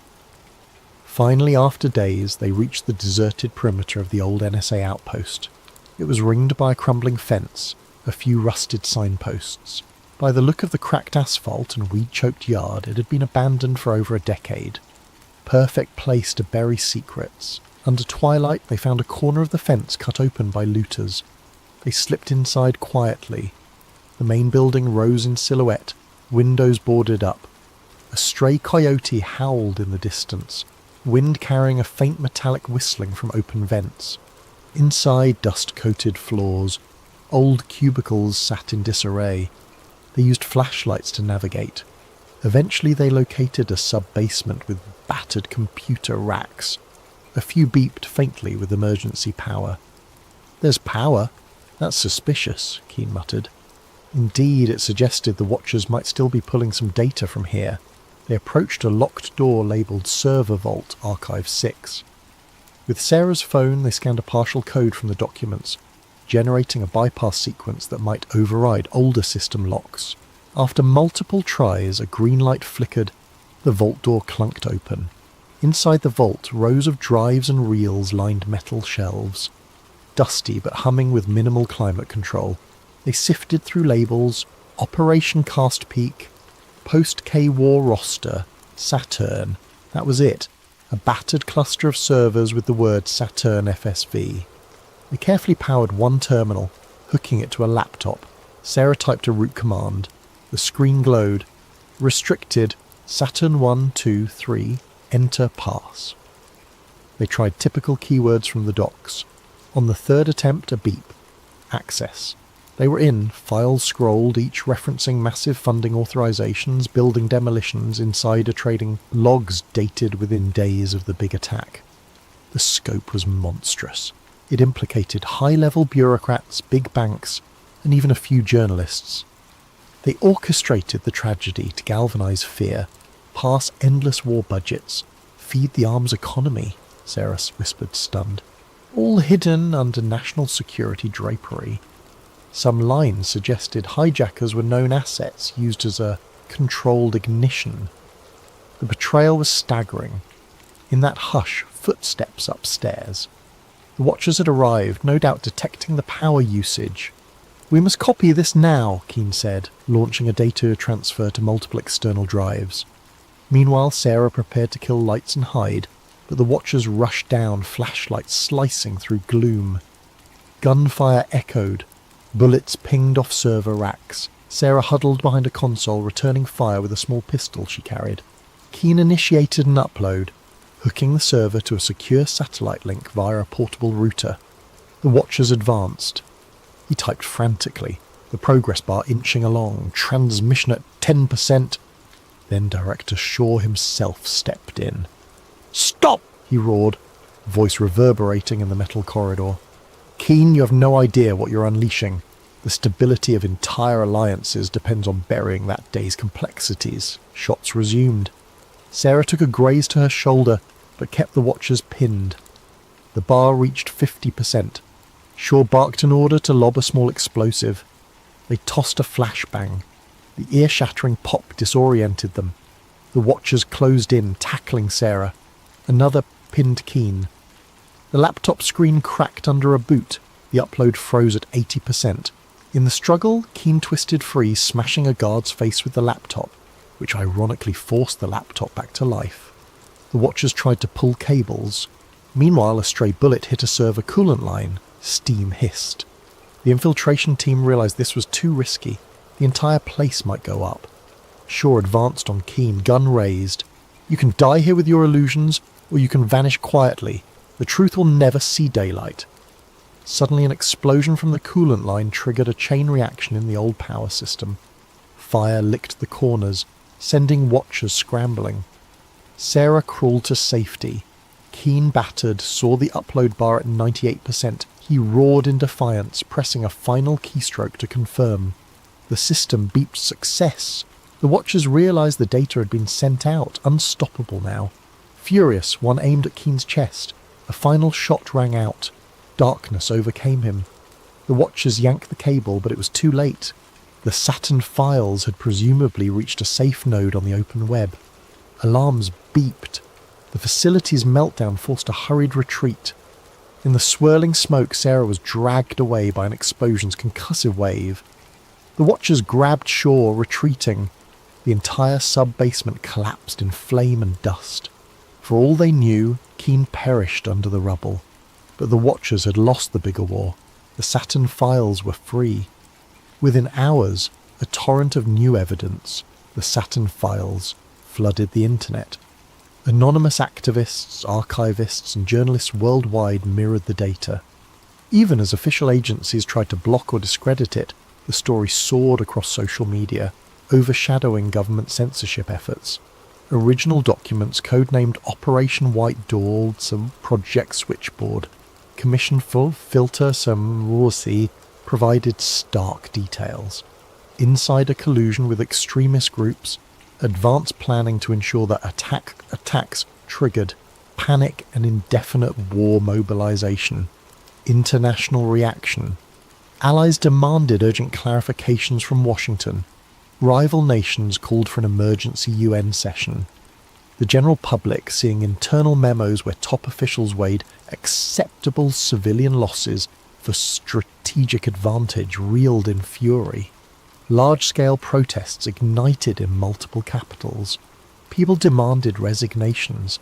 The entire intelligence apparatus faced the biggest crisis of legitimacy since the day it was formed. Meanwhile, the White House insisted the documents were tampered forgeries, but the mass of cross-corroboration was overwhelming. Anonymous data scientists validated digital signatures, timestamps, usage logs consistent with 20-year-old records. Even some mid-level intelligence employees, shaken by the revelations, publicly confirmed the authenticity. Back home, in the US, the meltdown was immediate. Rallies erupted outside major government buildings calling for arrests of those named in the files. Corporate board members from arms manufacturing companies faced lawsuits. The stock market dived, particularly for defence sector stocks. Over time, entire boards resigned, some fleeing the country.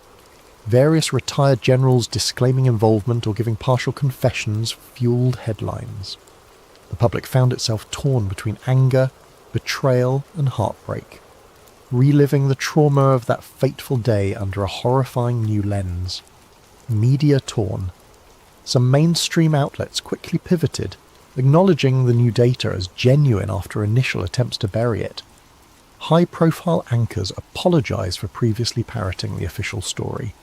Others doubled down on patriotic narratives, ironically fueling further distrust. The swirl of disinformation versus actual data soared, but the raw evidence was too extensive to suppress. You can't close the barn door after the horses fled, a commentator said. The entire architecture of post-attack policy is under question. Director Eldridge Shaw attempted a grand press conference to reassert authority, but the crowd drowned him in jeers. Calls for congressional hearings soared. In a last-chance effort, Shaw's office declared a national security emergency, urging martial law to keep order. That, ironically, only inflamed dissent. Certain states refused to cooperate. Over the next weeks, the old alignment of power began fracturing. Investigations launched from multiple angles, with newly emboldened lawmakers prosecuting those who orchestrated the post-attack expansions for personal gain. Sarah Voss emerged from the southwestern fiasco battered but alive. She revealed how Watchers had infiltrated that abandoned NSA site, how Keane died a hero finalising the upload. She published a moving column titled One Man's Last Key Press, describing how, in a swirl of gunfire, Keane completed the Saturn files transmission, ensuring no one could bury it.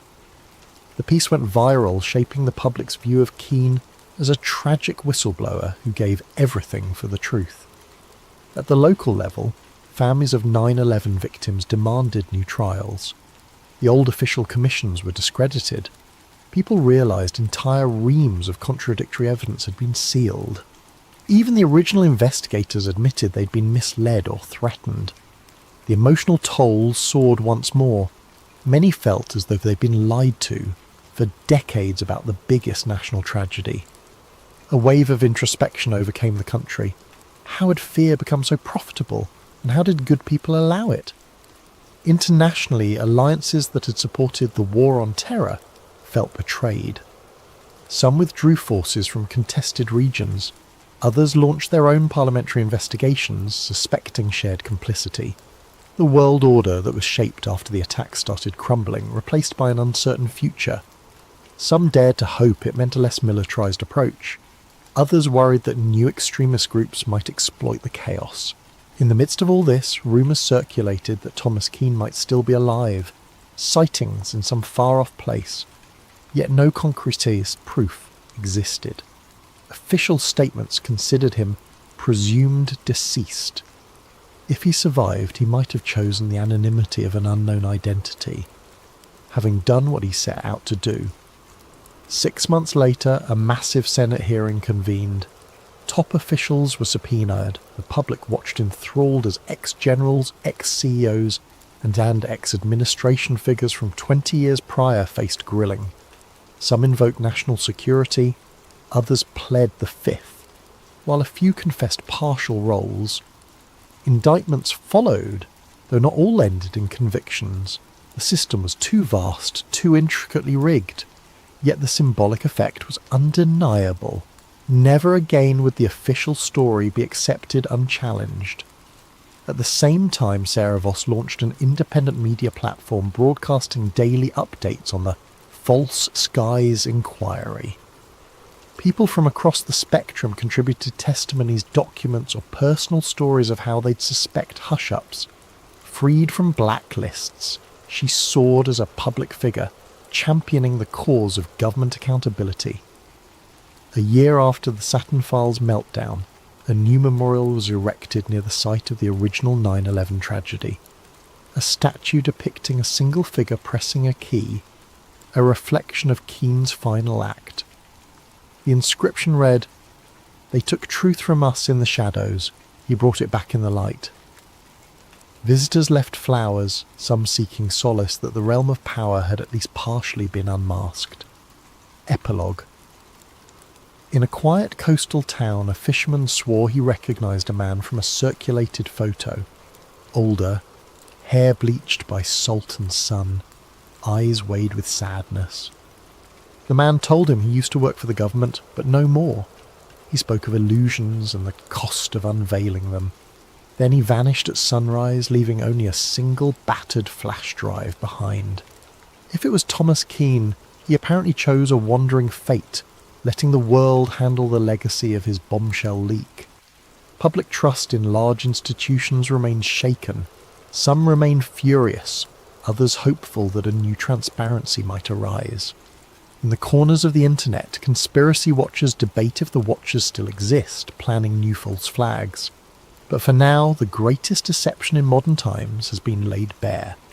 The name Black Dust stands as a testament to the unstoppable power of truth once it's unleashed.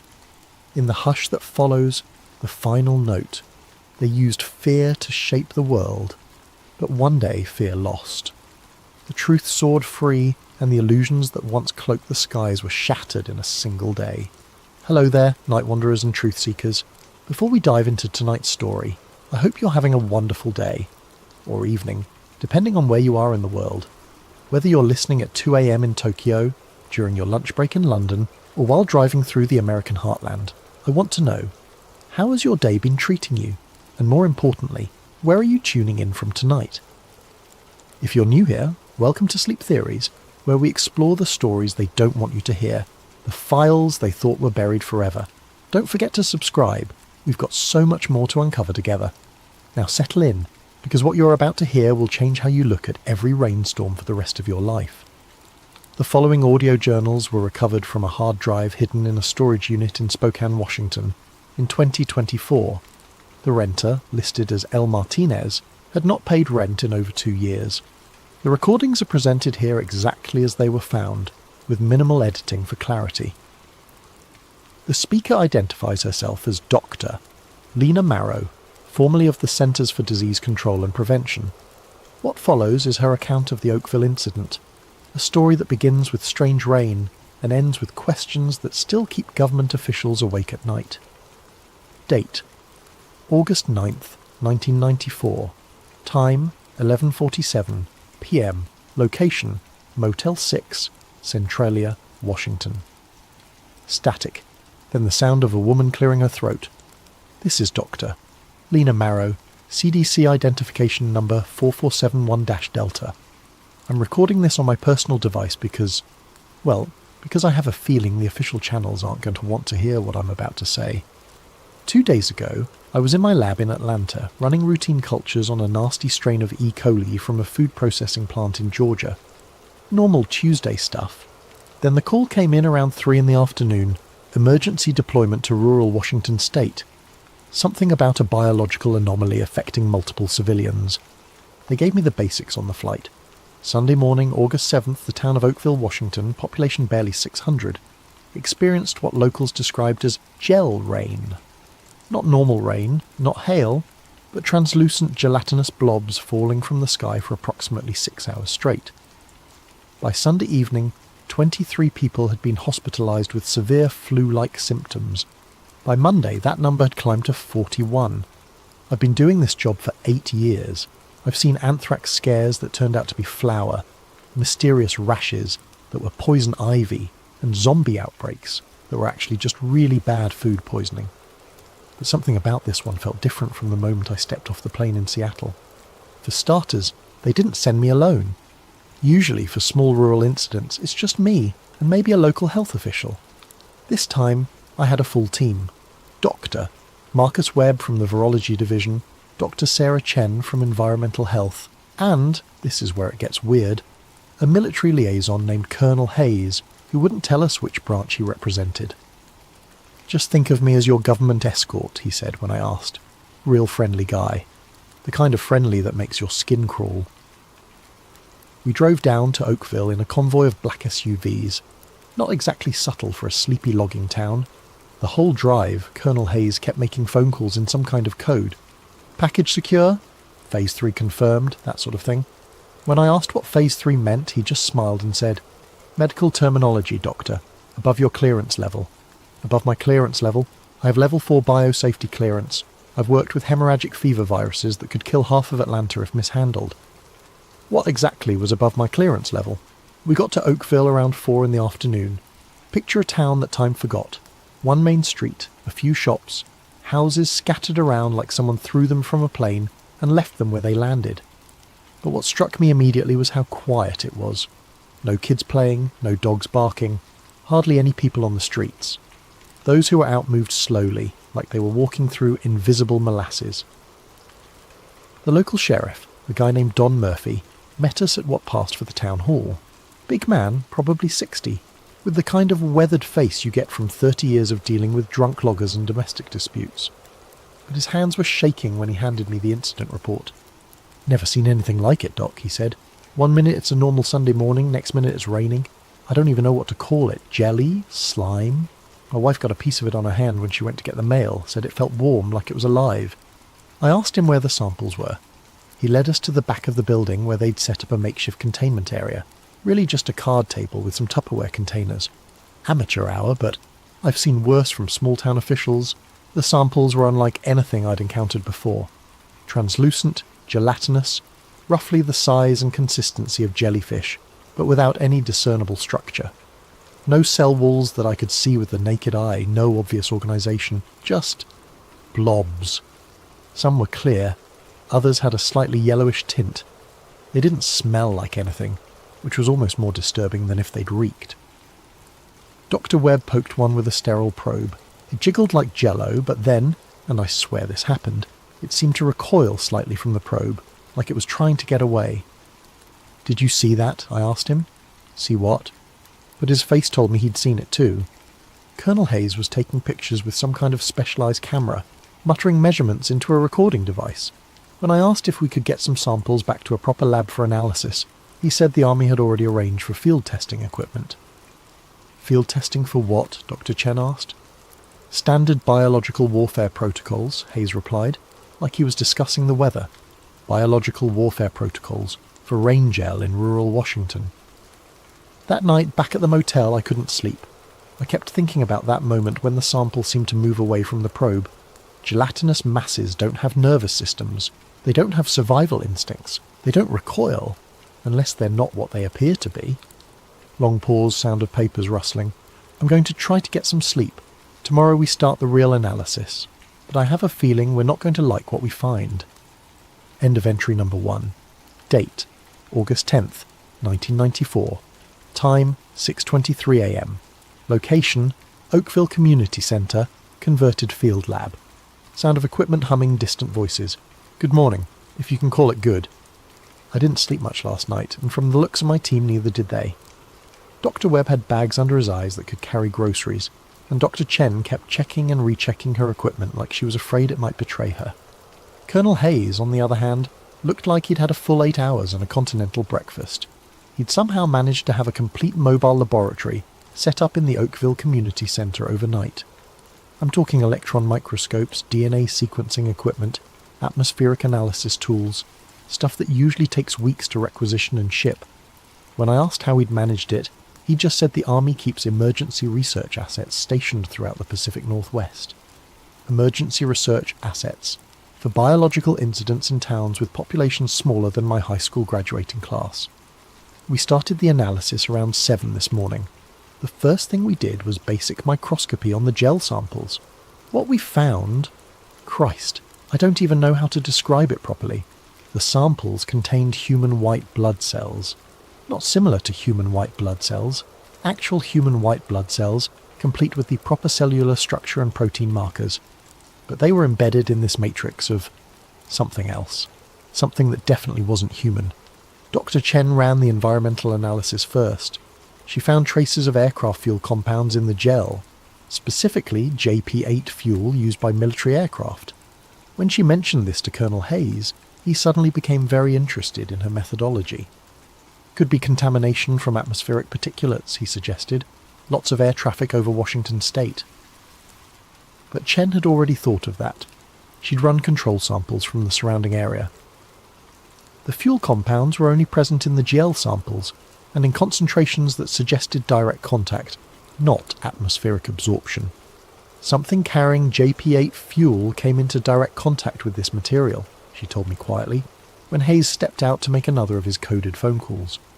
That's when Dr. Webb made the discovery that changed everything. He'd been examining one of the gel samples under high magnification, documenting its cellular structure, when he noticed something moving. Not the random Brownian motion you'd expect from particles in solution, but directed movement. Purposeful movement. "Lena, you need to see this," he called out. I rushed over to his workstation. On the monitor displaying the microscope feed, I could see what looked like bacterial structures, but they were moving in formation, coordinated, like they were following some kind of instruction set. "Are those bacteria?" I asked. "I don't know what they are," Webb admitted. "They have some bacterial characteristics, but the behaviour is all wrong. Bacteria don't move in patterns like this. And look at this." He switched to a different sample. This one contained what appeared to be 2 distinct bacterial strains, but they weren't competing for resources like you'd expect.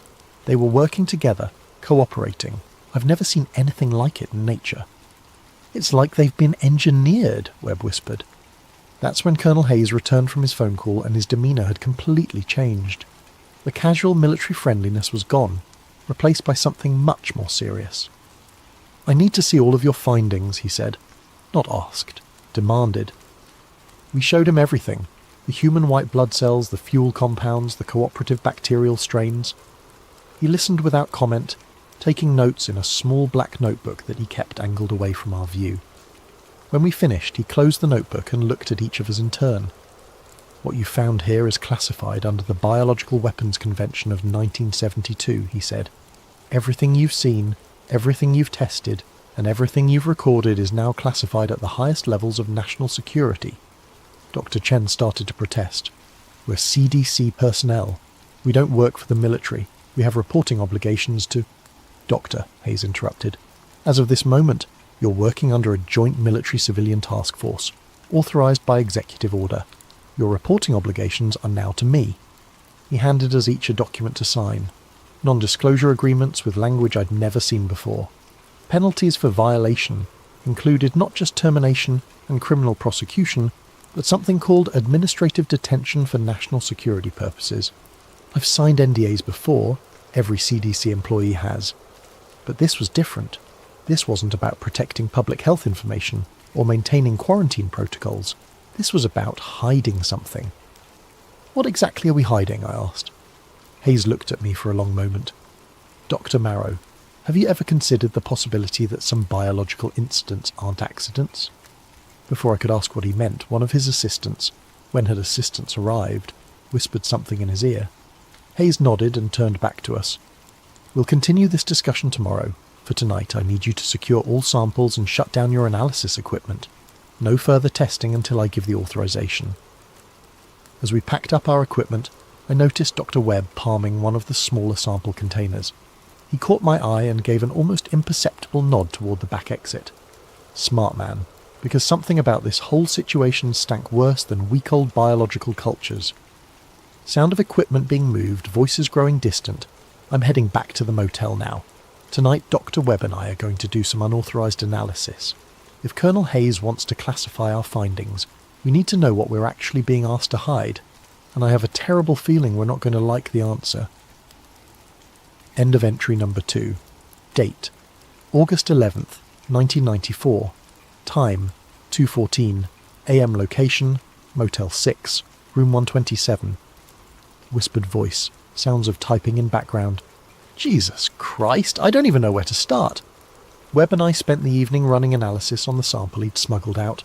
We had to use his personal laptop and some portable equipment he'd brought for emergencies, but what we found, it changes everything we thought we knew about the Oakville incident. First, the bacterial strains. We managed to isolate and identify them using Webb's portable DNA sequencing kit. One of them matched a known strain of Bacillus cereus. Not unusual, you can find it in soil and food products. But the other strain was completely unknown. Not just a new variant, but something that doesn't match anything in the genetic databases. But here's the really disturbing part. The unknown strain showed clear signs of genetic modification, specific sequences that don't occur naturally, inserted with surgical precision. Someone had deliberately engineered this bacterium, and from what we could determine, it was designed to interact with human neurochemistry. It's targeting neurotransmitter production, Webb explained, pointing to the protein structures on his laptop screen. Specifically dopamine and serotonin pathways. This isn't meant to kill people, it's meant to affect their behaviour. Behaviour modification through biological agents. That's not medical research, that's weapons development. We were just starting to process the implications when Dr. Chen appeared at our door. She looked terrible, pale, shaking, eyes wide with panic. "They took Marcus," she said. "What do you mean, took him?" I asked. "Dr. Peterson, the environmental specialist who was supposed to arrive this morning. He never showed up at the community centre, so I went to check on him at his motel. His room was empty, but there were signs of a struggle, and this was on the floor." She handed me a small electronic device I didn't recognise immediately. Webb looked at it and went white. "That's a data mining device," he said. "Military grade. It's used to extract information from computers and mobile devices." Chen nodded. His laptop was gone. His phone was gone. Even his backup drives. But whoever took him missed this. It was under the bed. She opened her own laptop and inserted the device. After a few minutes of technical wizardry that was way above my pay grade, she managed to access its stored data. "Oh my God," she whispered. On the screen was a document marked Classified Project Rainveil Phase 3 Operational Summary. I'll try to reproduce the key sections here, though my hands are shaking as I type this. Objective: Field test of aerosolized behavioral modification compound in controlled civilian population. Delivery method: KC-135. Stratotanker equipped with weather modification dispersal system. Target area: Oakville, Washington. Population 598. Isolated minimal media attention probability. Compound composition: synthetic gel matrix containing engineered bacterial agents, B7, mood suppression, and B12, compliance enhancement, plus human leukocytes for immune system camouflage. Expected results: 72-hour onset period. Symptoms include mild fever, cognitive fog, reduced anxiety response, increased suggestion susceptibility. Monitoring protocol: embedded CDC team to document civilian response while maintaining cover story of natural phenomenon investigation. Escalation authority: Colonel J. Hayes, Project Rainveil Operations Command. There were more details: technical specifications, dosage calculations, even psychological assessment protocols for measuring compliance enhancement in the affected population. But what made my blood run cold was the final section. Phase 4. Authorization. Upon successful completion of Phase 3 field test, recommend expansion to larger population centres. Proposed targets include rural communities in Oregon, Idaho and Montana, with eventual metropolitan deployment pending Senate Armed Services Committee approval. They weren't studying a natural phenomenon. They weren't even studying an accidental release of biological material. They had deliberately rained biological weapons on American citizens as a test run for larger operations. "How many people know about this?" I asked Chen. Peterson and I were the only ones with clearance to access the environmental data, but Peterson suspected something was wrong with the whole operation. He'd been asking questions about the military involvement, the secrecy protocols, why we needed level 5 containment procedures for what was supposed to be an algae bloom. That's why they took him, Webb said quietly. We spent the next 2 hours copying everything we could from the device onto multiple backup drives. The full scope of Project Rainveil was even more disturbing than the initial document had suggested. This wasn't some rogue military operation. It was part of a larger program dating back to the 1960s, designed to test the feasibility of using biological agents for population control. Not population reduction, population control, making people more compliant, less likely to resist government authority, more susceptible to media manipulation. The Oakville incident was just the latest in a series of tests conducted on unwitting American communities over the past 30 years. There were references to similar operations in small towns across the Midwest and Southwest, all documented with the same clinical detachment you'd expect from a pharmaceutical trial. But they weren't testing medicine, they were testing methods for controlling human behaviour on a mass scale. Long pause, sound of someone taking deep breaths. We've hidden copies of the data in 3 different locations. If something happens to us, at least there will be a record of what really happened here. Tomorrow we're supposed to report back to Colonel Hayes with our final analysis of the Oakville samples. He expects us to conclude that the incident was caused by natural atmospheric phenomena, algae blooms, bacterial contamination, nothing that can't be explained by meteorology and bad luck. But I can't do it. I became a doctor to help people, not to cover up biological weapons tests on American citizens. Even if it means the end of my career, I have to find a way to expose what's really happening here. The question is, how do you fight an enemy that can rain compliance from the sky? End of entry number 3. Date, August 11th, 1994. Time, 6:45 p.m. Location, Oakville Community Center. Background noise of equipment being packed, multiple voices. Today was supposed to be our final day of analysis. Colonel Hayes called a team meeting for 8 this morning to discuss our conclusions about the Oakville incident. I walked into that community centre knowing it might be the last honest thing I ever did as a CDC scientist. But I wasn't prepared for what Hayes told us. "Ladies and gentlemen," he said, standing in front of a projector screen that showed aerial photographs of Oakville, "your analysis has been extremely valuable to national security.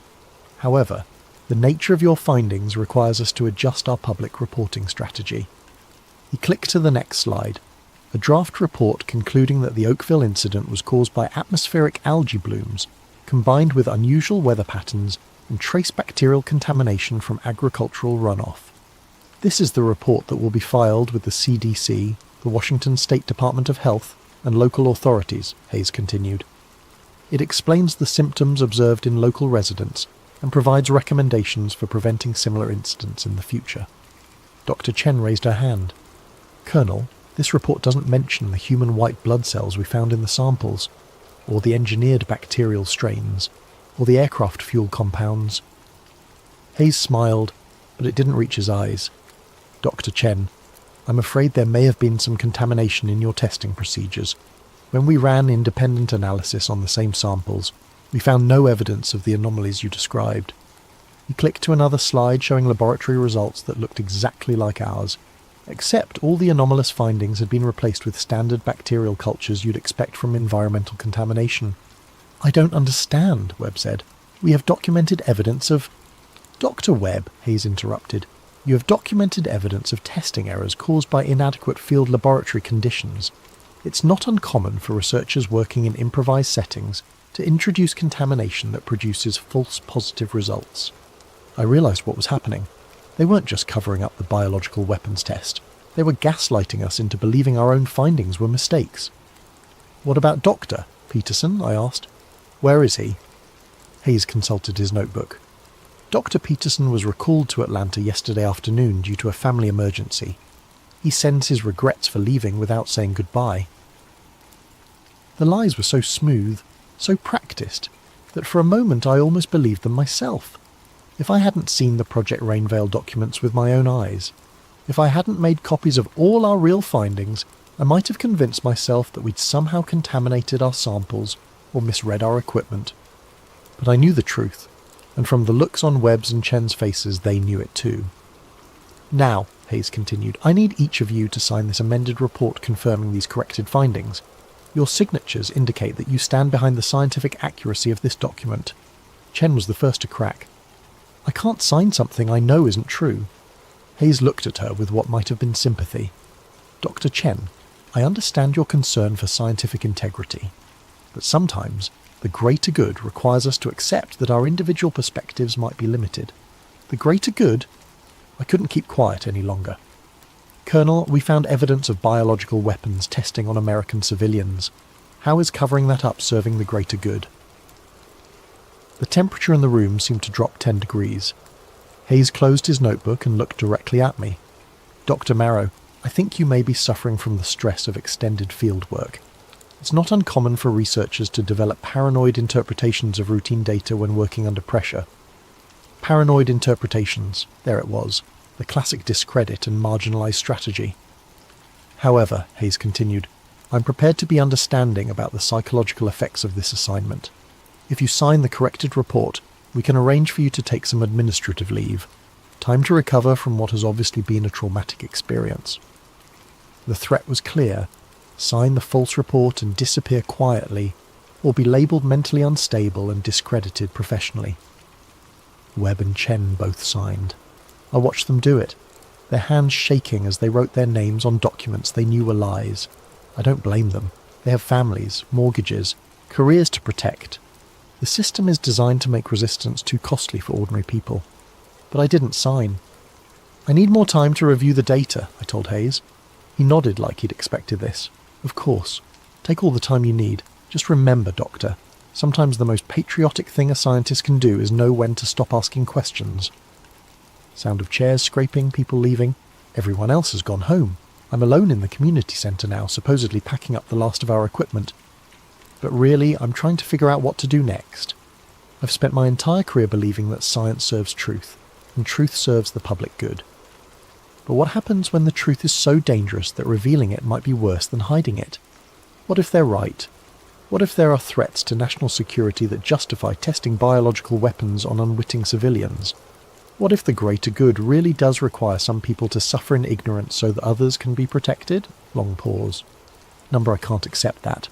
The moment we start justifying weapons tests on our own people, we've lost everything worth protecting. I'm going to find a way to expose Project Rainveil.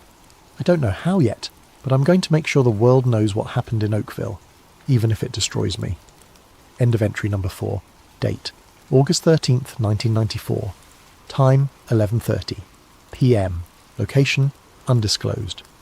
Voice much more subdued. Sounds of traffic in background. I can't tell you where I am right now. It's not safe. Yesterday, after I refused to sign Hayes' fabricated report, things moved very quickly. I went back to my motel room to find 2 men in suits waiting for me in the parking lot. They identified themselves as federal agents, but when I asked to see their credentials, they just smiled and suggested we have a conversation. The conversation took place in the back of a black sedan with tinted windows. They didn't threaten me directly. They didn't need to. Instead, they told me about other CDC researchers who'd developed psychological problems after stressful field assignments. Researchers who'd been quietly moved to desk jobs or taken extended medical leave, or simply transferred to positions where their paranoid tendencies wouldn't be a problem. Dr. Marrow, one of them said, we understand you've been under a lot of pressure lately. Working in field conditions, dealing with unusual biological samples, the stress of trying to protect public health, it's enough to make anyone start seeing conspiracies where there are only coincidences. They offered me a choice: accept a transfer to a nice, quiet position in the CDC's Historical Archives Division, or continue to insist on my misinterpretation of the Oakville data and face the consequences of being labelled psychologically unfit for fieldwork. I told them I needed time to think about it. That was a mistake. This morning I got a call from my supervisor in Atlanta. Apparently there had been concerns raised about my mental state during the Washington assignment. I was being placed on immediate administrative leave pending a psychological evaluation. When I tried to access my CDC email account, my password had been changed. When I called the IT department, they told me my account had been suspended for security reasons. My CDC credit cards were cancelled, My official phone was remotely wiped. In less than 24 hours, they'd completely severed my connection to the agency I'd worked for 8 years. But they made one mistake. They assumed I'd kept all my evidence in official channels. Before leaving Oakville, I'd mailed copies of our real findings to 3 different addresses. A journalist I knew from graduate school, a professor at Johns Hopkins who specialised in biological weapons research, and my own personal storage unit in Atlanta.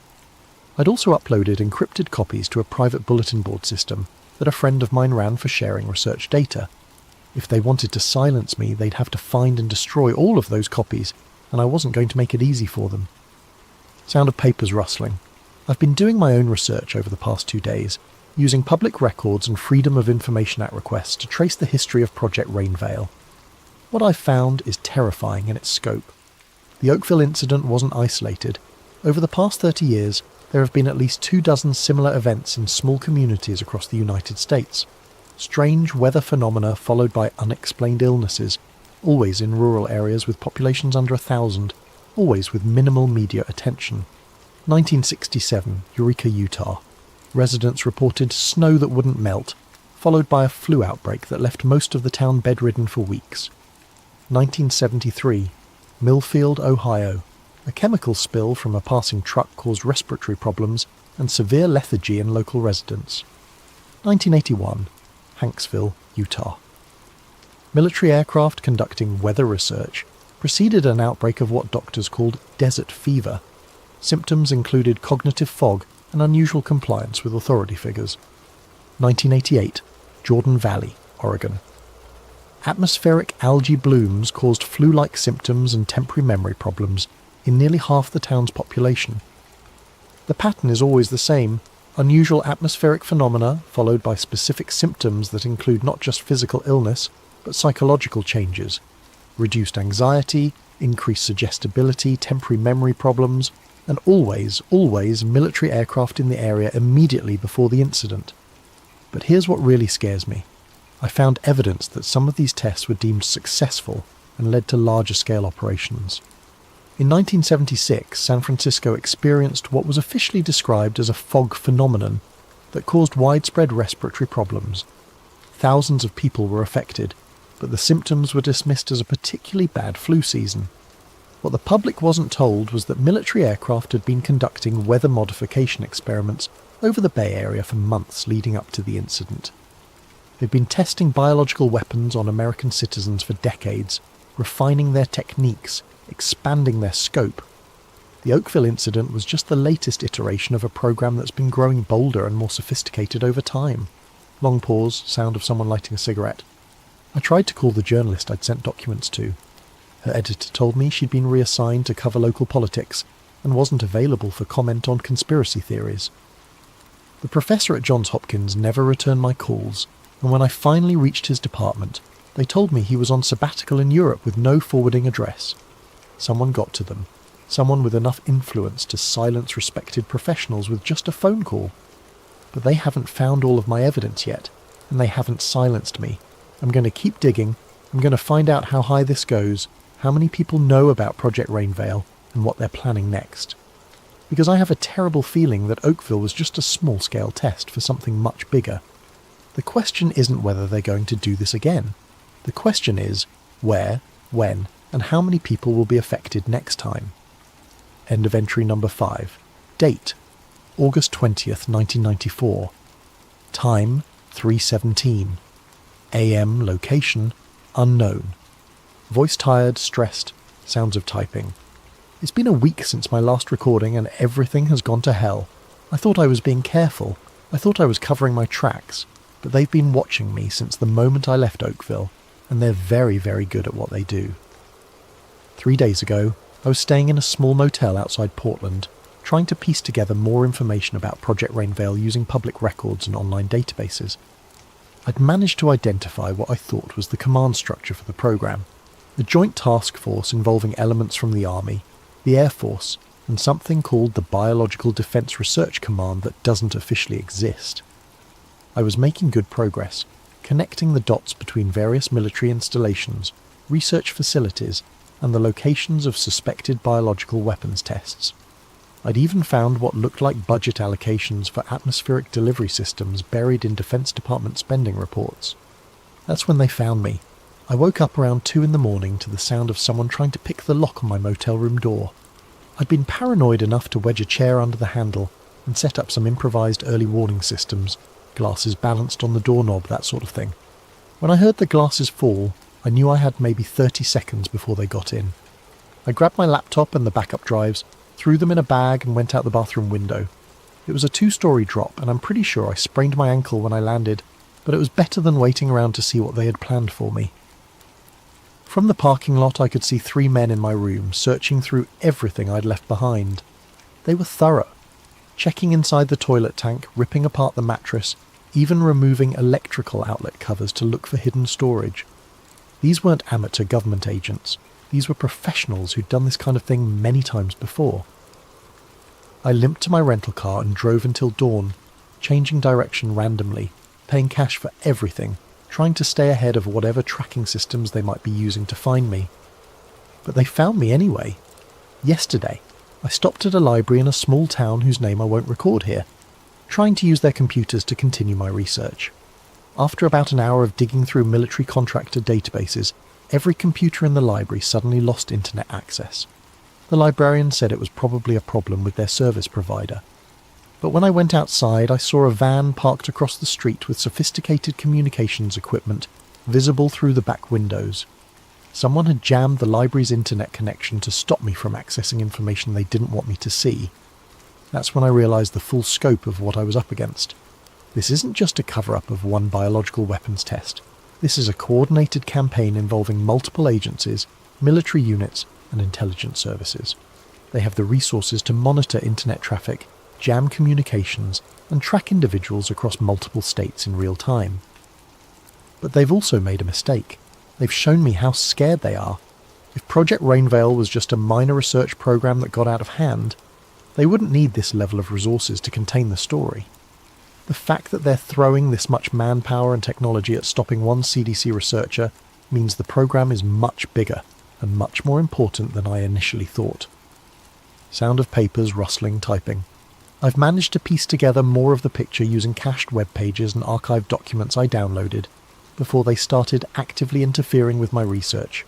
What I've found suggests that Project Rainveil isn't just about testing biological weapons, it's about implementing them. The psychological effects we documented in Oakville, increased compliance, reduced anxiety, temporary memory problems, aren't side effects of biological contamination. They're the intended results of a sophisticated behaviour modification program. Think about it. What if you could make entire populations more accepting of government authority? What if you could reduce civil unrest, decrease crime rates, and increase social stability by adjusting the neurochemistry of millions of people simultaneously? That's what Project Rainveil is really about. Not killing people, but controlling them. Making them easier to govern, less likely to resist, more willing to accept whatever they're told by authority figures. And from what I can determine, they've been testing and refining these techniques for 30 years, gradually expanding the scope of their operations. Oakville wasn't an isolated incident. It was a field test for nationwide deployment. Long pause. I found something else in the archived documents. References to what they call Phase 4 implementation. Budget projections for large-scale atmospheric delivery systems. Purchase orders for chemical compounds measured not in grams or kilograms, but in tons. They're not planning small-scale tests anymore. They're planning to deploy these biological agents over major metropolitan areas. And based on the timeline in the documents I've seen, Phase 4 is supposed to begin sometime in the next 2 years. I have to find a way to stop this, but I'm running out of options and they're getting closer. End of entry number 6. Date: August 25th, 1994. Time: 7:42. PM. Location: redacted. Voice noticeably more strained, background sounds of wind. This is probably going to be my last recording for a while, maybe my last recording ever. 5 days ago, I thought I'd found the break I needed. Using a combination of military contractor databases and cross-referencing with air traffic control records, I'd managed to identify the specific aircraft used in the Oakville operation. A KC-135 Stratotanker, tail number 63-8877, operating out of McCord Air Force Base near Tacoma. More importantly, I'd found the flight manifest for August 6th, 1994, the day before the Oakville incident. The aircraft had conducted what was officially logged as a weather modification training exercise over southwestern Washington, with a flight path that took it directly over Oakville at approximately 3:47 a.m. The pilot was Major Dennis Kowalski, a veteran of the Gulf War with specialized training in chemical and biological weapons delivery systems. The mission commander was Colonel James Hayes, the same Colonel Hayes who'd overseen our investigation of the incident. I had proof, direct, undeniable evidence that the Oakville incident was a deliberate military operation using biological weapons against American civilians. But when I tried to use this information, everything fell apart. I contacted an investigative journalist at the Washington Post, thinking that a major newspaper would have the resources and credibility to break this story. I sent him encrypted copies of all my documentation, including the flight records, the Project Rainveil documents, and our original laboratory analysis. He called me back within hours, excited about the story. We arranged to meet at a coffee shop in downtown Seattle to discuss how to proceed. He never showed up. When I called the Post the next day, they told me he'd been reassigned to cover a congressional hearing on agricultural subsidies.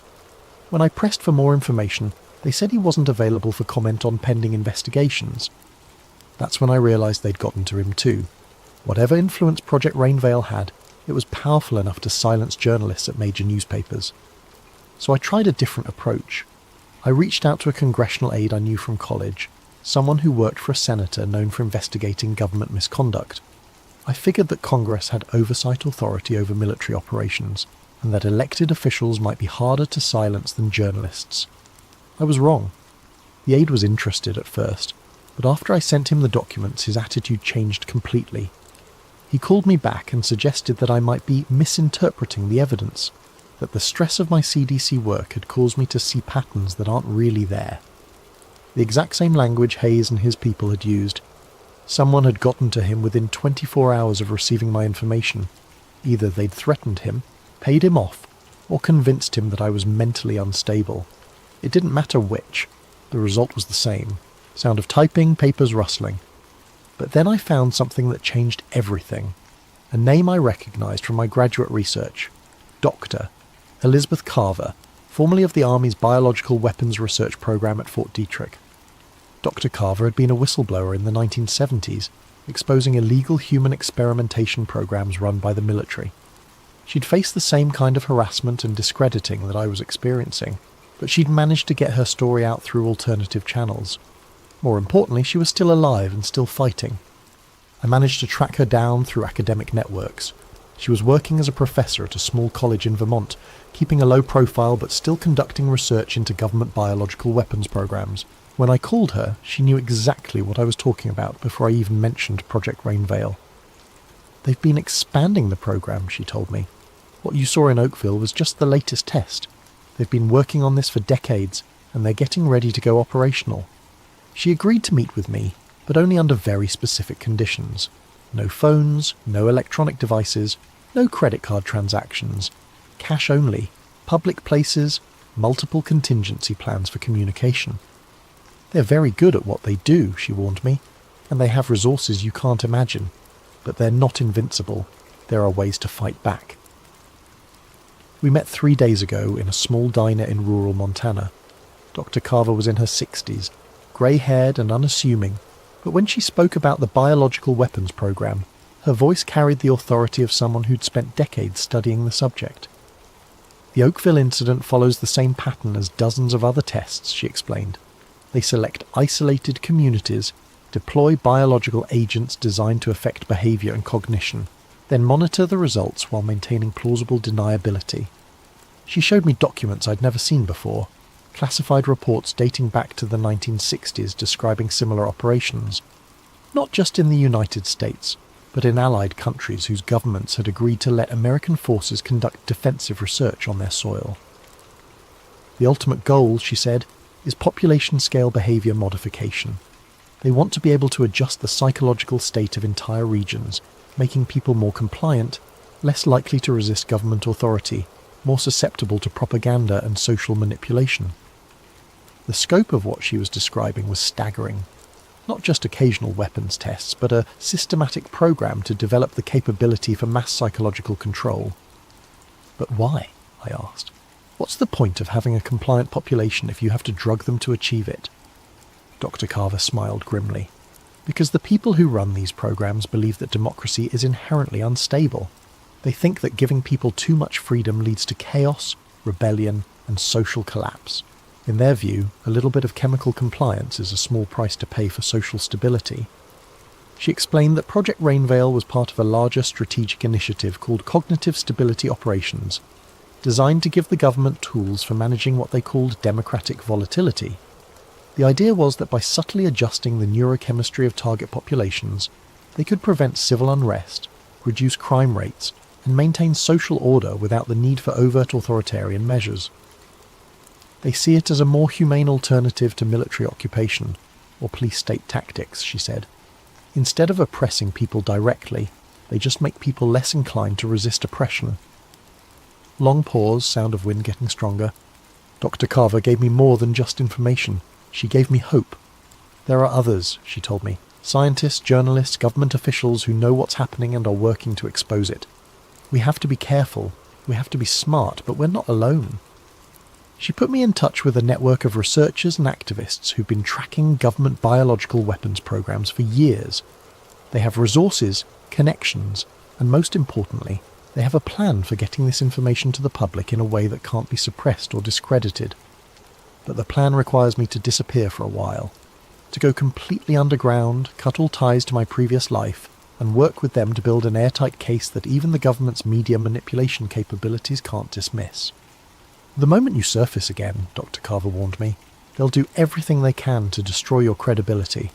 They'll say you're mentally ill, they'll fabricate evidence of erratic behaviour, they'll turn your friends and family against you. You have to be prepared for that. I am prepared, or at least I think I am. Sound of car doors slamming, engine starting. They found me. I can see headlights approaching from both directions on the highway. I don't know how they tracked me here, but I'm out of time. If you're hearing this recording, it means I managed to upload it to the dead drop Dr. Carver set up before they caught me. It means the network of researchers and activists she told me about is real, and they're continuing the work. But more importantly, it means that somewhere in the world, people are still fighting for the truth. Project Rainveil is real. The biological weapons tests on American civilians are real. The plan to deploy behaviour modification agents over major population centres is real. And if we don't stop them, if we don't expose what they're doing, then the next time it rains you might want to ask yourself, is this water falling from the sky, or is it something else entirely? Sound of vehicles approaching, voices shouting. Remember Oakville. Remember what they did to those people. And remember that the price of freedom is... Recording cuts off abruptly. Date, March 15th, 2024. Source, anonymous upload to secure drop. Different voice, younger male. My name is Dr. James Mitchell, and I'm a microbiologist with the Nebraska Department of Health. 3 weeks ago, the town of Hartington, Nebraska, experienced what local officials are calling an unusual weather event. On February 23, 2024, gelatinous material fell from the sky over a 6-hour period. Within 48 hours, over 100 residents had been hospitalised with flu-like symptoms, cognitive fog, and what doctors are describing as temporary behavioural changes. The CDC has classified the incident as a natural phenomenon caused by atmospheric algae blooms. The military has denied any aircraft operations in the area. But I've run my own analysis on samples of the material, and what I've found matches exactly what Dr. Lena Marrow documented in her recordings from the Oakville incident 30 years ago. Human white blood cells embedded in an unknown matrix, engineered bacterial strains designed to affect neurochemistry, aircraft fuel compounds indicating direct military involvement. They're still doing it. They're still testing biological weapons on American civilians. Dr. Marrow's recordings resurfaced last week on a secure server, along with a cache of documents from Project Rainveil and its successor programs. The evidence is overwhelming, and it's being distributed to journalists, researchers, and government officials around the world. But that's not why I'm making this recording. I'm making this recording because the Hartington incident wasn't an isolated test. According to the leaked documents, it was part of something called Phase 7 implementation, a nationwide deployment of biological agents designed to increase social compliance and reduce civil unrest. The documents include target lists, major metropolitan areas, specific dates and delivery methods, and a timeline that suggests the full deployment is scheduled to begin within the next 6 months. Dr. Marrow was right about everything. The government has been developing the capability for mass psychological control, and they're finally ready to use it. The question is, what are we going to do about it? Sound of typing. I'm uploading Dr. Marrow's complete audio journals, along with all the supporting documentation from Project Rainveil and its successor programs, to multiple secure servers around the world. I'm also sending copies to journalists, researchers, and government officials who might be able to act on this information. But I need everyone who hears this to understand. They're not going to stop just because we've exposed them. They've been planning this for decades, and they have resources and influence that most of us can't even imagine.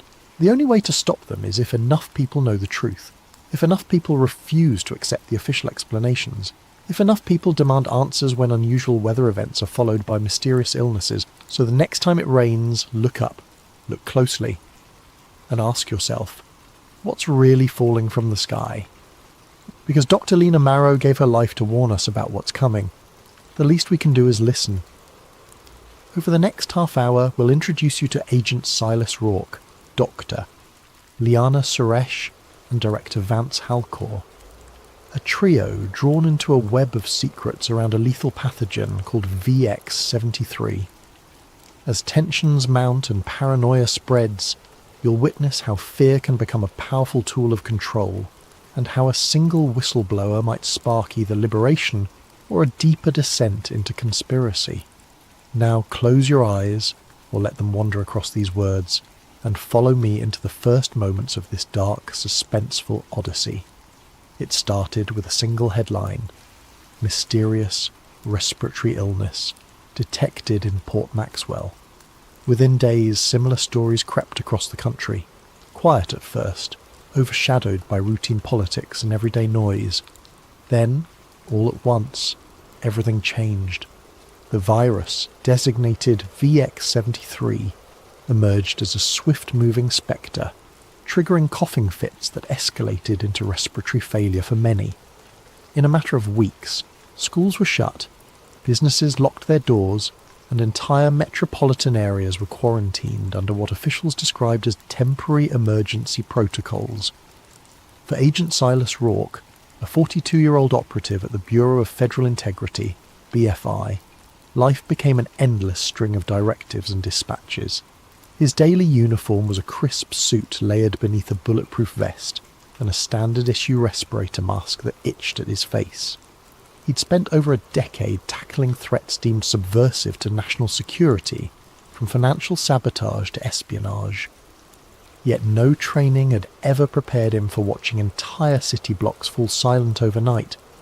He walked the corridors of the BFY with practiced composure, scanning the myriad bulletins pinned on corkboards. The walls hummed with fluorescent lights that gave everything a stark, sterile glow. Digital screens listed the latest infection rates, projected mortalities, and newly declared red zones where infections raged unabated. Over the PA system, a recorded female voice repeated the same instructions every half hour. Stay indoors, maintain social distancing. All citizens must comply with the National Stabilization Bureau's guidelines. The National Stabilization Bureau, NSB, led by Director Vance Halcor, had been formed to centralize the government's emergency functions.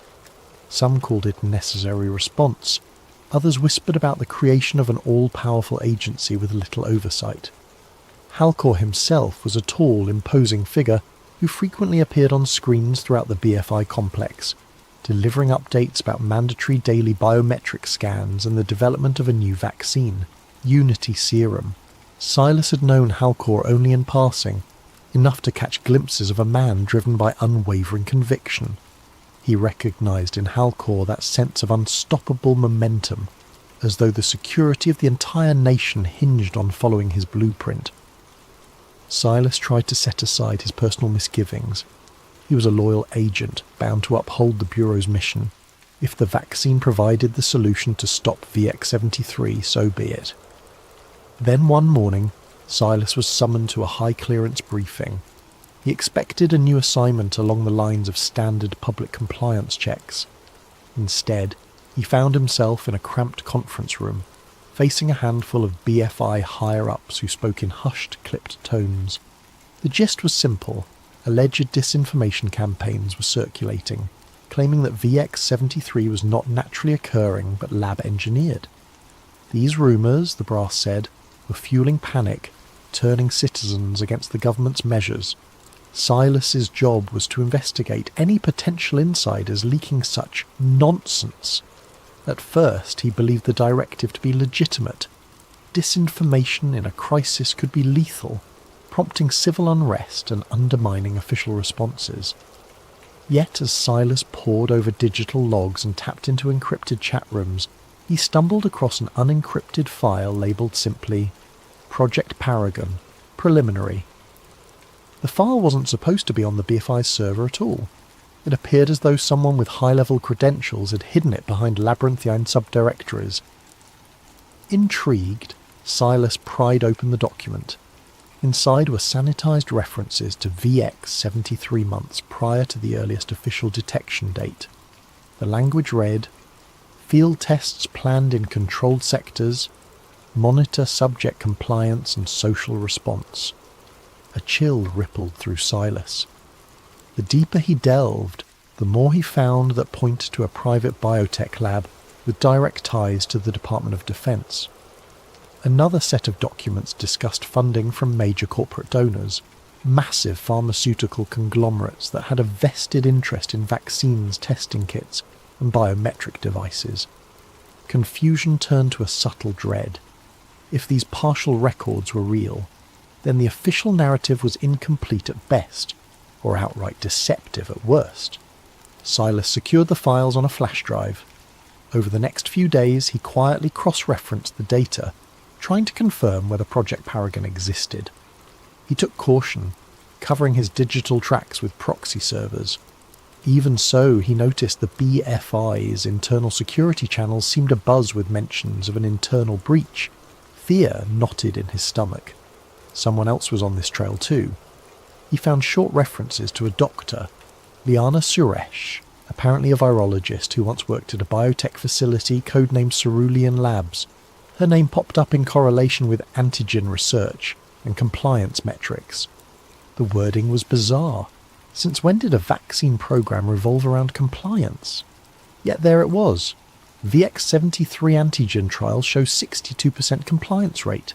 Additional modifications required. The date? Nearly a year before the current outbreak. By the time Silas realised how incriminating his findings were, the hair on his arm stood on end. His imagination conjured scenarios he'd previously deemed paranoid. A virus unleashed intentionally. A vaccine designed not just to inoculate, but to control. He forced himself to remain calm. Conjecture was easy. Proof was everything. So he resolved to gather more. That night he left the BFI building with the flash drive tucked in the lining of his jacket. He tried to banish the creeping sense that eyes were trailing him. Outside, the city's main avenues lay deserted. Army trucks patrolled at intervals. Overhead drones whirred, scanning for curfew violators. Digital billboards displayed a single message across a black background. Unity Serum, your key to tomorrow. From a payphone booth, one of the last still standing, Silas called in a favour from a fellow agent he trusted, someone adept at hacking behind the Bureau's firewall. The friend agreed to help, no questions asked, but Silas could sense tension in his voice. Everyone was on edge, unsure who was truly friend or foe. Silence had become a survival tactic. As he hung up the phone, the city's gloom pressed close, neon lights flickering across shuttered storefronts. In that moment, he wondered if the official explanation, VX-73 as a random mutation, was a purposeful lie from the start. If so, then the so-called Unity Serum might be more than just a vaccine. A wave of dread consumed him. The next steps would determine whether he stayed a loyal operative or became a traitor to the system he'd served for half his life. At the next corner, a spotlight from a drone settled on him, scanning his face. He forced a neutral expression. The device beeped and swiveled away. Good. No red flag. Yet. As Silas ducked into the underground metro, he realised with grim certainty that he had stumbled onto something monstrous. For years he'd believed in the Bureau's cause, trusting that each operation served the greater good. Now he faced the possibility that the greatest threat wasn't the virus itself, but the hidden intent behind it. City by city, the VX-73 infection soared. Once bustling centres of commerce turned into ghost towns, patrolled by uniformed enforcers under orders from the National Stabilization Bureau. Curfews became absolute. Violators risked detention at newly established health containment camps. The mainstream media hammered a constant drumbeat of fear. The virus was unstoppable unless every citizen complied. For those still resistant, a single solution was presented day and night: Unity Serum. On every channel, Director Vance Halcor appeared in a crisp suit, arms folded behind his back, proclaiming the vaccine's near-miraculous efficacy. Over 90% effective, his report said, a shining beacon of hope. Yet the rollout came with conditions. For public safety, those who refused the jab lost access to banks, public transportation, and official documentation. Within a month, entire swathes of the unvaccinated population found themselves in a twilight zone, forced to scavenge or rely on black market services just to survive. Amid the chaos, Agent Silas Rourke continued his secret investigation. By day, he donned his BFI credentials, working on official compliance enforcement tasks. By night, he devoured every new sliver of intel he could glean from that hush-hush file, Project Paragon. The deeper he went, the more horrifying the puzzle became. Encrypted references hinted at something hidden within the vaccine, a nano-emitter that lodged in the brain's limbic system. One internal document read, "Neurological regulation markers confirm mild sedation of aggression, increased docility, potential for broader cognitive modulation pending further trials." Silas felt physically ill reading these words. Could the government have hijacked a public health crisis to deploy a mind-altering device at scale? He needed answers. Over a secure channel, he messaged the elusive doctor, Liana Suresh, the scientist named in the files. She responded in short, coded texts, reluctant to trust him. Finally, after days of careful back and forth, she agreed to meet at an abandoned warehouse near the old docks. Silas arrived half an hour early, scanning the shadows for signs of a tail. No drones overhead, no suspicious vehicles. He waited under a flickering street lamp, the smell of salt water and rust filling the air. When Liana Suresh emerged, she wore a hooded jacket, her face partly obscured by a mask. Only her eyes were visible, tired, guarded, yet undeniably brilliant.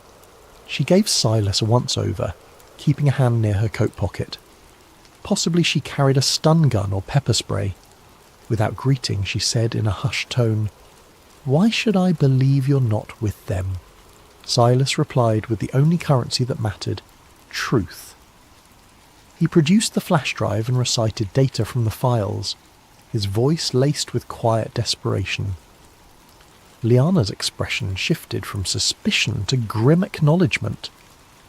"I was part of the early design team for VX-73, she confessed. "They told me it was to protect against a future pandemic, some advanced deterrent that would strengthen national security. We manipulated certain genetic markers to ensure the virus targeted specific alveolar receptors, but none of us realized the real plan, to unleash it upon the public." Her words ignited a spark of horror within Silas. He asked about the vaccine's rumoured mind control aspect. Liana hesitated, inhaling a shaky breath. "It's not mind control, at least not in the sense of puppet strings. It's, well, it lowers inhibitions, fosters compliance, makes people more susceptible to suggestions. Over time, it can dull critical thinking. They want a populace too numb to resist." Tremors ran through Silas. Even with his suspicions, hearing it plainly stated felt like a blow to the gut. They spoke in hushed tones for another hour, Liana finally handing him a battered thumb drive containing her original notes, the unredacted version that proved VX-73's artificial origin and the presence of a compliance mechanism in the vaccine. "If they find you with this, you won't get a trial. They'll vanish you," she warned. From the surrounding gloom, a rat scurried across the broken concrete. Silas realised how precarious everything was, the squeaking rodent in the dark, the quiet lapping of the tide behind them, his own racing heartbeat. Danger lurked behind every shadow. Sensing they could stay no longer, the pair parted ways, promising to regroup soon. Back at the BFI, Silas carefully compartmentalised his roles: obedient agent in the daylight, clandestine researcher after hours. Meanwhile, the nation's capital sank deeper into fear-driven militarisation. Propaganda played ceaselessly on loudspeakers. Stay safe, stay indoors, trust the cure. Curfew drones soared over empty streets, shining bright beams to catch anyone outside after sundown. Social media platforms became inundated with pro-government messages, while dissenting posts vanished, labelled as threatening misinformation. Those who complied enjoyed a semblance of normalcy. Restaurants reopened for vaccinated patrons, businesses resumed for employees who presented a scannable immunity pass. Yet they all seemed more subdued, less likely to ask questions about privacy intrusions or the ever-increasing powers of the NSB. It was as though a hush had fallen over society, as if curiosity had been collectively tranquilized. Within government circles, Director Vance Halcor emerged as a national hero. Public polls, at least those broadcast on official channels, showed near universal support for his bold measures. He'd saved millions of lives, the anchors repeated. He'd stabilised the economy. He was proof that unwavering resolve could defeat chaos. Not a single mention of the billions in profits the corporate donors raked in, nor a hint about hidden modifications to the Unity serum. As the days passed, Silas found it harder to hide the turmoil in his gaze. He saw colleagues in the hallway, wearing forced smiles, praising Halcor's leadership. He noticed how many had begun to project a certain eerie calm, like their personal anxieties had evaporated. Could it be the effect of the serum? Silas tested a co-worker with a subtle question. Ever wonder why the lockdown measures ramped up so fast before the outbreak peaked? The man's eyes glazed momentarily, then he simply shrugged. Doesn't matter, O'Rourke. They keep us safe. He returned to his desk, more convinced than ever that Halcor's master plan was in full swing. The virus was the perfect storm to usher in sweeping surveillance and push a mind-numbing serum to the masses. And the BFI was part of it, or at least complicit in bearing the truth. He could keep quiet, or he could do the unthinkable and blow this wide open, risking everything in the process. One evening, Silas found a sealed envelope slipped beneath his apartment door. Inside, a single typed line. "This is bigger than you think. They see all." The bottom edge was marked with an obscure symbol, a circle with a diagonal slash, like a stylized zero. He'd seen it once in a classified file referencing an underground resistance network. If these rebels wanted to contact him, it meant they believed he might be an ally. The tension hammered in his chest. He was dancing on a razor's edge, his loyalty to the Bureau, his conscience the unfolding nightmare. Taking a shaky breath, he powered up his laptop.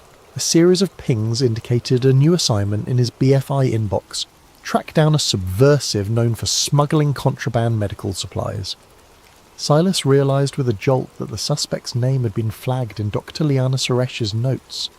Another piece connecting the puzzle, and another reason the Bureau might soon brand him a traitor. He closed the laptop.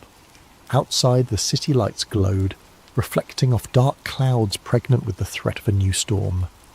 If he hesitated much longer, it might be too late for everyone. The seeds of control had already sprouted, and every day they dug deeper roots into the world. Agent Silas Rourke watched from a distance as the unvaccinated families huddled together in the crumbling outskirts of Old Glendale. The press had labelled it a containment zone, but locals called it a human dumping ground. Living conditions were dire, sporadic power, limited sanitation, and roving squads of Unity enforcers scanning for anyone who might have hidden child or avoided mandatory updates on vaccination status. The air crackled with dread. Days earlier, Silas had steeled himself to reach out to the symbol-bearing group implied by that cryptic envelope. If they were an underground resistance, maybe they could help him get the truth out. He had no illusions about personal safety. Once he exposed the deception behind VX-73 and Unity serum, the entire apparatus of the National Stabilization Bureau would come crashing down on him. But each time he pictured the slumped figures in these zones, cast aside for refusing a forced injection, his resolve hardened. Through a secure channel, he arranged a meeting with a contact who went by the codename Sparrow. The location, an old print shop with boarded-up windows, rumoured to have once published subversive newspapers. Silas made sure to lose any trailing drones or BFI watchers by weaving through side streets. He wore a hooded coat, his respirator mask pulled high to conceal half his face. Inside the print shop, the musty smell of ink and paper still lingered. Boxes of unused flyers leaned against dusty presses. A dim light revealed a short figure in a makeshift black scarf. Sparrow. Their voice was muffled but direct. "You're late." Silas exhaled, nerves crackling. "I had to shake a drone." Sparrow nodded, then led him to a small back room. It was here Silas found half a dozen other figures, all clad in dark, worn clothes. A battered laptop sat on a folding table. A tangle of cables connected it to a generator. One by one they introduced themselves with code names: Rook, Nightshade, Sahara, a clandestine cell of journalists, medics and rogue programmers dedicated to fighting the government's stranglehold. "I have proof," Silas said, placing Dr. Liana Suresh's files on the table. "The virus was engineered, and the vaccine is rigged to manipulate behaviour." Silence fell over the group. The gravity of his statement hung in the stale air. Finally Sparrow spoke. "We've suspected as much. Over the past month we've been collecting testimonies, people complaining of unusual mental fog, the inability to feel strong emotions after receiving the serum. We even have ex-military sources who claim the NSB is funneling billions into a new wave of surveillance tech, but we needed a smoking gun. This might be it." Each set of eyes fixated on Silas. He handed them a flash drive, explaining how it contained Liana's unaltered research logs plus the Project Paragon blueprint. The group quickly scanned the data, verifying its authenticity. The sense of tension and excitement in the room was palpable. "We'll need to broadcast this globally," said Rook, a thin man with wire-rimmed glasses. "Not just post." Tension rises as strange warnings appear. Suspicious accidents claim the lives of those close to him, and the unstoppable juggernaut of a conspiracy that crosses generations threatens to silence him forever. In the 5 parts that follow, we'll dive into Dr. Reeves' step-by-step investigation, from the first glimpses of abnormal structural damage on the Titanic's hull to the frantic final hours, where he attempts to broadcast the truth before shadowy agents can destroy both him and the evidence. If you're ready to uncover a hidden piece of maritime history, at least in this fictional reimagining, read on and let the swirl of ocean currents and midnight conspiracies guide you deeper into the hush of night. Please, make yourself comfortable. Allow your mind to wander into the possibilities that maybe, just maybe, everything we've been told about that fateful April night is not the whole story. And remember, in times of darkness, knowledge can be as blinding as a flare, or as comforting as a dim lantern. May you find the perfect balance tonight as we embark on this mysterious tale. The frigid waters of the North Atlantic loomed above Dr. Nolan Reeve like an endless dark plain, and beneath them, almost 2.5 miles down, lay the shattered remains of what was once the grandest ship afloat, RMS Titanic. The year was present day, and Reeve found himself aboard the research vessel Aegis, leading a deep-sea expedition to study microbial decay on century-old wrecks. It was all in the name of science, or so he believed.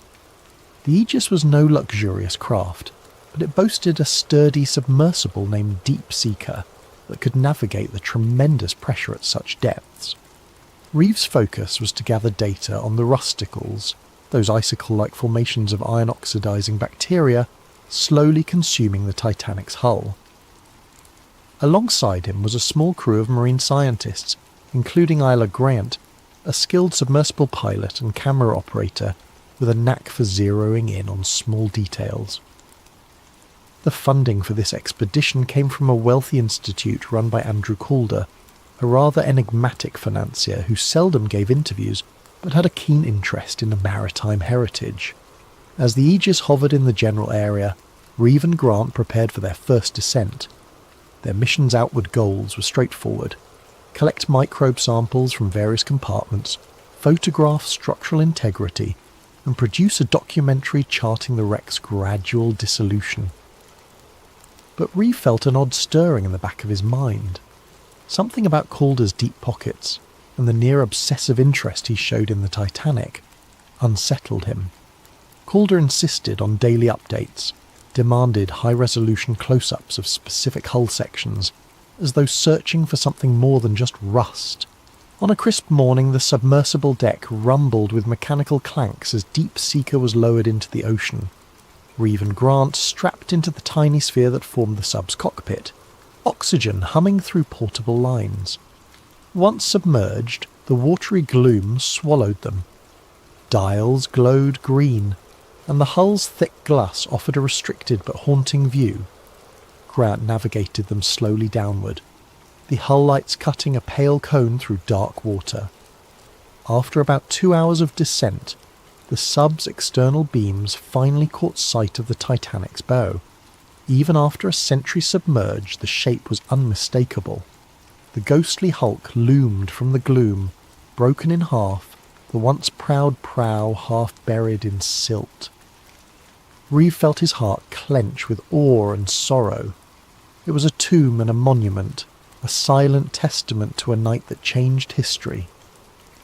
They inched along the starboard side. Coral, fish, and anemones colonized the iron plating. Grant guided the sub's manipulator arm to gather small fragments of rusticles. Reeve carefully stored them in sample tubes. They progressed deeper, filming rooms that once bustled with first-class passengers and cherubs and grand staircases, now lying collapsed or entombed in sediment. These swirling detritus gave everything a dreamlike haze. Midway through the session, while scanning the lower hull near the stern, Grant noticed something peculiar on her camera feed. A portion of the metal showed not smooth tearing or typical impact damage, but an odd concavity ringed with a faint scorch pattern. Reeve pressed in for a closer view. The plating there was bent outward, as though from an internal explosion. This was bizarre. The official record insisted the Titanic's damage came from an external tear by an iceberg. If that was so, why did this metal appear warped from the inside out? Reeve's heartbeat quickened. He asked Grant to pivot the sub's lights for better clarity. Sure enough, the contortion pattern strongly suggested that some internal force had bulged the hull outward. The jagged edges showed hints of blackening, a dark residue that might be scorched metal. Reeve snapped multiple high-resolution stills. This flew in the face of the standard iceberg collision damage narrative. He radioed the Aegis with mild excitement, describing a strange hull anomaly. The ship's comm operator acknowledged him, but in a clipped tone, urging them to stick to the planned route. Reeve found that suspicious. Usually the team back on deck was enthralled by discoveries. Why dismiss this so quickly? Pushing further, Reeve and Grant discovered more irregularities.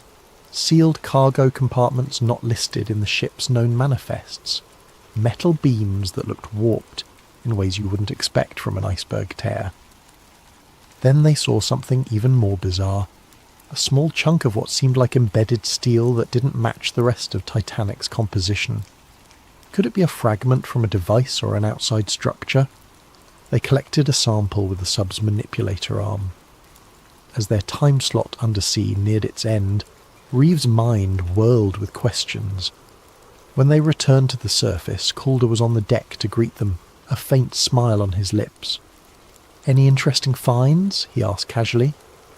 Reeve hesitated, glancing at Grant. "We saw some unexpected hull damage patterns. Might deviate from the standard historical account." Calder's expression flickered, then resumed neutrality. "I see," he said softly. "Well, keep me informed of any further anomalies." Then he pivoted away, leaving Reeve unsettled by his reaction. That evening Reeve spent hours reviewing the footage. The scorch marks, the outward bent steel. It pointed to an internal explosion or sabotage. But how? This was the Titanic, the world's biggest ship at the time, lost in 1912 to an iceberg. The official narrative had been accepted for over a century. No major historian ever seriously advanced a sabotage theory. He found it all improbable. But then, so was the photographic evidence in front of him. Isla joined him in the ship's small lab. She too looked uneasy. If the Titanic was scuttled or bombed from within, that means... what? Some grand conspiracy. She paused, leaning over the images. That's nearly unimaginable, and yet these images speak for themselves. Reeve nodded, chewing his lip. We need more context. Old shipping logs, survivor accounts, something that might confirm the possibility. He emailed a few colleagues, maritime historians, archive specialists, seeking discreet help. Unbeknownst to Reeve, others had their eyes on the expedition's data. Hours later, while the crew slept, a silent figure wearing a staff uniform accessed the main lab console, scanning the raw footage, then left behind a small device that quietly started encrypting all data. By morning, Reeve discovered that his recordings had been locked, needing a passcode. A glitch? Possibly, but it felt too coincidental. In the next days, Reeve would realise he'd stirred a hornet's nest with that single discovery. The evidence of sabotage on the Titanic's wreck threatened to unravel a century-old deception, and those who guarded that secret were not about to let one curious marine biologist rewrite history. In the cramped lab aboard the Aegis, Dr. Nolan Reeve wrestled with the encrypted files. Every time he tried to open them, an error message demanded an unknown passcode. He suspected sabotage, but who would want to bury the data? The expedition's sponsor, Andrew Calder, insisted it must be a technical glitch, urging Reeve to keep the incident quiet and rely on fresh recordings. But Reeve felt the tension in Calder's voice. It was too pointed, too insistent. Frustrated, Reeve and Isla Grant turned to the partial images and notes they'd saved offline. A few snapshots still remained on Isla's personal camera, showing that suspicious scorch pattern on the Titanic's hull. Reeve cross-referenced the Titanic's original construction blueprints, which the Historical Society had in their public archive. That region of the hull was never intended to have anything more than standard plating. No known modifications or cargo compartments were recorded in that area. So how did an explosion or something akin to it mar the interior? Seeking clarity, Reeve reached out to maritime historians he knew back on the mainland. One responded quickly, an old friend named Francis Hobbs, who specialised in transatlantic liner accidents. Hobbs expressed utter shock at the hull damage suggestion. No major source ever mentioned burn marks or outward bent steel. The entire official inquiry pinned it on an iceberg gash. Reeve pressed further, mentioning the possibility that the Titanic's sister ship, the Olympic, had sustained damage weeks prior to Titanic's maiden voyage. Some fringe conspiracy circles argued the White Star Line might have swapped ships to salvage insurance money. But that didn't fully explain sabotage or bombs. As the days went on, Reeve discovered more digital meddling. A chunk of audio data from the sub's recordings vanished. The expedition's official logs were being updated to downplay the hull anomalies as corrosion patterns. Meanwhile, Calder announced an abrupt shift in the research plan. They were to focus on the ship's upper decks, ignoring the stern or deeper compartments. Reeve confronted Calder in the corridor, voice tight with anger. "We came for a thorough study of microbial decay, remember? We're not done with the lower hull." Calder just patted Reeve's shoulder. "This expedition is under my sponsorship, Doctor. We have all we need. Let's not waste resources on rabbit holes." Suspicion soared. Yella quietly confided in Reeve that she'd seen an unknown staffer rummaging through the lab's computers late at night. Something bigger was at play. They hatched a plan. On the next dive, they'd pretend to follow orders but actually gather clandestine footage of the suspicious hull region again, storing it on a separate device. They hoped to smuggle that out. The next day, they executed the plan. Isla took an alternate camera hidden in the sub's toolkit, capturing fresh angles of the scorch marks. But near the end of the dive, the sub's thrusters failed, plunging them into darkness momentarily. A near-fatal scenario if Isla's backup system hadn't restarted the motors. The official post-dive report pegged it as a mechanical glitch, but Reeve and Isla suspected sabotage, an attempt to end them mid-ocean. Back on the surface, they realised they needed more historical context. They discovered, from old survivor memoirs, mention of loud booms below deck some hours before the iceberg collision. In official statements, these were dismissed as boiler explosions due to flooding. Another survivor wrote that wealthy industrialist John Astor had confided to a friend about shadowy deals for or against a central banking system. Then one cryptic line from a steward's note surfaced. "We were told not to speak of the cargo in hold number 3, told it was hush-hush for the men with suits." Reeve's blood chilled. It sounded like sensitive cargo beyond just mail or supplies. The more Reeve read, the more an unsettling pattern emerged. Certain powerful men who opposed the formation of a global central banking authority died on the Titanic. Surviving members who wanted that bank system ironically missed the voyage last minute.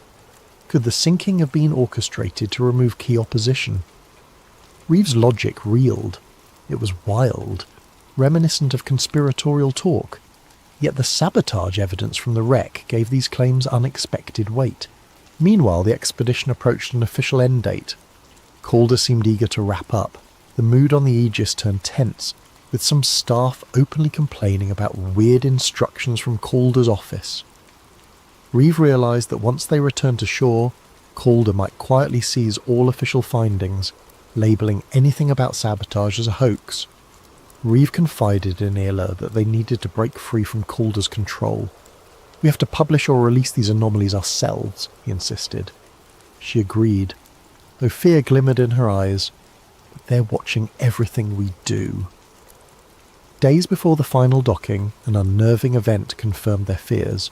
One of Reeve's close colleagues, a diver who had glimpsed the scorch marks as well, died in a suspicious boat explosion near the Aegis. The official statement labelled it a tragic fuel accident, but Reeve saw no sense in the story. The diver had been careful, not the type to mishandle fuel lines. The message was clear: keep your mouth shut or pay the price. Now Reeve recognised the bigger threat. Some covert group, possibly with Calder's backing or beyond him, was determined to bury any mention of sabotage.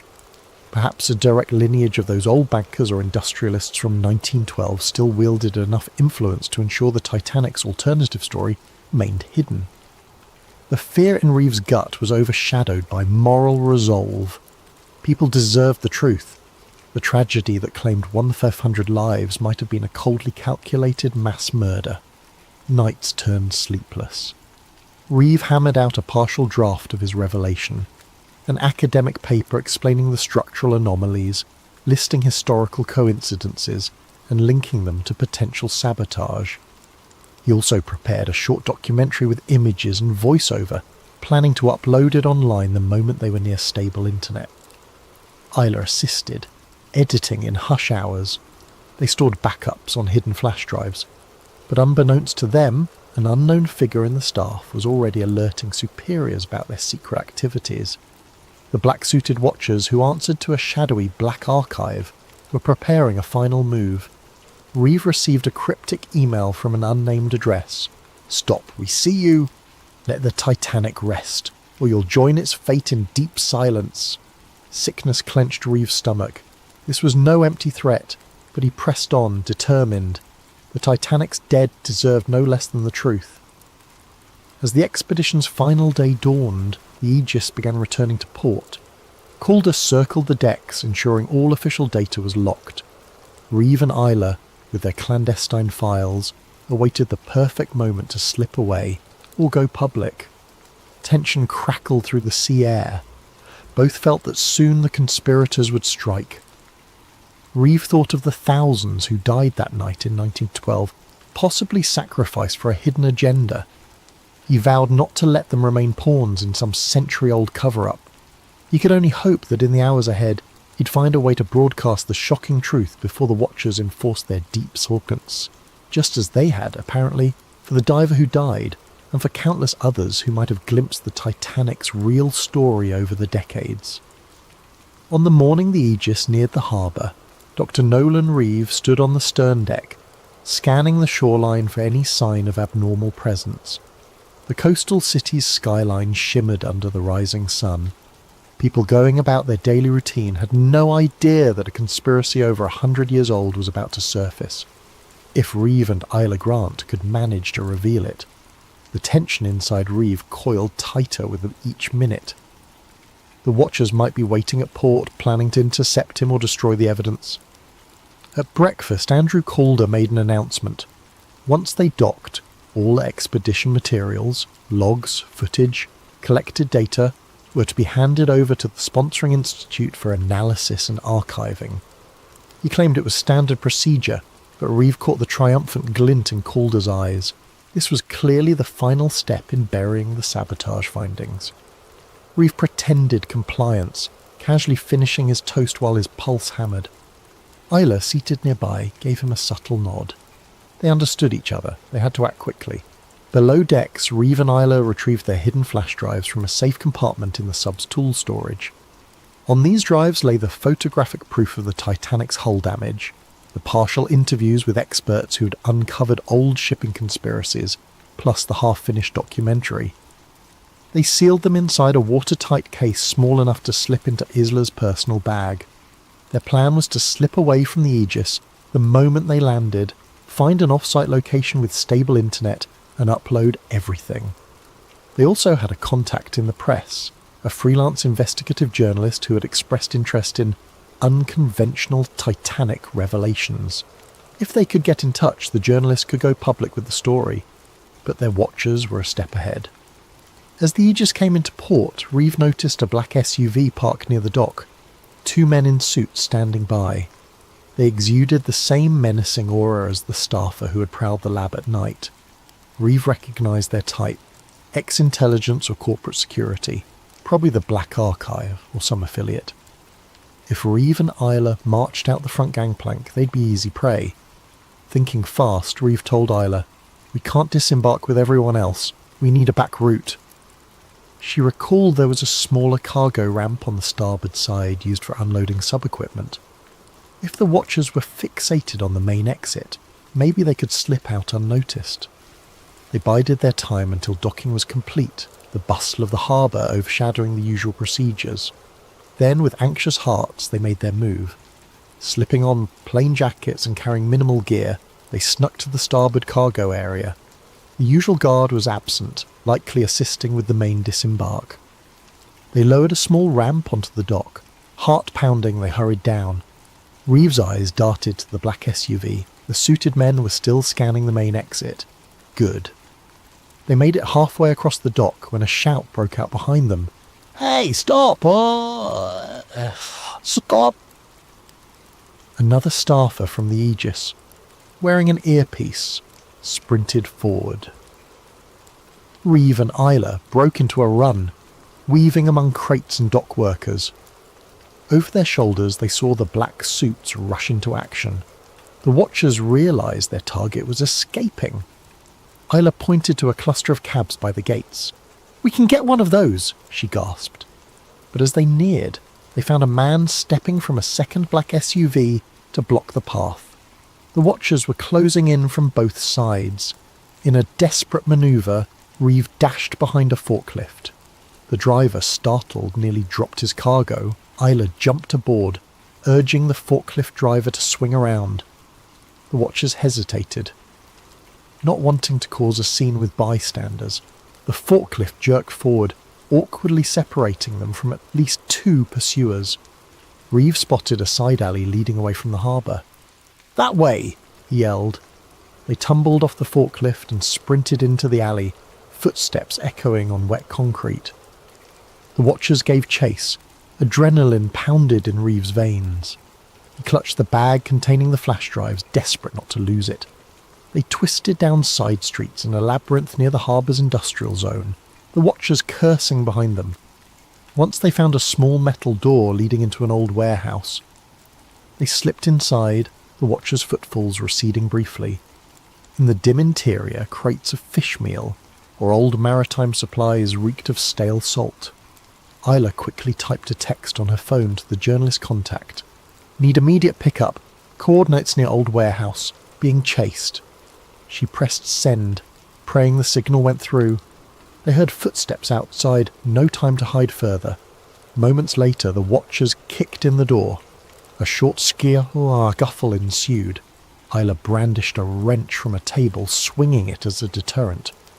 Reeve ducked behind a crate, but one Watcher advanced, gun drawn, muzzle fixed on Reeve. "Drop the bag," the Watcher growled. Reeve's mind whirled. If they took the evidence, everything was lost. Then headlights sliced through a window. A van screeched up, brake lights glowing. Another door was forced open from the building's backside. The journalist contact, a wiry man named Carl Dawson, burst in, brandishing a camera flash that momentarily blinded the Watchers. In that flash, Reeve and Isla dove behind crates. Shots rang out, hitting metal and wood. Carl roared, "This way!" They fled through the hole in the back wall. The Watchers tried to close in, but the trio scrambled into Carl's van. Tyres squealed as the van sped off. Another bullet shattered the wheel. Some say it's based on classified information that was never meant to reach public ears. Tonight we explore the darkest corners of government experimentation and the thin membrane between dimensions. Daniel Cross bolted upright in his bed, sweat-drenched sheets twisted around his legs like restraints. The dream had returned, more vivid this time. Underground tunnels bathed in pulsing blue light, the cold metal chair, the leather straps on his wrists, and the voices, always the voices, echoing through concrete chambers. Subject 17 demonstrates exceptional receptivity, increased neural amplitude by 30%. His bedroom television flickered with static, though he was certain he'd turned it off before going to sleep. From within the dancing grey pixels came a familiar hum, a sequence of tones just below normal hearing threshold. Something about it pulled at the corners of his mind, like fingers trying to pry open a locked door. Daniel stumbled out of bed and approached the screen, mesmerised.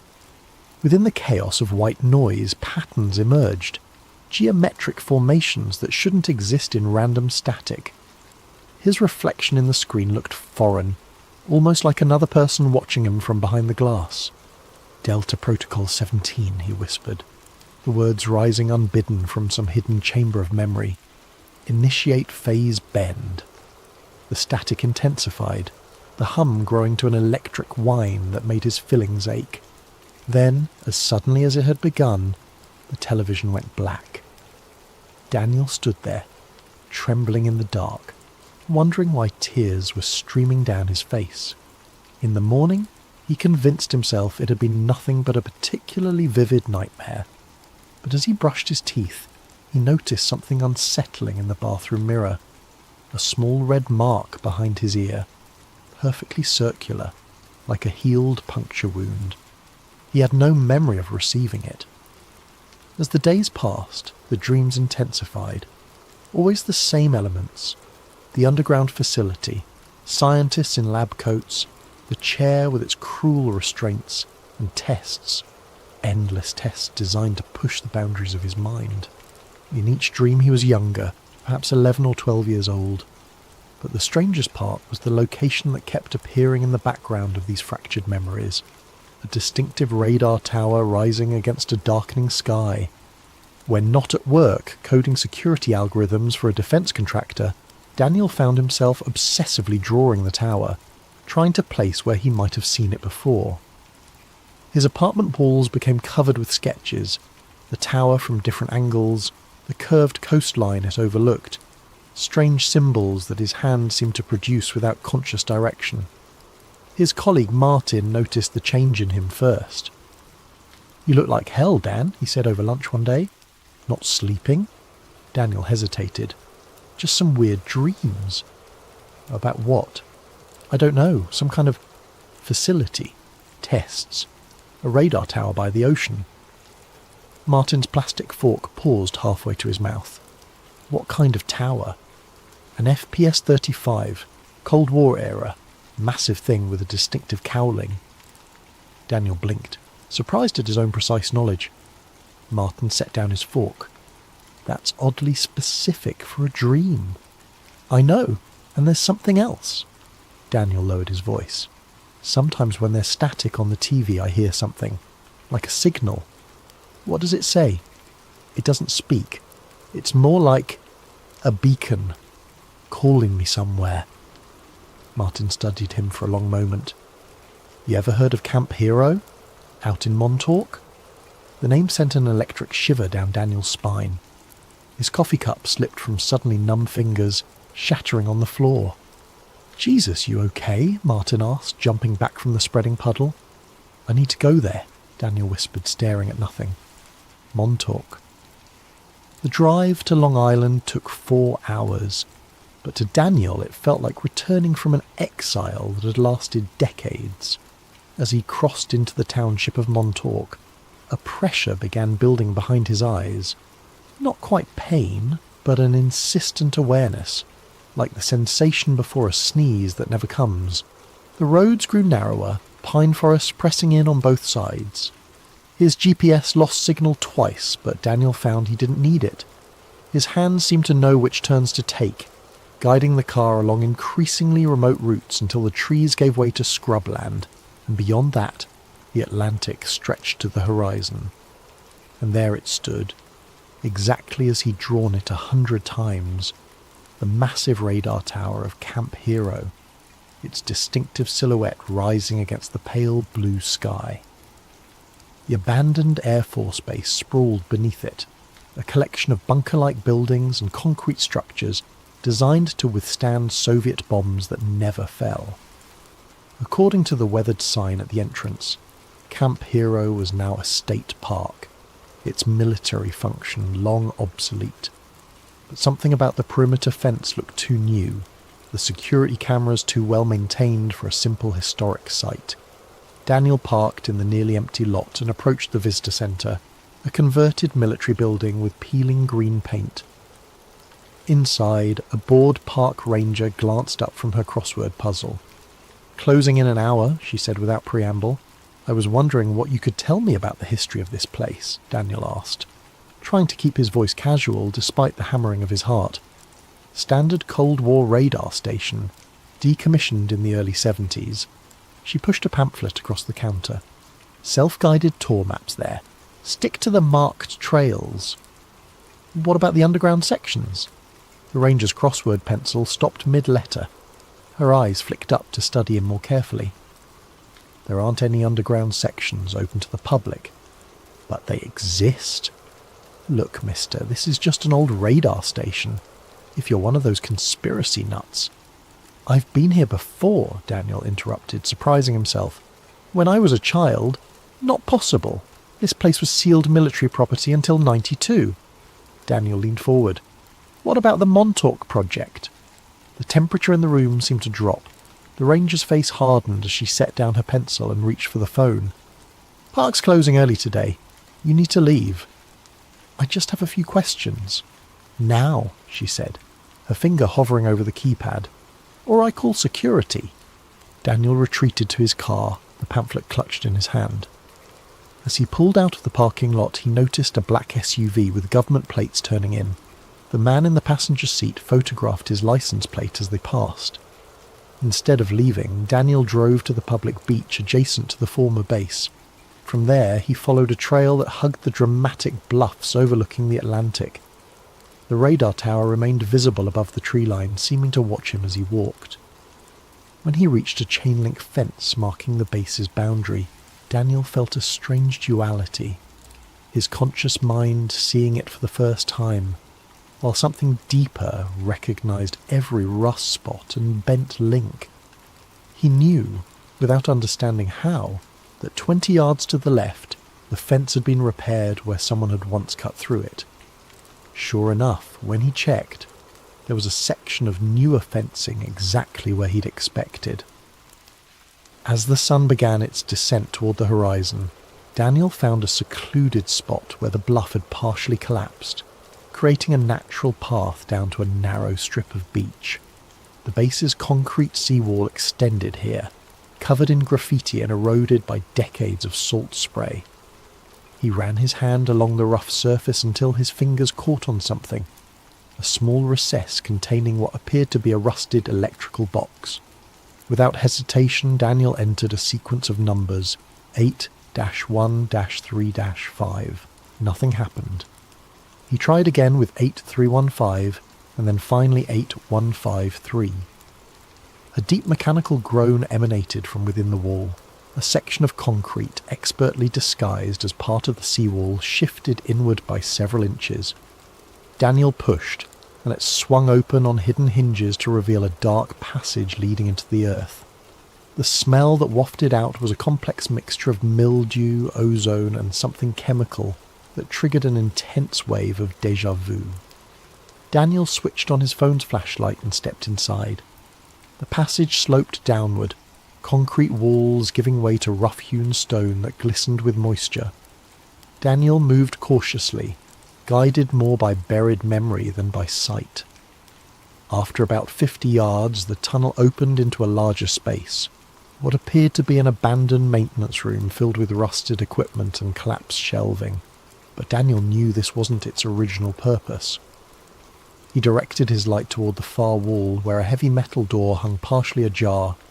Beyond it lay darkness so absolute it seemed to swallow his flashlight beam. As he approached the threshold, a wave of dizziness overcame him. Fractured images flashed through his mind. Children in hospital gowns, scientists with clipboards, a massive chair surrounded by electronic equipment, and always, the tests. Focus on the light, Daniel. Tell us what you see through the gateway. His phone slipped from suddenly nerveless fingers, clattering to the floor as Daniel collapsed. The last thing he saw before consciousness fled was a symbol scratched into the metal door, a triangle intersecting with a perfect circle. When he awoke, Daniel was lying on the beach, waves lapping at his feet. The sun had set, and stars glittered in the darkening sky. His clothes were soaked with seawater, though he had no memory of entering the ocean. His phone was gone. And most disturbing of all, the entrance in the seawall had vanished, not just closed, but seemingly never there at all. Daniel stumbled to his feet, disoriented. His watch showed it was just past 9 p.m, but the date displayed was wrong. According to his watch, he had lost nearly 3 days. The drive back to his apartment in Connecticut was a blur, a dream-like passage through darkness punctuated by the hypnotic sweep of headlights. Daniel's mind churned with fragments of memory that couldn't possibly be his, yet felt more authentic than his recollections of college or his first job.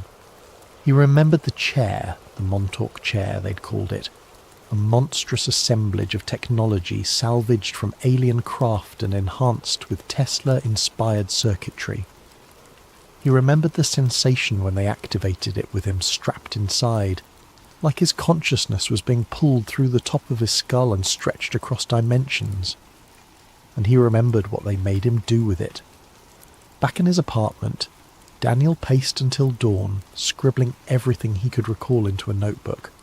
Names surfaced: Doctor, Marcus Bennett, the project lead with cold blue eyes, Cameron Hayes, the military liaison who always smelled of cigarettes and cheap cologne, and Preston Nichols, the reluctant technician who sometimes snuck the children candy bars when the others weren't looking.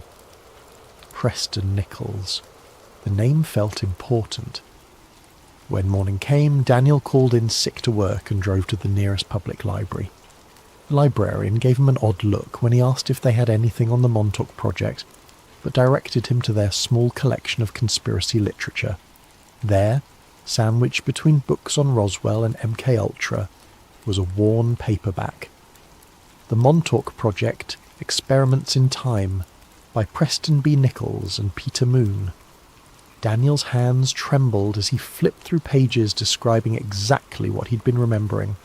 The secret installation at Camp Hero, the psychic experiments, the Montauk chair, even the alleged success in manipulating the fabric of time and space.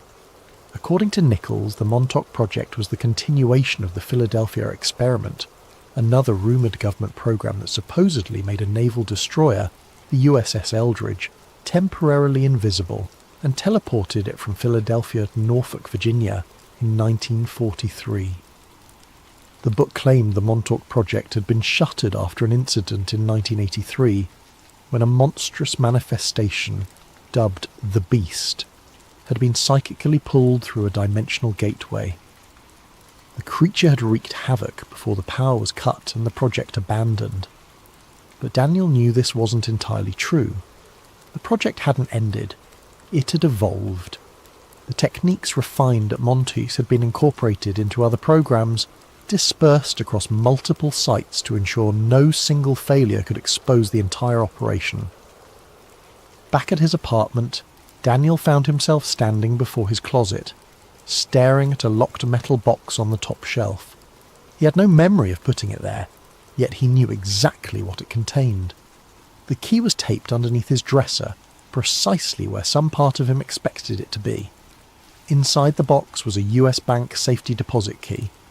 The following morning, Daniel presented himself at First National Bank in downtown Hartford. He provided the key along with his ID, and the manager escorted him to the vault. When they were alone with the metal drawer extracted from the wall, Daniel opened it with a sense of inevitability. Inside lay a manila envelope, sealed with red security tape bearing federal classifications he shouldn't have had access to. He broke the seal and emptied the contents onto the small table. Photographs spilled out, black and white images of children in a sterile facility. In several, Daniel recognised his younger self, perhaps 10 years old, wired to various machines. In one particularly disturbing image, he sat in a massive chair surrounded by Tesla coils and computer banks, his small form almost swallowed by the ominous apparatus. There were documents too, partial research notes, diagrams of the Montauk chair annotated with equations that made his eyes hurt to look at, and a map of Camp Hero with underground sections marked in red. At the bottom of the pile lay a compact disc in a paper sleeve, unmarked except for a date. August 12th, 1983, the day of the alleged Beast Incident. Most chilling of all was a typed list of names under the heading Project Subjects Delta Group. His own name appeared with a designation that turned his blood cold. Subject 17, Primary Gate Opener. That night, with shaking hands, Daniel loaded the disc into his laptop. After whirring for several seconds, the screen displayed a single video file. The footage was grainy, security camera quality. It showed a concrete room dominated by the chair he'd been drawing obsessively. A boy, himself, was strapped into it, electrodes attached to his temples. Men in lab coats monitored equipment while military personnel stood guard at the doors. A voice off camera counted down. Initiating Delta Protocol in 3, 2, 1. The lights in the facility dimmed as power surged to the chair. Young Daniel's body went rigid, his back arching impossibly as his eyes rolled back. Equipment sparked and smoked. Several technicians backed away nervously. Then, at the centre of the room, the air itself seemed to tear open. A writhing black void that pulsed like a living thing. From within that impossible darkness, something began to emerge. The camera feed distorted violently, static washing across the screen. When the image stabilised, chaos had erupted. People were screaming, running. Blood spattered one of the walls. And at the edge of the frame, partially obscured, was a glimpse of something that couldn't exist in our reality. A mass of shifting geometries and impossible angles that hurt to look at. The final clear image before the video cut to static. Young Daniel staring directly into the camera. Blood streaming from his nose and ears. Mouth moving to form words that seemed addressed to his future self. You have to shut it down before it opens again. Daniel ejected the disc with numb fingers, his mind reeling. Not just from what he'd seen, but from what was happening inside his head. Memories crystallizing, filling in gaps he hadn't known existed. He remembered now. All of it. The next day he called the only person who might understand. The number was etched in his memory, though he couldn't recall ever learning it. "Hello?" The voice that answered was aged, cautious. "Is this Preston Nichols?" A long pause. "Who's asking?" "My name is Daniel Cross. I was Subject 17 at Montauk." The silence that followed lasted so long that Daniel thought the connection had been lost. Finally the old man spoke, his voice a haunted whisper. "God help you, boy. They're still watching. I need answers. Not over the phone. They're always listening." Another pause. "The lighthouse. Tomorrow. Noon." The line went dead. Daniel arrived at the Montauk Point lighthouse an hour early. Parking his rental car, he'd abandoned his own vehicle, suddenly paranoid about tracking devices, in the tourist lot. The historic lighthouse stood tall against a sky heavy with approaching storm clouds, its red and white stripes a cheerful contrast to the grim purpose of his visit. He spotted Nichols immediately, a heavy-set older man in a worn fisherman's jacket sitting alone on a bench overlooking the Atlantic. As Daniel approached, Nichols didn't turn but spoke as if continuing a conversation already in progress. "They told us we were serving our country," he said, eyes fixed on the churning waves below. "Advancing human potential. Opening frontiers. What a load of horse shit." Daniel sat beside him. "You were there. You helped them. And I've spent 40 years trying to make up for it." Nichols finally turned to look at him, his weathered face a map of regret. "Jesus. You grew up. Last time I saw you, you were just a skinny kid with too much power in your head. What did they do to me?" Nichols sighed, reaching into his pocket for a pack of cigarettes. His hands trembled slightly as he lit one. "You were special, even among the sensitives. Most of the children could receive impressions, maybe move small objects, but you could create doorways. Doorways to where?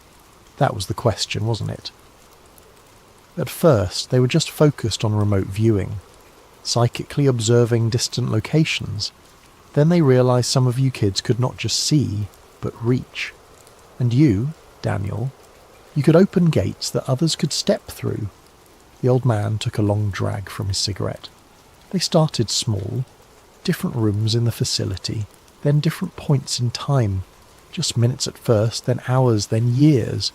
By 82, they had you opening doorways to other places entirely." "The beast," Daniel said quietly. Nichols' face went ashen. "You remember?" "I found a recording." "Then you know what happened. What came through wasn't from another place on Earth, not even from another time. It was from somewhere else, somewhere that operates under different physical laws." Nichols stubbed out his cigarette with more force than necessary. "We lost 16 people that day before they cut the power. And the thing, it didn't die. It just folded back into dimensions we can't perceive." Daniel's head throbbed with half-formed memories. "They shut it down after that." "Officially, yes. The Montauk Project was terminated, the facility sealed. But you know better, don't you?" Nichols fixed him with a penetrating stare. "They just went deeper underground, compartmentalized. The work continued." "But I don't remember anything after that day. I have a whole life. School. College, my job. Artificial memories, very sophisticated. The best MK Ultra techniques combined with targeted chemical therapy. They built you a new identity, brick by brick. Nichols glanced around nervously. The question is, why are you remembering now? The programming doesn't just break down on its own. Before Daniel could respond, his vision split, like a double exposure photograph. Overlaid on the present scene was another image. The same lighthouse, but under clear blue skies, with Nichols wearing different clothes. Happening again, Nichols was saying, his voice echoing strangely as the two realities flickered and merged. The temporal distortions are getting worse. Daniel gripped the bench, nauseated by the visual discord. What's happening to me? Time is bleeding through. Your connection to the Montauk chair never fully severed. It just went dormant. Nichols leaned closer, his face shifting subtly between older and younger versions of himself. Listen carefully. There's an access point they never sealed. Bunker 14 near the old power station. The equipment is still there. You need to... The world around them rippled like disturbed water. A crushing pressure built inside Daniel's skull as reality itself seemed to stutter. When it stabilized, Nichols was gone. In his place sat a teenage boy with a familiar face. Nichols, 50 years younger, wearing a Camp Hero security badge. Find the failsafe before it's too late, the boy continued in Nichols' elderly voice, seemingly unaware of his transformed state. They're trying to recreate the conditions from 83, but they don't understand the danger. The membrane between worlds is thinner now, weakened by the original experiments. The young Nichols flickered and was replaced by the old man again. He clutched Daniel's arm with surprising strength. Go back to Camp Hero, find Bunker 14, destroy the chair before they can use it again. Another wave of temporal distortion washed. Hello there, fellow truth-seekers and insomniacs. Before we dive into tonight's tale, I want to know, how was your day? What time is it where you're listening from? Are you tucked away in a cosy bedroom in Ohio, walking the late-night streets of London, or perhaps watching the sunrise from your apartment in Tokyo? Wherever you are in this interconnected world of ours, I'm glad you're here. And hey, if you're enjoying these deep dives into the shadows of our reality, don't forget to subscribe to Sleep Theories. We're building a community of people who aren't afraid to ask the hard questions. Now, let's begin. My name is Julian Stone, and I used to believe I was making the world a better place. For 12 years, I worked as a senior policy analyst at the Aegis Foundation, one of those shadowy think tanks that most people have never heard of, but whose fingerprints are on every major global initiative of the past 3 decades. We had offices in Geneva, New York and Brussels, gleaming towers of glass and steel, where brilliant minds gathered to solve humanity's greatest challenges. Or so I thought. The Aegis Foundation's mission statement was poetry and corporate speak, advancing global harmony through unified policy frameworks and sustainable governance solutions. We consulted with the UN on climate initiatives, advised the IMF on economic stability measures, and provided research support to the World Economic Forum's annual gatherings in Davos. I felt like I was part of something important, something that mattered. I specialised in demographic transition models, studying how populations respond to policy changes, economic pressures, and social interventions. My reports influenced food distribution programs in sub-Saharan Africa, urban planning initiatives in Southeast Asia, and immigration policies across the European Union. The work was intellectually stimulating, well compensated, and came with the satisfaction of knowing that my analysis was helping shape a more equitable world. That was before March 15th, 2024. Before I discovered what we were really building, the day started like any other. I arrived at our Geneva office at 7:30 a.m, grabbed my usual double espresso from the lobby cafe, and settled into my corner workspace on the 14th floor. The Alps were visible through my window, their snow-capped peaks catching the morning light. A view that never failed to remind me how fortunate I was to be there. My supervisor, Dr. Elena Vasquez, stopped by my desk around 9 a.m. Elena was a former World Bank economist with connections that reached into every major international organisation. She had recruited me personally from Columbia University, where I'd completed my PhD in applied policy analysis. Over the years, she'd become something like a mentor to me. "Julian, we have a situation," she said, her usually composed demeanour showing cracks of stress. "There was a security breach in our server infrastructure last night. Nothing critical was compromised, but we need a full audit of our internal document database. I'm putting you in charge of the cleanup." This wasn't unusual. Think tanks like ours were constant targets for corporate espionage, activist hackers, and foreign intelligence services. Our cybersecurity protocols were robust, but no system was perfect. I'd handled similar situations before, cataloguing sensitive documents, ensuring proper classification levels, and identifying any potential vulnerabilities in our information architecture. "What kind of breach are we talking about?" I asked, already pulling up our security monitoring dashboard. "Attempted penetration of our archived research database. The intrusion was blocked, but it triggered an automatic review protocol. Legal wants everything above classification level 7 to be personally verified by senior staff." Elena handed me a secure tablet loaded with administrative credentials. "Start with the Governance Innovation Archive. That's where our most sensitive collaborative research is stored." The Governance Innovation Archive. I'd heard references to it in high-level meetings, but had never had clearance to access it directly. My excitement at finally getting a peek behind the curtain was tempered by the tedious nature of the task ahead. Archive reviews were notoriously time-consuming. Thousands of documents to be sorted, verified, and reclassified. I spent the morning working through routine policy papers, demographic studies, and economic forecasting models. Most of it was familiar territory, research I'd either contributed to or referenced in my own work. The sun traced its arc across the sky as I methodically processed file after file. It was around 2:30 p.m. when I found it. The document was buried deep in a subfolder labelled Historical Research Initiatives, nestled between a 1997 study on European monetary integration and a 2001 analysis of post-Soviet economic transitions. The file name was innocuous: GI Archive Reset Framework version 7.pdf. But when I opened it, the blood in my veins turned to ice water. Project RESET Comprehensive Societal Restructuring Protocol. Classification level, Obsidian. Distribution, Council authorization only. Date, August 12, 1998. The document was 247 pages long.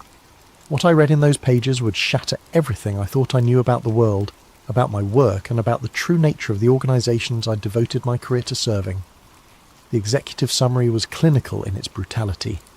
The transition to harmonised global governance requires systematic deconstruction of existing national sovereignty frameworks, followed by controlled reconstruction under unified administrative protocols. Project RESET outlines a 5-phase implementation strategy designed to achieve this transition while maintaining public compliance and minimising resistance vectors. 5 phases. 5 stages of what could only be described as the methodical dismantling of human freedom, disguised as progressive policy initiatives. Phase 1. Digital Identity Infrastructure. The first phase called for the establishment of universal digital identification systems, ostensibly for improved service delivery and security. Every human being would be assigned a unique digital profile containing biometric data, financial information, health records, travel history, and behavioural analytics. The document described this as creating comprehensive individual mapping for optimised resource allocation and risk assessment. But buried in the technical specifications, the true purpose became clear. The digital ID system wasn't just about identification, it was about control, real-time tracking, automatic compliance monitoring, and the ability to instantly restrict access to banking, travel, employment, and even food distribution for anyone deemed non-compliant with social directives. Phase 2. AI-managed resource distribution. The second phase involved transitioning all essential resources, food, water, energy, housing, to centralised AI management systems. The justification was environmental sustainability and equitable distribution. The reality was something far more sinister. The document outlined algorithms that would determine individual resource allocations based on social contribution scores, behavioural compliance metrics, and demographic optimization parameters. In plain English, the system would decide who got to eat, who could access clean water, and who deserved shelter based on their usefulness to the new order and their willingness to comply with its directives. There were detailed flowcharts showing how resource restrictions could be used to modify behaviour at both individual and population levels. Hungry people, the document noted with chilling matter-of-factness, were compliant people. Phase 3, engineered economic collapse and synthetic recovery. The third phase was perhaps the most diabolical. It called for the deliberate triggering of a global economic collapse through coordinated actions, synchronized market crashes, currency devaluations, supply chain disruptions, and debt crisis escalations. The chaos would be blamed on external factors, pandemics, climate disasters, geopolitical conflicts, or technological failures. In the aftermath of this engineered collapse, a new economic system would be introduced as the necessary solution to prevent future catastrophes. This system would be entirely digital, completely traceable, and fully controlled by the same AI networks managing resource distribution. Private property rights would be eliminated in favour of sustainable stewardship models. Individual economic autonomy would disappear. Phase 4, unified surveillance architecture. The fourth phase involved the integration of all monitoring systems into a single, omnipresent surveillance network. Every device, every sensor, every camera would feed into a central intelligence system capable of tracking and analysing human behaviour in real time. The document described predictive intervention protocols that would identify and neutralise dissent before it could manifest as organised resistance. Potential troublemakers would be flagged by behavioural analysis algorithms and subjected to corrective interventions, everything from social isolation and economic pressure to direct psychological manipulation through targeted media exposure. Phase 5, population normalisation protocols. The final phase was the most horrifying of all. Population normalisation was a euphemism for systematic depopulation, reducing the global human population from over 8 billion to what the document described as sustainable levels of approximately 500 million to 1 billion individuals. The methods outlined were varied and sophisticated: fertility reduction through endocrine disruptors in food and water supplies, healthcare protocols designed to increase mortality rates among low-value demographics, and what the document euphemistically called accelerated natural selection events, engineered disasters that would disproportionately affect populations deemed surplus to requirements. The document concluded with a timeline. Phase 1 had begun in 1999 with early digital ID pilots. Phase 2 would be fully implemented by 2025. Phase 3 was scheduled for 2027 to 2030. Phases 4 and 5 would be completed by 2035. I sat staring at my screen, my hands trembling. This wasn't some fringe conspiracy theory or dystopian fiction. This was a detailed operational plan, complete with budgets, timelines, implementation strategies, and success metrics. And it was dated 1998, over a quarter century ago. Looking back at the past 25 years with this knowledge was like suddenly being able to see the matrix code streaming down in green letters. Every major crisis, every solution proposed by global institutions, every erosion of privacy and freedom justified by security concerns, it all fit the pattern outlined in Project RESET, the 2001 terrorist attacks that ushered in mass surveillance programs, the 2008 financial crisis that consolidated banking power and normalised government intervention in markets, the 2020 pandemic that accelerated digital ID adoption, remote monitoring, and restrictions on movement and assembly. Each crisis followed by solutions that moved us incrementally closer to the world described in this document. I realised I had been an unwitting participant in this process. My demographic studies, my policy recommendations, my analysis of population behavioural patterns, all of it had been feeding into this larger machine. I thought I was fighting poverty and inequality. In reality, I was helping to perfect the mechanisms of human subjugation. The afternoon sun was setting behind the Alps when I finally closed the document. My coffee had gone cold hours ago. My phone showed 17 missed calls from Elena, but I couldn't bring myself to respond. How do you have a casual conversation about quarterly budget reviews when you've just discovered that your entire profession is part of a conspiracy to enslave humanity? I needed to understand more. If this document was real, and every instinct I had told me it was, then there had to be other evidence. References to council authorization suggested a governing body overseeing the implementation. The technical specifications implied vast infrastructure investments that would leave paper trails, and the timeline suggested that we were currently in the middle of Phase 2, with Phase 3 approaching rapidly. As I prepared to leave the office that evening, Elena appeared at my cubicle. Her expression was carefully neutral, but I caught something in her eyes, a wariness that hadn't been there that morning. "How's the archive review coming along?" she asked. "Fine," I managed. "Just working through the historical research files. Nothing unusual so far." She nodded, but her gaze lingered on my computer screen. "Good. Make sure you flag anything that seems out of place. We can't afford any compliance issues with the legal review." After she left, I copied the Project RESET document to an encrypted drive. Call it insurance or call it stupidity. I knew I couldn't let this information disappear into the bureaucratic machinery of damage control. If what I'd read was true, then the fate of human civilization hung in the balance. That night I lay awake in my Geneva apartment, staring at the ceiling and trying to process what I'd discovered.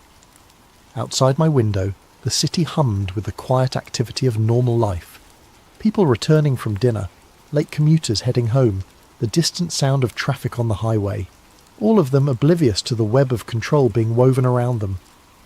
I thought about my colleagues at Arcus, brilliant and dedicated people who believed, as I had, that we were working toward a better world. How many of them knew the truth? How many were complicit, and how many were simply useful idiots like I had been? More disturbing was the realization that the plan was working. Digital ID systems were being rolled out globally under the banner of convenience and security.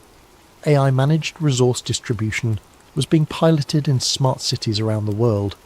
Economic instability was increasing, with more frequent market volatility and supply chain disruptions becoming the new normal.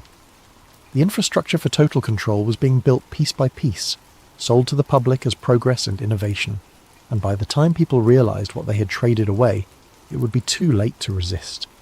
As dawn broke over Lake Geneva, I made a decision that would change the trajectory of my life forever.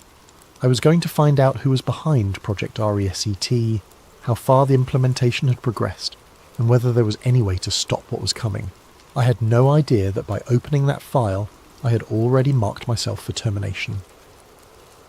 The next 3 weeks were a masterclass in paranoid research methodology. I couldn't use Arcus resources for obvious reasons, and I couldn't risk conducting searches from my home computer that might trigger surveillance algorithms.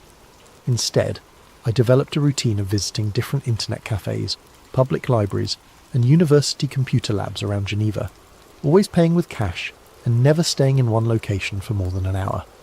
What I discovered during those weeks of clandestine investigation was both validation and horror. The language from Project RESET wasn't just theoretical. It was operational vocabulary that had been seeded into the public discourse for decades. The phrase, "Build Back Better," appeared in a 2005 United Nations Disaster Risk Reduction Framework, years before it became a mainstream political slogan.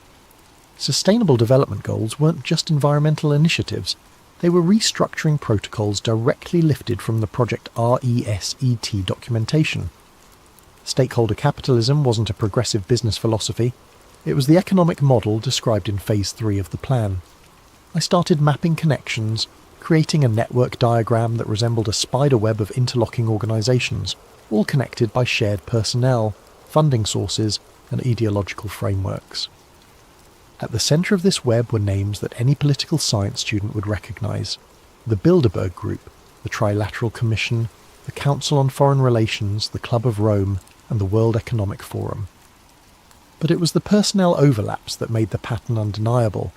The same individuals appeared on the boards of multiple organisations, moved seamlessly between government positions and private sector roles, and maintained influence networks that spanned decades. These weren't coincidences, they were evidence of coordinated long-term planning. Dr. Klaus Müller, for instance, had served on the board of the Arcus Foundation since 2003, while simultaneously holding positions with the Trilateral Commission and maintaining an advisory role with the World Economic Forum. His academic credentials were impeccable. PhD in International Relations from Harvard, former Deputy Director of the IMF. But his career trajectory revealed a pattern of strategic positioning within the exact organisations mentioned in Project RESET. Elena Vasquez, my own supervisor, had spent 3 years with the World Bank before joining Arcus.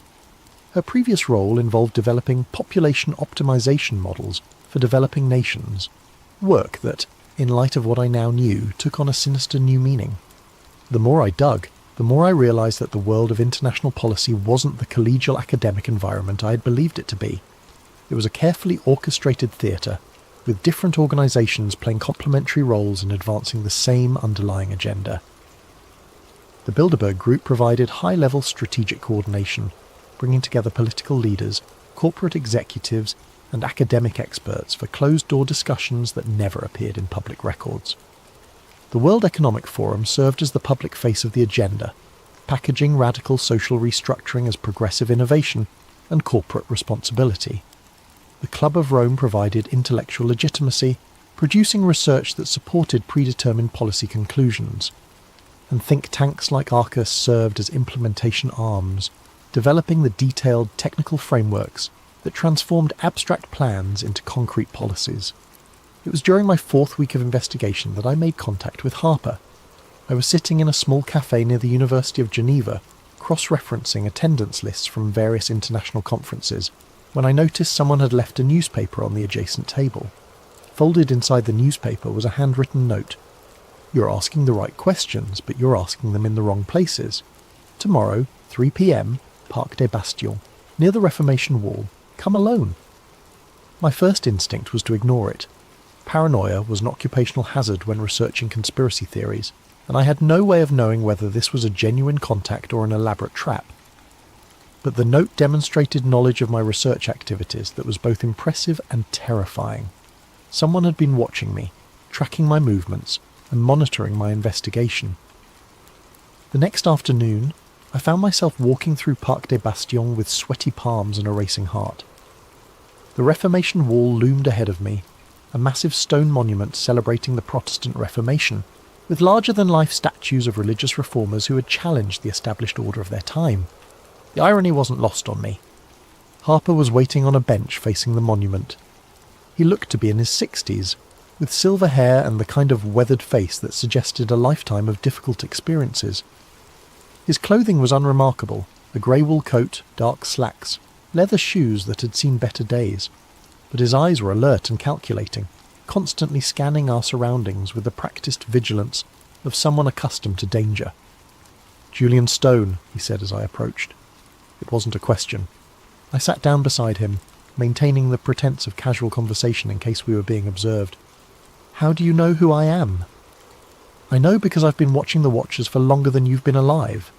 His accent was British, with traces of something else, perhaps South African or Australian. "My name is Harper. I used to work for Her Majesty's Secret Intelligence Service until I learned some things that made continuing that work problematic." We sat in silence for a moment, watching tourists take photographs of the monument. A group of schoolchildren ran past, laughing and playing games that seemed impossibly innocent, given the conversation I was about to have. "You found the Project RESET documentation," Harper continued. "Impressive work, considering the access restrictions. Most people in your position never make it past the first layer of classification. Most people in my position, policy analysts, research coordinators, academic consultants, the intellectual workforce that powers the think tank ecosystem. You're all kept in comfortable compartments, given enough information to do your jobs effectively, but never enough to see the complete picture. It's an elegant system, really. The vast majority of people working within the network genuinely believe they're contributing to positive change." Harper reached into his coat and withdrew a slim folder. "But you've seen behind the curtain now. The question is, what do you intend to do with that knowledge?" I took the folder, glancing around to ensure we weren't attracting attention. Inside were photographs, documents, and what appeared to be transcripts of recorded conversations. The material was far more detailed than anything I had discovered during my own research. Project RESET is Phase 4 of a much larger operation, Harper explained. The planning began in the 1970s, when a group of industrialists, academics, and political leaders became convinced that democratic governance was incompatible with long-term social stability. They believed that ordinary people were too short-sighted, too emotional, and too self-interested to make rational decisions about complex global challenges. The first document in the folder was a memorandum dated 1975, bearing the letterhead of the Club of Rome. The subject line read, "Crisis of Democracy, Toward Managed Governance Solutions."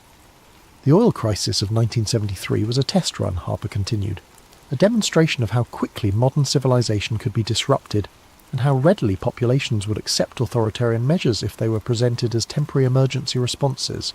The success of that operation convinced the planners that more comprehensive interventions were not only possible, but necessary. I flipped through pages of meeting minutes, budget allocations and organisational charts. Names I recognised from my research appeared throughout the documentation, along with others I'd never heard of, shadowy figures who seemed to wield enormous influence while maintaining complete public anonymity. Wars and pandemics are what they call the moments of acceleration, Harper said, periods when normal political processes can be bypassed and fundamental changes can be implemented under the justification of the emergency response. The 2001 attacks accelerated surveillance infrastructure development by at least a decade. The 2020 pandemic accelerated digital control systems by another decade. A photograph in the folder showed a group of men in expensive suits standing around a conference table. The image quality suggested it had been taken with a hidden camera. Harper pointed to a figure partially obscured by shadows. That's Dr. Heinrich Strasser, primary architect of the population normalization protocols. Officially, he's a retired professor of demographics from the London School of Economics. Unofficially, he's the man responsible for calculating optimal population levels and developing implementation strategies for achieving those targets. The casual way Harper discussed mass depopulation sent chills down my spine. We were talking about the systematic elimination of billions of human beings, as if it were an abstract policy problem to be solved through careful planning and efficient execution. "Why are you telling me this?" I asked. Harper was quiet for a long moment, watching a young couple push a stroller along the path in front of us. Because the timeline has accelerated. What was supposed to be a gradual transition over several decades is now being compressed into a few years. The planners are concerned about growing public awareness and resistance, so they've decided to move directly to Phase 3, the economic collapse scenario. He handed me a small device that looked like a modified smartphone. Everything you need to understand the current operational status is on that device. Meeting schedules, communication intercepts, financial transaction records. But be warned, accessing this information will mark you as a priority target. They won't try to discredit you or buy you off. They'll simply make you disappear. I pocketed the device, my hands trembling. What about you? How have you managed to avoid disappearing? Harper smiled grimly. I haven't. The man who used to be called Harper died in a car accident in Morocco 15 years ago, according to official records. The person sitting next to you is a ghost, and ghosts have certain advantages when it comes to moving through the world undetected. We parted ways without shaking hands or exchanging contact information. Harper simply stood up, walked away, and disappeared into the crowd of tourists and afternoon shoppers. I remained on the bench for another hour, trying to process what I had learned, and struggling with the magnitude of the decisions I now faced. That evening I examined the device Harper had given me. The interface was unlike anything I'd seen before, clearly custom-built with security features that went far beyond commercial encryption standards. The data it contained was staggering. Real-time intelligence on Project RESET implementation across multiple continents, detailed profiles of key personnel, financial flows between organisations, and most disturbing of all, operational timelines for the next phase of the plan. According to the intelligence Harper had provided, Phase 3, the engineered economic collapse, was scheduled to begin within 18 months. The trigger would be a coordinated cyber attack on critical financial infrastructure, blamed on state-sponsored hackers but actually orchestrated by the same network that had been planning global restructuring for decades. The attack would simultaneously cripple banking systems, electrical grids, supply chains and communication networks across North America and Europe. In the chaos that followed, emergency powers would be invoked, constitutional protections would be suspended, and the new digital control systems would be implemented as temporary security measures. Within 6 months of the collapse, the new economic system would be fully operational. Physical currency would be eliminated in favour of digital transactions that could be monitored, controlled, and restricted in real time. Universal basic income would be introduced, but payment would be conditional on compliance with behavioural modification programs. Private property rights would be suspended in favour of collective stewardship models managed by AI allocation algorithms. Anyone who resisted the transition would find themselves cut off from the economic system entirely, unable to buy food, unable to access shelter, unable to travel or communicate. Social pressure and biological necessity would force compliance within weeks. The plan was brilliant in its simplicity and horrifying in its implications. By engineering a crisis and positioning themselves as the solution, the architects of Project RECT could implement total social control while maintaining the illusion of democratic legitimacy. The public would beg for the very chains that enslaved them.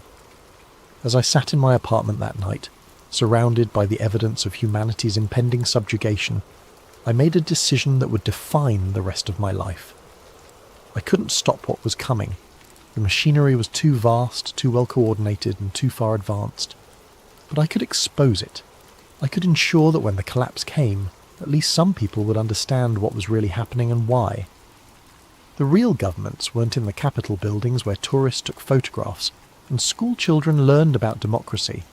They were in conference rooms with no cameras, making decisions that would reshape human civilization according to their vision of optimal management and control. But first, I needed to learn more about the Council of Nine, the shadowy governing body that Harper had mentioned only in passing, but that seemed to represent the apex of the power structure I was investigating. What I would discover about the Council would make everything I had learned so far seem like a preparation course for the real horror show. Harper contacted me again 3 days later, this time through a more sophisticated method that demonstrated the depth of his surveillance capabilities. When I returned home from work, I found that someone had been in my apartment. Nothing was missing, nothing was damaged, but subtle signs indicated professional intrusion. A book moved slightly on my desk, a coffee cup repositioned by a few inches, the angle of my computer monitor adjusted just enough to be noticeable. On my kitchen table was a single playing card, the 9 of spades, with a time and location written on the back in precise handwriting. Thursday, 9 p.m, Jet d'eau viewing platform. The Jet d'eau was Geneva's famous water fountain, a towering spray of lake water that had become the city's unofficial symbol. The viewing platform offered panoramic views of Lake Geneva and was typically crowded with tourists during the day, but at 9 p.m. on a Thursday in early spring it would be largely deserted. I arrived 15 minutes early, using the time to scan for potential surveillance or security threats. Harper's warnings about being marked as a priority target had left me hyper-vigilant, seeing potential enemies in every passerby and possible monitoring devices in every street camera. Harper materialized from the shadows near the platform's eastern edge, moving with the silent efficiency of someone trained in covert operations. He wore different clothes than during our first meeting, but the same calculating alertness animated his features. "You've been researching the Council of Nine," he said without preamble. "I can tell because your digital footprint shows specific query patterns that correlate with Council-related information architecture." I hadn't mentioned the Council during our previous conversation, which meant Harper had been monitoring my online activities despite my precautions. The realization was both impressive and unsettling. "How do you know what I've been researching?" "Because I built some of the monitoring systems that track research patterns related to sensitive topics. Before I became a ghost, I spent 12 years developing psychological analysis algorithms for MI6. We called it cognitive fingerprinting, the ability to identify individual researchers based on their information-seeking behaviours." Harper handed me a waterproof envelope sealed with what appeared to be tamper-evident tape. The Council of Nine represents the operational command structure for Project RECT. They're not the architects. Those individuals died decades ago. But they're the executors responsible for implementing the final phases. The envelope contained photographs that had obviously been taken with sophisticated surveillance equipment.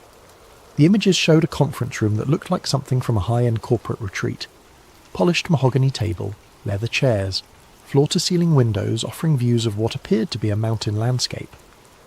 But it was the occupants of the room that made my blood run cold. 9 individuals sat around the table, their faces partially obscured by shadows that seemed strategically positioned to prevent clear identification. Despite the lighting conditions, I could make out enough detail to recognize several figures from my research. Dr. Klaus Müller from the Arcus Foundation, a woman who appeared to be Dr. Margaret Thornfield from the World Economic Forum's Executive Board, and others whose faces seemed familiar but whose identities I couldn't immediately place. These photographs were taken during a C9 emergency protocol meeting 6 months ago, Harper explained. The audio quality from that particular session wasn't optimal, but we managed to capture enough to understand the current operational parameters. He handed me a small audio device with earbuds attached. This is a compilation of intercepted communications from various council sessions over the past 2 years. I should warn you, what you're about to hear will fundamentally change your understanding of how power operates in the modern world. I inserted the earbuds and pressed play. The audio quality was variable, ranging from crystal clear to barely audible, but the content was unmistakably authentic. The first segment featured a woman's voice with a slight Germanic accent. Phase 2, implementation is proceeding ahead of schedule in North America and Western Europe. Digital ID adoption rates are exceeding projections by 23%, and AI resource management pilots are showing promising compliance metrics. A male voice responded, "What about resistance indicators?" The psychological analysis models predicted higher levels of public pushback by this stage. "Resistance has been effectively channeled into harmless outlets," the woman replied. "Social media algorithms are directing dissent toward peripheral issues, cultural conflicts, partisan political divisions, environmental activism.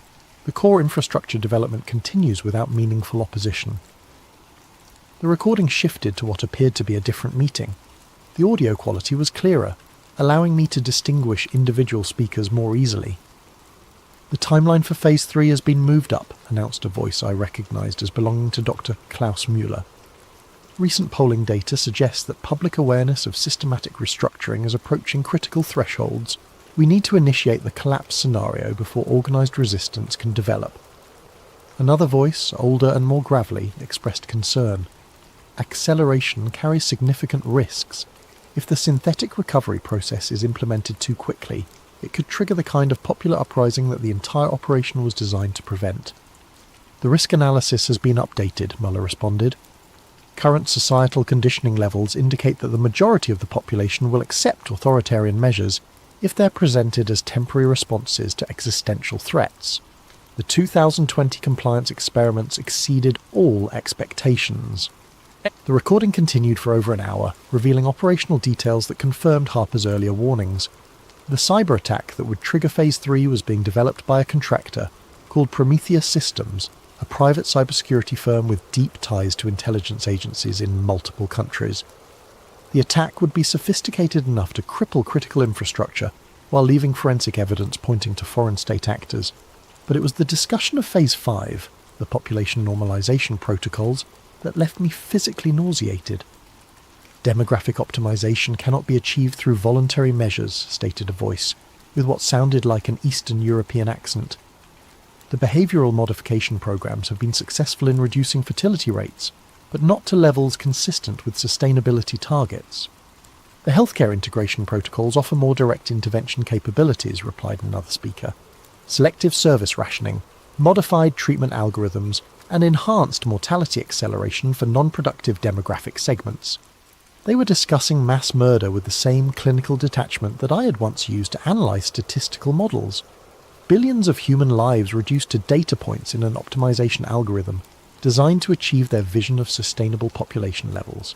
The final segment of the recording was the most chilling of all. It featured what appeared to be a briefing on something called the Consciousness Integration Project, a psychological warfare operation designed to prepare the surviving population for permanent subjugation.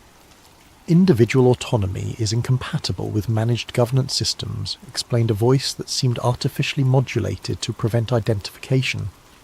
"The transition to collective consciousness algorithms will be facilitated through neurochemical interventions delivered via water supply modification and atmospheric aerosol deployment." "What about cognitive resistance patterns?" asked another speaker. "Resistance requires individual identity coherence. The consciousness integration protocols will systematically deconstruct individual psychological frameworks and replace them with collective identity matrices. Within one generation, the concept of personal autonomy will be psychologically incomprehensible to the surviving population." I removed the earbuds and handed the device back to Harper, my hands shaking with a combination of rage and terror. What I had heard wasn't just evidence of a conspiracy, it was evidence of a plan to erase human consciousness itself. transforming the survivors of their depopulation program into biological robots incapable of independent thought. "Now you understand the stakes," Harper said quietly. "This isn't about political control or economic manipulation. It's about the fundamental nature of human existence. They're planning to transform our species into something that can be managed like livestock." The lights of Geneva sparkled across Lake Geneva, a testament to human creativity and achievement that would soon be subordinated to the algorithmic control systems of the Council of Nine. Every light represented families, dreams, aspirations, and individual lives that would be extinguished or enslaved according to the optimization calculations of psychopaths who had convinced themselves that they were saving the world. "What can we do?" I asked. Harper's expression was grim. "The operational infrastructure is too advanced to be stopped through conventional means, but there might be a way to disrupt their timeline and create opportunities for organized resistance." He explained that the Council's power derived from coordination and secrecy. Their plans required precise timing and public ignorance to succeed. If the implementation schedule could be disrupted and their methods exposed to widespread public awareness, the resulting chaos might create openings for resistance movements to organize and respond. "They're planning a closed-door summit next month," Harper continued. "A C9 emergency protocol meeting to finalize the Phase 3 trigger parameters. If we could intercept their communications during that meeting and broadcast the proceedings publicly, it would expose everything," I finished. "More than that. It would force them to abandon their current timeline and revert to contingency protocols that are less well developed and more vulnerable to disruption." Harper outlined the technical challenges involved in intercepting the Council's communications. Their meetings took place in secure facilities with sophisticated counter-surveillance measures. The participants used encrypted communication devices that were regularly updated with new security protocols, and any interception attempt would almost certainly be detected, triggering immediate countermeasures against anyone involved in the operation. "I need you to understand," Harper emphasized, "that this is likely a one-way mission. Even if we succeed in exposing their operation, we won't survive the aftermath. The Council has resources and capabilities that extend far beyond anything a conventional government could deploy." I stared out at the lake, watching the gentle waves lap against the shore. 3 weeks ago, my biggest concern had been meeting quarterly research deadlines. Now, I was contemplating a suicide mission to save human civilization from technocratic enslavement. "When is this summit?" I asked. "April 15th. Location is still being determined, but intelligence suggests it will be at the Château de Bossé, about 20 kilometers outside Geneva. It's a World Council of Churches conference centre that's been used for sensitive meetings before." Harper handed me a final envelope thicker than the others. "Everything you need to prepare is in there. Technical specifications, surveillance protocols, communication equipment. Study it carefully. Our success depends on flawless execution." As we parted ways for what would be the last time, Harper offered me a choice that would haunt me for the rest of my abbreviated life. "You can still walk away, Julian.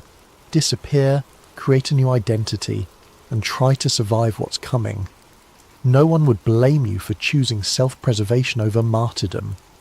I considered his offer seriously.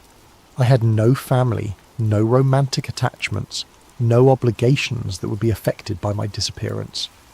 I could liquidate my assets, assume a false identity, and find some remote corner of the world where I might escape the coming transformation.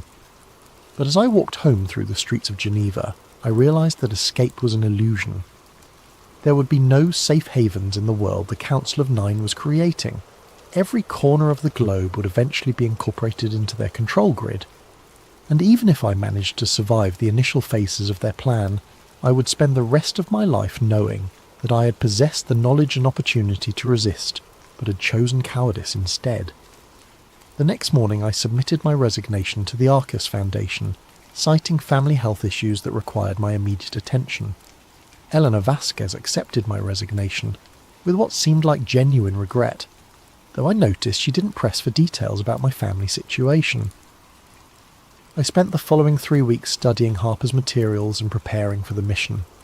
The technical challenges were formidable, but not insurmountable. The Château de Bossey's security systems were sophisticated, but not impregnable.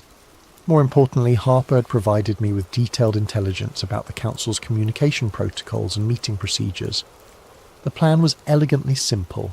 I would infiltrate the chateau during the summit, establish a covert listening post in the building's communication infrastructure, and broadcast the Council's proceedings live to multiple online platforms simultaneously. The global exposure would make it impossible for them to suppress the information or maintain the fiction of legitimacy. April 15th arrived with an unseasonable spring snowstorm that provided perfect cover for my approach to the chateau.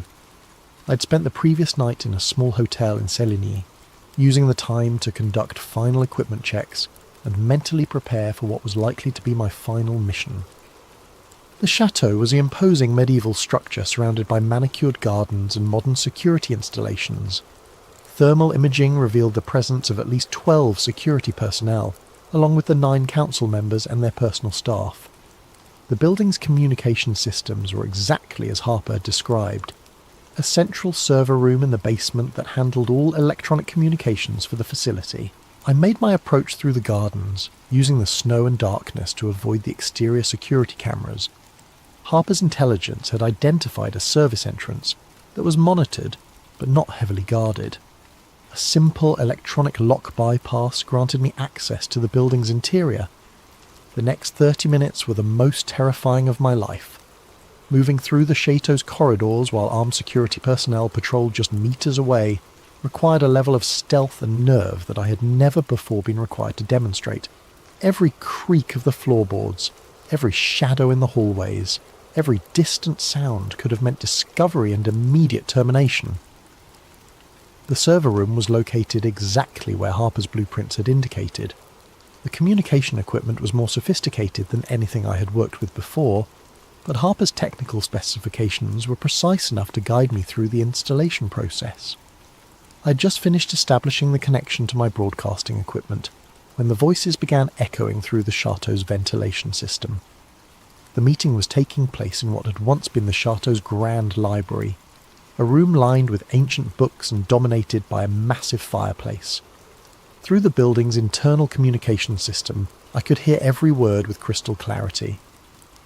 Phase 3 implementation begins in 72 hours, announced a voice I recognized from Harper's recordings, Dr. Klaus Müller. Prometheus Systems has confirmed that the cyber attack vectors are fully operational and undetectable. Critical infrastructure across North America and Western Europe will be compromised simultaneously. The casual way he discussed the orchestrated collapse of civilization sent chills down my spine. These weren't desperate revolutionaries fighting against an oppressive system. They were the architects of oppression itself, calmly discussing the implementation of totalitarian control with the same tone I had once used to discuss quarterly budget projections. What about contingency protocols if the public response exceeds manageable parameters? Asked a woman's voice with a slight accent that could have been Scandinavian. Public response has been extensively modelled, replied another speaker. Current psychological conditioning levels indicate that 73% of the population will comply with emergency directives within the first week. An additional 19% will require moderate coercion, restriction of services, economic pressure, social isolation. Only 8% are projected to offer sustained resistance. My hands trembled as I adjusted the recording equipment. They were discussing the subjugation of billions of human beings as if they were managing a corporate restructuring project. The clinical precision of their planning made their intentions even more horrifying. The 8% resistance demographic will be addressed through Phase 4 acceleration, continued Muller. Enhanced surveillance protocols and predictive intervention algorithms will identify resistance cells before they can organise effectively. Those individuals will be transferred to controlled population centres for behavioural modification. And if behavioural modification proves insufficient, asked another voice. There was a pause before Muller responded. Then they will be reclassified as surplus population and processed according to Phase 5 protocols. Processed? They were talking about mass murder using the sanitised language of industrial efficiency. The conversation shifted to technical implementation details that were even more disturbing than the broad strategic discussion. They had developed sophisticated psychological manipulation techniques designed to make people grateful for their own enslavement. The economic collapse would be followed by a recovery program that would gradually introduce the new control systems as benevolent solutions to the problems they had created. The consciousness integration protocols show remarkable promise, reported a speaker, whose voice seemed artificially modulated. Test populations in controlled environments demonstrate complete behavioural compliance within 18 months of implementation. Individual identity dissolution proceeds according to projections, with subjects reporting increased satisfaction and social harmony. They had been experimenting on human populations. Somewhere in the world, there were communities that had already been transformed into the kind of managed livestock that the Council envisioned for all of humanity. "What about the intellectual infrastructure?" asked another voice. "Scientific research, technological development, creative production. These activities require some level of individual cognitive autonomy." "Managed creativity protocols have been successfully implemented," came the response. "Intellectual production can be optimized through selective cognitive enhancement of designated individuals while maintaining overall population compliance. The creative class will be a managed resource, like any other essential service." Even human creativity would be subordinated to their control systems. Artists, writers, scientists, and inventors would be reduced to biological machines producing innovations according to centrally planned directives. But it was the next part of their conversation that made me realise the true scope of their ambitions. "The interplanetary expansion protocols require careful coordination with Phase 5 implementation," announced a voice I hadn't heard before. "Optimal population levels for Earth-based operations must be maintained while developing sustainable colonies for the management class." They weren't just planning to control Earth, they were planning to expand their control system to other planets.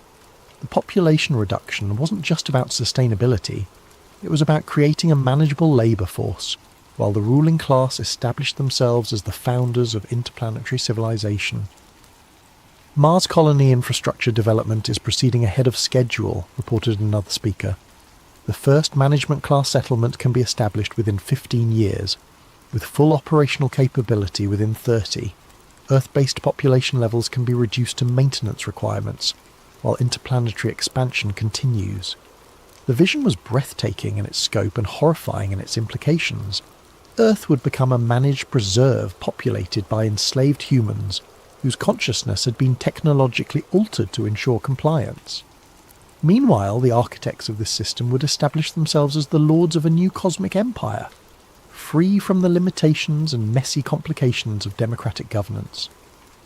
I was so absorbed in the horror of what I was hearing that I almost missed the sound of footsteps in the corridor outside the server room. My blood turned to ice as I realised that someone was approaching my hiding place. The door opened slowly, revealing a figure in dark clothing carrying what appeared to be a sophisticated detection device. He swept the room methodically, his equipment clearly designed to identify unauthorised electronic devices. For a moment our eyes met across the server room.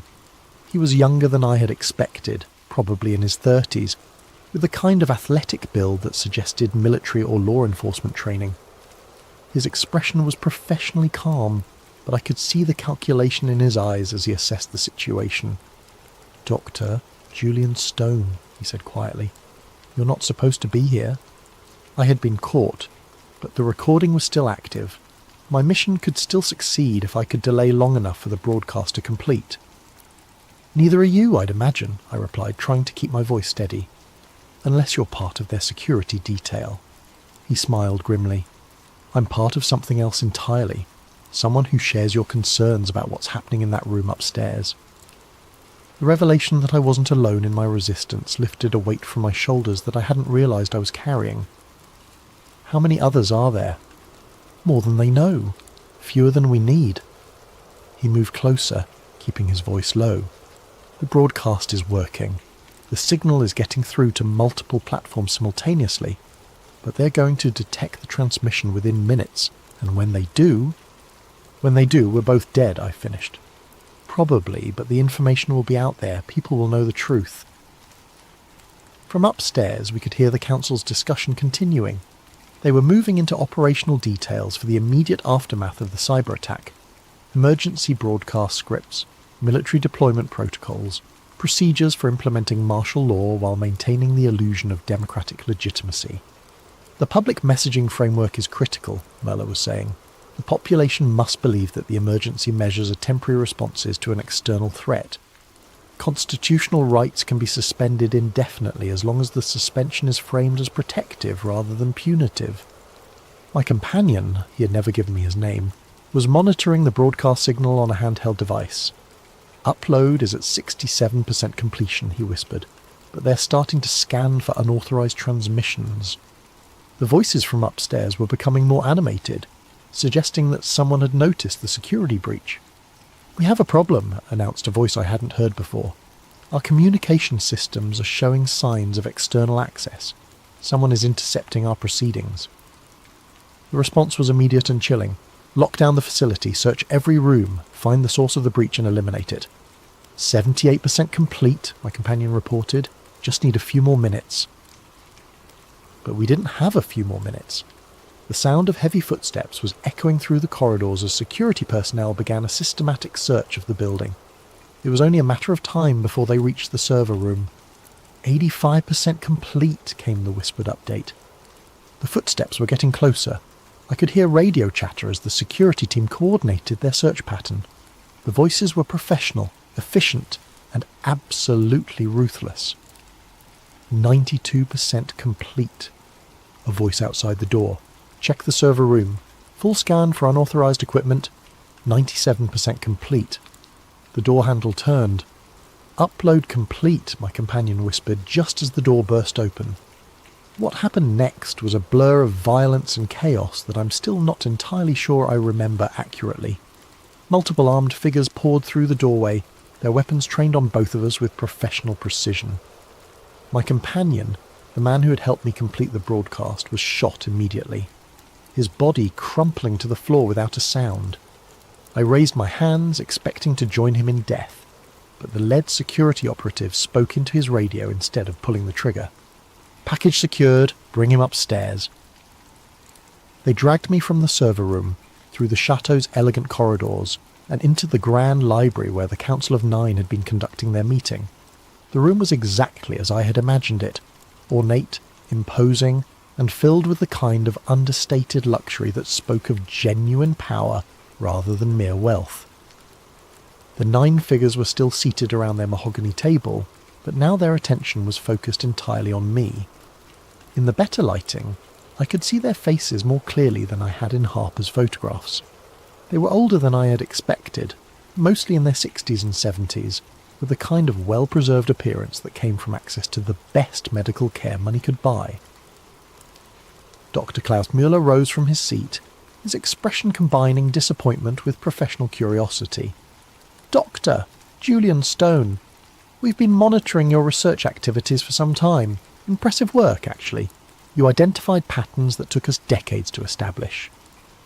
I said nothing, focusing on memorizing as many details as possible about the room and its occupants. If I somehow survived this encounter, I wanted to be able to provide accurate descriptions to anyone who might continue the resistance. "The broadcast has been successfully contained," reported one of the security operatives.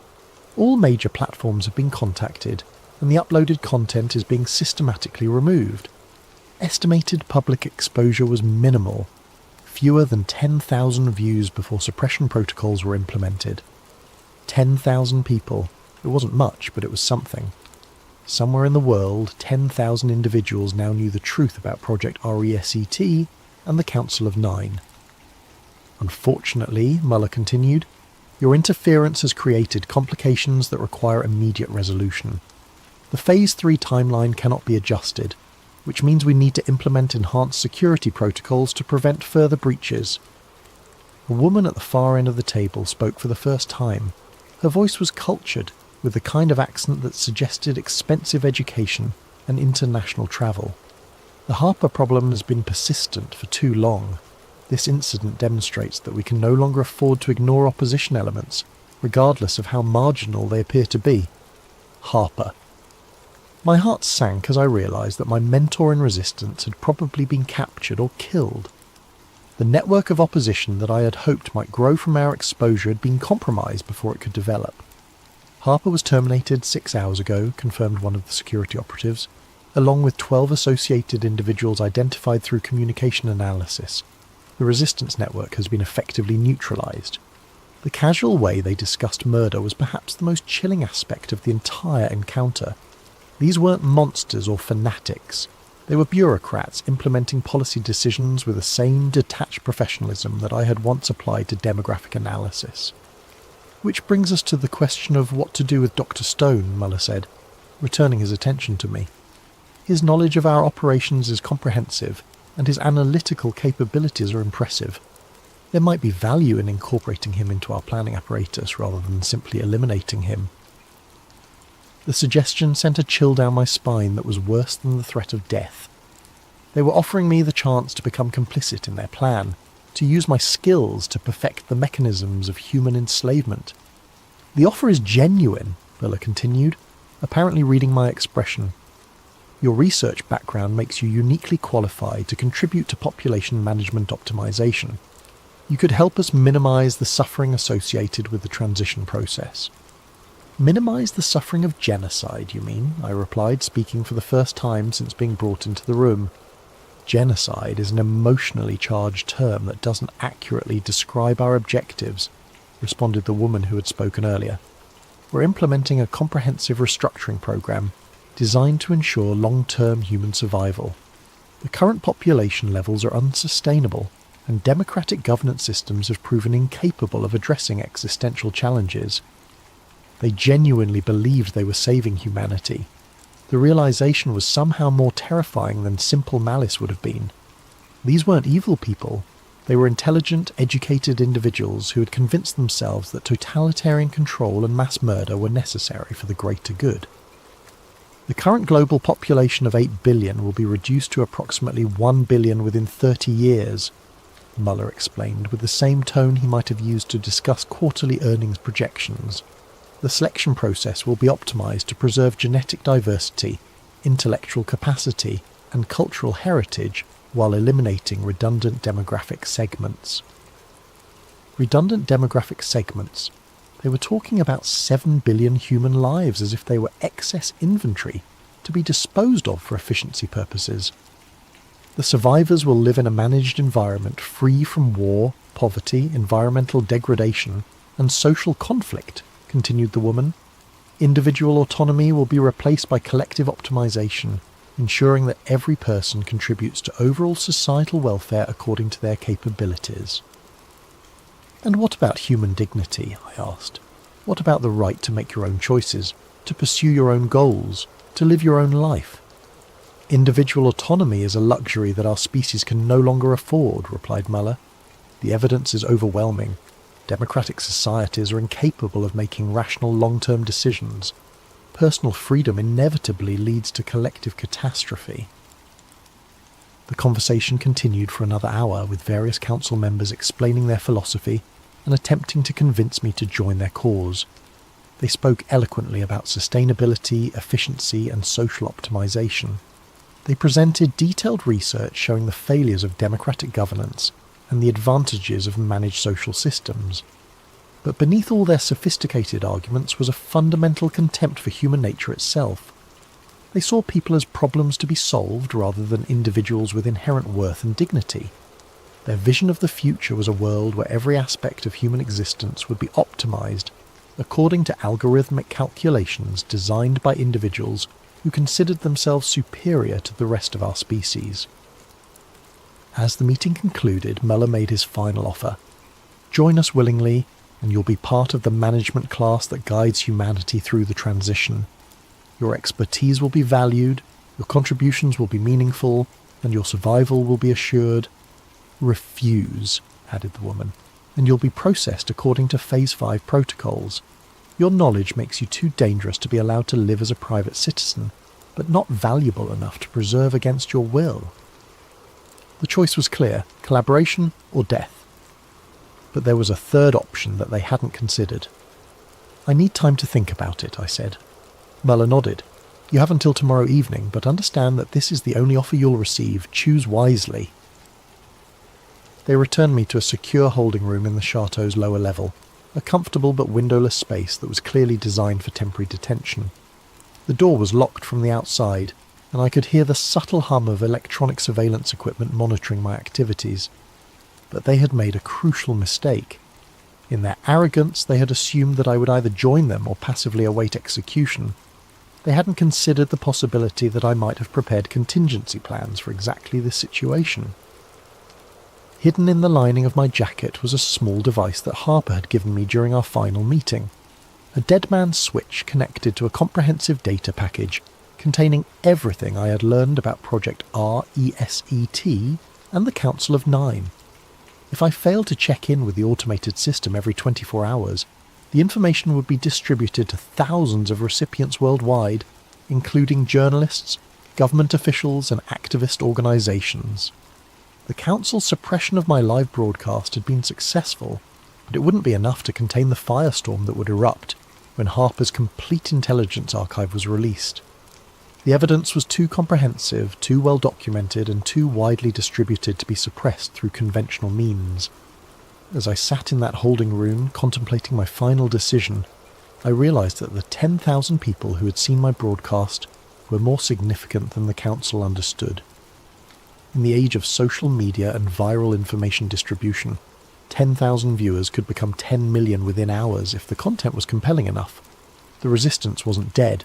It was just beginning, and the Council of Nine was about to discover that their carefully constructed timeline was no longer under their control. I spent that night writing a final message, using the time to document everything I had learned and experienced. If I was going to die, I wanted my death to serve a purpose. The message would be transmitted along with Harper's archive, providing context and human perspective to the technical intelligence he had gathered. The next evening, when Muller returned to collect my decision, I was ready. "I've made my choice," I told him, "and I choose resistance." Muller's expression didn't change, but I could see the disappointment in his eyes. "That's unfortunate. You could have been part of something historically significant." "I already am," I replied, "just not the way you intended." The following text was recovered from Dr. Julian Stone's encrypted files and released as part of the Harper Archive disclosure. It represents the final transmission sent by Dr. Stone before his disappearance. "To whoever receives this message, my name is Julian Stone, and by the time you read this, I will probably be dead. But my death will serve a purpose if you understand what I'm about to tell you and act on that knowledge. Everything you've learned about Project RESET and the Council of Nine is true. They are not theoretical threats or abstract conspiracies. They are operational realities that are being implemented right now in the real world by real people with real power. The cyber attack that will trigger Phase 3 is scheduled to begin in less than 48 hours. When it happens, you will be told that foreign terrorists or hostile nations are responsible. You will be told that emergency measures are necessary to protect your safety and security.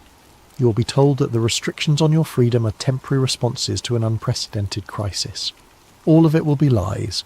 The attack will be orchestrated by the same people who will offer to save you from it. The emergency measures will be permanent features of a new system of control. The restrictions on your freedom will never be lifted because they were never intended to be temporary. But you have a choice. You can choose to believe the lies and accept the chains they offer you, or you can choose to resist and fight for the future of human dignity and freedom. If you choose resistance, you need to understand what you're fighting against. This is not a political movement that can be defeated through elections or legal challenges. This is a coordinated assault on human consciousness itself, implemented by people who have resources and capabilities that exceed anything most people can imagine. They control the media that shapes public opinion. They control the financial systems that determine economic stability. They control the technology platforms that facilitate communication and organisation. They have been planning this transformation for decades, and they have considered every possible form of resistance. But they have made one crucial error. They have underestimated the power of human consciousness itself. Individual awareness, when multiplied across millions of people, creates possibilities that no algorithm can predict or control. The key to resistance is understanding that this is fundamentally a spiritual battle disguised as a political conflict.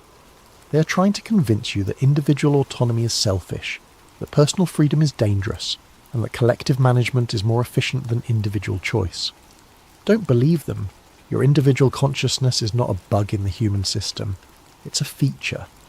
Your ability to think for yourself, to make your own choices, to pursue your own dreams and goals, is not a luxury that humanity can no longer afford. It's the essence of what makes us human. When the collapse comes, and it will come, remember that the chaos is artificial, and the solutions they offer are designed to enslave you. Organise locally, communicate privately, and maintain your individual identity at all costs. Most importantly, remember that you're not alone. All around the world, people are waking up to the reality of what is being done to them. The resistance is not centralised or organised in the traditional sense, but it is real and it is growing. The New World Order is not inevitable. It is simply the preferred outcome of people who have convinced themselves that they know better than the rest of us how we should live our lives. They are wrong, and if enough of us refuse to cooperate with their vision, they will fail. The choice is yours. Choose wisely. Choose resistance. Choose freedom. The future of human consciousness depends on it. Transmission ends. Addendum, the World Unity Day broadcast.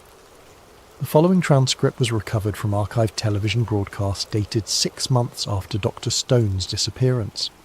The content has been verified as authentic by multiple independent sources. Good evening. This is Sarah Chen reporting for Global News Network with a special report on this year's World Unity Day celebration. Across the globe, millions of people are gathering to celebrate the remarkable progress we've made in building a more sustainable, secure and harmonious world. The past year has seen unprecedented cooperation between governments, corporations and civil society organisations in addressing the challenges facing our planet. The successful implementation of the Global Resilience Framework has provided stability and security for billions of people, while the Universal Basic Services Programme has eliminated poverty and inequality in participating regions. Behind me you can see thousands of happy families enjoying the festivities here in Geneva, grateful for the peace and prosperity that has been achieved through collective action and shared sacrifice. It's a remarkable testament to what humanity can accomplish when we work together toward common goals. But perhaps the most remarkable aspect of today's celebration is the sense of unity and purpose that pervades the crowd. Individual concerns and selfish interests have given way to collective consciousness and shared responsibility. It's truly inspiring to witness. In the background, we can see representatives from the Global Coordination Council observing the celebrations. These dedicated public servants have worked tirelessly to ensure that the transition to our new social model has been as smooth and beneficial as possible. One figure stands out among the observers, a man in dark clothing who seems to be watching the crowd with particular intensity. Our cameras haven't been able to get a clear shot of his face, but his presence adds to the sense of careful stewardship that characterises our New World Order. As we conclude this special report, I'm reminded of the words spoken by one of our Global Coordination Council members just last week. The New World Order isn't coming, it's here, and it's working exactly as intended. This is Sarah Chen, reporting for Global News Network. Thank you for watching, and happy World Unity Day. Firm paranoia. The terminal stood cavernous and quiet. Her footsteps echoed across the polished floors as she walked through the main concourse. Despite the late hour, the space felt unnaturally vacant. A few cleaning staff moved about like ghosts, and the occasional security guard made perfunctory rounds. Otherwise, the massive building seemed to be holding its breath.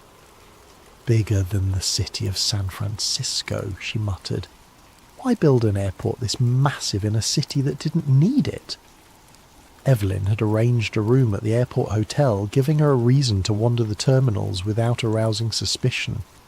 She'd start properly tomorrow, but something compelled her to take a preliminary look around. The vast emptiness of night offered a freedom that daylight crowds would deny. Her attention drifted to the high ceilings, the elaborate art installations, The sheer scale of everything.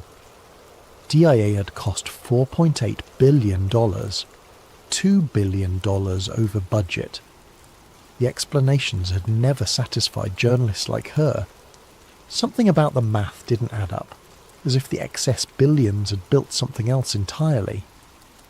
Near the south end of the terminal, she paused before the dedication capstone, a polished granite marker set into the floor. The Masonic square and compass symbol was prominently displayed, along with the date of dedication and, most curiously, reference to something called the New World Airport Commission. Evelyn knelt down, pretending to tie her shoe while snapping a photo with her pendant camera. The New World Airport Commission didn't exist, at least not officially. She'd checked every possible record. No such organisation had ever been registered anywhere in the United States. Hiding in plain sight, she whispered, tracing the Masonic symbol with her finger. The marker mentioned the airport being built for the people of New World. Not Denver, not Colorado, not even America. Just New World. As she stood, a security guard appeared nearby, watching her with unusual intensity. Evelyn smiled casually and moved on, but she could feel his eyes following her. Was she being paranoid, or had she already been marked as someone to watch? Moving toward the hotel, she passed the infamous murals that had spawned countless conspiracy theories. Even at this hour, their vivid imagery was disturbing. Children lying in coffins, a gas-masked figure wielding a scimitar, extinct animals, indigenous people weeping over destruction. The artist claimed they represented peace following environmental apocalypse, but to Evelyn, they looked more like plans than warnings. At the hotel check-in, the night clerk barely acknowledged her, sliding her keycard across the counter without meeting her eyes. "Enjoy your stay at DIA," he said mechanically. "I'm sure I will," Evelyn replied. "It's quite an impressive facility." "Larger than most people realise," the clerk said, finally looking up at her with an unnerving intensity. "Most of it you'll never see." The comment hung in the air between them. Had it been a casual observation or something more? Evelyn nodded politely and walked to the elevator. In her room, she unpacked her equipment and spread the printouts of the encrypted emails across the bed. Each contained fragments of maps, maintenance schedules, strange symbols, and cryptic references to underground levels not shown on any official blueprint. One phrase appeared in every message: Level Subnormal 3. She arranged the pieces, trying to make sense of the puzzle. Through the window, the massive blue Mustang glowed in the distance, its red eyes like beacons in the Colorado night. Beyond it, planes took off and landed on runways designed in a formation that, from above, resembled a swastika. Another coincidence that conspiracy theorists love to mention. Evelyn checked her watch. 3:42 a.m. She should sleep, but her mind raced with questions. Who had sent the emails? Why choose her? And most importantly, what really lay beneath the sterile, controlled environment of Denver International Airport? She took out her recorder pen and spoke softly. Day 0 at DIA. Tomorrow I begin mapping the visible to find the invisible. If the emails are correct, this isn't just an airport. It's the entrance to something much bigger and much darker. As she set down the pen, the lights in her room flickered briefly. Just an electrical hiccup, surely. But in that moment of darkness, Evelyn could have sworn she heard something humming beneath the floor. A deep, steady vibration, like massive machinery churning in the earth below. Morning brought artificial normality to Denver International Airport. Travellers rushed through security lines, baristas served overpriced coffee, and overhead announcements called for final boardings. Yet to Evelyn's newly attuned senses, everything felt like a performance, a carefully choreographed dance to disguise what lay beneath the surface. She sipped her coffee near the south atrium, pretending to work on her laptop while photographing the murals more thoroughly. The first, titled "Children of the World Dream of Peace," showed a massive military figure in a gas mask wielding a sword and an AK-47, stabbing a dove while surrounded by weeping mothers holding dead babies. Opposite this stood another panel where children of all races gathered around a central figure that glowed with supernatural light. Disturbing, aren't they? Evelyn startled as an elderly man settled beside her. His security badge identified him as Walter Simmons, Maintenance Division. "They're certainly unusual for an airport," she replied carefully.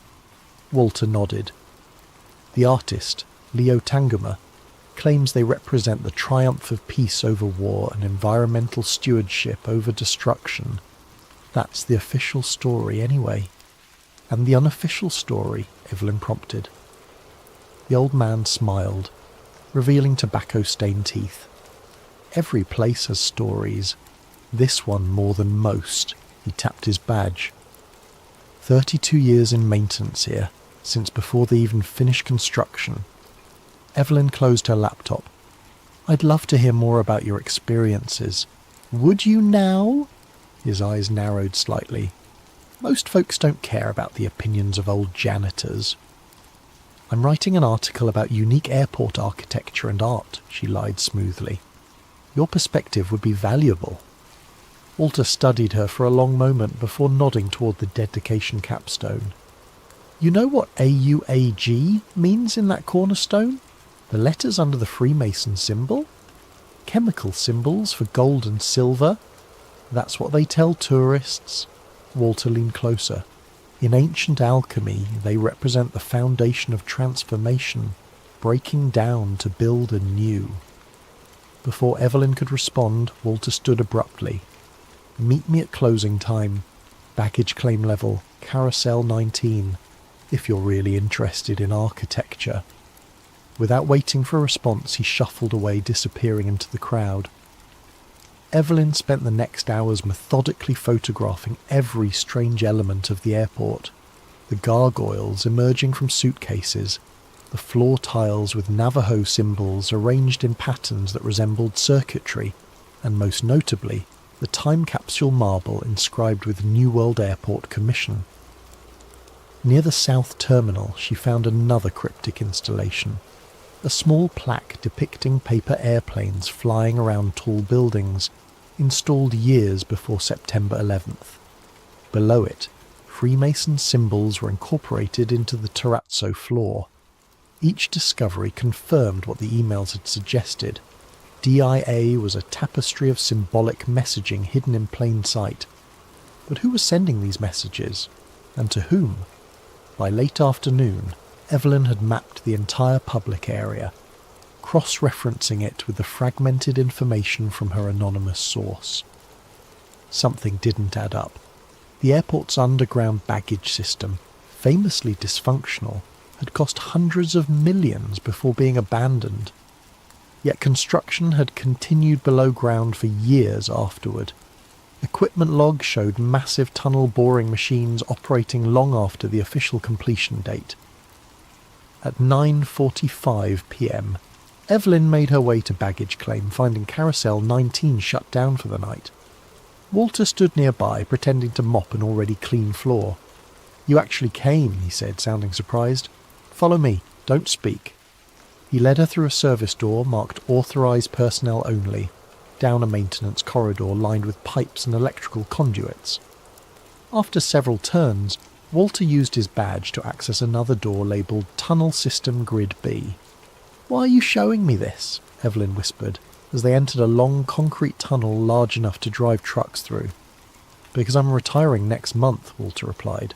32 years keeping my mouth shut. Maybe it's time somebody knew." The tunnel stretched ahead for what seemed like miles, curving gently downward. Evelyn's GPS on her phone showed them moving beyond the official airport boundaries, yet the concrete passageway continued. 5 subterranean levels, Walter said as they walked. "That's what they put in the original plans. But we built 8. The deepest 3 don't officially exist." "Who's they?" Evelyn asked. Walter laughed bitterly. "I've asked myself that for decades. The construction teams were compartmentalised. Different contractors for different sections. Nobody seeing the whole picture. But whoever designed this place, they weren't thinking about luggage." They passed massive air handling systems, water purification equipment and power generators far larger than an airport would require. Self-sufficient, Walter noted, following her gaze. Complete power generation, water purification, air filtration. This place could seal itself off from the outside world indefinitely. After 20 minutes of walking, they reached a junction where the modern concrete tunnel intersected with something else.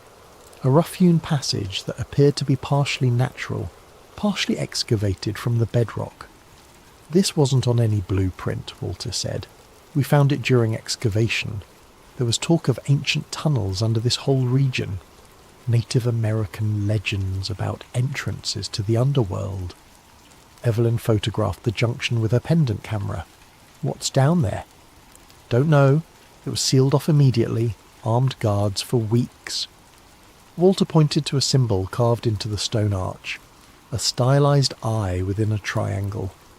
But that wasn't carved by construction workers. As they stood there, a low humming vibration filled the tunnel, the same sound Evelyn had heard in her hotel room. Walter's face paled. "We need to go. Now." "What is that?" Evelyn asked, but Walter was already hurrying back the way they had come. "Night shift's coming," he hissed. "If they find us here." They barely made it back to the public area before Walter's radio crackled to life. He answered it, speaking in clipped professional tones about a clean-up needed at Terminal C. "Don't try to find me again," he whispered to Evelyn before leaving. "And whatever you do, stay out the tunnels at night." Back in her hotel room, Evelyn downloaded the images from her camera and compared them with the diagrams from the anonymous emails. The strange carved symbol matched one that appeared repeatedly in her source's messages. Beneath it, her source had written, "The Eye watches the gate." She was drafting notes when her laptop suddenly crashed. When it rebooted, all her photos from the underground tunnel were gone. Even her backup files had been corrupted. A new email arrived, sent from her own account to herself.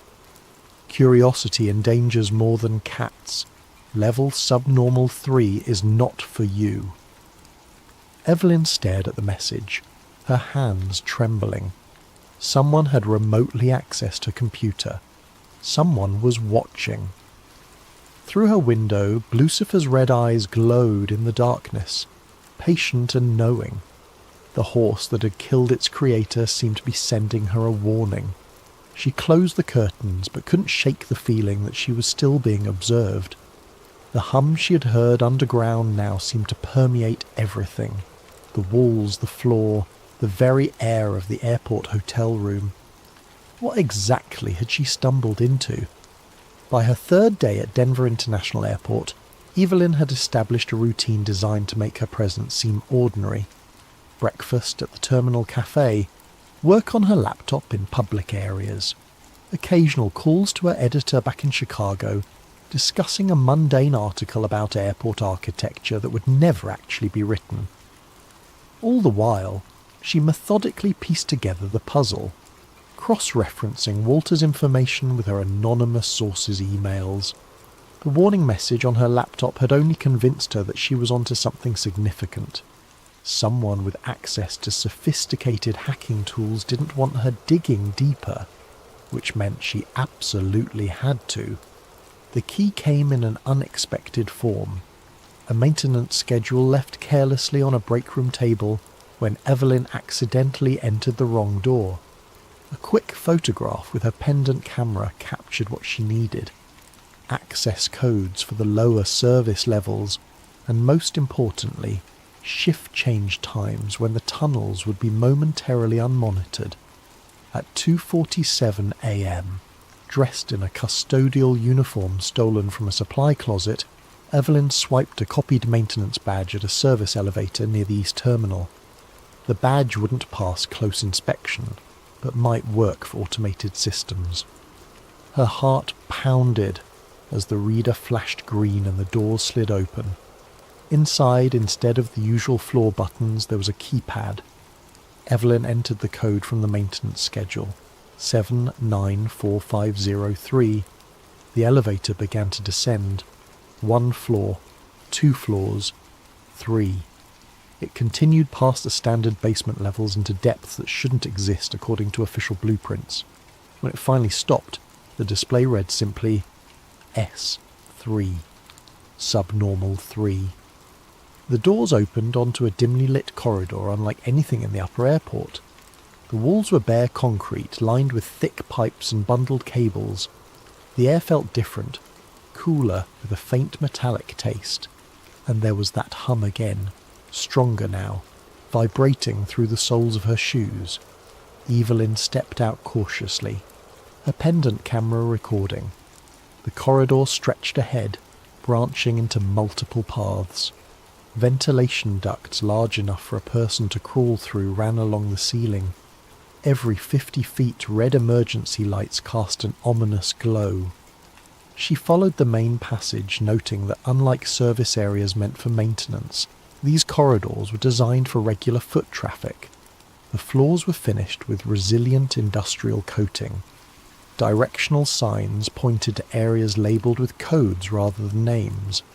QB7, processing long-term containment. After several minutes of walking, the corridor widened into a large circular hub with multiple doorways. In the centre stood a scale model of the airport, but not as it currently existed. This version showed DIA with 6 runways instead of 5, additional terminals, and expansive underground structures depicted in cutaway view. Evelyn photographed it from every angle. According to the model's date stamp, this was Denver International, as it would exist in 2030. An expansion already planned but not publicly announced. A doorway labelled Observation drew her attention. Through its small window she could see a darkened room with control panels and screens. Evelyn tried her badge, and to her surprise the door unlocked. Inside, monitors displayed camera feeds from all over the airport. Public areas, service tunnels, even the surrounding airfield. But other screens showed locations she couldn't identify. Underground chambers filled with rows of empty bunks, warehouses stocked with supplies, what appeared to be hydroponic gardens under artificial light. One monitor showed a massive circular room with a strange black structure in its centre, a monolith of some kind, at least 20 feet tall, with a polished obsidian surface. Around it, technicians in white coats took measurements with specialised equipment. Evelyn stared at the scene, transfixed. This was unlike anything she had expected to find beneath an airport. A logbook lay open on the control desk. Recent entries referenced resonance testing and frequency calibration. One notation particularly caught her eye. Portal stability at 87%. Requires additional anchoring before Phase 2. Portal? The sound in the corridor snapped her attention back to her surroundings. Voices approaching. Evelyn quickly turned off her pendant camera and slipped behind a server rack just as the door opened. 2 men in dark uniforms entered, continuing a conversation already in progress. 3rd shipment this week. That's more than the previous 6 months combined. Orders from above. Accelerated timeline. Because of the seismic activity? Partially. Intelligence suggests we may have competitors accessing the network. Shanghai facility reported unusual readings. They moved to the control panels, their backs to Evelyn's hiding place. What about the upper levels? Security protocols. Remain in place. Limited access. Need-to-know basis. And the journalist? Evelyn's blood ran cold. Being handled. Her breach of the service tunnels was expected. Walter played his role perfectly. He doesn't know he's an asset. Of course not. Carefully cultivated over decades. Retirement package includes memory modification. The men fell silent as they focused on the monitors. One adjusted settings while the other took notes. Evelyn remained frozen behind the server rack, barely breathing. After what seemed like an eternity, they finished their work and moved toward the door. Shift change in 20 minutes. Make sure the containment teams are ready. What about tonight's arrivals? Processing as usual. The VIPs go directly to level S5. After they left, Evelyn waited 5 full minutes before emerging from her hiding place. Her mind raced with questions. Walter had been used to feed her information, but why? What was this facility really for? And most disturbingly, they had expected her to find the tunnels. Her investigation wasn't exposing their secret, it was somehow part of their plan. She needed to see more before escaping. Following the hub's directional signs, she chose the path marked Processing, moving as quietly as possible through the empty corridors. The processing area turned out to be a large chamber filled with equipment that resembled advanced medical scanning technology. Gurneys lined one wall. Isolation rooms with observation windows stood ready. Everything was immaculately clean and appeared to be regularly used. Beyond this area, Evelyn found something even more disturbing. A massive room filled with empty containment units. Hundreds of transparent chambers large enough to hold adult humans, connected to life support systems and monitoring equipment. These weren't designed for medical care, they were designed for storage. In an adjacent laboratory, refrigeration units held rows of vials labelled with alphanumeric codes. Research documents scattered on desks referenced extended biostasis and consciousness mapping. This went far beyond any government black site or military installation. Whatever was happening beneath Denver International Airport involved technologies and purposes Evelyn could barely comprehend. As she documented everything with her camera, the ambient hum that permeated the facility suddenly intensified. The lights flickered. An announcement echoed through hidden speakers. "Attention all personnel. Harmonic stabilization sequence initiating. Secure all sensitive materials and proceed to designated safe zones. Resonance testing commencing in 5 minutes." Evelyn knew she needed to leave immediately. She retraced her steps toward the hub, planning to return to the service elevator. But as she rounded a corner, she came face to face with a security team in black tactical gear. They didn't seem surprised to see her. "Evelyn Hart," the leader said calmly, "your tour ends here." The security team didn't restrain Evelyn. They didn't confiscate her equipment or even search her. Instead, they escorted her through corridors she hadn't yet explored, descending even deeper beneath the airport. "Where are you taking me?" she demanded, trying to maintain some illusion of control. "To what you came to find," the leader replied simply. They arrived at massive double doors emblazoned with the now familiar symbol, the eye within the triangle. 2 guards stood at attention outside wearing black suits with subtle lapel pins, the square and compass of the Freemasons. The leader of Evelyn's escort team stepped forward, placing his palm on a biometric scanner. "Witness Hart as scheduled," he announced. Scheduled? The door swung open silently, revealing a vast underground chamber unlike anything Evelyn could have imagined. The ceiling arched at least 60 feet above a circular floor the size of a football field. The walls were a strange material that seemed to absorb light rather than reflect it, and at the centre stood the black monolith she had glimpsed on the security monitors. A perfect obsidian rectangle, its surface rippling occasionally as if it weren't completely solid. Around the chamber's perimeter, tiered seating accommodated what appeared to be viewing galleries. Men and women in formal attire occupied these areas, observing both the monolith and Evelyn's entrance with equal interest. Their faces were partially obscured by the chamber's unusual lighting, but she recognized certain features associated with wealth and power: the confident postures, the expensive watches, the security details hovering nearby. "Council is in session," her escort explained, directing her to a small podium facing the gathered assembly. "You will observe and report. "Report what?" Evelyn asked, bewildered. "The truth. That's what you came for, isn't it?" Before she could respond, the lights dimmed further and a resonant tone filled the chamber. The black monolith pulsed in rhythm with the sound, its surface becoming increasingly fluid. The assembled observers fell silent. A figure in elaborate ceremonial robes stepped onto a platform near the monolith.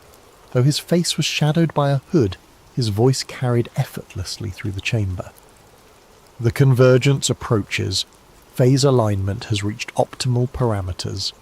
The gateway prepares to receive."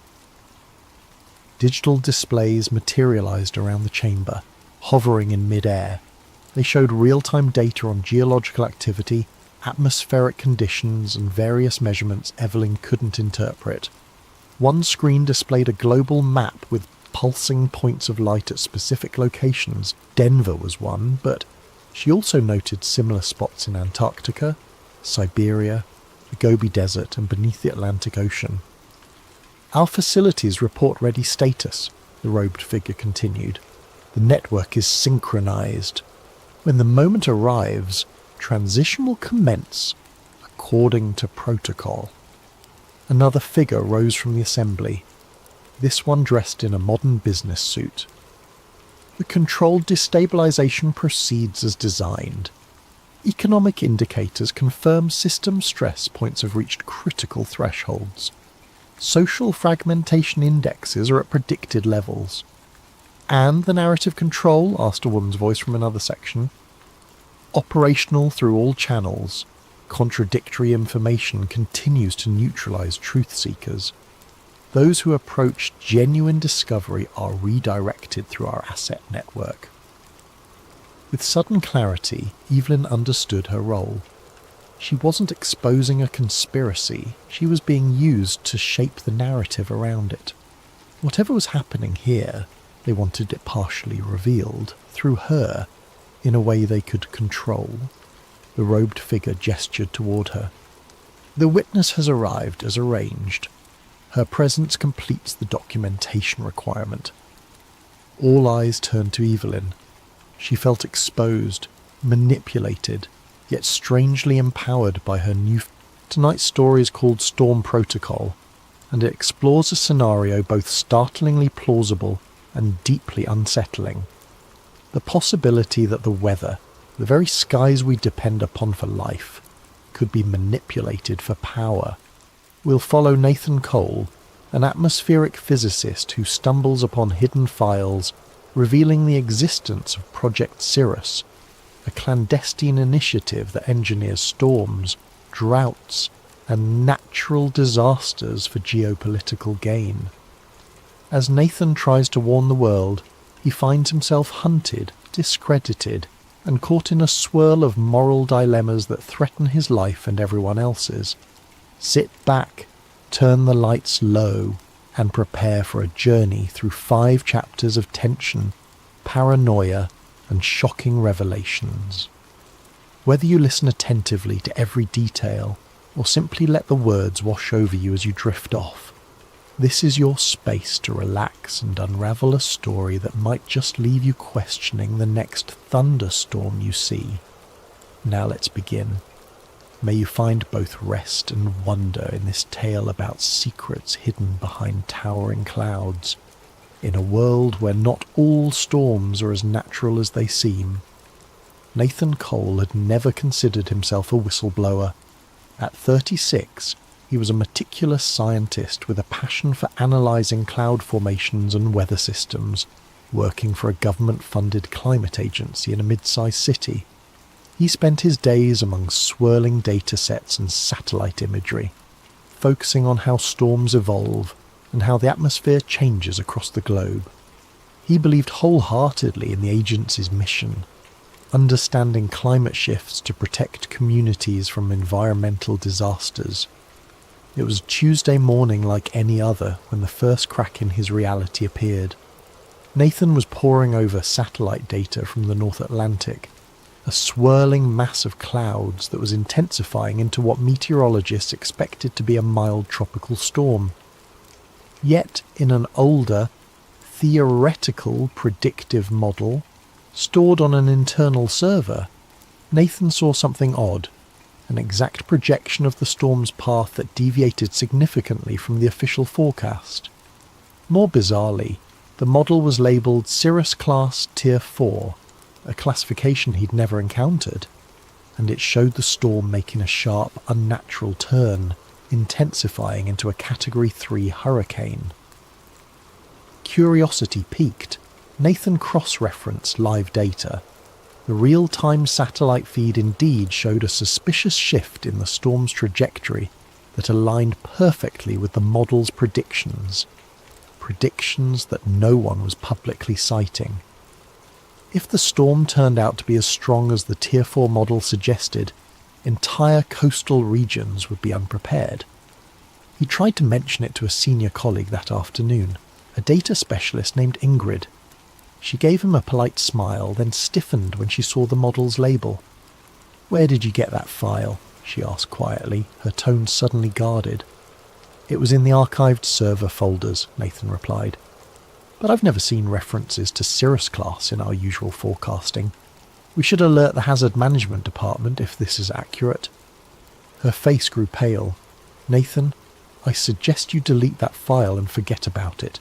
Sometimes old simulations are just mislabeled or inaccurate. If you talk about it publicly, you'll cause a panic." Something in her eyes told him she was terrified. He nodded numbly, though the numbers in that model were too precise to be accidental. As Ingrid walked away, he felt a chill creeping up his spine. Later that evening, still uneasy, Nathan delved into the server again. He found an entire folder labelled Project Cirrus, restricted behind multiple passwords. He managed to bypass some security protocols, partly out of curiosity, partly out of mounting concern. Inside were numerous references to stratospheric aerosol injections, ionospheric heating, and artificial precipitation triggers. The documentation included scheduling for weather events in regions that, according to official narrative, had been hit by natural disasters. These logs dated back years, some referencing wildfires, others referencing drought patterns in farmland-rich nations. All of it implied a deliberate hand in steering or intensifying these phenomena. His heart pounded. This couldn't be real, could it? The possibility that the government or some clandestine branch was actively engineering weather events for undisclosed purposes defied everything he believed in. The sense of moral betrayal was overwhelming. He scanned more files, discovering reference after reference to manipulations that matched major storms of the past decade. Could it be a hoax or a conspiracy hidden inside official channels? But the data was too consistent, the language too methodical. Each major unpredictable storm, each bizarre drought anomaly, correlated with logs describing successful atmospheric seeding. He realised with dawning horror that he might be looking at evidence of the government's capacity to weaponize the weather. Struggling with the magnitude of it all, he decided to approach his immediate superior the next morning. That was Dr. Malcolm Ashcroft, the director of the Climate Research Division. Ashcroft was a disciplined, no-nonsense official with top-tier security clearance. If anyone could confirm or deny these findings, it would be him. Nathan scheduled a private meeting in Ashcroft's corner office, heart in his throat. The next day, upon entering the office, he felt the tension. The blinds were closed, giving the space a claustrophobic feel. Ashcroft listened to Nathan's account, flipping through the printed examples of the data, his face expressionless. When Nathan finished, Ashcroft leaned back, eyes cold. Coal? We're a climate agency, not a secret weather manipulation outfit, Ashcroft said with practised calm. Those files must be mislabelled or part of some out-of-date project that never got off the ground. I'll have them archived properly. In the meantime, I suggest you focus on your assigned tasks. The words were benign, but a subtle threat underlined them. Nathan insisted, but these references to aerosol injections match the storms from the last year. This can't just be a leftover project. Ashcroft's gaze hardened. You're reading too much into it. Let it go. Dismissed from the office, Nathan left with a sinking feeling that he'd stepped into a hornet's nest. That evening, he returned to his desk only to find all references to Cirrus class or Tier 4 models wiped from the server.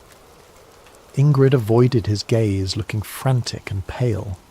He attempted to log in with his clearance, only to find it revoked. A terse email labelled him for administrative leave pending a departmental audit. The message's subtext was clear: keep quiet. As the day ended, Nathan exited the building under a darkening sky. A storm front loomed on the horizon, thunder rumbling ominously. It felt symbolic. His world was about to shift, perhaps irreversibly. Searching the online world from home that night, he discovered countless conspiracy theories about weather control, but none that matched the systematic detail of Project Cirrus. Some articles mentioned HAARP or cloud seeding, but all were dismissive. Yet Nathan knew the truth might be hidden in plain sight. The real question was, how far would the perpetrators go to keep it hidden? And could he, an ordinary scientist, find the courage to expose it? 2 days of enforced idleness left Nathan Cole in an anxious whirl. Officially on leave, he was barred from the Climate Agency's premises. He spent his time combing through personal backups, notes, old research proposals, weather anomaly charts.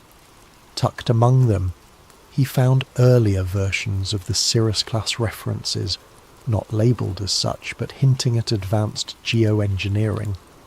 The idea weighed heavily on him.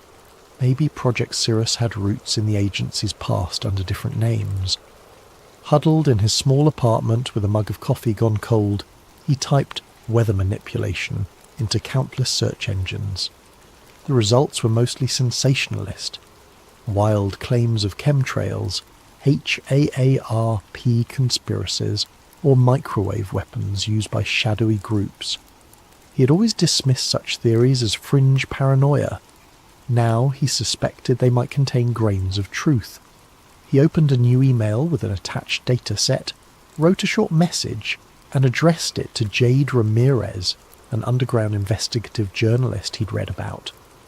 Jade was known for exposing corporate cover-ups, mainly big pharma or environmental disasters.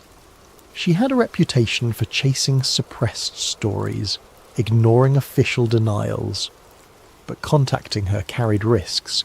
If she proved untrustworthy, he'd be handing explosive info to the wrong hands. If she was legit, she might become his only lifeline. An hour later, to his surprise, Jade replied with a terse, "Meet me. District 7 coffee shop. 3 p.m, bring your evidence." The directness made his pulse quicken. It was happening. Someone was taking him seriously, or maybe it was a trap. Fear gnawed at him. He arrived at the coffee shop, a nondescript spot with battered wooden tables and flickering lights. Jade was waiting, arms folded, scanning the crowd warily. She was in her early 30s, short hair dyed a streak of blue, wearing a leather jacket that had seen better days. The second Nathan approached, her gaze locked onto him. "Cole?" she asked. He nodded, sliding into the seat across from her. "You said you have proof of government weather manipulation. That's a big claim." He took a deep breath, passing a flash drive across the table. "On this, you'll find partial logs referencing Project Cirrus, including time-stamped documents that correspond to real-world storms. I also have correlation data that suggests these events weren't natural." She raised a skeptical eyebrow. "Could be doctored. People fake documents all the time." "I'm not a forger. Check the metadata. It's from official servers. I just stumbled upon it." Jade hesitated, took the drive. "If you're messing with me, I'll know. But if this is real, it's huge." She paused. "Why come to me? Why not mainstream media?" Nathan grimaced. They'll bury it or brand me a crank. My own office tried to muzzle me. You have a history of exposing cover-ups. She leaned back. Look, I'll investigate, but I can't guarantee an immediate story. If it's genuine, we'll need proof stronger than a flash drive. We'll need interviews, logs, an angle the public can't dismiss. He nodded, heart pounding. I'll help in any way I can. They parted with an unspoken understanding. If Jade verified the data, they'd blow the lid off Project Cirrus. He felt simultaneously relieved and terrified. He walked home in the drizzle, scanning for suspicious onlookers. Every silhouette on the sidewalk or parked car seemed menacing. That evening his phone buzzed, an unknown number. He hesitated but answered. A clipped voice said, "Nathan Cole, we advise you to withdraw your claims or face consequences." The line went dead. His blood ran cold. The watchers were on him. Days blurred into nights. Jade remained silent, presumably verifying the files. In that time, Nathan tried to unravel more threads. He recalled references to hot air pattern injections that preceded certain wildfires. Searching wildfire data, he saw a suspicious pattern of intense dryness in spots soon ravaged by flames. Cirrus logs described target dryness increment by 0.5%. He found that a 0.5% shift might be trivial except in the critical moment of spark ignition, enough to tip a region from safe to tinderbox. He also remembered seeing mention of economy disruption tests. Scouring open-source shipping data, he noticed how a large hurricane had ravaged ports in underdeveloped nations right when they were poised to export vital resources. Could Project Cirrus be a covert economic weapon? The notion was horrifying, yet logically consistent with a conspiracy to manipulate global markets. Finally, Jade called. "Meet me, same place, 2 p.m. We have a problem." That phrase hammered his anxiety. He arrived earlier than planned. She showed up, expression grim. "I cross-checked your files. They match official formats. I also found references to offshore cloud seeding stations owned by shell companies. I tried contacting a few meteorologists who might confirm. Within hours they retracted statements, claiming they never said anything about manufactured storms. They were spooked. Some phone lines went dead. This is bigger than I imagined." They sat in tense silence for a moment. Jade went on. "It's reminiscent of old Cold War projects rumoured to manipulate the weather for strategic advantage. But the scale here is monstrous, modernised, global. Could the government be orchestrating storms to destabilise nations? That's bigger than a one-article scoop. We might be dealing with a militarised operation at the highest level." Nathan's face paled. "What do we do?" "Expose it, carefully.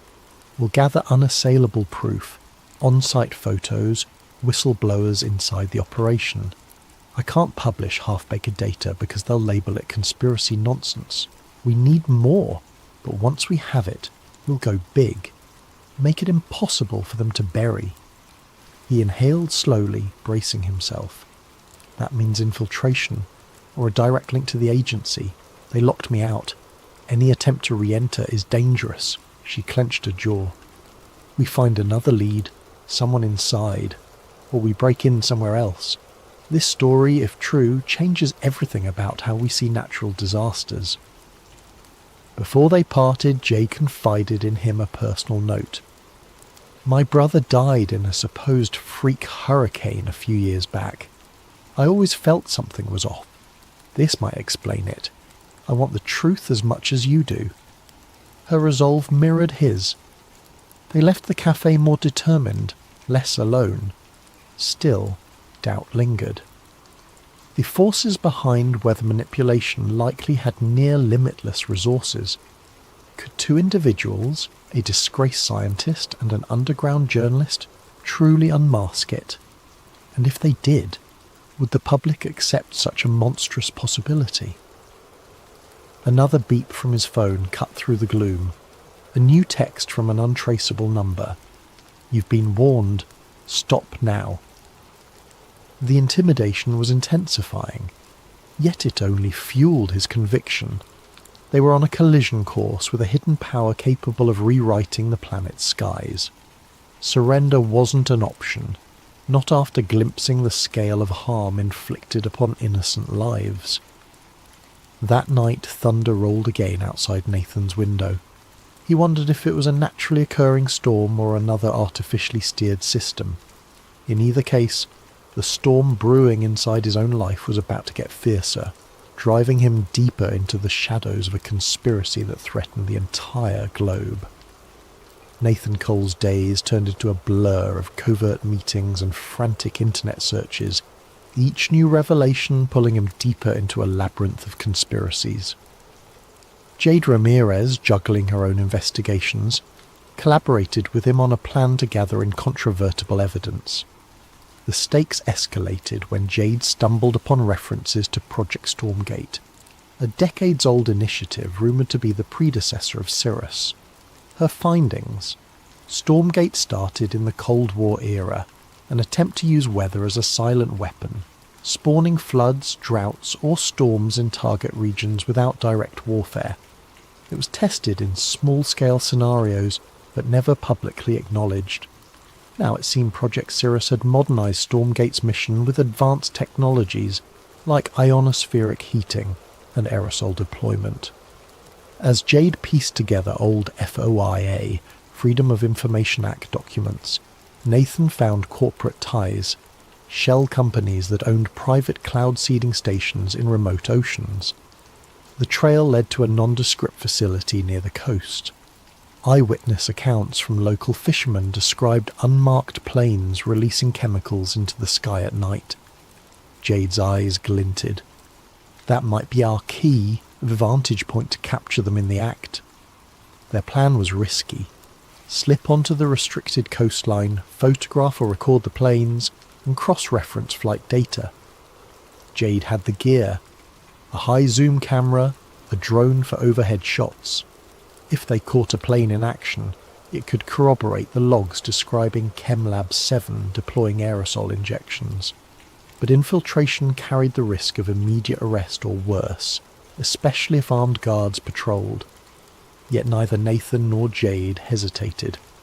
The storm battered the region, ironically providing them with a cover of